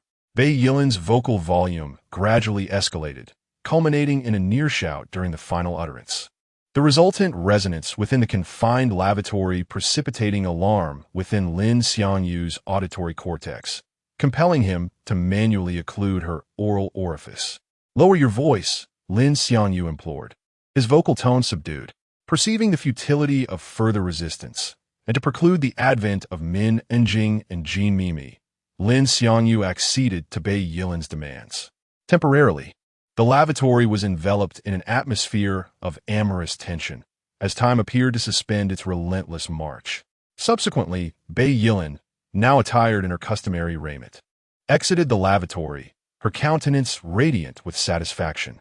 The burden that had weighed heavily upon her psyche had finally been alleviated, her gait now imbued with lightness, as if she had undergone a renaissance. The ensuing day, as dawn tentatively illuminated the firmament, Lin Xiangyu arose. The previous evening, he had arranged to rendezvous with Shining Eye at a love motel at an early hour. Shining Eye was elated by Lin Xiangyu's request to convene at the love motel at an earlier juncture. She perceived this as an indication of his eagerness to be in her presence, a sense of being desired that filled her with saccharine delight. Lin Xiangyu arose with uncommon alacrity, departing the domicile while its female inhabitants remained in slumber. The residence was permeated by a silence broken only by his respiratory cadence. He cautiously closed the portal, lest he inadvertently rouse the slumbering occupants. As Lin Xiangyu exited the premises, dawn was merely commencing its ascent. After a brief interval of waiting, he hailed a taxicab. Upon entering the vehicle, he communicated his destination to the chauffeur, emitted a yawn, and subsequently reclined against the seat, drifting into a state of somnolence. He sought to conserve his energies in preparation for his impending tryst with Shining Eye. Chapter 70. The Benefits of Attractiveness at this moment. The sky had not yet fully brightened. Lin Xiangyu stood at the entrance of the Enjoyment Motel, taking a deep breath. He did not rush inside, but instead took out his phone to send a message to Shining Eye. "I'm at the door. Have you arrived?" Their meeting was scheduled for 6 a.m., and it was only 5:45. He was uncertain if Shining Eye was already there. As soon as he sent the message, he promptly received a reply from Shining Eye. "Hey, I'm already here. You can come up." Upon reading her response, a smile of undeniable excitement crept onto Lin Xiangyu's face. He turned around, pushed open the motel's grand door, and walked briskly towards the elevator. Life seems to be filled with coincidences. Today, the receptionist was the same woman who had been there last time. Upon seeing Lin Xiangyu enter, her eyes widened in astonishment, a glimmer of recognition and surprise flashing across her face as she marveled at his transformation. Contribution of shock value, 100. Seeing the receptionist's astonishment, Lin Xiangyu mused to himself, "Is this the benefit of attractiveness? Has he truly changed that much?" He exchanged a brief glance with the receptionist, his cheeks flushing slightly. Clearing his throat to feign nonchalance, he proceeded directly to the elevator, his hurried steps suggesting he was escaping from something, an air of feigned composure that was almost comical. Upon reaching the third floor, the elevator doors opened with a soft ding, and his eyes immediately fell upon Shining Eye, who was peeking out from behind the door. The moment she spotted Lin Xiangyu, her face blossomed into a radiant smile, her eyes sparkling with delight, as if she had received a precious gift from her boyfriend. Just as Lin Xiangyu approached the door of the room, before he could utter a word, Shining Eye seized him and pulled him inside, slamming the door shut behind them, isolating them from the outside world. Upon entering the room, Lin Xiangyu's eyes widened in astonishment, his gaze fixated on Shining Eye's attire. His eyes sparkled with surprise and fervor as he took in her appearance from head to toe. She wore a pair of cat ears and an enticing outfit, exquisitely tailored to accentuate her perfect curves.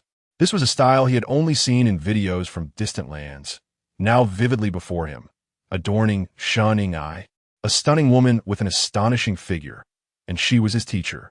It was a confluence of various charms, and anyone would feel their heart race in such a scenario. Noticing how Lin Xiangyu's gaze seemed glued to her, Ai felt a sweetness in her heart, her smile brightening even more as she playfully asked, "Do you like it?"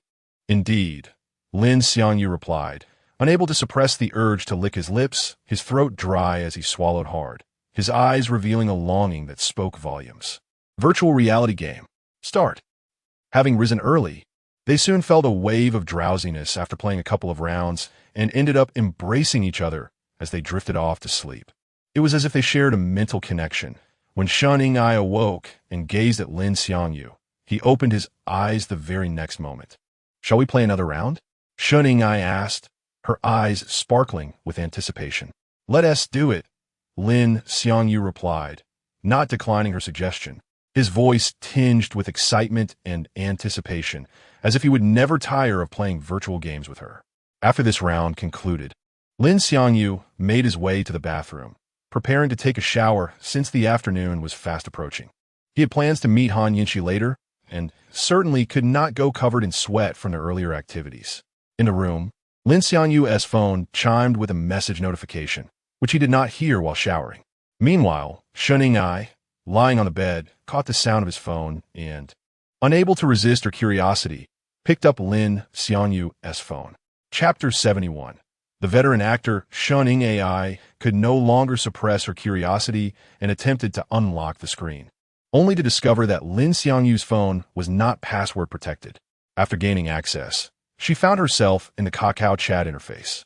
There, her eyes immediately landed on a message from Pei Yilin, which read, "Xiangyu, are you coming home for lunch?" At that moment, Ai heard the sound of the shower in the bathroom cease, prompting her to swiftly return the phone to its original place. In order to avoid arousing Lin Xiangyu's suspicion of her having snooped, she had merely glanced at the chat without delving deeper, leaving the notification still visible. Upon reading the content of the message, Ai surmised that Pei Yilin must be Lin Xiangyu's sister, given her inquiry about lunch. However, she found herself intrigued by the number of siblings Lin Xiangyu had, beyond the previously mentioned Han Yojin and this new Pei Yilin. Were there others? The bathroom door creaked open, and Lin Xiangyu emerged, his upper body bare, revealing tightly defined abs that rippled with each movement. Ai's eyes sparkled at the sight, instinctively licking her lips and wearing a seductive smile. Lin Xiangyu was drying his hair with a towel when he caught a glimpse of Ai's expression. Knowing he was in for another challenging encounter, he glanced at the clock on the wall, 12:03. He had nearly an hour before 1 o'clock. Time was of the essence, and he needed to act swiftly. With this thought in mind, Lin Xiangyu hastily dried his hair and tossed the towel aside, striding towards Ai on the bed. Her heart raced at his approach, her smile becoming increasingly alluring. Yet, before embarking on their virtual reality game, she decided to inform Lin Xiangyu about Pei Yilin's message. "Xiangyu, your phone just received a message," she purred, her voice laced with a hint of languor and playfulness. Upon hearing this, Lin Xiangyu paused momentarily before hastening to the bedside to check the phone resting beside the pillow. Seeing the message from Pei Yilin, he was momentarily taken aback. He had expected a new arrangement from Han Yinxi instead. Ai feigned ignorance about the message's content, batting her eyelashes and inquiring, "What is it? Is there something going on?" After reading the message, Lin Xiangyu tossed the phone aside with a resolute look in his eyes, stating, "No matter what it is, it's not important right now, because there are more pressing matters at hand." No sooner had he spoken than he leaped onto the bed. Ai was momentarily stunned, then erupted into a peal of melodious laughter, filling the room with a flirtatious atmosphere. Approximately 50 minutes later, Lin Xiangyu returned to the bathroom to shower once more. Ai, glistening with sweat, leaned against the headboard, her face flushed with satisfaction. Yet a flicker of curiosity crossed her mind. Why was Lin Xiangyu in such a hurry to wash up? However, this curiosity was fleeting, as she too felt sticky and uncomfortable, planning to have her own shower once he was done. Soon, Lin Xiangyu emerged from the bathroom once again, his hair still damp. Observing this, Ai stood up and said, "I'll go wash up too." "Okay," Lin Xiangyu replied, still toweling off his hair. As Ai stepped into the bathroom and closed the door, Lin Xiangyu hurriedly picked up his phone. Noticing the time displayed on the screen, he realized it was just about 1 o'clock. He swiftly disabled all alarms and set the ringer to loud. After letting the ringtone ring twice, he pretended to answer the phone, placing it to his ear and saying, "Hello?" After a brief pause, he added, "Oh, okay, I understand. I'll be right back." Inside the bathroom, Shunning AI stood beneath the shower, the water cascading over her body.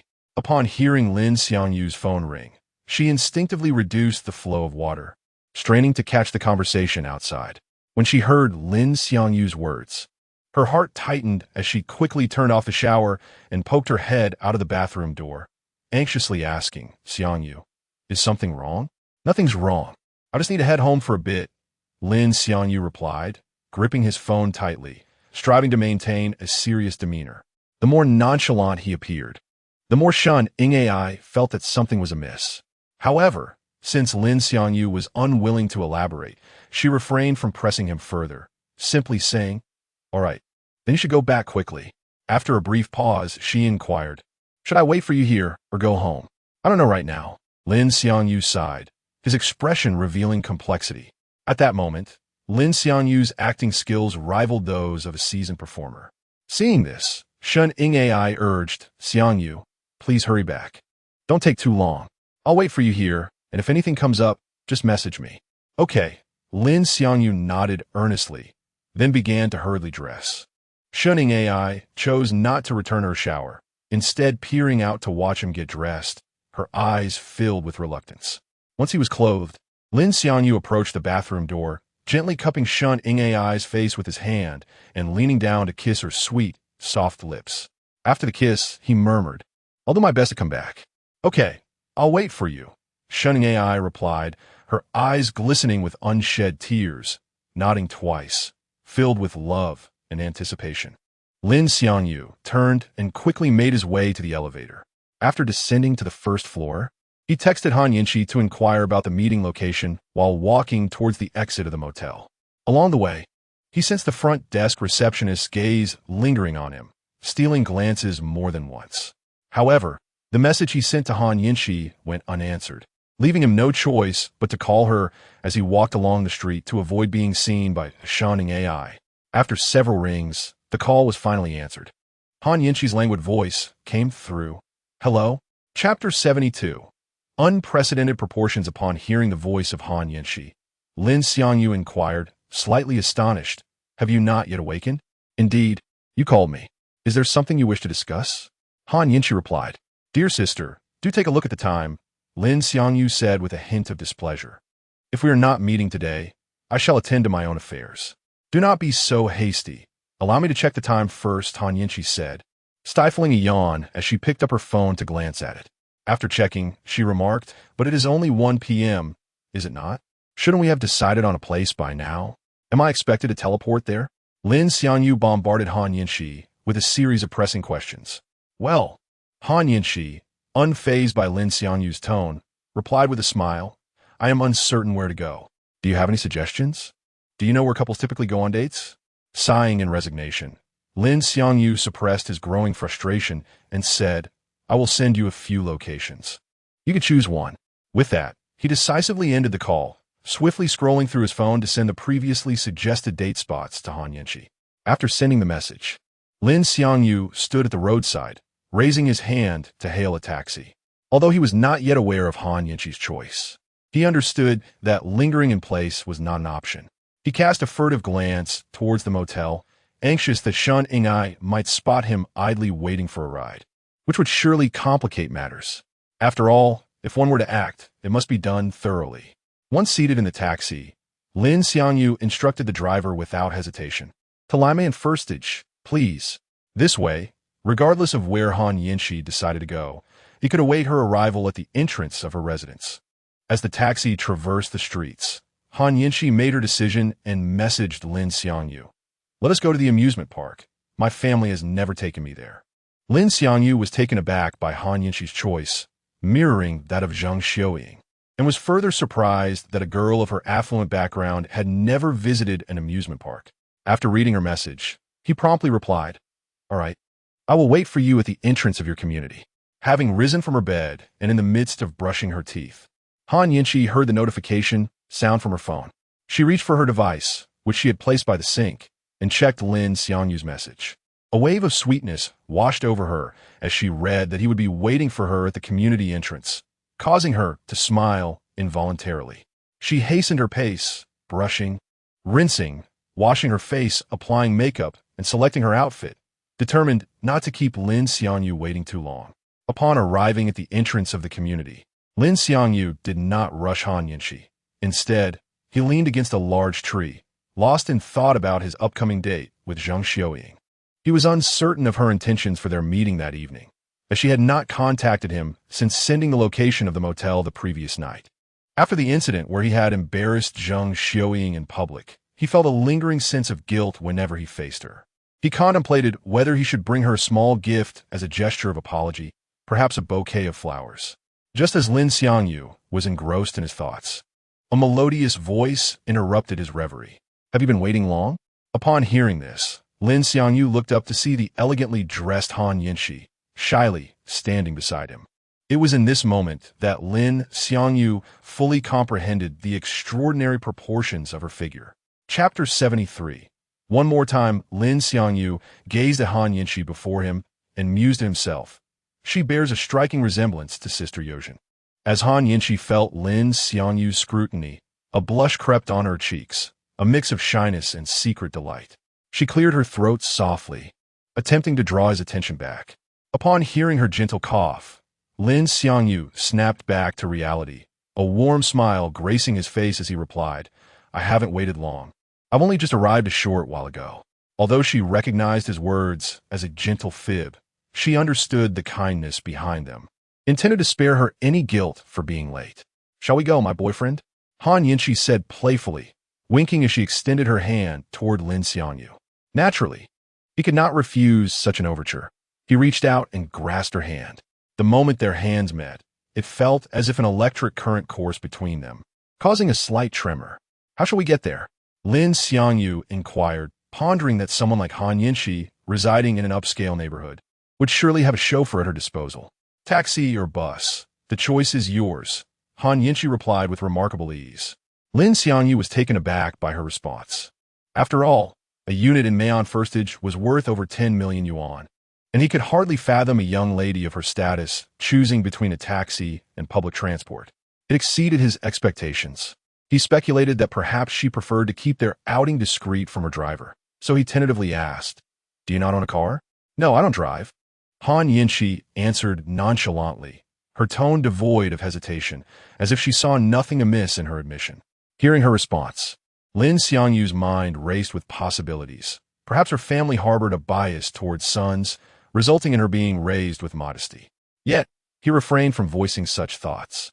He understood that a child who felt undervalued must endure significant inner turmoil, and his gaze towards Han Yinchi softened with compassion. However, he soon found himself questioning his assumptions. Given the funds she had previously mentioned, she could undoubtedly afford a car. Her demeanor, when she casually referenced 50 million, suggested she held no reverence for such sums. Resolving not to dwell on the matter, Lin Xiangyu declared, "Then let us take a taxi." "Very well," Han Yinchi responded with cheerful acquiescence. With that, she took his hand and led him to the roadside. They swiftly hailed a taxi, and, as the vehicle sped towards Latte World Amusement Park, Lin Xiangyu exited first, leaving the fare to Han Yinchi. Their contractual relationship loomed in his subconscious, preventing him from interacting as a typical couple would. After paying, Han Yinchi stepped out of the vehicle, her face radiant with happiness as she approached Lin Xiangyu, affectionately linking her arm through his. Together, they purchased their tickets and entered the amusement park. Upon entering, Han Yinchi transformed, embodying the essence of a wide-eyed child, full of excitement for every attraction, leaving no experience untried. She marveled at the various snacks available, her expressions revealing genuine wonder, as if she had never encountered such delights before. One moment, she was entranced by the sight of cotton candy being spun, and the next, she gazed curiously at a hot dog stand, her adorableness undeniable. Lin Xiangyu observed the vibrant and inquisitive Han Yinchi before him, struggling to reconcile this joyful persona with the commanding figure who had once pressured him in front of others. While he accompanied her in the amusement park, Zhang Xiaoying sat on her bed, intently focused on her phone screen. How was the situation progressing? Reading the message from Lin Xiangyu, Zhang Xiaoying furrowed her brow and bit her lip, replying, "It's all set." Meanwhile, in her dormitory, Han Yojin found herself inexplicably agitated, her thoughts incessantly drifting back to Lin Xiangyu. Time flew by, and 3 hours vanished in an instant. Han Yinshi remained immersed in the joy of the amusement park, reluctant to leave. Yet, the sudden sound of her phone alarm shattered the bliss. Han Yinshi, ever mindful of time, had set an alarm for 5 o'clock before they left, not wishing to impose on Lin Xiangyu's schedule.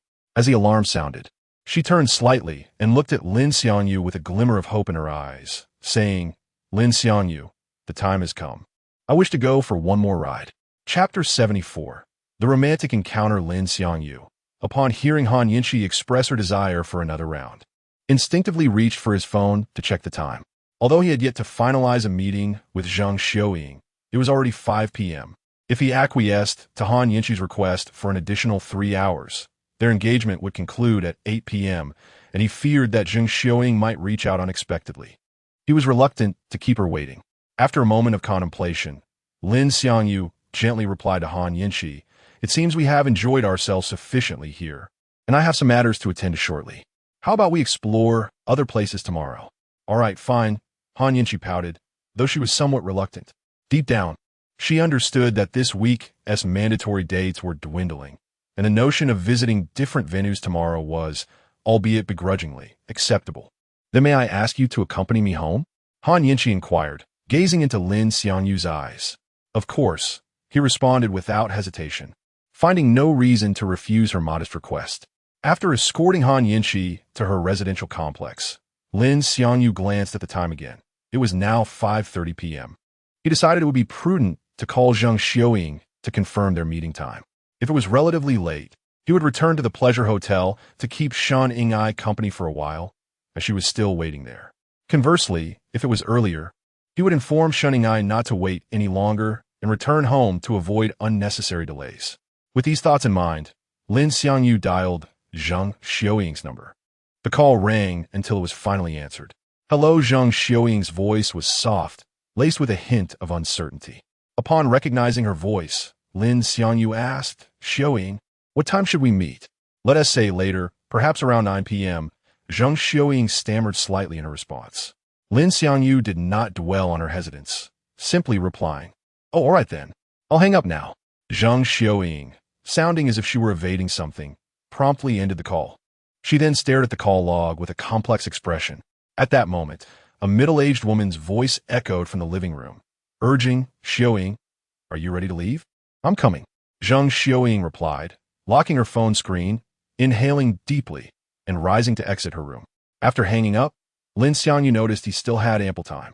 His first inclination was to find Shan Ying-ai. However, before that, he needed to ensure she was still at the hotel by calling her. To avoid a wasted trip if she had already gone home, he accessed his recent call history and dialed Shan Ying-ai's number. The phone rang several times before she answered. "Hello, Xiangyu, have you finished your business?" Shan Ying-ai's voice came through the line, imbued with a touch of excitement. Hearing her tone brightened Lin Xiangyu's mood, and a smile spread across his face as he replied, "Yes, I'm done. Are you still at the hotel?" "Yes. I've been waiting for you. I just had a snack and took a nap," Shan Ying-ai replied gently. Lin Xiangyu's smile widened at her words. "Then I'll come over now." "All right, hurry." Shan Ying-ai's voice brimmed with anticipation. After ending the call, Lin Xiangyu recalled that Shan Ying-ai usually preferred him to call her Ying-ai. Yet during their virtual reality gaming sessions at the hotel, she insisted on being addressed as teacher. The stark contrast between her lively demeanor while gaming and her usual composed self was almost unrecognizable. He found it difficult to reconcile the exuberant Shan Ying-ai, who had exuberantly exclaimed, "Call me teacher," with the shy girl who would blush easily. Upon arriving at the hotel, they inevitably engaged in another round of virtual reality gaming. After finishing, Shan Ying-ai was thoroughly satisfied. Once they had bathed and dressed, she held up her torn black stockings and playfully complained, "Xiangyu, Look at what you've done to my stockings. How am I supposed to wear these home? Lin Xiangyu raised an eyebrow, a mischievous grin emerging on his face. Next time, I'll buy you a few new pairs. You can wear those instead, or what you bought, and then let you have your way with me? Shunning I teased, her voice laced with sweetness, her eyes sparkling with amusement. You're quite naughty. As she declared him naughty, Lin Xiangyu quickly retorted. Wasn't it you who asked me to call you teacher just now? His tone was filled with playful sarcasm. Care to repeat that? If you do, I might just tell your aunt about your little teacher escapade. Shining threatened with a mock-serious expression, as if she genuinely intended to do so. Afterward, she gazed at Lin Xiangyu with keen interest, eager to see how he would respond. He met her gaze with a confident hand, his touch skilled and familiar. Shining let out a soft hum, pressing down on his hand as she said, Enough of this. Don't you think you've had enough? Given how incredible you are, how could I possibly be satisfied? Lin Xiangyu replied, pinching her gently once more. She hummed again, standing up and taking a few swift steps away from his grasp. It's getting late. We should head back. Very well. Lin Xiangyu feigned reluctance, his expression suggesting he was still craving more. After leaving the hotel, Lin Xiangyu offered the first taxi that arrived to Shining. Watching her drive away, he then hailed another taxi, heading straight to the location Zhang Xiaoying had sent him, the romantic encounter hotel. The taxi came to a steady halt in front of the establishment, and Lin Xiangyu took a deep breath before dialing Zhang Xiaoying again. After several rings, the call was abruptly ended by her. Assuming Zhang Xiaoying might be unable to answer, he decided to send her a message to inform her of his arrival.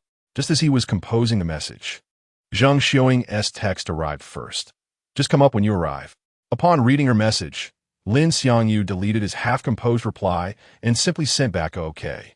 After sending the message, he pushed open the hotel's grand doors and stepped inside. The receptionist, upon seeing Lin Xiangyu, was momentarily taken aback, visibly captivated by his presence. Lin Xiangyu contributed 30 shock points. Initially, Lin Xiangyu had intended to head straight upstairs, but upon noticing the system notification of shock points, he paused, turned to the receptionist, and offered her a smile. The moment their eyes met, her cheeks flushed a deep crimson, and she shyly averted her gaze. Lin Xiangyu contributed 50 shock points. The unexpected accumulation of shock points made Lin Xiangyu acutely aware of the significance of appearances. He mused, Zhang Xiaoying has yet to see the transformed version of me. I wonder how she will react when she does. With this thought in mind, Lin Xiangyu nodded slightly at the receptionist before hastening toward the elevator, pressing the button for the upper floors. As the elevator ascended to the 6th floor, he strode briskly toward room 609. Upon reaching the door, he was about to knock when he discovered it was unlocked. Assuming Zhang Xiaoying had intentionally left it open for him, he gently pushed the door and stepped inside. The room was enveloped in complete darkness, with the lights extinguished and the curtains drawn tightly shut. The faint illumination from the corridor offered little insight into the interior. Upon entering the room, Lin Xiangyu found no sign of Zhang Xiaoying. He reached for the switch nearby, only to discover it was unresponsive. This predicament suggested that the room card had not been inserted. Lin Xiangyu delved into his trouser pocket, intending to retrieve his phone and activate the flashlight to ascertain the situation.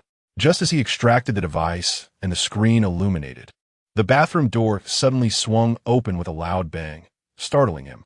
In the next moment, a figure burst forth from the bathroom, lunging directly at him and embracing him tightly. Utilizing the glow from his phone, Lin Xiangyu discerned the identity of the person clinging to him. Chapter 75. I will handle the Asian, utilizing the faint glow from his phone screen. Lin Xiangyu focused his gaze and was taken aback to find that it was Zhang Xiaoying embracing him. He instinctively inquired, Why is the light off? Zhang Xiaoying remained silent, and it was then that Lin Xiangyu noticed her silent tears cascading down her cheeks, her eyes swollen from crying. Upon witnessing this, Lin Xiangyu hurriedly reached out to caress Zhang Xiaoying's face, gently wiping her tears away while asking with concern, Why are you crying? I'm sorry, Xiangyu. Zhang Xiaoying stammered, her words barely coherent through her sobs. Lin Xiangyu was bewildered by this sudden apology, pondering to himself, if anyone should be apologizing, it ought to be me. Why is Zhang Xiaoying the one apologizing? With a heart full of questions, he asked, Xiaoying, why are you apologizing to me? I. Zhang Xiaoying hesitated for a moment. Then, with a resolute bite of her lip, confessed, I have done something that wronged you. Upon hearing this, Lin Xiangyu felt as if he had been struck by a thunderbolt. His head spun with disbelief. Although he had publicly claimed that he had no relationship with Zhang Xiaoying, hearing her utter those words pierced his heart like a dagger, akin to wearing a green hat. Who is it? Lin Xiangyu's voice turned cold as he pushed Zhang Xiaoying away. Until now, he had felt some remorse for his own actions, but in this moment, that sentiment vanished entirely. Zhang Xiaoying's tears flowed even more profusely as she sobbed. Li Yizhen. Who? Li Yizhen? Lin Xiangyu was momentarily stunned by the name, and uncontrollable images flashed through his mind, twisting his expression into a complex array of emotions. I'm so sorry, I'm so sorry. Xiangyu.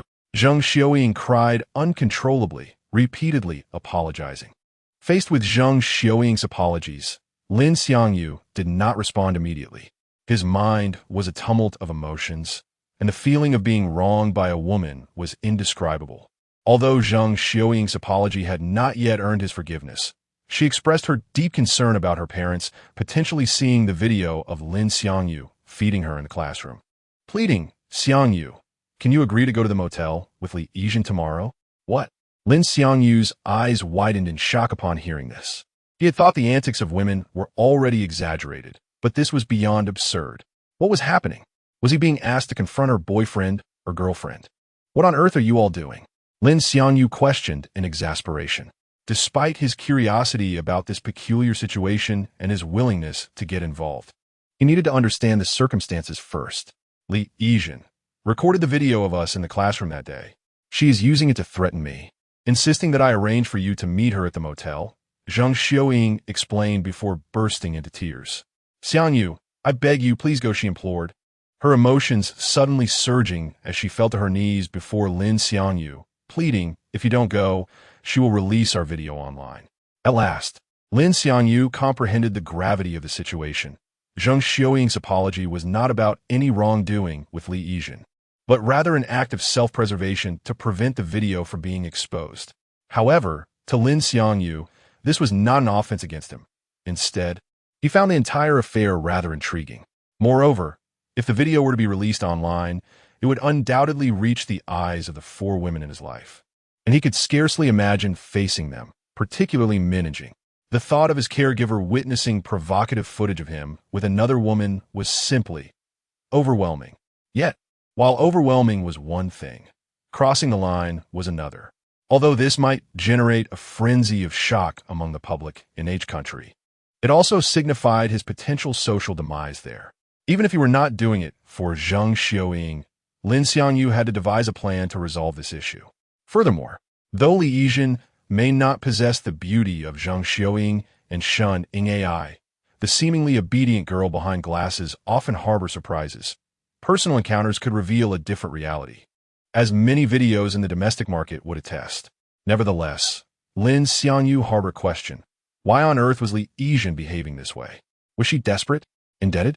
The specifics eluded him for now, but he was confident he could extract the truth from Li Yizhen when the time came.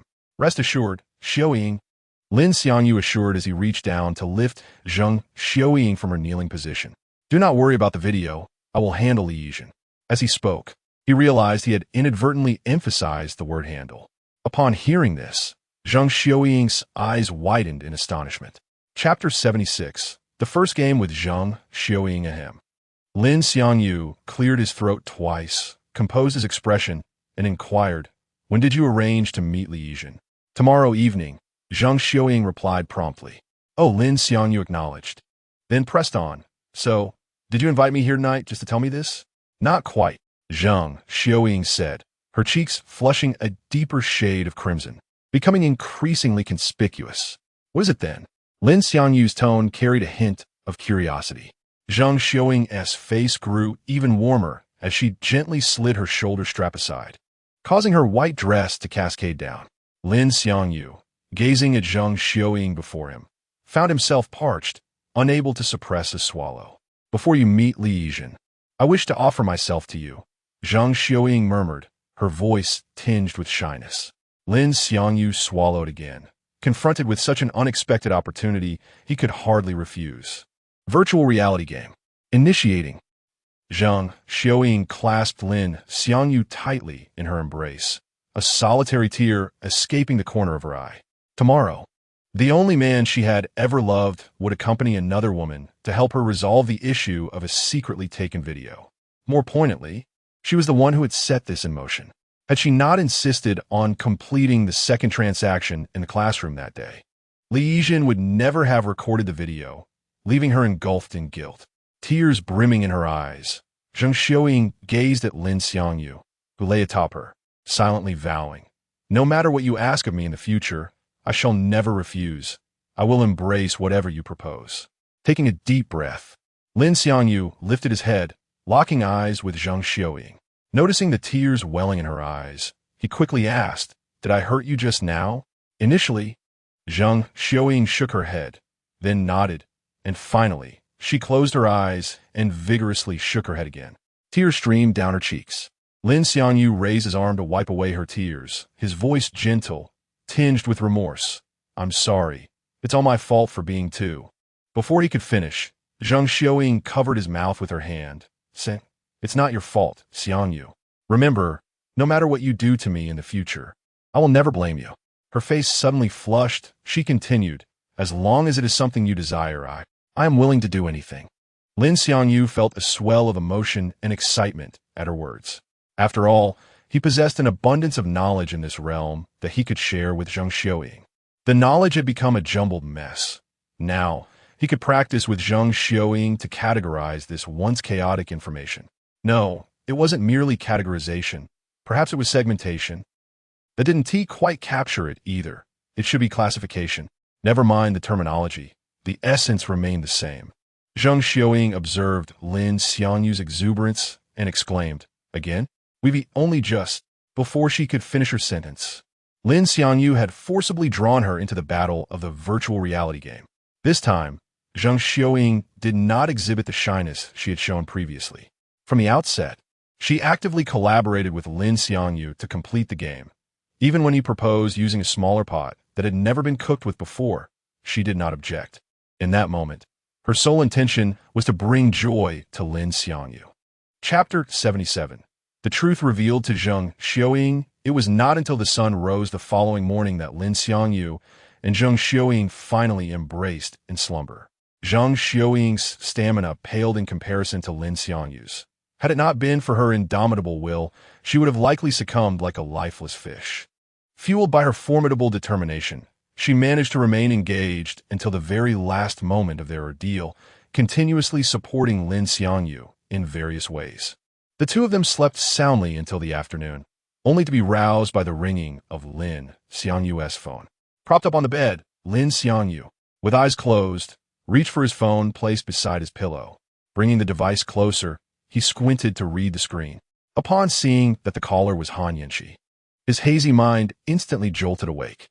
"Oh no, the previous night's intense battle made me forget about my date with this young lady." Feeling Lin Xiangyu abruptly sit up, Zhang Xiaoying rubbed her sleepy eyes and propped herself up, softly inquiring, "What's the matter?" Before he could respond, she caught sight of the caller's name on his phone screen. Lowering her gaze, she pulled the covers aside and remarked, "I need to use the restroom." With that, she prepared to rise from the bed, allowing Lin Xiangyu to take the call in peace. However, in the next moment, Lin Xiangyu grasped her arm, simultaneously answering the call. As the call connected, Han Yanqi's voice resonated through the receiver. "Hello, Lin Xiangyu, what are you doing? I sent you a message. Why haven't you replied?" Upon hearing Han Yanqi's voice, Zhang Xiaoying's expression turned one of shock as tears welled in her eyes. She could not comprehend why Lin Xiangyu had chosen to involve her in this conversation, even though she was ready to step away. Why did he insist on having her listen? It felt unkind to her. Lin Xiangyu enveloped the bewildered Zhang Xiaoying in his embrace and said, "What I'm doing seems unrelated to you, does it not?" Taken aback by Lin Xiangyu's response, Han Yanqi found herself momentarily speechless. The previous day, at the amusement park, they had frolicked together like genuine lovers. leading her to subconsciously regard Lin Xiangyu as her true boyfriend. Now, his words thrust her back to reality. Feeling a surge of indignation, Han Yinshi asserted herself. How can it be unrelated? The contract stipulates 3 engagements per week, and should I need to reach you, you are obliged to comply. Are you intending to breach the agreement? Initially disheartened by Lin Xiangyu's actions, Zhang Xiaoying's eyes widened in astonishment as she gazed at him after hearing Han Yinshi's declaration. A subtle smile graced Lin Xiangyu's lips. He had intentionally provoked Han Yinshi to utter those very words. In doing so, he neither violated the contract nor failed to reveal the truth to Zhang Xiaoying. This approach differed greatly from directly disclosing the matter to her beforehand, which would likely have been unacceptable. What girl could bear the thought of her chosen boyfriend becoming another's for monetary gain? Yet now, the situation had transformed entirely. What would have been a piece of disheartening news for Zhang Xiaoying became a twist of fate that provided her with a sense of relief. It is indeed fascinating how circumstances can alter perception. The same event, experienced at different times and under varying conditions, can yield entirely disparate reactions. For instance, when one is earning a substantial salary, an unsolicited offer of a lesser-paying job may seem laughable. Conversely, during a year of unemployment, that same offer may appear as a lifeline. Zhang Xiaoying now found herself transitioning from a position of comfort to one of desperation, thus experiencing a starkly different emotional response to the same situation. Casting a meaningful glance at Zhang Xiaoying, Lin Xiangyu yawned and remarked, "I just woke up. Please do not be so agitated. I never said I would refuse, did I? We simply did not finalize the time and place yesterday." Upon hearing Lin Xiangyu's words, Han Yinshi's demeanor softened. "I have now decided. Let's go watch a movie. What do you think? I am amenable to anything." "It depends on where you wish to go," Lin Xiangyu replied. With a hint of playful insistence, Han Yinshi inquired, "When will you come and pick me up?" "I never stated that I would come to pick you up," Lin Xiangyu retorted. Realizing that the contract lacked any stipulation regarding this, Han Yinshi relented. Fine.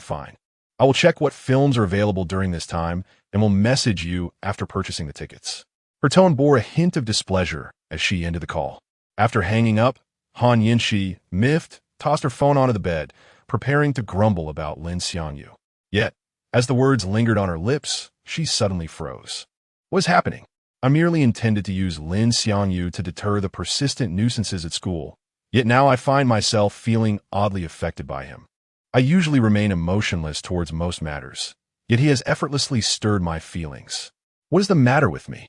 Why do I continuously find myself preoccupied with thoughts of him? The more she pondered, the more disordered her thoughts became, culminating in her lying flat on the bed.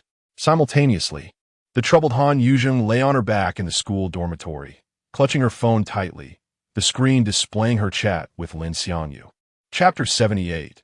Restricted to ages 19 and above, Zhang Xiaoying was not a particularly foolish woman. Through the dialogue between Lin Xiangyu and Han Yinshi, she had broadly surmised the nature of their relationship. She also inferred that Lin Xiangyu was likely constrained by certain clauses in their contract, which prevented him from directly disclosing the matter to her, hence his choice of approach. Lin Xiangyu felt a twinge of embarrassment about telling Zhang Xiaoying that he would soon be accompanying Han Yinshi, especially since he had just spent the entire night with Zhang Xiaoying, having thoroughly engaged her affections. At that moment, Zhang Xiaoying glanced at her phone and exclaimed, "Oh, it's already past 2 in the afternoon. I must hurry back home." With that, she promptly leaped out of bed and hurried into the bathroom to freshen up. Lin Xiangyu watched her unsteady figure, feeling a lump in his throat. Once she completed her grooming, Zhang Xiaoying hastened to dress, all the while telling Lin Xiangyu, "Xiangyu, I'm sorry, but I must return home. I can't stay here with you any longer." "It's perfectly fine. You kept me company splendidly last night," Lin Xiangyu replied with a smile. Upon hearing his words, Zhang Xiaoying's face flushed crimson, and she immediately lowered her gaze, focusing intently on getting dressed. When one feels embarrassed or shy, they often exhibit a fade of busyness, and Zhang Xiaoying was clearly doing just that. After donning her clothes, she approached Lin Xiangyu, intending to plant a gentle kiss on his lips. However, as she leaned in, Lin Xiangyu enveloped her waist and fervently returned her kiss. It was not until Zhang Xiuying's chest began to heave and she started to gasp for air that Lin Xiangyu finally released her. Breathless from the kiss, Zhang Xiuying managed to say, "Xiangyu, I'm leaving now. Don't forget to check out when you go." "Understood," Lin Xiangyu replied, smiling as he playfully smacked her on the backside. The playful gesture made her body quiver slightly. With Lin Xiangyu's gaze upon her, Zhang Xiuying stumbled out of the room, appearing almost as though she were unsteady on her feet. Once she hailed a taxi, Zhang Xiuying suddenly remembered that she had not sent Lin Xiangyu the details of the motel room reserved by Li Yizhen. Tonight at 9 p.m., Love Motel, room 906. Trembling, she sent the information to Lin Xiangyu, and the next moment, tears streamed down her cheeks. The older taxi driver, glancing at the distraught Zhang Xiuying through the rearview mirror, assumed she had just been deceived by someone and couldn't help but offer words of comfort. "Sister, please don't cry. It's not worth ruining yourself for a scoundrel." However, upon hearing the driver's consolation, Zhang Xiuying only cried harder. Meanwhile, Lin Xiangyu, having finished his grooming, picked up his phone and saw the message from Zhang Xiuying. As he walked towards the bed, he replied with one hand, "Got it. You need not worry about this. I will handle it." After sending the message, he glanced at the bed before beginning to dress. Once dressed, he approached the door, retrieved the room card, and exited the room. At the front desk, Lin Xiangyu tossed the room card to the female receptionist and stated, "The sheets are stained. Is it serious? If it could be washed out, I'll 1T report it. And you 1T have to compensate." The receptionist inquired with a clear gaze. "Quite serious. It has taken on some color," Lin Xiangyu replied. "Did something oil-based spill?" The receptionist continued to probe. Lin Xiangyu looked at her with incredulity, realizing he had underestimated the receptionist's navet. There's oil, along with other substances. I'd rather just pay for it. Please refrain from asking further questions. I fear my words might taint your innocent mind. Did the blankets get stained as well? The receptionist pressed on. With a sigh, Lin Xiangyu conceded, "Yes, let us include all the items on the bed in the calculation." "Ah." The receptionist blinked in surprise at his response, and then looked at him with astonishment. Lin Xiangyu met her gaze and nodded. "Yes, I will cover it all. I may have gotten a bit carried away last night." This time, the receptionist refrained from asking more questions and promptly began to tally the costs of the items on the bed. Once she completed the calculations, she printed out the bill and handed it to Lin Xiangyu. After glancing at the total minus the deposit, he took out his phone to make the payment. Initially, Lin Xiangyu had considered teaching the receptionist a lesson during her first inquiry, but he ultimately refrained, feeling a sense of kindness from her. Moreover, the amount of money involved was inconsequential to him at that moment. After settling the bill, Lin Xiangyu sent a message to Han Yinshi. "Have you chosen a movie? I'm waiting for you at the entrance of your community."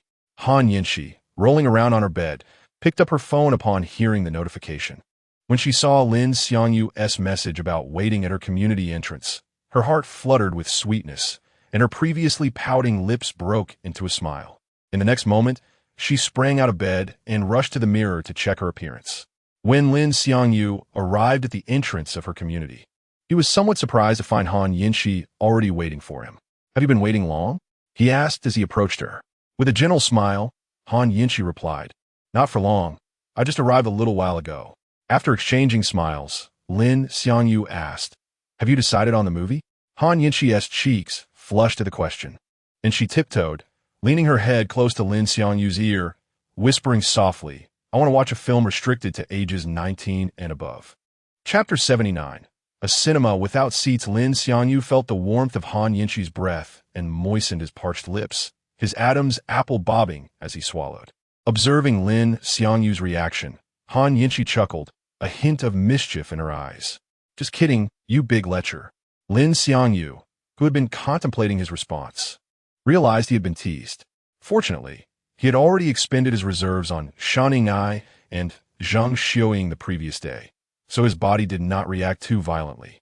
Otherwise, the big lecher moniker would have been undeniably accurate. Lin Xiangyu cleared his throat and feigned composure. "Good thing you only teased me and not my body." He couldn't help but chuckle at his own words. "Get away with you.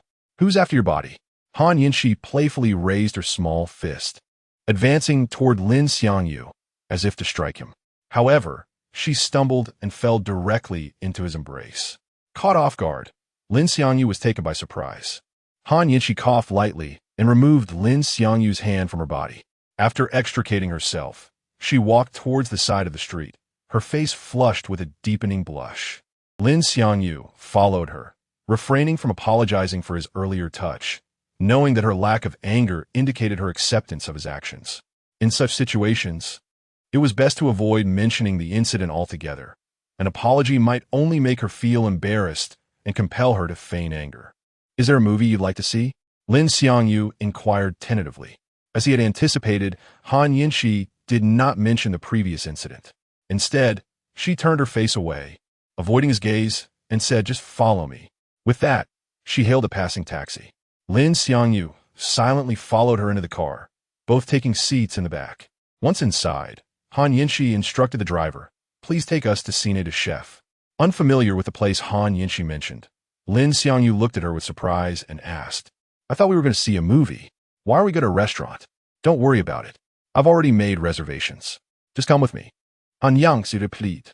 Lin Xiangyu didn't press the matter further. Going to a restaurant was even better, as he was feeling hungry, having last eaten breakfast delivered earlier that morning before going to sleep.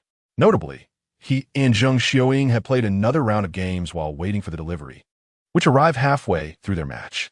He had no choice but to shout from his room for the delivery person to leave the food at the door. While Lin Xiangyu was ignorant of Cine de Chef's nature, the taxi driver was well informed. Upon hearing that they were going to see a movie, he glanced at them through the rearview mirror. Seeing the attractive couple, he remained silent and drove them to their destination. Cine de Chef was a 5-star cinema that combined dining and movie watching with private theaters specifically designed for couples.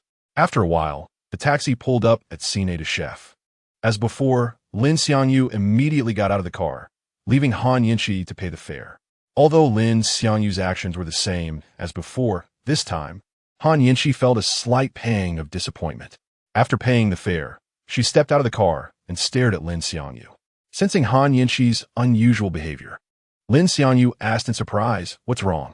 "Lin Xiangyu, next time we go on a date, could you please pay?" Han Yinshi asked in a conciliatory tone. "Huh?" Lin Xiangyu was taken aback by her request. "Don't get me wrong. I'm not trying to take advantage of you. I'll reimburse you for all the expenses later." Han Yinshi explained, then asked tentatively, "Is that okay?" "Sure." Lin Xiangyu agreed without hesitation. It made no difference to him, as there were similar situations in other jobs where he had to pay up front and be reimbursed later. Pleased with his agreement, Han Yinshi immediately pulled him towards Cine de Chef. Upon entering Cine de Chef, Han Yinshi presented her online booking confirmation to the staff. After verifying the confirmation, the staff led Lin Xiangyu and Han Yinshi through a special passage to the door of a private theater. The staff informed them that they could choose a complimentary beverage or soda, and that they could order other food after entering the theater. They handed Han Yinshi a small menu. As Lin Xiangyu was already very hungry and Han Yinshi didn't want to be disturbed repeatedly later, they placed their food order immediately, opting for fast food like burgers and fried items to expedite the service. After ordering their food, they entered the private theater, where Lin Xiangyu was surprised to find that it had no seats. Instead, there were electric beds, 2 single beds, pushed together to form a large couple's bed, each with a partition, a nightstand, and a place to hang bags. However, as they were waiting for their food, they did not lie down on the bed, but merely sat on the edge. The food arrived quickly, and the staff quietly closed the door behind them as they left. Lin Xiangyu walked to the door and locked it naturally. Turning around, Lin Xiangyu explained, "I don't mean anything by it. I just don't want anyone to open the wrong door later." "It's okay. Even if you did mean something by it, I wouldn't mind," Han Yinshi said playfully. Lin Xiangyu didn't respond, as it was clear that she was joking. Little did he know that some truths are often spoken in jest. Seeing that Lin Xiangyu didn't reply, Han Yinshi stood up and said, "Shall we push the 2 beds together?" Chapter 80. The first game with Han Yinshi. Lin Xiangyu instinctively swallowed hard upon hearing Han Yinshi's words. This time, he no longer cared whether she was jesting. He replied directly, "All right, you take charge." With a smile, Han Yinshi moved aside, clearing the space for him. "Good," Lin Xiangyu acknowledged and soon began his task. In a matter of moments, he had pushed two beds together and relocated a small table beside them. After completing these arrangements, the two settled down on the bed to share a meal. Once they finished eating, they lay back together to watch a film. The screen displayed a romantic movie, not the kind filled with action, but rather a heartfelt tale that made one say, Appa, Sarangi. Despite the film's poignant moments, Lin Xiangyu's attention was elsewhere, a sentiment echoed by Han Yinshi. Both feigned concentration on the movie, their thoughts far removed from a plot. They could distinctly sense each other's breathing patterns, their own breaths synchronizing with one another. When the on-screen couple shared a kiss, Han Yinshi could no longer suppress her impulses. With a swift movement, she flipped Lin Xiangyu onto his back. Their gazes locked, breaths quickened, and they surrendered to a passionate kiss.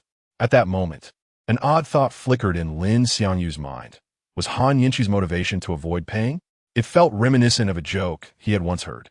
However, lost in the moment, he dismissed such thoughts and flipped her over instead. Their lips parted momentarily, and Han Yinshi's chest rose and fell rapidly as she gasped for air, slightly breathless from their fervent kiss. Lin Xiangyu leaned down, whispering in her ear, "Is this all right?" Han Yinshi entwined her arms around his neck in response. In the next instant, the system detected their mutual affection and activated the virtual reality game to facilitate a more harmonious interaction between them. This time, the game was titled Drum Master. After the game concluded, Han Yinshi covered her face, unable to meet Lin Xiangyu's gaze. He rested his head on her shoulder, panting heavily. The game had drained considerable energy from him. The primary reason, however, was that he had hardly paused for rest since yesterday, except for meals and sleep. Seeing Lin Xiangyu in such a fatigued state, Han Yinshi embraced him tightly. After resting for a while in their private room, they began to dress in preparation to leave, as their time was drawing to a close along with their date. "Lin Xiangyu, I want to add another round. Is that possible?" Han Yinshi said, clutching her stomach. As Lin Xiangyu opened the door to the private room, he turned and replied, "Let's talk about it next week. I'm a bit tired today." His fatigue was only part of the reason. The more pressing concern was his substantial exhaustion over the past 2 days. He feared that if he didn't rest, he might collapse from fatigue. Once outside the Cine de Chef restaurant, Lin Xiangyu escorted Han Yinshi to the street and hailed a taxi for her. Yet, Han Yinshi was unwilling to part ways so easily. As she settled into the back seat, she grasped Lin Xiangyu's shirt, attempting to pull him into the car with her. However, her slight strength was no match for his enhanced physique. "What are you doing?" Lin Xiangyu asked, puzzled by her actions. Han Yinshi looked up into his eyes and replied, "I'll double the price for another round." Double. Faced with her offer, Lin Xiangyu felt a flicker of temptation. Nevertheless, as the adage goes, there will be ample opportunities ahead. There is no need to rush. Preserving one's strength is wise, lest one find themselves without resources later. Moreover, Lin Xiangyu's aspirations were not to endlessly scale one mountain, but rather to explore the subtle differences among various peaks. The essence of his ambition lay in appreciating the unique nuances between different heights. Above all, he recognized that he truly needed rest after the past few days of excessive exertion, intending to return home for a brief respite. After all, he still had to address matters concerning Li Yizhen later that evening. Chapter 81. Showing you in person. Lin Xiangyu gazed at Han Yinshi, whose face was etched with earnestness and anticipation, and smiled as he spoke. "I truly cannot today. I have not been resting well lately and wish to take a proper break. Let us plan for tomorrow. We can explore other places together then." "All right." Han Yinshi nodded in agreement. Though a flicker of disappointment crossed her heart, she acquiesced to postpone their outing until the next day. Even with one last forced opportunity remaining for her this week, she did not insist that Lin Xiangyu accompany her now. With that, she bid him farewell and climbed into a taxi. As the cab glided through the bustling streets, the clamor outside and the passers-by failed to capture Han Yinshi's attention. She stared vacantly out the window, lost in thought. Upon entering her home, she found Aunt Wu seated upright on the living room sofa. The moment Aunt Wu noticed Han Yinshi's return, she stood up respectfully and said softly, "Miss, you are back." "Yes, I am back, Aunt Wu," Han Yinshi replied, her gaze drifting over the familiar yet desolate living room. Taking a deep breath, she forced a self-soothing smile and headed straight for her parents' room. As she opened the door, a chilling aura of long absence enveloped her. Inside, a wedding portrait of a handsome couple hung neatly on the wall, their smiles radiating warmth from the photograph. Han Yinxi's steps slowed involuntarily as she approached the wall, gently reaching out to touch the frame. Her eyes glistened with unshed tears as she spoke, her voice thick with emotion. "Mom and Dad, I've fallen for a boy." Tilting her head slightly, she gazed at her parents' youthful faces, tears welling in her eyes, yet a smile gracing her lips. "He is truly special. Being with him makes me exceptionally happy, as if life has taken a turn for the better." Yet, her expression dimmed as she continued, her tone growing somber. "But my sister is still missing." She forced another smile. "However, Mom and Dad, you need not worry too much. My aunt will be returning from America soon. She is incredibly capable, and I believe she will find my sister." In the stillness of the room, her words echoed back to her, met with only silence. Leaving her parents' room, Han Yinxi turned toward her grandmother's room. Aunt Wu, observing her movement, quietly followed behind, concern etched across her face. Although Han Yinxi had wiped away her tears before leaving her parents' room and wore a smile, Aunt Wu, who had cared for her for many years, could still sense the lingering sadness in her demeanor. Entering her grandmother's room, Han Yinxi stood before her grandmother's photograph, fighting back tears as she spoke in a cheerful tone. "Grandma, Aunt Wu has been taking excellent care of me. You need not worry about me over there. By the way, Grandma, I found a boy I like. When next month comes for your anniversary, I will bring him to meet you." Aunt Wu remained at the door, choosing not to enter the room. Upon seeing Han Yinxi emerge from her grandmother's room with tear-filled eyes, Aunt Wu stepped forward, gently patting her shoulder and offering a soft reassurance. "Miss, please do not be sad. Your grandmother would not wish to see you like this." Han Yongxi replied. Her voice choked with emotion, then leaned her head against Aunt Wu's shoulder, embracing her tightly. Han Yinxi had long regarded Aunt Wu, who had devotedly cared for her for 18 years, as family. Meanwhile, Lin Xiangyu arrived home and headed straight upstairs to fetch a change of clothes, then descended towards the bathroom. After experiencing the excitement of the cinema earlier, he was eager for a shower, as there were no facilities available at the venue. Stepping into the bathroom, he turned on the faucet and stood beneath the spray of warm water, letting it wash over him. After bathing, he donned clean attire and exited the bathroom. From the kitchen wafted the enticing aroma of a meal, accompanied by Min Enjing's voice. "Xiangyu, dinner is ready. Please call Mimi and Yilin down to eat." "Sure, Aunt Enjing," Lin Xiangyu replied, raising his voice to call upstairs. "Mimi, Yilin, it's time for dinner." Following 2 days of intense encounters, Lin Xiangyu felt elated. Hearing his call, Pei Yilin and Jean Mimi descended the stairs one after the other. Soon, the family gathered around the dinner table to partake in their meal. During dinner, Min Enjing's eyes sparkled with excitement as she enthusiastically announced, "For our upcoming family trip, we are heading to the seaside in Jeju Island. I have already booked an exquisite villa." As she spoke, her gestures conveyed her anticipation, filling Lin Xiangyu's heart with warmth. To his surprise, Pei Yilin, who typically showed little interest in travel, actively inquired about details of the trip from Min Enjing. Lin Xiangyu found her unusual enthusiasm puzzling. After finishing dinner, he returned to his room, feeling somewhat fatigued from the events of the past 2 days. He intended to take a brief nap to recharge before the evening's engagements. However, just as he lay down, a knock sounded at the door. "Coming," Lin Xiangyu called out, rising to open it. Upon opening the door, he found Pei Yilin standing there, clutching 2 swimsuits in her arms. Her head bowed slightly, cheeks tinged with pink. She nervously tugged at the hem of her shirt and softly asked, "Xiangyu, could you help me with something? May I come in?" Lin Xiangyu paused, taken aback by her unusual politeness. Pei Yilin typically burst in with unrestrained energy. This unexpected demeanor left him feeling somewhat apprehensive about her potential outburst. With a slight frown, he regarded her with curiosity, but ultimately stepped aside, permitting her entrance. Once inside, he closed the door and locked it. Hearing the click of the lock made Pei Yilin even more bashful. Clutching her swimsuits tightly, she spoke in a voice barely above a whisper. "Xiangyu, could you help me decide which of these 2 swimsuits looks better?" Naturally, Lin Xiangyu would not refuse such a request. "Of course, I will help you, he said, extending his hand. But Pei Yilin did not offer the swimsuits to him.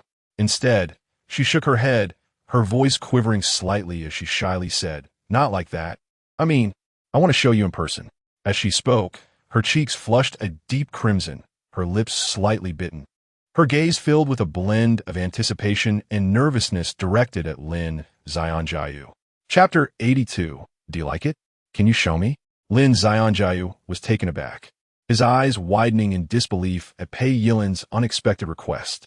Pei Yilin's cheeks flushed a deep crimson, akin to a ripe tomato, her voice barely above a whisper, akin to the buzzing of a mosquito.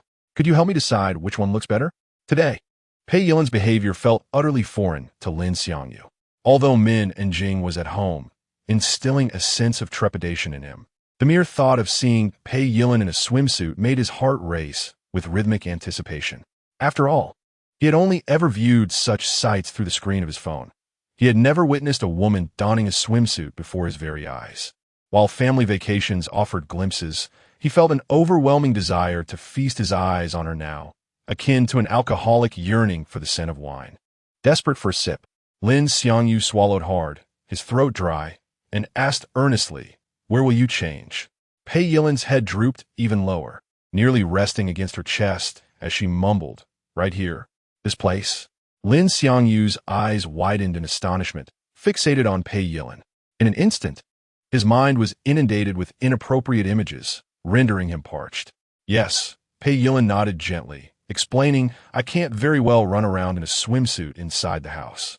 What if Mom and my sister see me dashing to your room in it?" The more Lin Xiangyu listened, the more he found Pei Yilin's reasoning sound, his head nodding in agreement. "You're absolutely right. Then let's change here." Upon hearing Lin Xiangyu's consent, Pei Yilin's heart, already racing, now thundered like a war drum, seemingly on the verge of bursting from her chest. "You need to turn around, otherwise, how can I change?"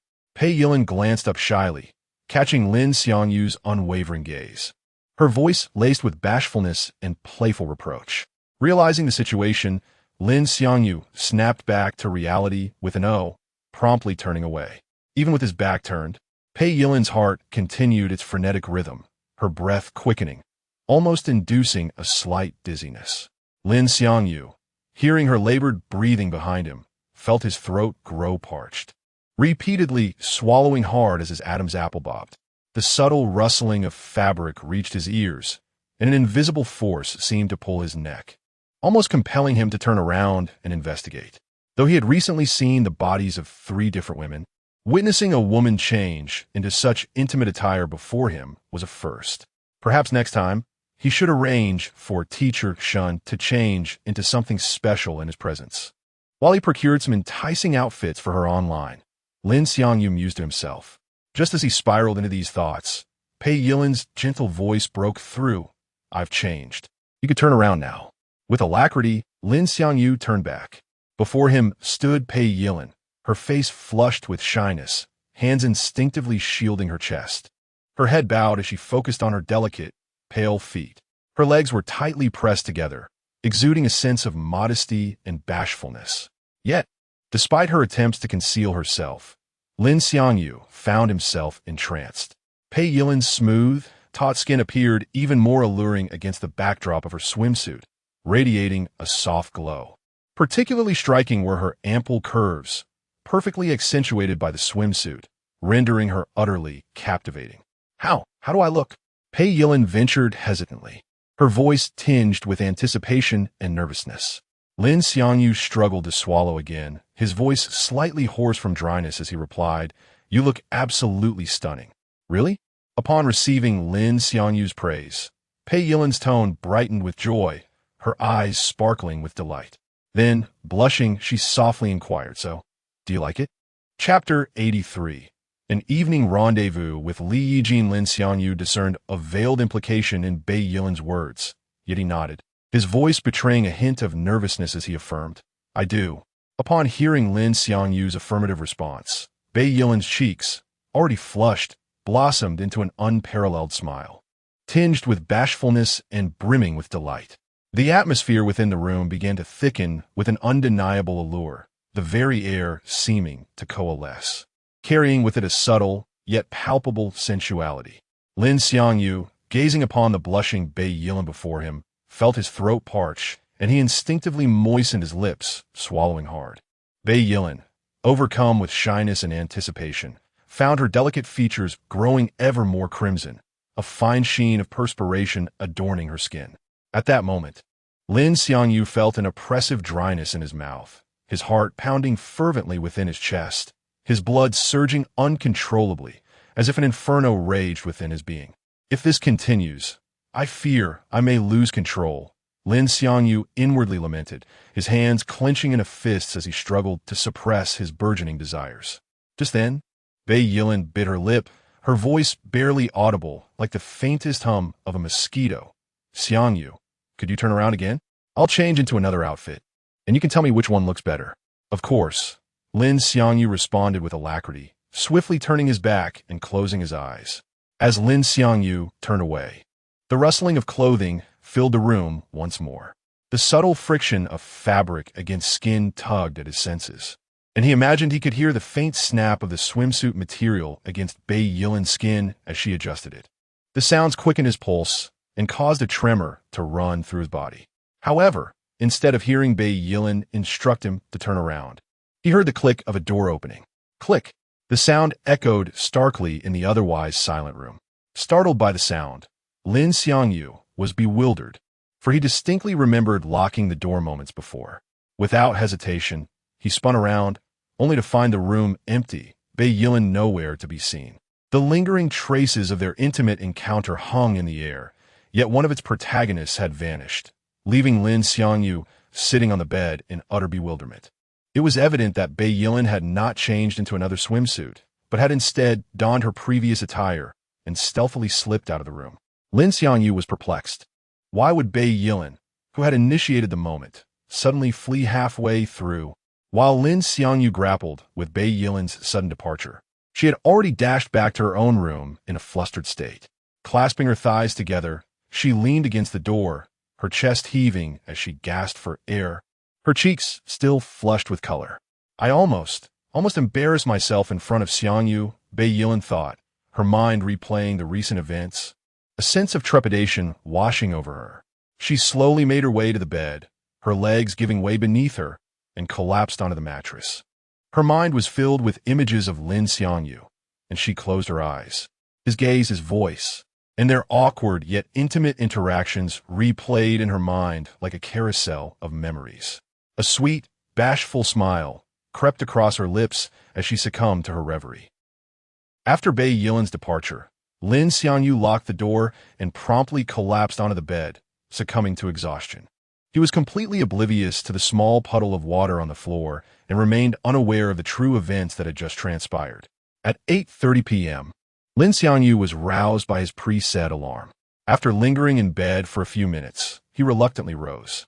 He briefly tidied his hair in the mirror before opening the door and stepping outside. Upon leaving his home, Lin Xiangyu sent a message to Annie and Jing. I'll be staying at a friend's house tonight, so there's no need to prepare breakfast for me tomorrow. In truth, Min and Jing had already suspected that Lin Xiangyu had found a girlfriend, given his recent weekend excursions. However, she was not one to adhere to outdated traditions and beliefs. Moreover, Lin Xiangyu was already an adult. She simply replied, "Okay, Annie understands. Be safe." "I know, Auntie and Jing. Don't worry," Lin Xiangyu replied before putting away his phone. Meanwhile, Zhang Xiaoying was curled up on her bed, hugging her knees, her cascade of raven hair splayed across her long legs. Zhang Xiaoying felt deeply apologetic for asking Lin Xiangyu to accompany Li Yizhen. However, she was unaware that, for Lin Xiangyu, this matter was actually a blessing in disguise. Lin Xiangyu took a taxi and soon arrived at the motel. Having been there once before, he confidently entered and proceeded to the elevator. As he passed the front desk and noticed the female receptionist, he paused, a look of surprise on his face. "Weren't you on the morning shift today? Are you still here?" "Huh?" The receptionist, taken aback by Lin Xiangyu's sudden address, hesitated before replying. "My mother owns this place. 2 receptionists quit at the same time, and we haven't been able to find replacements yet. I'm just helping out today. My mother will be here to take over my shift later." Lin Xiangyu was surprised to learn that the seemingly innocent receptionist was the owner's daughter. However, it was of little consequence to him, as he had more pressing matters to attend to. "Oh," Lin Xiangyu replied, nodding to the receptionist before continuing towards the elevator. Arriving at the 9th floor, Lin Xiangyu went straight to room 906 and gently knocked twice. Upon hearing the knock, Li Yijin cautiously opened the door a crack, concealing herself behind it. Unbeknownst to her, Lin Xiangyu was fully aware of her identity. She believed that Zheng Xiuying had merely followed her instructions to lure Lin Xiangyu to the motel. Li Yijin had already prepared a hidden camera in the room, intending to record everything that transpired that evening. Chapter 84. As you wish, the reason behind Li Yijin's actions was, in truth, rooted in her rivalry with Han Yinshi. Li Yijin and Han Yinshi had been classmates since childhood. Li Yijin possessed an extraordinary aptitude for academics and had consistently been the top student in her class since elementary school, even serving as the class monitor. However, despite her academic prowess, the attention of their peers remained fixated on Han Yinshi. Not only did the students admire her, but teachers and even parents frequently lauded Han Yinshi, with only occasional remarks acknowledging Li Yijin's commendable grades. Yet, she could discern that the praises directed towards Han Yinshi came from genuine admiration, while those offered to her were often mere gestures of politeness. This disparity ignited a sense of defiance within Li Yijin, prompting her to oppose Han Yinshi in various matters. Yet, Han Yinshi appeared to be wholly indifferent to these confrontations. What further fueled her resentment was the frequent verbal abuse she endured from male classmates who would defend Han Yinshi, belittling her by commenting on her appearance and insinuating that she was always trying to compete with Han Yinshi. From that moment on, Li Yijin vowed to one day destroy the things that Han Yinshi cherished. To that end, she even obsessively chose to apply to the same school as Han Yinshi, despite her academic capabilities allowing her to attend a more prestigious institution. She resolved. Chapter 85. Monday arrives. The prolonged duration of the game had rendered Li Yijin nearly unconscious. Lin Xiangyu observed that no matter how he adjusted the angle of his shots, Li Yijin consistently faced the same direction, leading him to realize that she had secretly installed a camera in the room.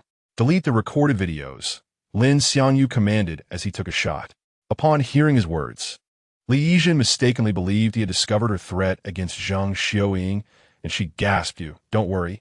I've already promised Zheng Xiuying to delete the videos shortly." "I'm not referring to that. I mean the videos you're currently recording," Lin Xiangyu replied tersely. Normally, Li Yijin would have firmly refused such a request, yet inexplicably, she found herself acquiescing.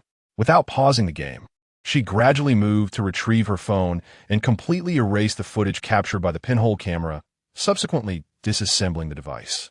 Lin Xiangyu had initially intended to assess the maximum effect of girls, offer your loyalty, as its potency depended on distance and duration. Should it prove ineffective, he was prepared to utilize "I really must control you." After all, he had no desire to become a widely recognized action star. To his surprise, the situation was deftly resolved solely through girls. Offer your loyalty. When it came to his beloved, Lin Xiangyu was reluctant to play so ruthlessly. However, against those who bullied her, he would show no mercy. After the first round concluded, Li Yijin collapsed in exhaustion. At this moment, Lin Xiangyu could have chosen to leave, yet he opted to remain. The following morning, Lin Xiangyu dressed and exited the room, dragging his weary body behind him. Inside, Li Yijin lay sprawled on the bed as if her limbs were disjointed, her bangs matted to her forehead. Summoning her strength, she grasped her phone and called her teacher to request her first ever day off. September 29th, Monday, 6:02 a.m. After concluding the call, Li Yijin succumbed to a deep slumber. Upon leaving the motel, Lin Xiangyu settled into a taxi and received a message from Pei Yilin. "Xiangyu, did you find anything unusual in the room?" Perplexed by her inquiry, Lin Xiangyu typed a response. "What did you see? Did you lose something?" His message was met with an almost instantaneous reply from Pei Yilin. "No, I didn't lose anything. Just asking casually," he accompanied by a playful emoji. As Lin Xiangyu pondered Pei Yilin's message, bemusement washed over him. Just as he prepared to lock his phone, another message from her arrived. This time, it contained a photograph, one of Pei Yilin in a swimsuit. In the image, she stood before a mirror, her figure graceful, a blush adorning her cheeks, and her eyes shimmering with anticipation. The swimsuit accentuated her alluring curves perfectly. Unlike her previous bashfulness in Lin Xiangyu's room, she now exuded confidence and sensuality. Lin Xiangyu's gaze fixated on the photograph, his eyes widening, and his heartbeat quickening involuntarily as his fingers grazed the screen. Just then, Pei Yilin's message pinged. "Xiangyu, which swimsuit do you think looks better?" After a moment's reflection, he replied, "You look good in whichever you wear." While he may not have been adept at flirting, he understood a fundamental truth. Both men and women relish compliments, especially those from the opposite sex. Upon reading Lin Xiangyu's message, Pei Yilin did not respond. Yet the happiness radiating from her was unmistakable, even to Min and Jing. However, Min and Jing refrained from inquiring further. Recognizing Pei Yilin's maturity and choosing not to interfere with matters of the heart. After Pei Yilin departed, Min and Jing retreated alone to the restroom on the second floor. As the taxi approached the school, Lin Xiangyu felt a surge of excitement. It was Monday, and he wondered if he would encounter Zhang Xiaoying in the classroom. He refrained from calling to inquire. The true thrill lay in the unexpected, akin to the joy of unboxing a surprise. Before long, the taxi halted at the school entrance. The campus was still quiet, and Lin Xiangyu hurried to the classroom, filled with anticipation for what awaited him inside. Chapter 86. The transformation of Zhang Xiaoying upon entering the teaching building. Lin Xiangyu hastened towards the classroom. As he approached, he suddenly slowed his pace, striving to minimize the sound of his footsteps. Upon reaching the classroom, Lin did not rush to open the door. Instead, he pressed his ear against it to eavesdrop on the sounds within. Hearing a woman's soft sobs, a surge of joy filled his heart, and he gently opened the door, intending to secretly witness Zhang Xiaoying's captivating performance. However, upon opening the door, he was met with a scene entirely contrary to his expectations. The classroom was not the exhilarating spectacle he had imagined, but rather Zhang Xiaoying weeping quietly over her desk. Seeing her in such distress, Lin Xiangyu chose not to conceal himself any longer and, with a tone full of concern, asked, "Xiaoying, what's wrong?" Startled by the sudden voice, Zhang Xiaoying, still absorbed in her tears, did not immediately lift her head. After wiping her eyes, she finally looked up, forcing a smile as she replied, I'm fine." Her voice was strained, a result of her earlier sobbing. Observing the forced smile on Zhang Xiaoying's face, which was even more sorrowful than her tears, Lin Xiangyu opted not to confront her deception. Instead, he moved closer and enveloped her in his embrace. The moment he held her, Zhang Xiaoying lost control once more, breaking into tears. As he tenderly stroked her hair, Lin whispered soothingly, "It's okay now, don't cry, don't cry." Zhang Xiaoying remained silent, clinging tightly to him, her hands grasping his shirt. Lin's warm embrace and comforting words soon eased her distress. Once Zhang Xiaoying's tears subsided, Lin Xiangyu managed a wry smile and remarked, "I can't take it any longer. I need to rest my head on the desk for a bit. Call me if you need anything."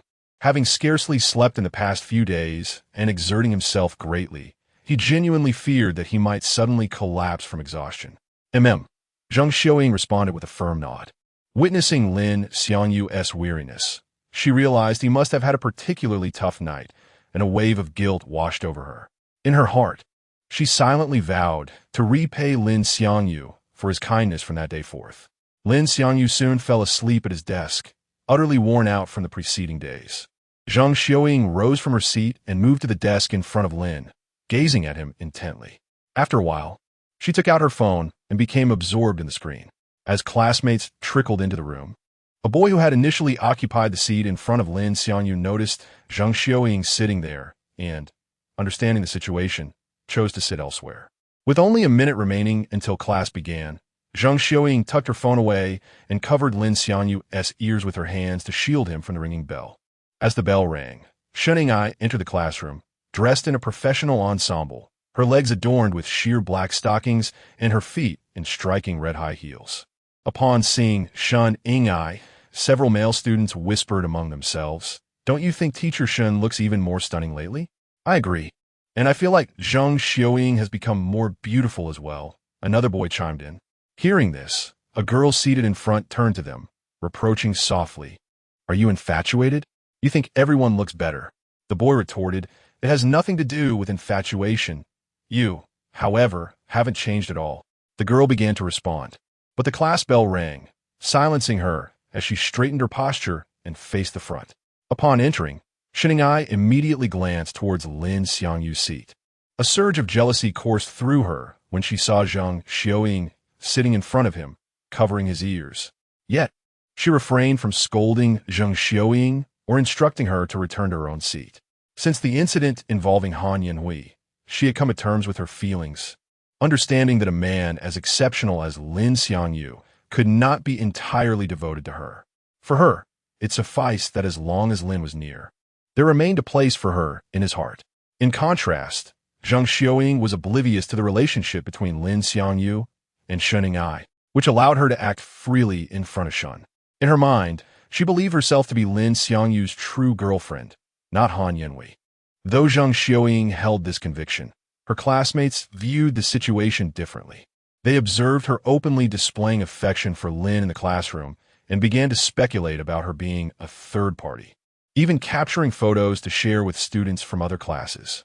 It was only a matter of time before this matter would spread wildly throughout the school. Materialize, Han Yanhui essays.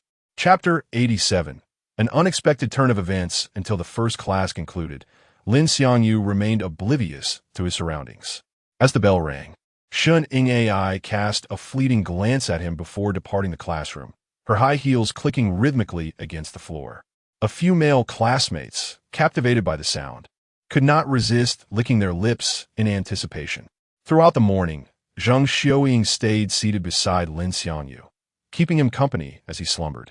When the lunch bell rang, Zhang Xiaoying prepared to rouse Lin Xiangyu. Xiangyu, wake up. School is over. Let us go have lunch together. Feeling a gentle push on his arm, Lin Xiangyu slowly opened his eyes. After awakening, he yawned, feeling surprisingly fatigued despite having slept the entire morning. After stretching for a moment, he decided to join Zhang Xiaoying for lunch. Although Lin Xiangyu had only delayed briefly, the classroom was now devoid of other students, a testament to their eagerness to dine. Pondering for a moment, Lin Xiangyu said to Zhang Xiaoying, Xiaoying, let us eat out today. His desire to dine outside stemmed from two motivations. First, he wished to treat Zhang Xiaoying well now that he had some financial means, as their relationship had evolved into something rather intimate. Second, the bustling school cafeteria was overwhelming, and he wanted to avoid any chance encounter with Han Yanxi. Lin Xiangyu found it perplexing that someone as affluent as Han Yanxi would choose to live a life akin to that of ordinary individuals.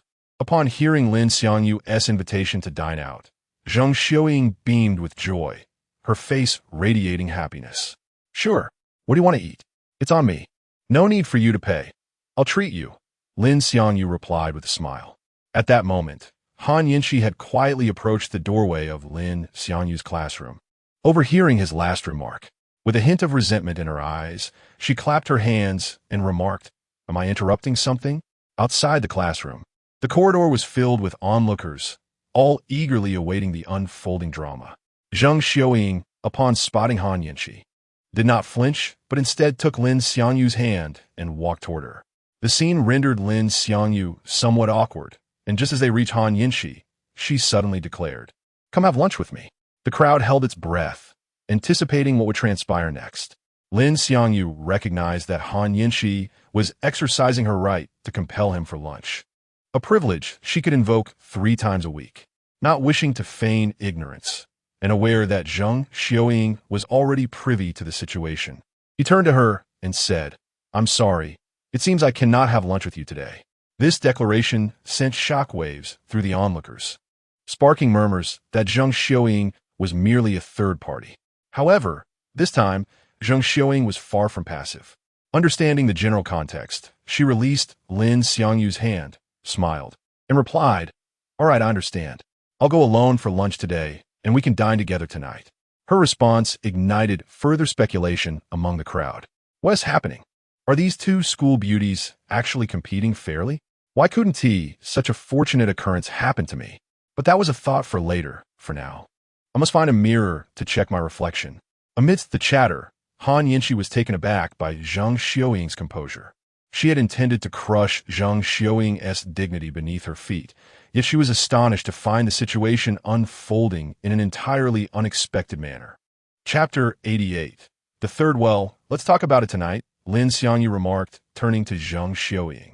Han Yinshi, feeling somewhat embarrassed due to the prying eyes of onlookers, took the initiative to grasp Lin Xiangyu's hand and led him out of the classroom. The crowd blocking the doorway parted to let them pass. After taking a few steps, Han Yinshi, still agitated, wrapped her arms around Lin Xiangyu's and playfully said, "Xiangyu, we must have dinner together tonight." Upon hearing this, Lin Xiangyu glanced back and noticed a smile adorning Zhang Xiuying's face. Zhang Xiuying recognized that Han Yinshi was deliberately trying to provoke her. She was aware that Han Yinshi had a weekly quota of 3 mandatory dates with Lin Xiangyu. Therefore, rather than feeling irked by Han Yinshi's antics, she found herself rather pleased. "It matters not. You have only 3 chances each week. I would prefer you to use them up quickly so that in the end, Xiangyu will belong solely to me," Zhang Xiuying mused inwardly. As they exited the school gates, the tears that Han Yinshi had been suppressing finally betrayed her, cascading down her cheeks. Stopping in her tracks, she confronted Lin Xiangyu, saying, "Why? I have given myself to you, and yet you still flirt with that girl from your class?" Lin Xiangyu replied earnestly, "Zhang Xiuying and I were acquainted before you, and I made our agreement. I had already been involved with her prior to you." Han Yinshi was momentarily taken aback. She had thought Lin Xiangyu's relationship with Zhang Xiuying was merely a light flirtation, never suspecting they had crossed a more intimate threshold. It dawned on her that she was, in fact, the newcomer. Taking a deep breath, her voice trembled as she asked, "So, I am the third party?" "Not quite." Lin Xiangyu shook his head, sighing. He intended to clarify matters with Han Yinshi completely and continued, "To be precise, you are not the third party. You may consider yourself the 4th or even the 5th, as there was another before you." "The 4th? The 5th? Han Yinshi was utterly bewildered by Lin Xiangyu's words, unable to fathom that she did not even qualify as the third party in his eyes. Her mouth agape. She found herself at a loss for words, even forgetting her tears for a moment. After contemplating for a while, she finally asked, "So, which one do you truly like?" "I like them all," Lin Xiangyu responded sincerely. Han Yinshi frowned slightly and pressed on, "What about the future? Have you thought about who you want to be with? You cannot possibly want all 3, can you?" Unbeknownst to her, Lin Xiangyu had not considered this dilemma at all. His inquiry was not aimed at eliciting an immediate response, but rather to provoke Lin Xiangyu into contemplating the issue. In her mind, she, as the campus belle, possessed wealth and beauty, with suitors queuing up to win her favor. Surely, she could easily triumph over the other 2 women. Lin Xiangyu, however, did not ponder her question and directly answered, "Why not have all 3? In his heart, he mused that it was not merely 3, but 4, 5, 6. The more, the merrier. With certain nations now recognizing the inheritance rights of illegitimate children, the question of whom to marry became irrelevant. He could choose not to marry at all and provide everyone with a shared home. This, he believed, will be fair to all. He envisioned returning to his homeland with a bevy of partners, exclaiming, "After wandering for half a lifetime, I returned still as a young dragon." The more he contemplated this idea, the more plausible it seemed, bringing a smile to his face. Han Yinshi, upon hearing his response, was rendered speechless and, seeing him smile, felt a surge of frustration. Yet, she ultimately came to a realization. For her, being one among the chosen few was sufficient. After all, one must eventually marry, and from any perspective, she had no glaring shortcomings. If she treated Lin Xiangyu a little better, she was confident she could emerge victorious. Resolved, Han Yinshi decided not to invite Lin Xiangyu to dinner that evening. She would reserve those 2 opportunities for more meaningful moments, cherishing memories with him in different settings. Tonight, she would allow Lin Xiangyu to dine with Zhang Xiuying. Having come to terms with her decision, Han Yinshi's anger dissipated, replaced by a cheerful demeanor. She aimed to ensure that every moment spent with Lin Xiangyu was filled with joy, thereby significantly enhancing her standing in his heart. Noticing Han Yinxi's transformation, Lin Xiangyu felt elated. They finished their lunch pleasantly, and after taking a sip from her drink, Han Yinxi placed the cup on the table and said, "Please take me back to the classroom." Ah. Lin Xiangyu was taken aback by her request and inquired, "Isn't it too early? Don't you want to go anywhere else?" With a sweet smile, Han Yinxi replied, "The remaining time is yours. We can do anything you desire." Leaning closer to her ear, Lin Xiangyu whispered at this moment, "I only want you. Nothing else matters." As they had yet to leave the restaurant, Han Yinxi's face flushed at his words, and she instinctively glanced around, fearing that others might overhear Lin Xiangyu's bold declaration. Chapter 89. Regrettably, Asian Lin Xiangyu remained unperturbed as he stood up and approached the table, extending his hand toward Han Yinxi. "Shall we?" he said. Han Yinxi glanced up at Lin Xiangyu, then placed her hand in his and rose from her seat. She transformed once more into the captivating figure she had always been, the high mountain flower that drew everyone's gaze since childhood. With their striking appearances, Lin Xiangyu and Han Yinxi exited the restaurant under the watchful eyes of the patrons. Upon leaving, Lin Xiangyu grasped Han Yinxi's hand and pulled her into his embrace, declaring, "Let us indulge in a sweet treat before our meal." He then cradled her face and kissed her lips. Han Yinxi did not resist this sudden advance. Instead, she reciprocated with enthusiasm. Their tongues entwined like delicate threads as Lin Xiangyu savored the moment. Once satisfied, Lin Xiangyu led Han Yinxi to the street and hailed a taxi. Upon entering, the driver, noticing their silence, inquired, "Where to?" Initially, Lin Xiangyu intended to request the driver to recommend a fine establishment, considering Han Yinxi's status as a young lady of privilege. However, a playful notion struck him just as he was about to speak, and he instead said, "Driver, please take us to the Joyful Motel." Lin Xiangyu resolved to take every potential long-term partner to the Joyful Motel at least once, viewing it as a rite of passage. As for individuals like Li Yizhen, a few encounters would suffice. Meanwhile, Li Yizhen, who had spent the previous night immersed in virtual reality games with Lin Xiangyu, had just awakened. She lay in bed, feeling utterly devoid of energy, her muscles aching as if they were disassembled. Yet, her throat felt parched and her lips were chapped, with no one nearby to tend to her. Reluctantly, she mustered the strength to rise from the bed. Stumbling, she made her way to the small refrigerator, preparing to bend down to open the door. However, just as she slightly curved her back, her legs weakened, nearly causing her to fall. Had she not caught herself on the refrigerator, she would have made an intimate acquaintance with the floor. With one hand steadying herself against the refrigerator, she opened the door and retrieved a bottle of mineral water. Overcome by thirst, Li Yizhen immediately attempted to twist off the cap, but her hands lacked the strength to do so. This was not an act. She was utterly alone in the room. The stubborn bottle cap felt like the final straw, and tears welled in Li Yizhen's eyes.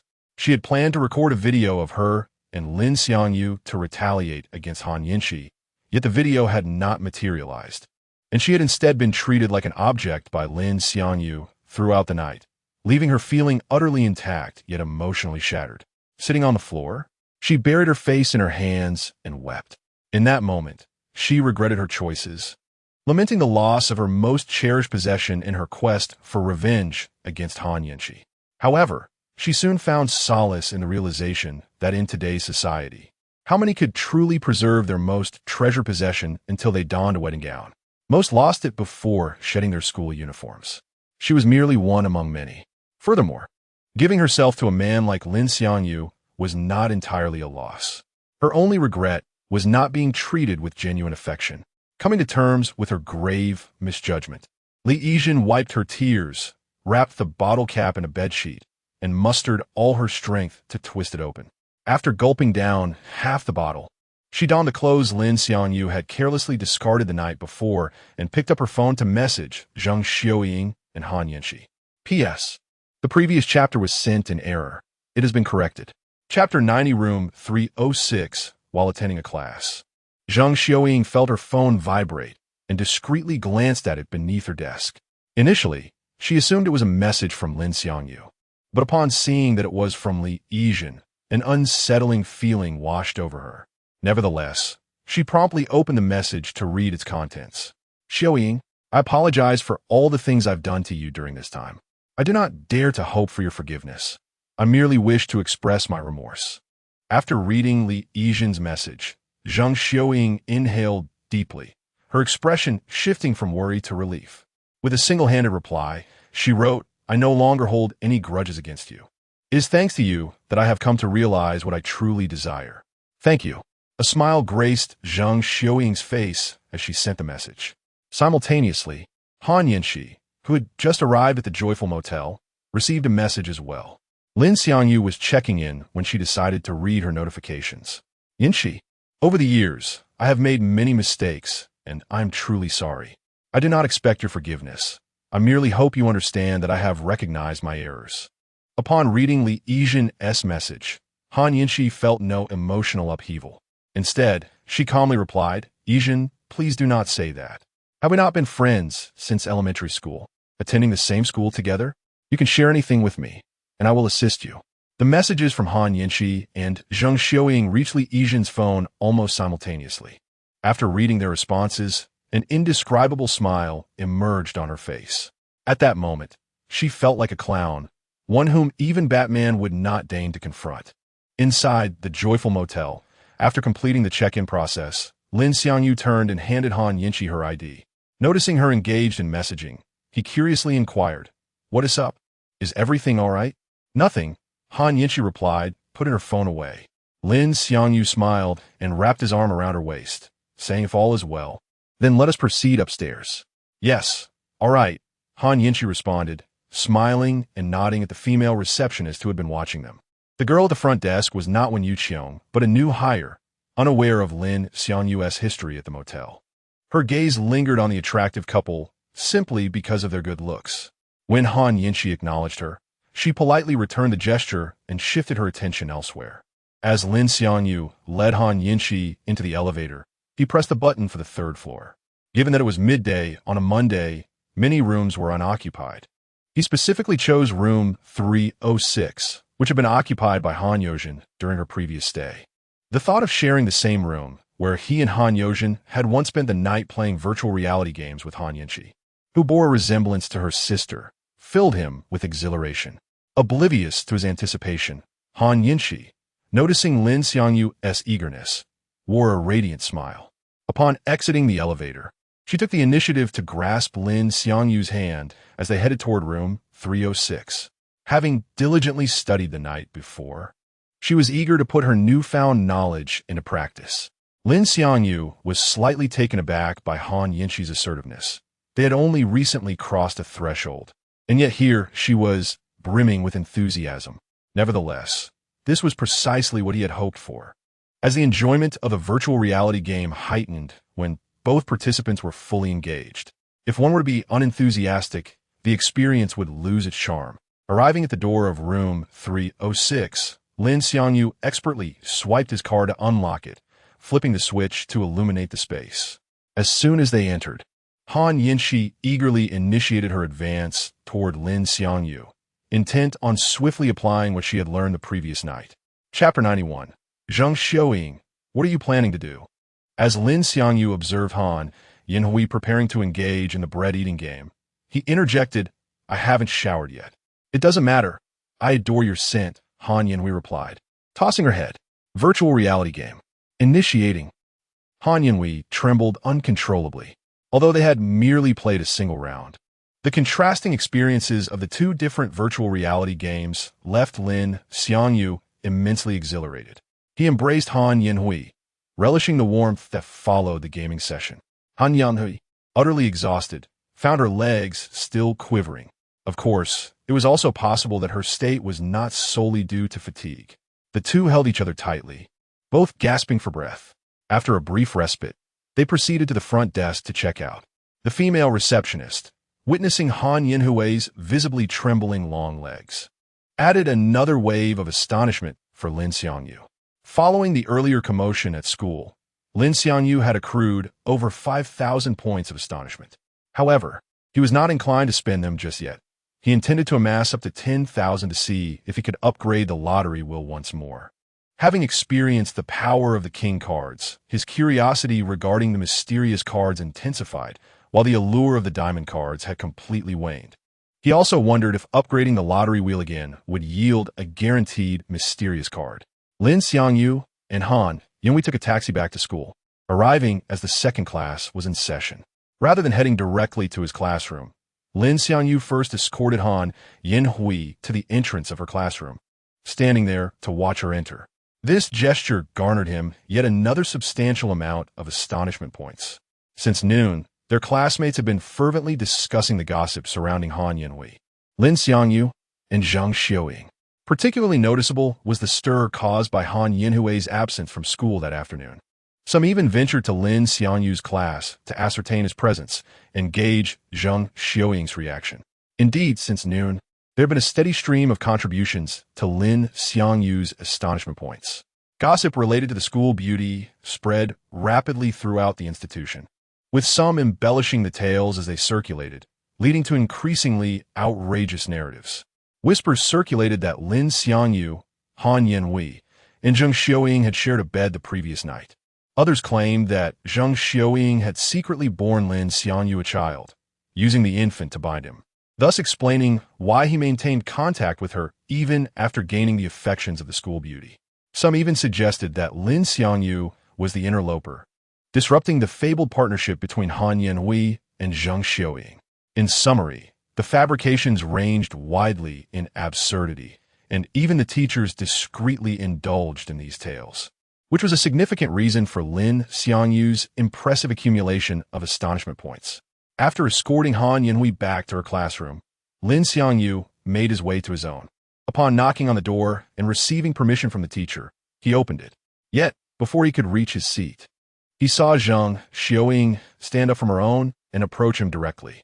Not only Lin Xiangyu, but also the classmates and teachers were left bewildered by Zhang Xiuying's actions, contributing to Lin Xiangyu's astonishment points. Observing this, the male teacher inquired, "Zhang Xiuying, what are you planning to do?" Zhang Xiuying ignored the question, seizing Lin Xiangyu's hand and leading him out of the classroom. Chapter 92, Brother Xiangyu, you misunderstand. Lin Xiangyu did not refuse.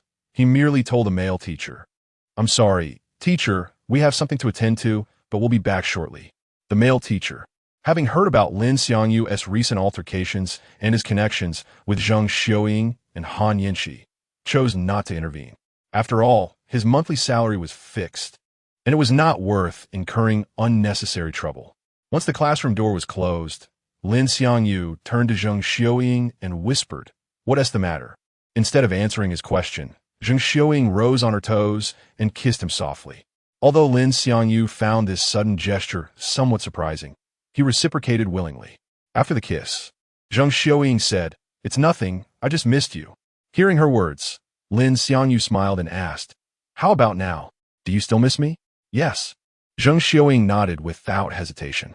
Lin Xiangyu smirked, a mischievous glint in his eye, and inquired, "What shall we do then?" "We can't hear." Zhang Xiuying pondered for a moment before continuing, "Let us wait until tonight. I'll tell my mom I'm staying at a classmate's house. Can you come out?" "Of course," Lin Xiangyu replied with a smile. With Zhang Xiuying as affirmative response, she suggested, "Let us head back to class first." "All right." Lin Xiangyu nodded and knocked on the classroom door once more. The male teacher, who had just resumed his lecture, was interrupted by the knock. He showed no visible reaction. To him, it was merely part of the job, and there was no need to take it too seriously. He gestured for Lin Xiangyu and Zhang Xiuying to return to their seats and continued his lesson. The afternoon passed in a blend of study and distraction. After school, Zhang Xiuying approached Lin Xiangyu's desk and smiled. "I'm heading home now. See you tonight." She turned to leave, but before she could take a step with her fair, slender legs, Lin Xiangyu grasped her wrist. Zhang Xiuying turned back, puzzled, looking at him. Lin Xiangyu smiled and asked, "Aren't we going to eat together?" Zhang Xiuying paused, then asked, "Don't you need to eat with Han Yunhui?" "Not necessary," Lin Xiangyu replied. Upon hearing his answer, Zhang Xiuying eagerly took his hand and exclaimed, "Then let us go eat the stir-fried rice cakes near the school. They're delicious." "All right," Lin Xiangyu said, his eyes filled with affection as he looked at her. The classmates witnessing this scene contributed their share of astonishment towards Lin Xiangyu, with some even stealthily following behind to glean first-hand information. After all, the entanglements involving Lin Xiangyu, Han Yinshi, and Zhang Xiaoying had become a popular topic of conversation at school. The more exclusive information one possessed, the better equipped they were to engage in conversations with their crushes. As Lin Xiangyu and Zhang Xiaoying exited the teaching building, a crowd had gathered behind them. Lin Xiangyu paid them no mind. To him, they were mere instruments of his notoriety.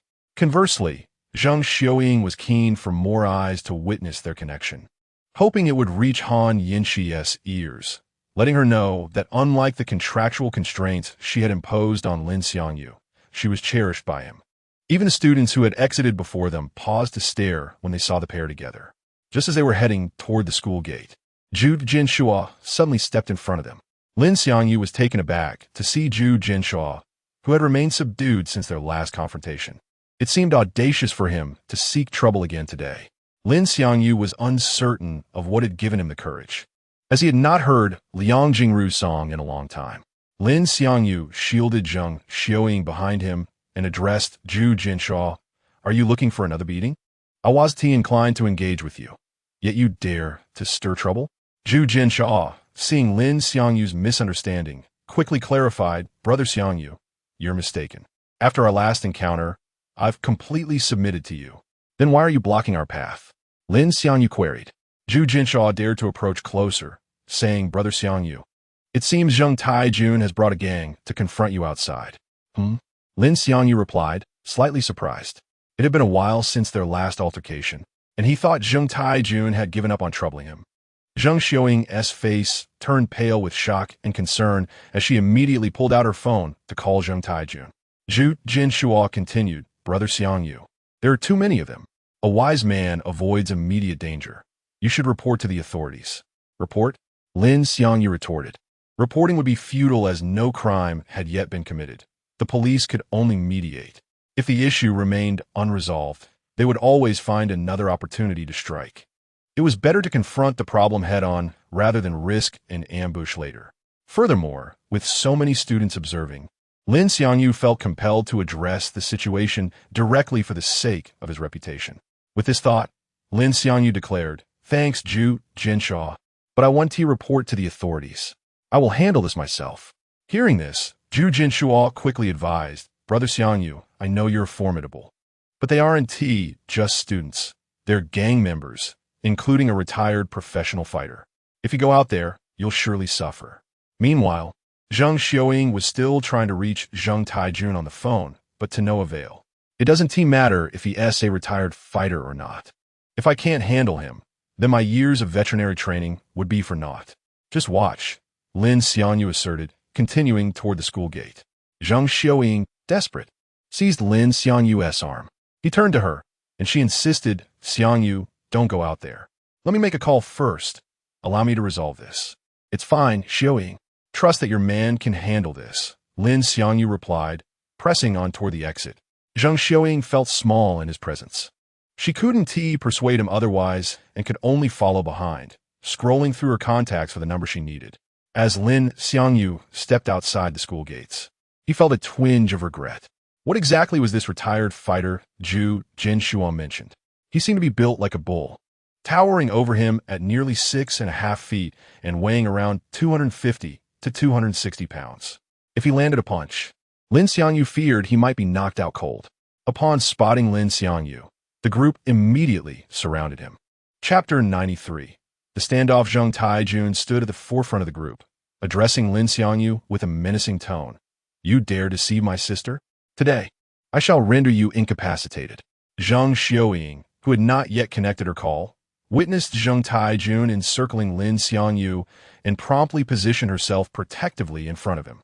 "Zheng Taijun, instruct your companions to step aside," she insisted. "Xiaoying, how can you be so foolish? This scoundrel is clearly two-timing. He publicly humiliated you last time, and yet you still defend him?" Zheng Taijun retorted, momentarily speechless from her words. "My affairs are none of your concern," Zhang Xiaoying replied resolutely. Frustrated, Zheng Taijun chose not to continue the debate with her. instead turning to Lin Xiangyu with disdain.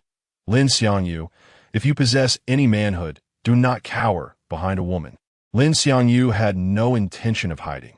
He was merely contemplating the tactical approach he should adopt once the confrontation ensued. Just as he prepared to step in front of Zheng Xiaoying, her call was finally answered. A middle-aged man's voice resonated through the phone. "Xiaoying, what is the matter?" Upon hearing the voice, Zheng Xiaoying's previously tense expression softened slightly as she quickly responded, "Uncle Quan, I've encountered some trouble at school. Can you come to assist me?" Zheng Taijuan's demeanor shifted palpably upon hearing Zheng Xiaoying refer to the man as Uncle Quan, and a visible panic washed over his face. Fearing that Zheng Xiaoying might divulge his identity, he impulsively lunged to snatch her phone away. In an instant, Lin Xiangyu pulled Zheng Xiaoying behind him and delivered a swift kick to Zheng Taijuan's abdomen, sending him staggering back, nearly collapsing to the ground. Zheng Taijuan understood that once Zheng Xiaoying's reinforcements arrived, he would be unable to touch Lin Xiangyu. His motivation for confronting Lin Xiangyu was not solely to avenge Zheng Xiaoying, but primarily to reclaim his lost dignity. Since the last public humiliation at the hands of Lin Xiangyu, he had lost all semblance of authority at school. While others feigned respect, he knew they no longer regarded him with any seriousness. The sheer number of onlookers today was a direct result of his earlier announcements about confronting Lin Xiangyu after school, attracting a crowd eager to witness the spectacle. Unable to tolerate the slap to his pride, Zheng Taijun resolved to act recklessly. "Shiba, if you dare to strike, make sure you beat this kid to a pulp," he shouted. As soon as his command left his lips, the group surged forward without any regard for decorum.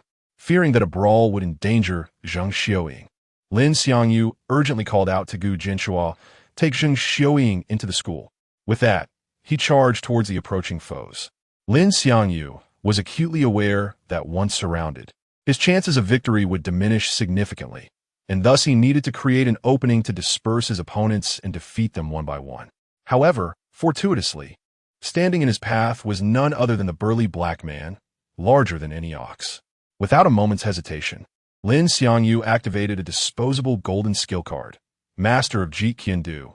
He understood that even with the skill, take a nap, his own strength alone would not suffice to strike the black man effectively. Upon using the Master of Jeet Kune Do card, Lin Xiangyu felt an exhilarating lightness envelop his body. Though merely a golden card, such single-use cards often possessed extraordinary effects. The imposing black man, underestimating Lin Xiangyu's capabilities, stood his ground without adopting a combat stance, waiting for him to approach. As Lin Xiangyu closed the distance, he accelerated towards the man. The black man, seeing Lin Xiangyu's sudden burst of speed, did not evade but instead raised his enormous fist, reminiscent of a bowling ball, to strike. He believed Lin Xiangyu's punch lacked power, intending to absorb the blow while delivering a decisive counterattack to demonstrate his prowess before his employer. However, Lin Xiangyu's approach was similar. He prioritized speed over force. As the black man's fist advanced, Lin Xiangyu retracted his own punch, sidestepping the incoming attack while landing a strike squarely on the man's face. "Tikonop, you activated." The black man, struck by Lin Xiangyu, collapsed backward as if forcibly powered down, crashing heavily to the ground, his robust frame stirring up a cloud of dust. Zheng Taijun contributed 100 shock points. Thug A contributed 100 shock points. Student B contributed 100 shock points. Passerby C contributed 100 shock points. Zhao Konghao contributed 100 shock points. Gu Jinshua contributed 100 shock points. Zheng Xiaoying contributed 100 shock points. Lin Xiangyu's punch felled the burly retired fighter, astonishing everyone present. The shock points surged past 60,000. Such an exaggerated figure indicated that over 600 spectators had witnessed the spectacle. The shock value continued to escalate as discussions among the astonished crowd persisted. Many were recording the event on their phones, and the potential shock points from their videos once shared online were unfathomable. The duration of Master of Jeet Kune Do was limited to 10 minutes, while the black man's incapacitation would last only 3, compelling Lin Xiangyu to act swiftly to neutralize the remaining assailants. Before engaging, Lin Xiangyu had already resolved that under the enhancement of Master of Jeet Kune Do, dealing with this gang of thugs would be a trivial matter. He believed that as long as he could strike the black man's head, victory would be assured. Having dispatched the black man, Lin Xiangyu plunged into the fray, delivering a flurry of strikes to the remaining thugs, reminiscent of a fierce tiger among sheep. In no time, he had incapacitated a significant portion of them. The onlookers, witnessing Lin Xiangyu's prowess, were left in utter shock, fervently contributing to shock points. Even the adversaries themselves could not help but add to the tally. In this moment, the remaining thugs exchanged glances, none daring to advance further. Lin Xiangyu, sensing the shift, ceased his assault momentarily, striding decisively to the fallen black man, clenched fist poised, he began to count.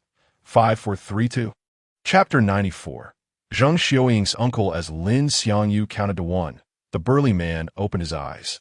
The onlookers were astonished that Lin Xiangyu could predict the moment the man regained consciousness, contributing to his growing astonishment value. At this point, Lin Xiangyu's astonishment value had exceeded 100,000, and the system indicated that he could upgrade again.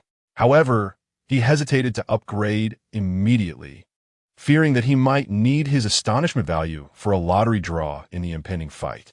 Upon awakening, the burly man shook his head, feeling relatively unscathed and preparing to rise. Yet, Lin Xiangyu, who had positioned himself behind him, delivered a powerful punch to the man's head. With a dull thud, the newly awakened man collapsed once more, his vision darkening. The shock this caused among the spectators was no less than the initial punch. When Gu Gunshua witnessed this scene, he was utterly bewildered, internally questioning why Lin Xiangyu, so formidable, had allowed himself to be bullied for so long. He struggled to comprehend why such a skilled fighter had not resisted earlier.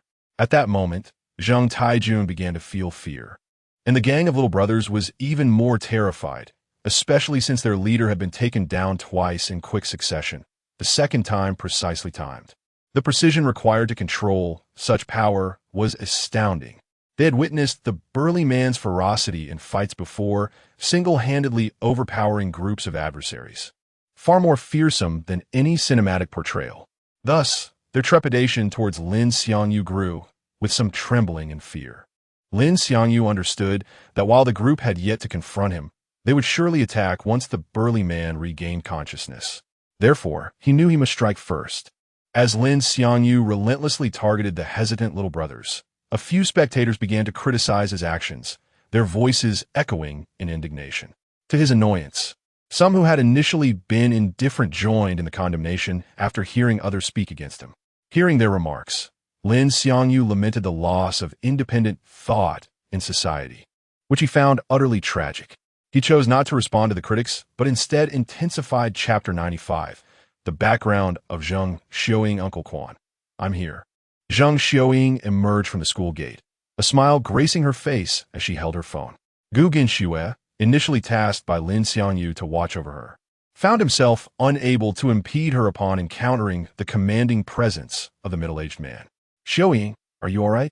the man inquired, still feeling the need to confirm her well-being despite her apparent safety. "I'm fine, Uncle Quan," Zheng Xiaoying replied sweetly. That's good, that's good." The middle-aged man repeated with a smile before his gaze shifted to the nearby scene. As a high-ranking member of a gang, he could immediately discern the recent turmoil. Upon locking eyes with the burly man, the latter instinctively bowed his head in respect, acknowledging the middle-aged man's authority. "Uncle Quan, they were bullying my—" Zheng Xiaoying hesitated. "My friend." "It's all right, Xiaoying. Leave it to Uncle to handle," the middle-aged man said as he approached the burly figure. "You know who I am, don't you?" "Yes, no. I have seen you before," the burly man stammered, his demeanor akin to that of a submissive dog. "From a 9-star gang?" the middle-aged man inquired, a slight furrow forming on his brow. "Yes, Lord Quan," the burly man replied, keeping his gaze lowered. "Lift your head," the middle-aged man commanded sharply. The atmosphere turned icy at his words. The burly man, feeling a tightening in his chest, gulped audibly and raised his head. Slap! The middle-aged man's resounding slap struck the burly man's face, leaving him momentarily stunned. Slap! Slap! Slap! The sound of multiple slaps echoed as the middle-aged man continued to strike the burly man, leaving his face swollen and blood trickling from his mouth. Yet, the burly man did not attempt to block or evade the blows, fully aware that any resistance would lead to a far worse fate. The middle-aged man seemed satisfied with the burly man's submission. After a few more strikes, he turned to Zhang Xiaoying. Xiaoying, are you ready now? Yes, Uncle Quan. Zhang Xiaoying nodded, moving closer to the middle-aged man. Uncle Quan, there's someone else I wish to deal with personally. Who is it? The middle-aged man asked, casting a glance toward Lin Xiangyu. That glance sent a chill down Lin Xiangyu's spine, for it was a gaze that spoke of a man who had taken lives. It's not him, Uncle Quan, Zhang Xiaoying said, pointing to Zhang Taijun, who had just stood up. It's this guy. Upon being singled out, Zhang Taijun trembled under the middle-aged man's scrutiny. The latter did not strike him, but stood firm, addressing Zhang Xiaoying. Xiaoying, go ahead and do what you wish. Okay, Uncle Quan, Zhang Xiaoying replied, striding towards Zhang Taijun. Under the watchful gaze of the middle-aged man, Zhang Taijun dared not move, his eyes pleading as he stammered, Xiaoying, I know I was wrong you. Slap. The response was a forceful slap that echoed through the air. I'll warn you one last time. My affairs are none of your concern. If you meddle again, I shall have Uncle Quan deal with you, Zhang Xiaoying said coldly. Zhang Taijun, relieved, nodded fervently. All right, Xiaoying, I promise I won't interfere with your matters again. Leave. I don't want to see you, Zhang Xiaoying declared, turning her face away, dismissing him entirely. I'm going, Zhang Taijun babbled, though he did not immediately depart, instead glancing at the middle-aged man. Only when he noticed the man's subtle shift of gaze did he hurry away, fear evident in his retreat. After Zhang Taijun's departure, the middle-aged man approached Zhang Xiaoying. Xiaoying, how do you wish to handle the remaining group of individuals? I just want them to refrain from troubling the students at our school in the future, Zhang Xiaoying replied, wishing to keep her connection to Lin Xiangyu under wraps, not wanting her father to learn of it just yet. Upon hearing her response, the middle-aged man stepped in front of the burly man. Did you hear that? Since the series of slaps, the burly man had not moved an inch, as if his feet were glued to the ground. Upon hearing the question, he nodded vigorously. I heard clearly. Then take your men and get lost. The middle-aged man commanded with a frosty demeanor. The burly man felt a surge of relief at the command and quickly replied, Yes, Lord Quan, I'll leave at once. His expression conveyed the joy of someone receiving a great favor. With a wave to his subordinates, the burly man led them away from the school. Understanding the gravity of the situation, after resolving the matter, the middle-aged man turned to Zhang Xiaoying, a smile on his face. Xiaoying, would you like Uncle to drive you home? No, thank you. Zhang Xiaoying shook her head, casting a glance at Lin Xiangyu. I have plans to dine with my classmates. Oh. The middle-aged man's tone conveyed curiosity as he instinctively glanced at Lin Xiangyu when she mentioned her dining plans. Then I shall take my leave. Should you need anything, do not hesitate to call me, he stated. All right, Uncle Quan, goodbye. Zhang Xiaoying waved as the middle-aged man departed. Once he was gone, the surrounding students began to discuss Zhang Xiaoying's background. The commanding presence of the middle-aged man had rendered them speechless during his presence. Even Lin Xiangyu felt a sliver of fear towards the man, sensing that his aura was far from ordinary brawling. The astonishment Zhang Xiaoying instilled in the onlookers surpassed even that felt by Lin Xiangyu. As the saying goes, are you strong? What use is strength if you lack influence? It was clear that from the following day forth, no student would dare to speak ill of Zhang Xiaoying in her presence. At that moment, Han Yanqi stood among the crowd, observing without intervening. She had initially been waiting at the bus stop, but had rushed back upon hearing about Lin Xiangyu's involvement in the incident. By the time she arrived, the middle-aged man was already there, and the situation had calmed. Under the weight of his formidable presence, she refrained from stepping out of the crowd to seek Lin Xiangyu. Yet, it was not solely fear that held her back. She also wished to avoid causing any trouble for him.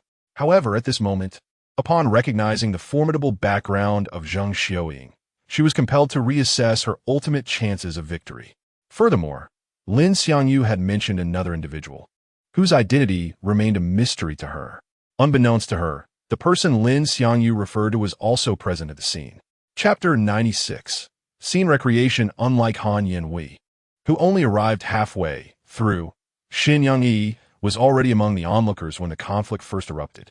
However, concerned about the potential discovery of her relationship with Lin Xiangyu, she refrained from intervening directly to mediate the dispute. Of course, she was not oblivious. She understood that, as a teacher, her words would likely fall on deaf ears. Even the principal dared only to observe from the sidelines. Nonetheless, Xin Yangyi did not entirely forsake Lin Xiangyu. She promptly dialed the police as soon as the altercation began. Unfortunately, by the time the conflict subsided, the security personnel had yet to arrive. Just as Xin Yangyi was preparing to leave, believing all was well, her phone rang. It was a call from the security team.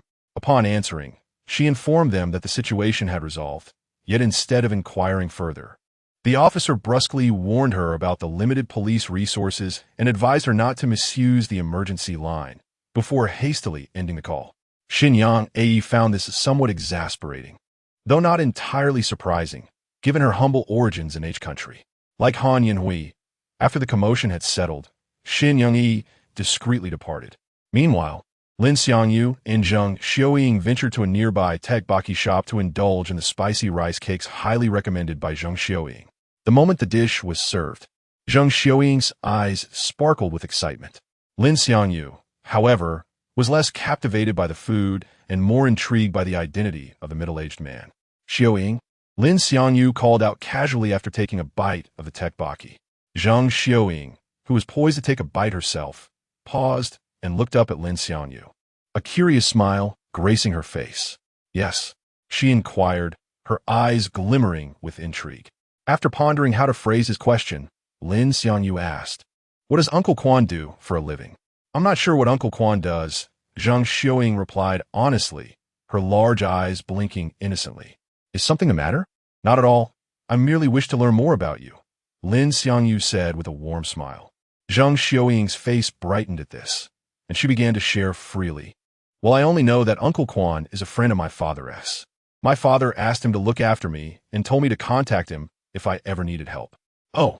Lin Xiangyu's curiosity about Zheng Xiaoying's father piqued upon hearing her response.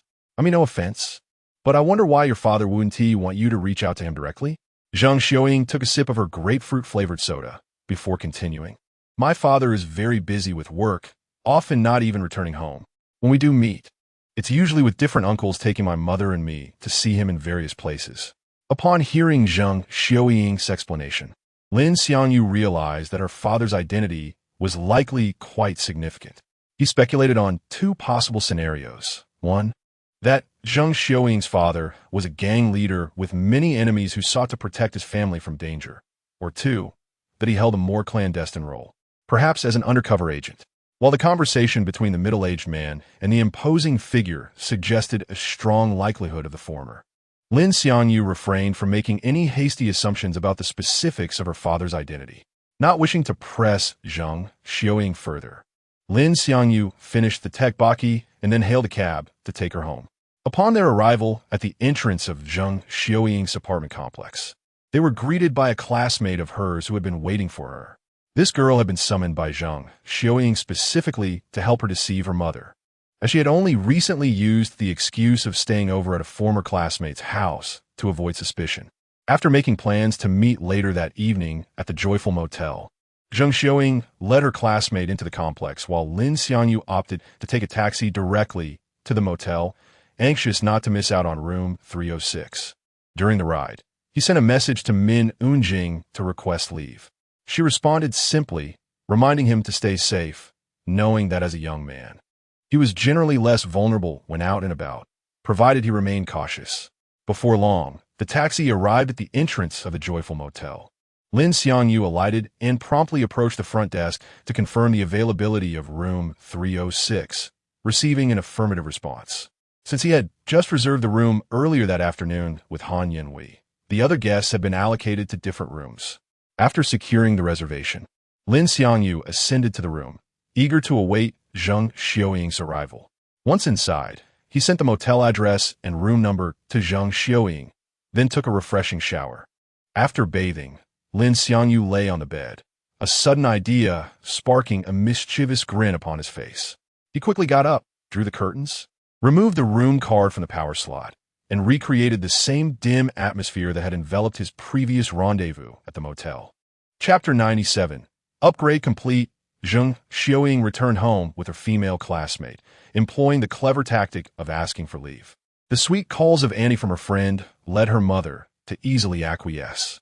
After departing from home, Lin Xiangyu hailed a cab, first delivering her classmate back before heading to the motel location that Lin Xiangyu had sent her. Since Lin Xiangyu had informed Lin Xiangyu to wait for her arrival in the room, she did not contact him upon her arrival, but instead made her way directly past the front desk towards the elevator. Such occurrences were commonplace for the motel staff, and even the newly hired female receptionist did not question Lin Xiangyu as she passed by. The motel's owner had previously instructed her to overlook all matters except for any damage to the room facilities. Lin Xiangyu smoothly ascended to the third floor and followed the directional signs to rooms 301 to 310. Upon reaching room 306, she found the door ajar but hesitated. Standing at the threshold to call out, "Xiangyu, are you in there?" "I'm inside. The door is unlocked." "You can come in." Lin Xiangyu's voice responded from within. Encouraged by his reply, she stepped inside, though a wave of anxiety washed over her as she was greeted by darkness. As she crossed the threshold, Lin Xiangyu, hidden behind the door, swiftly lifted her onto his shoulder, startling Lin Xiangyu. Instinctively, she asked, "Xiangyu, is that you?" "Indeed, it is," Lin Xiangyu replied, promptly shutting the door behind them with his foot. Following an intense session of virtual reality gaming, Lin Xiangyu lay beside Lin Xiangyu on the bed, both of their breaths uneven. Lin Xiangyu's cheeks flushed, the heat from their earlier activities still lingering. Still catching her breath, she exclaimed, "Wasn't it just finished?" A mischievous smile appeared on Lin Xiangyu's face as he chose not to respond, instead initiating another round of the game. Unlike Lin Xiangyu was reluctant to push Lin Xiangyu to her limits. After achieving a few perfect scores, he embraced her and they drifted into slumber. After a night of battling in the virtual realm, Lin Xiangyu awoke to find Lin Xiangyu already dressed and waiting for him. It seemed morning exercises would not take place. Upon seeing him stir, she encouraged, "Get up, breakfast is ready." While Lin Xiangyu slept, Lin Xiangyu had risen from the bed to procure breakfast for him. As he squinted his eyes and sat up, she took the opportunity to draw back the curtains. The sunlight streamed through the window, enveloping Lin Xiangyu in warmth, bringing him a sense of bliss. He stretched and yawned before slipping on his shoes to freshen up. After washing up, Lin Xiangyu approached Lin Xiangyu, cupping her face for a morning kiss. Following their affectionate exchange, they sat together to enjoy breakfast. Once they finished, Lin Xiangyu dressed, and together they proceeded to the front desk to check out. As the shift change approached, both the receptionist from the previous night and the one from the afternoon, when Lin Xiangyu had visited with Han Yinxi, were present at the front desk. The latter recognized Lin Xiangyu immediately, recalling her admiration for Han Yinxi's handsome companion. Due to system upgrades, Lin Xiangyu did not receive the receptionist's astonished reaction. However, he could tell from her wide-eyed gaze that he had been recognized. Fortunately, the two receptionists had yet to switch shifts, allowing the one from the previous night to assist them, while the other merely observed, leaving Lin Xiangyu oblivious to the situation. After completing their checkout, Lin Xiangyu took Lin Xiangyu's hand and left the motel. Upon their departure, the female receptionist eagerly recounted to her colleague the events of Lin Xiangyu's previous visit with Han Yinxi. As they exchanged stories, they discovered that Lin Xiangyu had booked room 306 on both occasions, leading them to speculate about his peculiar preferences. Ultimately, they reached an astonishing conclusion: to reserve room 306 exclusively for Lin Xiangyu, unless the motel was fully booked, ensuring no one else would be granted access to that room. Having left the Pleasure Motel, Lin Xiangyu and Lin Xiangyu hailed a taxi to school. During the journey, Lin Xiangyu's system finally completed its upgrade. Chapter 98. Lin Xiangyu returns to class. The system upgrade has been completed, consuming 100,000 shock points. Current shock value system version 2.0.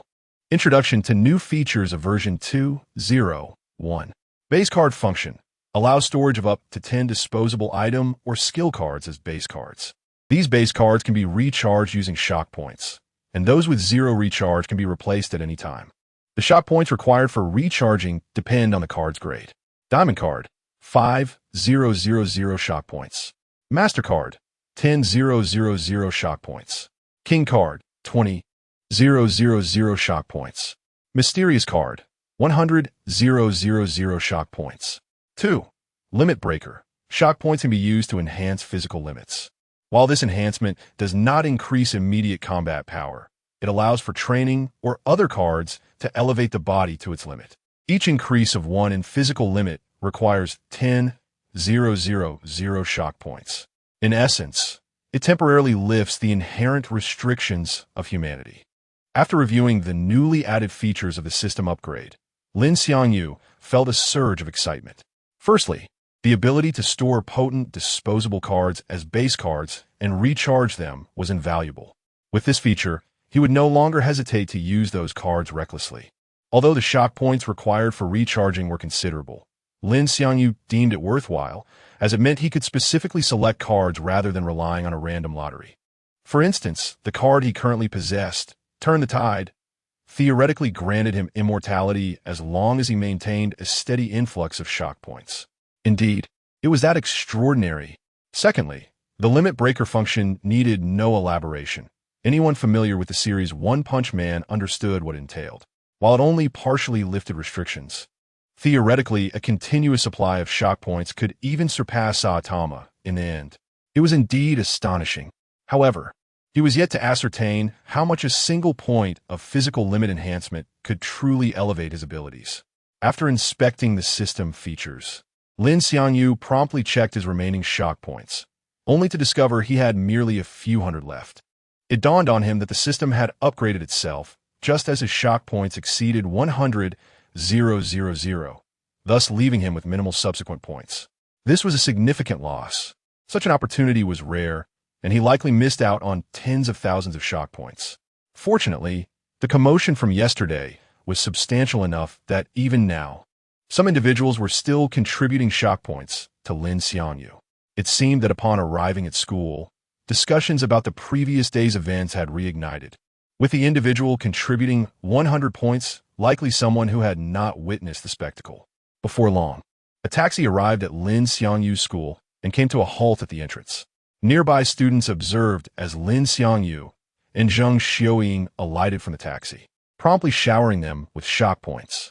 The sight of a solitary male and female emerging from a taxi early in the day spoke volumes.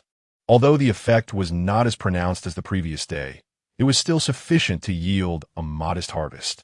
Zhang Xiaoying's face radiated with a blissful smile as she had grown accustomed to the attention of her peers. Instead of shying away, she confidently linked her arm through Lin Xiangyu's, fully aware that the news would undoubtedly reach Han Yanqi's ears. Lin Xiangyu perceived nothing inappropriate in Zhang Xiaoying's actions. He currently treated all 3 women in his life with equal regard. Regardless of who expressed intimacy towards him, he would not refuse, though he refrained from initiating such gestures in the presence of others. Thus, he adhered to the principle of non-initiation, non-refusal, and non-responsibility. Zhang Xiaoying maintained her hold on Lin Xiangyu's arm as they strolled from the school entrance to the classroom. Countless students cast their gazes upon the pair, but the intimidation from the previous day's encounter with the middle-aged man deterred them from voicing their opinions. The journey from the school gate to the classroom allowed Lin Xiangyu to amass over 5,000 shock points. Once seated, Lin Xiangyu wasted no time in opting to spend 3,000 shock points for a chance at a lottery draw. His current card collection was insufficient, with only I Really Need to Control You and Turn the Tide at his disposal, both requiring 10,000 and 20,000 points for recharging, respectively.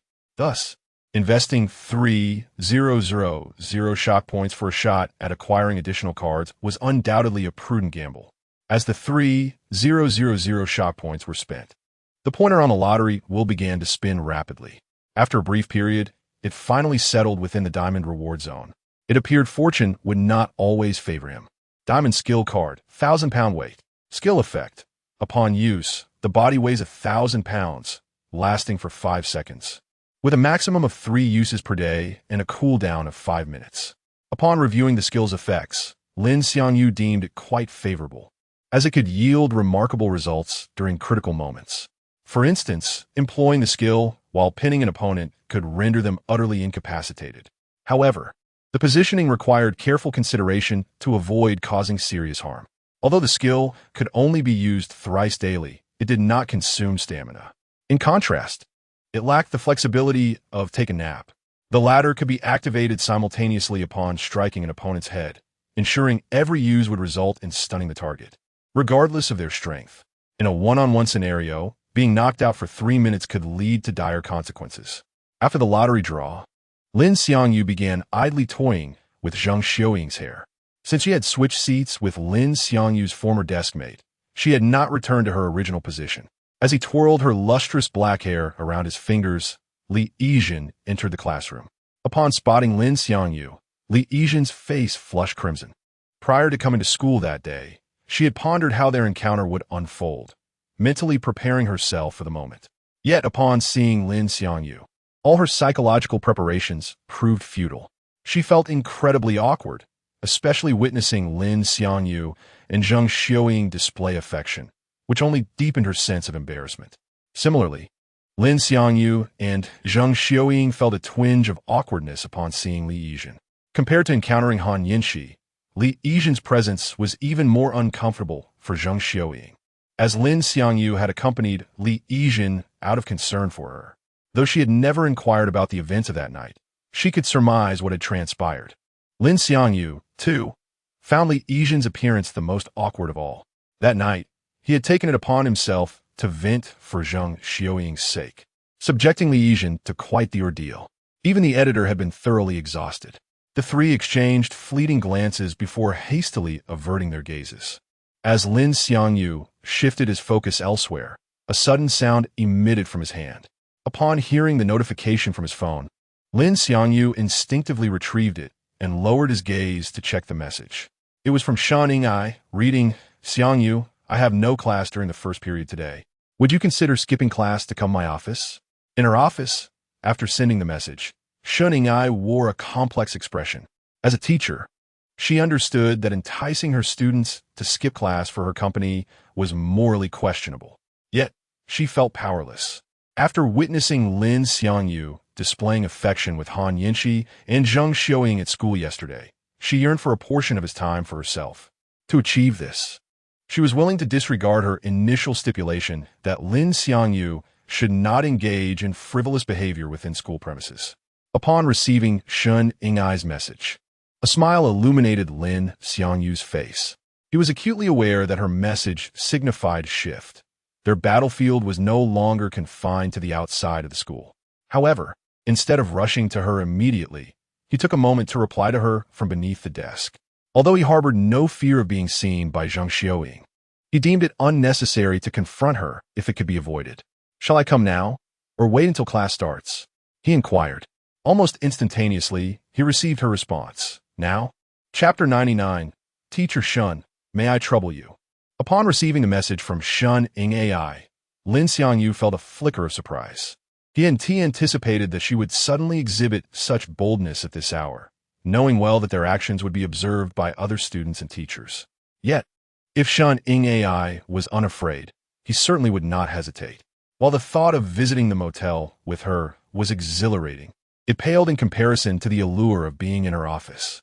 Professions such as flight attendants, nurses, teachers, and secretaries invariably lose a portion of their charm once they step away from their respective duties.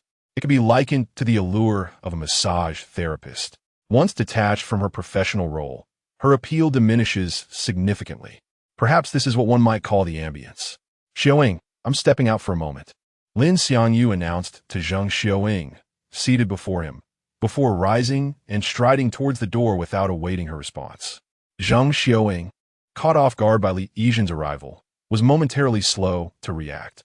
By the time she registered Lin Xiangyu's departure, he had already exited the classroom. Li Yizhen, observing Lin Xiangyu leaving, mistakenly assumed he was avoiding her presence. Surprisingly, she felt a pang of discomfort in her heart. Similarly, Zhang Xiaoying felt a twinge of unease, believing Lin Xiangyu had left due to Li Yizhen's presence. Contemplating the burdens Lin Xiangyu had borne for her sake, she felt an overwhelming sense of guilt. It appeared that she would have to find ways to make amends with him gradually. Unbeknownst to Lin Xiangyu, whose heart brimmed with joy as he cheerfully made his way to Shun Ing Ai's office, his casual action had stirred the emotions of two girls in his class. After sending Lin Xiangyu the earlier message, Shun Ing Ai's heart raced with a mix of anxiety, excitement, and embarrassment. The sudden knock at the door startled her, causing her heart to skip a beat and her pulse to quicken. Taking a deep breath, she swallowed hard and hastened to the door to welcome Lin Xiangyu. Upon opening the door and seeing him, her heart raced wildly. She paused momentarily before stepping aside to allow him to enter swiftly. Without hesitation, Lin Xiangyu squeezed into the office and promptly closed the door behind him. Observing this, Shun Ing Ai returned to the door and locked it. As she secured the door, Lin Xiangyu's adventurous spirit was ignited. In an instant, he cornered her against the door, pressing his hand firmly against it with a resounding thud. The sound sent Shun Ing Ai's heart into a frenzy. The intertwining emotions of school life, the office setting, and the teacher-student dynamic created a tumultuous feeling within her. Leaning against the door, she felt Lin Xiangyu closing in, her head bowed, her back pressed against the door. The warmth of his breath brushed against her skin, causing her to turn her flushed face away in a fluster. This subtle movement elevated her neck, showcasing the elegant curve of her profile and the delicate length of her neck, with a few strands of hair cascading chaotically, enhancing her captivating allure. "Xiangyu, what do you intend to do?" she asked softly. Observing her flustered state, Lin Xiangyu couldn't help but smile mischievously. Instead of answering her question, he retorted, "Teacher Shun, did you not summon me to your office? I am curious about what you wish for me to do here." Hearing Lin Xiangyu address her as Teacher Shun filled her with discomfort. Yet, this was the title they had agreed upon after an eventful day spent together at the motel. In school, she would be Teacher Shun, while outside, she would be Ing Ai Jie. As for their virtual reality gaming sessions, she would be referred to as Ing Ai, escalating to Teacher Ing Ai in the heat of the moment. After contemplating for a moment, Shun Ing Ai bit her lip and said, "Xiangyu, from now on, regardless of the location, please refrain from calling me Teacher Shun, all right?" Lin Xiangyu was taken aback by her request. They had only just established this arrangement the previous Saturday, and now she was overturning it. However, he felt no resistance. In fact, he preferred not to call her Teacher Shun, relishing the moments in virtual reality when he could call her teacher Ing Ai with exuberance, especially during climactic points in the game. "Very well, Ing Ai Jie. Whatever you wish for me to do, I shall comply," Lin Xiangyu replied earnestly. Hearing him shift from Teacher Shun to Ing Ai, Jie brought a semblance of relief to Shun Ing Ai. Noticing the softening of her expression, he pressed further, "Ing Ai Jie, what is it that you summoned me for? Class is about to begin." "Xiangyu, is it possible for you to skip this class?" Shun Ing Ai asked, her eyes filled with anticipation as she gazed at him. Lin Xiangyu feigned shock, responding, "But I'm still a student. If I do not attend class, what should I do instead?" His expression hinted at an underlying meaning that Shun Ing Ai, as a teacher, could easily discern. "Xiangyu, if you could spare this class to keep me company, then you may do as you wish," Shun Ing Ai stated before kneeling down. Lin Xiangyu, seeing this, quickly grasped her arms to assist her up. This wasn't his intention. He merely wished to tease her, not wanting to see her compromise herself for his company. "Ing Ai Jie, you need not put yourself in such a position. I shall remain here with you and not attend class. I was merely joking," Lin Xiangyu explained. Shun Ing Ai took hold of his hand, her eyes glimmering seductively as she said, "Xiangyu, the teacher is not forcing herself. I am doing this because I desire you." Upon hearing her refer to herself as teacher, Lin Xiangyu immediately recognized her sincerity. After numerous exchanges, they had come to understand each other's intentions. Lin Xiangyu licked his lips, a devilish smile spreading across his face as he said, "Teacher Shun, may I kindly request that you turn around and place your hands against the door?" Chapter 100. the eager Li Yijin, upon hearing Lin Xiangyu's directive, Ai promptly set about executing it. Although she had previously harbored a strong aversion to Lin Xiangyu addressing her as Teacher Shun, an inexplicable sensation stirred within her upon hearing him call her that now. Virtual reality game. Initiating. The game for this session is Popcorn Cooking Game. The process of the game is as follows. The two took a brief respite in the office. A minute after the class bell rang, they departed the office, each heading toward their respective classrooms, one to attend class and the other to teach. Li Yijin found her gaze drawn to Lin Xiangyu as he entered the classroom, and it lingered until he passed Zheng Xiuying's desk. Only then did she hastily lower her head and turn away. After Lin Xiangyu returned to his seat, Zheng Xiuying refrained from inquiring about his absence during the previous class. The incident involving Li Yijin had led her to believe she lacked the right to demand anything from Lin Xiangyu. Before long, the class came to an end. After enduring a full lesson, Zheng Xiuying was the first to exit the classroom, making her way to the restroom without so much as a word to Lin Xiangyu. Despite having once been the leader of the class, she was, at heart, a rather shy and demure girl, finding it awkward to discuss such matters with Lin Xiangyu. When they had been at the motel, she had similarly darted to the restroom without uttering a word. In fact, every time she visited the restroom, she would leave the faucet running to muffle any sounds that might reach Lin Xiangyu's ears. Once Zheng Xiuying had left, Lin Xiangyu stood up from his seat, intending to purchase a bottle of water from the school store, having lost considerable bodily fluids. Upon seeing Zheng Xiuying exit, Li Yijin's eyes remained fixed on Lin Xiangyu. When he stepped out of the classroom, she hesitated briefly before resolutely following him. As Lin Xiangyu approached the stairwell, Li Yijin finally caught up with him. Breathless and flushed, she stood before him, prompting Lin Xiangyu to momentarily pause before continuing on his way. Undeterred, Li Yijin jogged to catch up with him once more, positioning herself directly in front of him. This time, Lin Xiangyu did not disregard Li Yijin. However, he made no effort to engage her, merely standing silently, observing her. Curious about her intentions, taking a deep breath to compose herself, Li Yijin asked, Lin Xiangyu, do you truly despise me? There's no question of dislike or otherwise. Lin Xiangyu replied with an impassive expression. To her surprise, Li Yijin felt a flicker of joy upon hearing his candid admission of disdain. She pressed on then, why do you persist in ignoring me? Li Yijin, is there an issue with my ignoring you? Lin Xiangyu retorted with a derisive smile. Caught off guard by his response, Li Yijin found herself at a loss for words. She had not anticipated such a question from him. After all, that night, she had given him everything. Did it mean nothing to him? Meanwhile, back in the classroom, Zheng Xiuying, noticing Lin Xiangyu's absence, decided to head to the store to buy him a drink.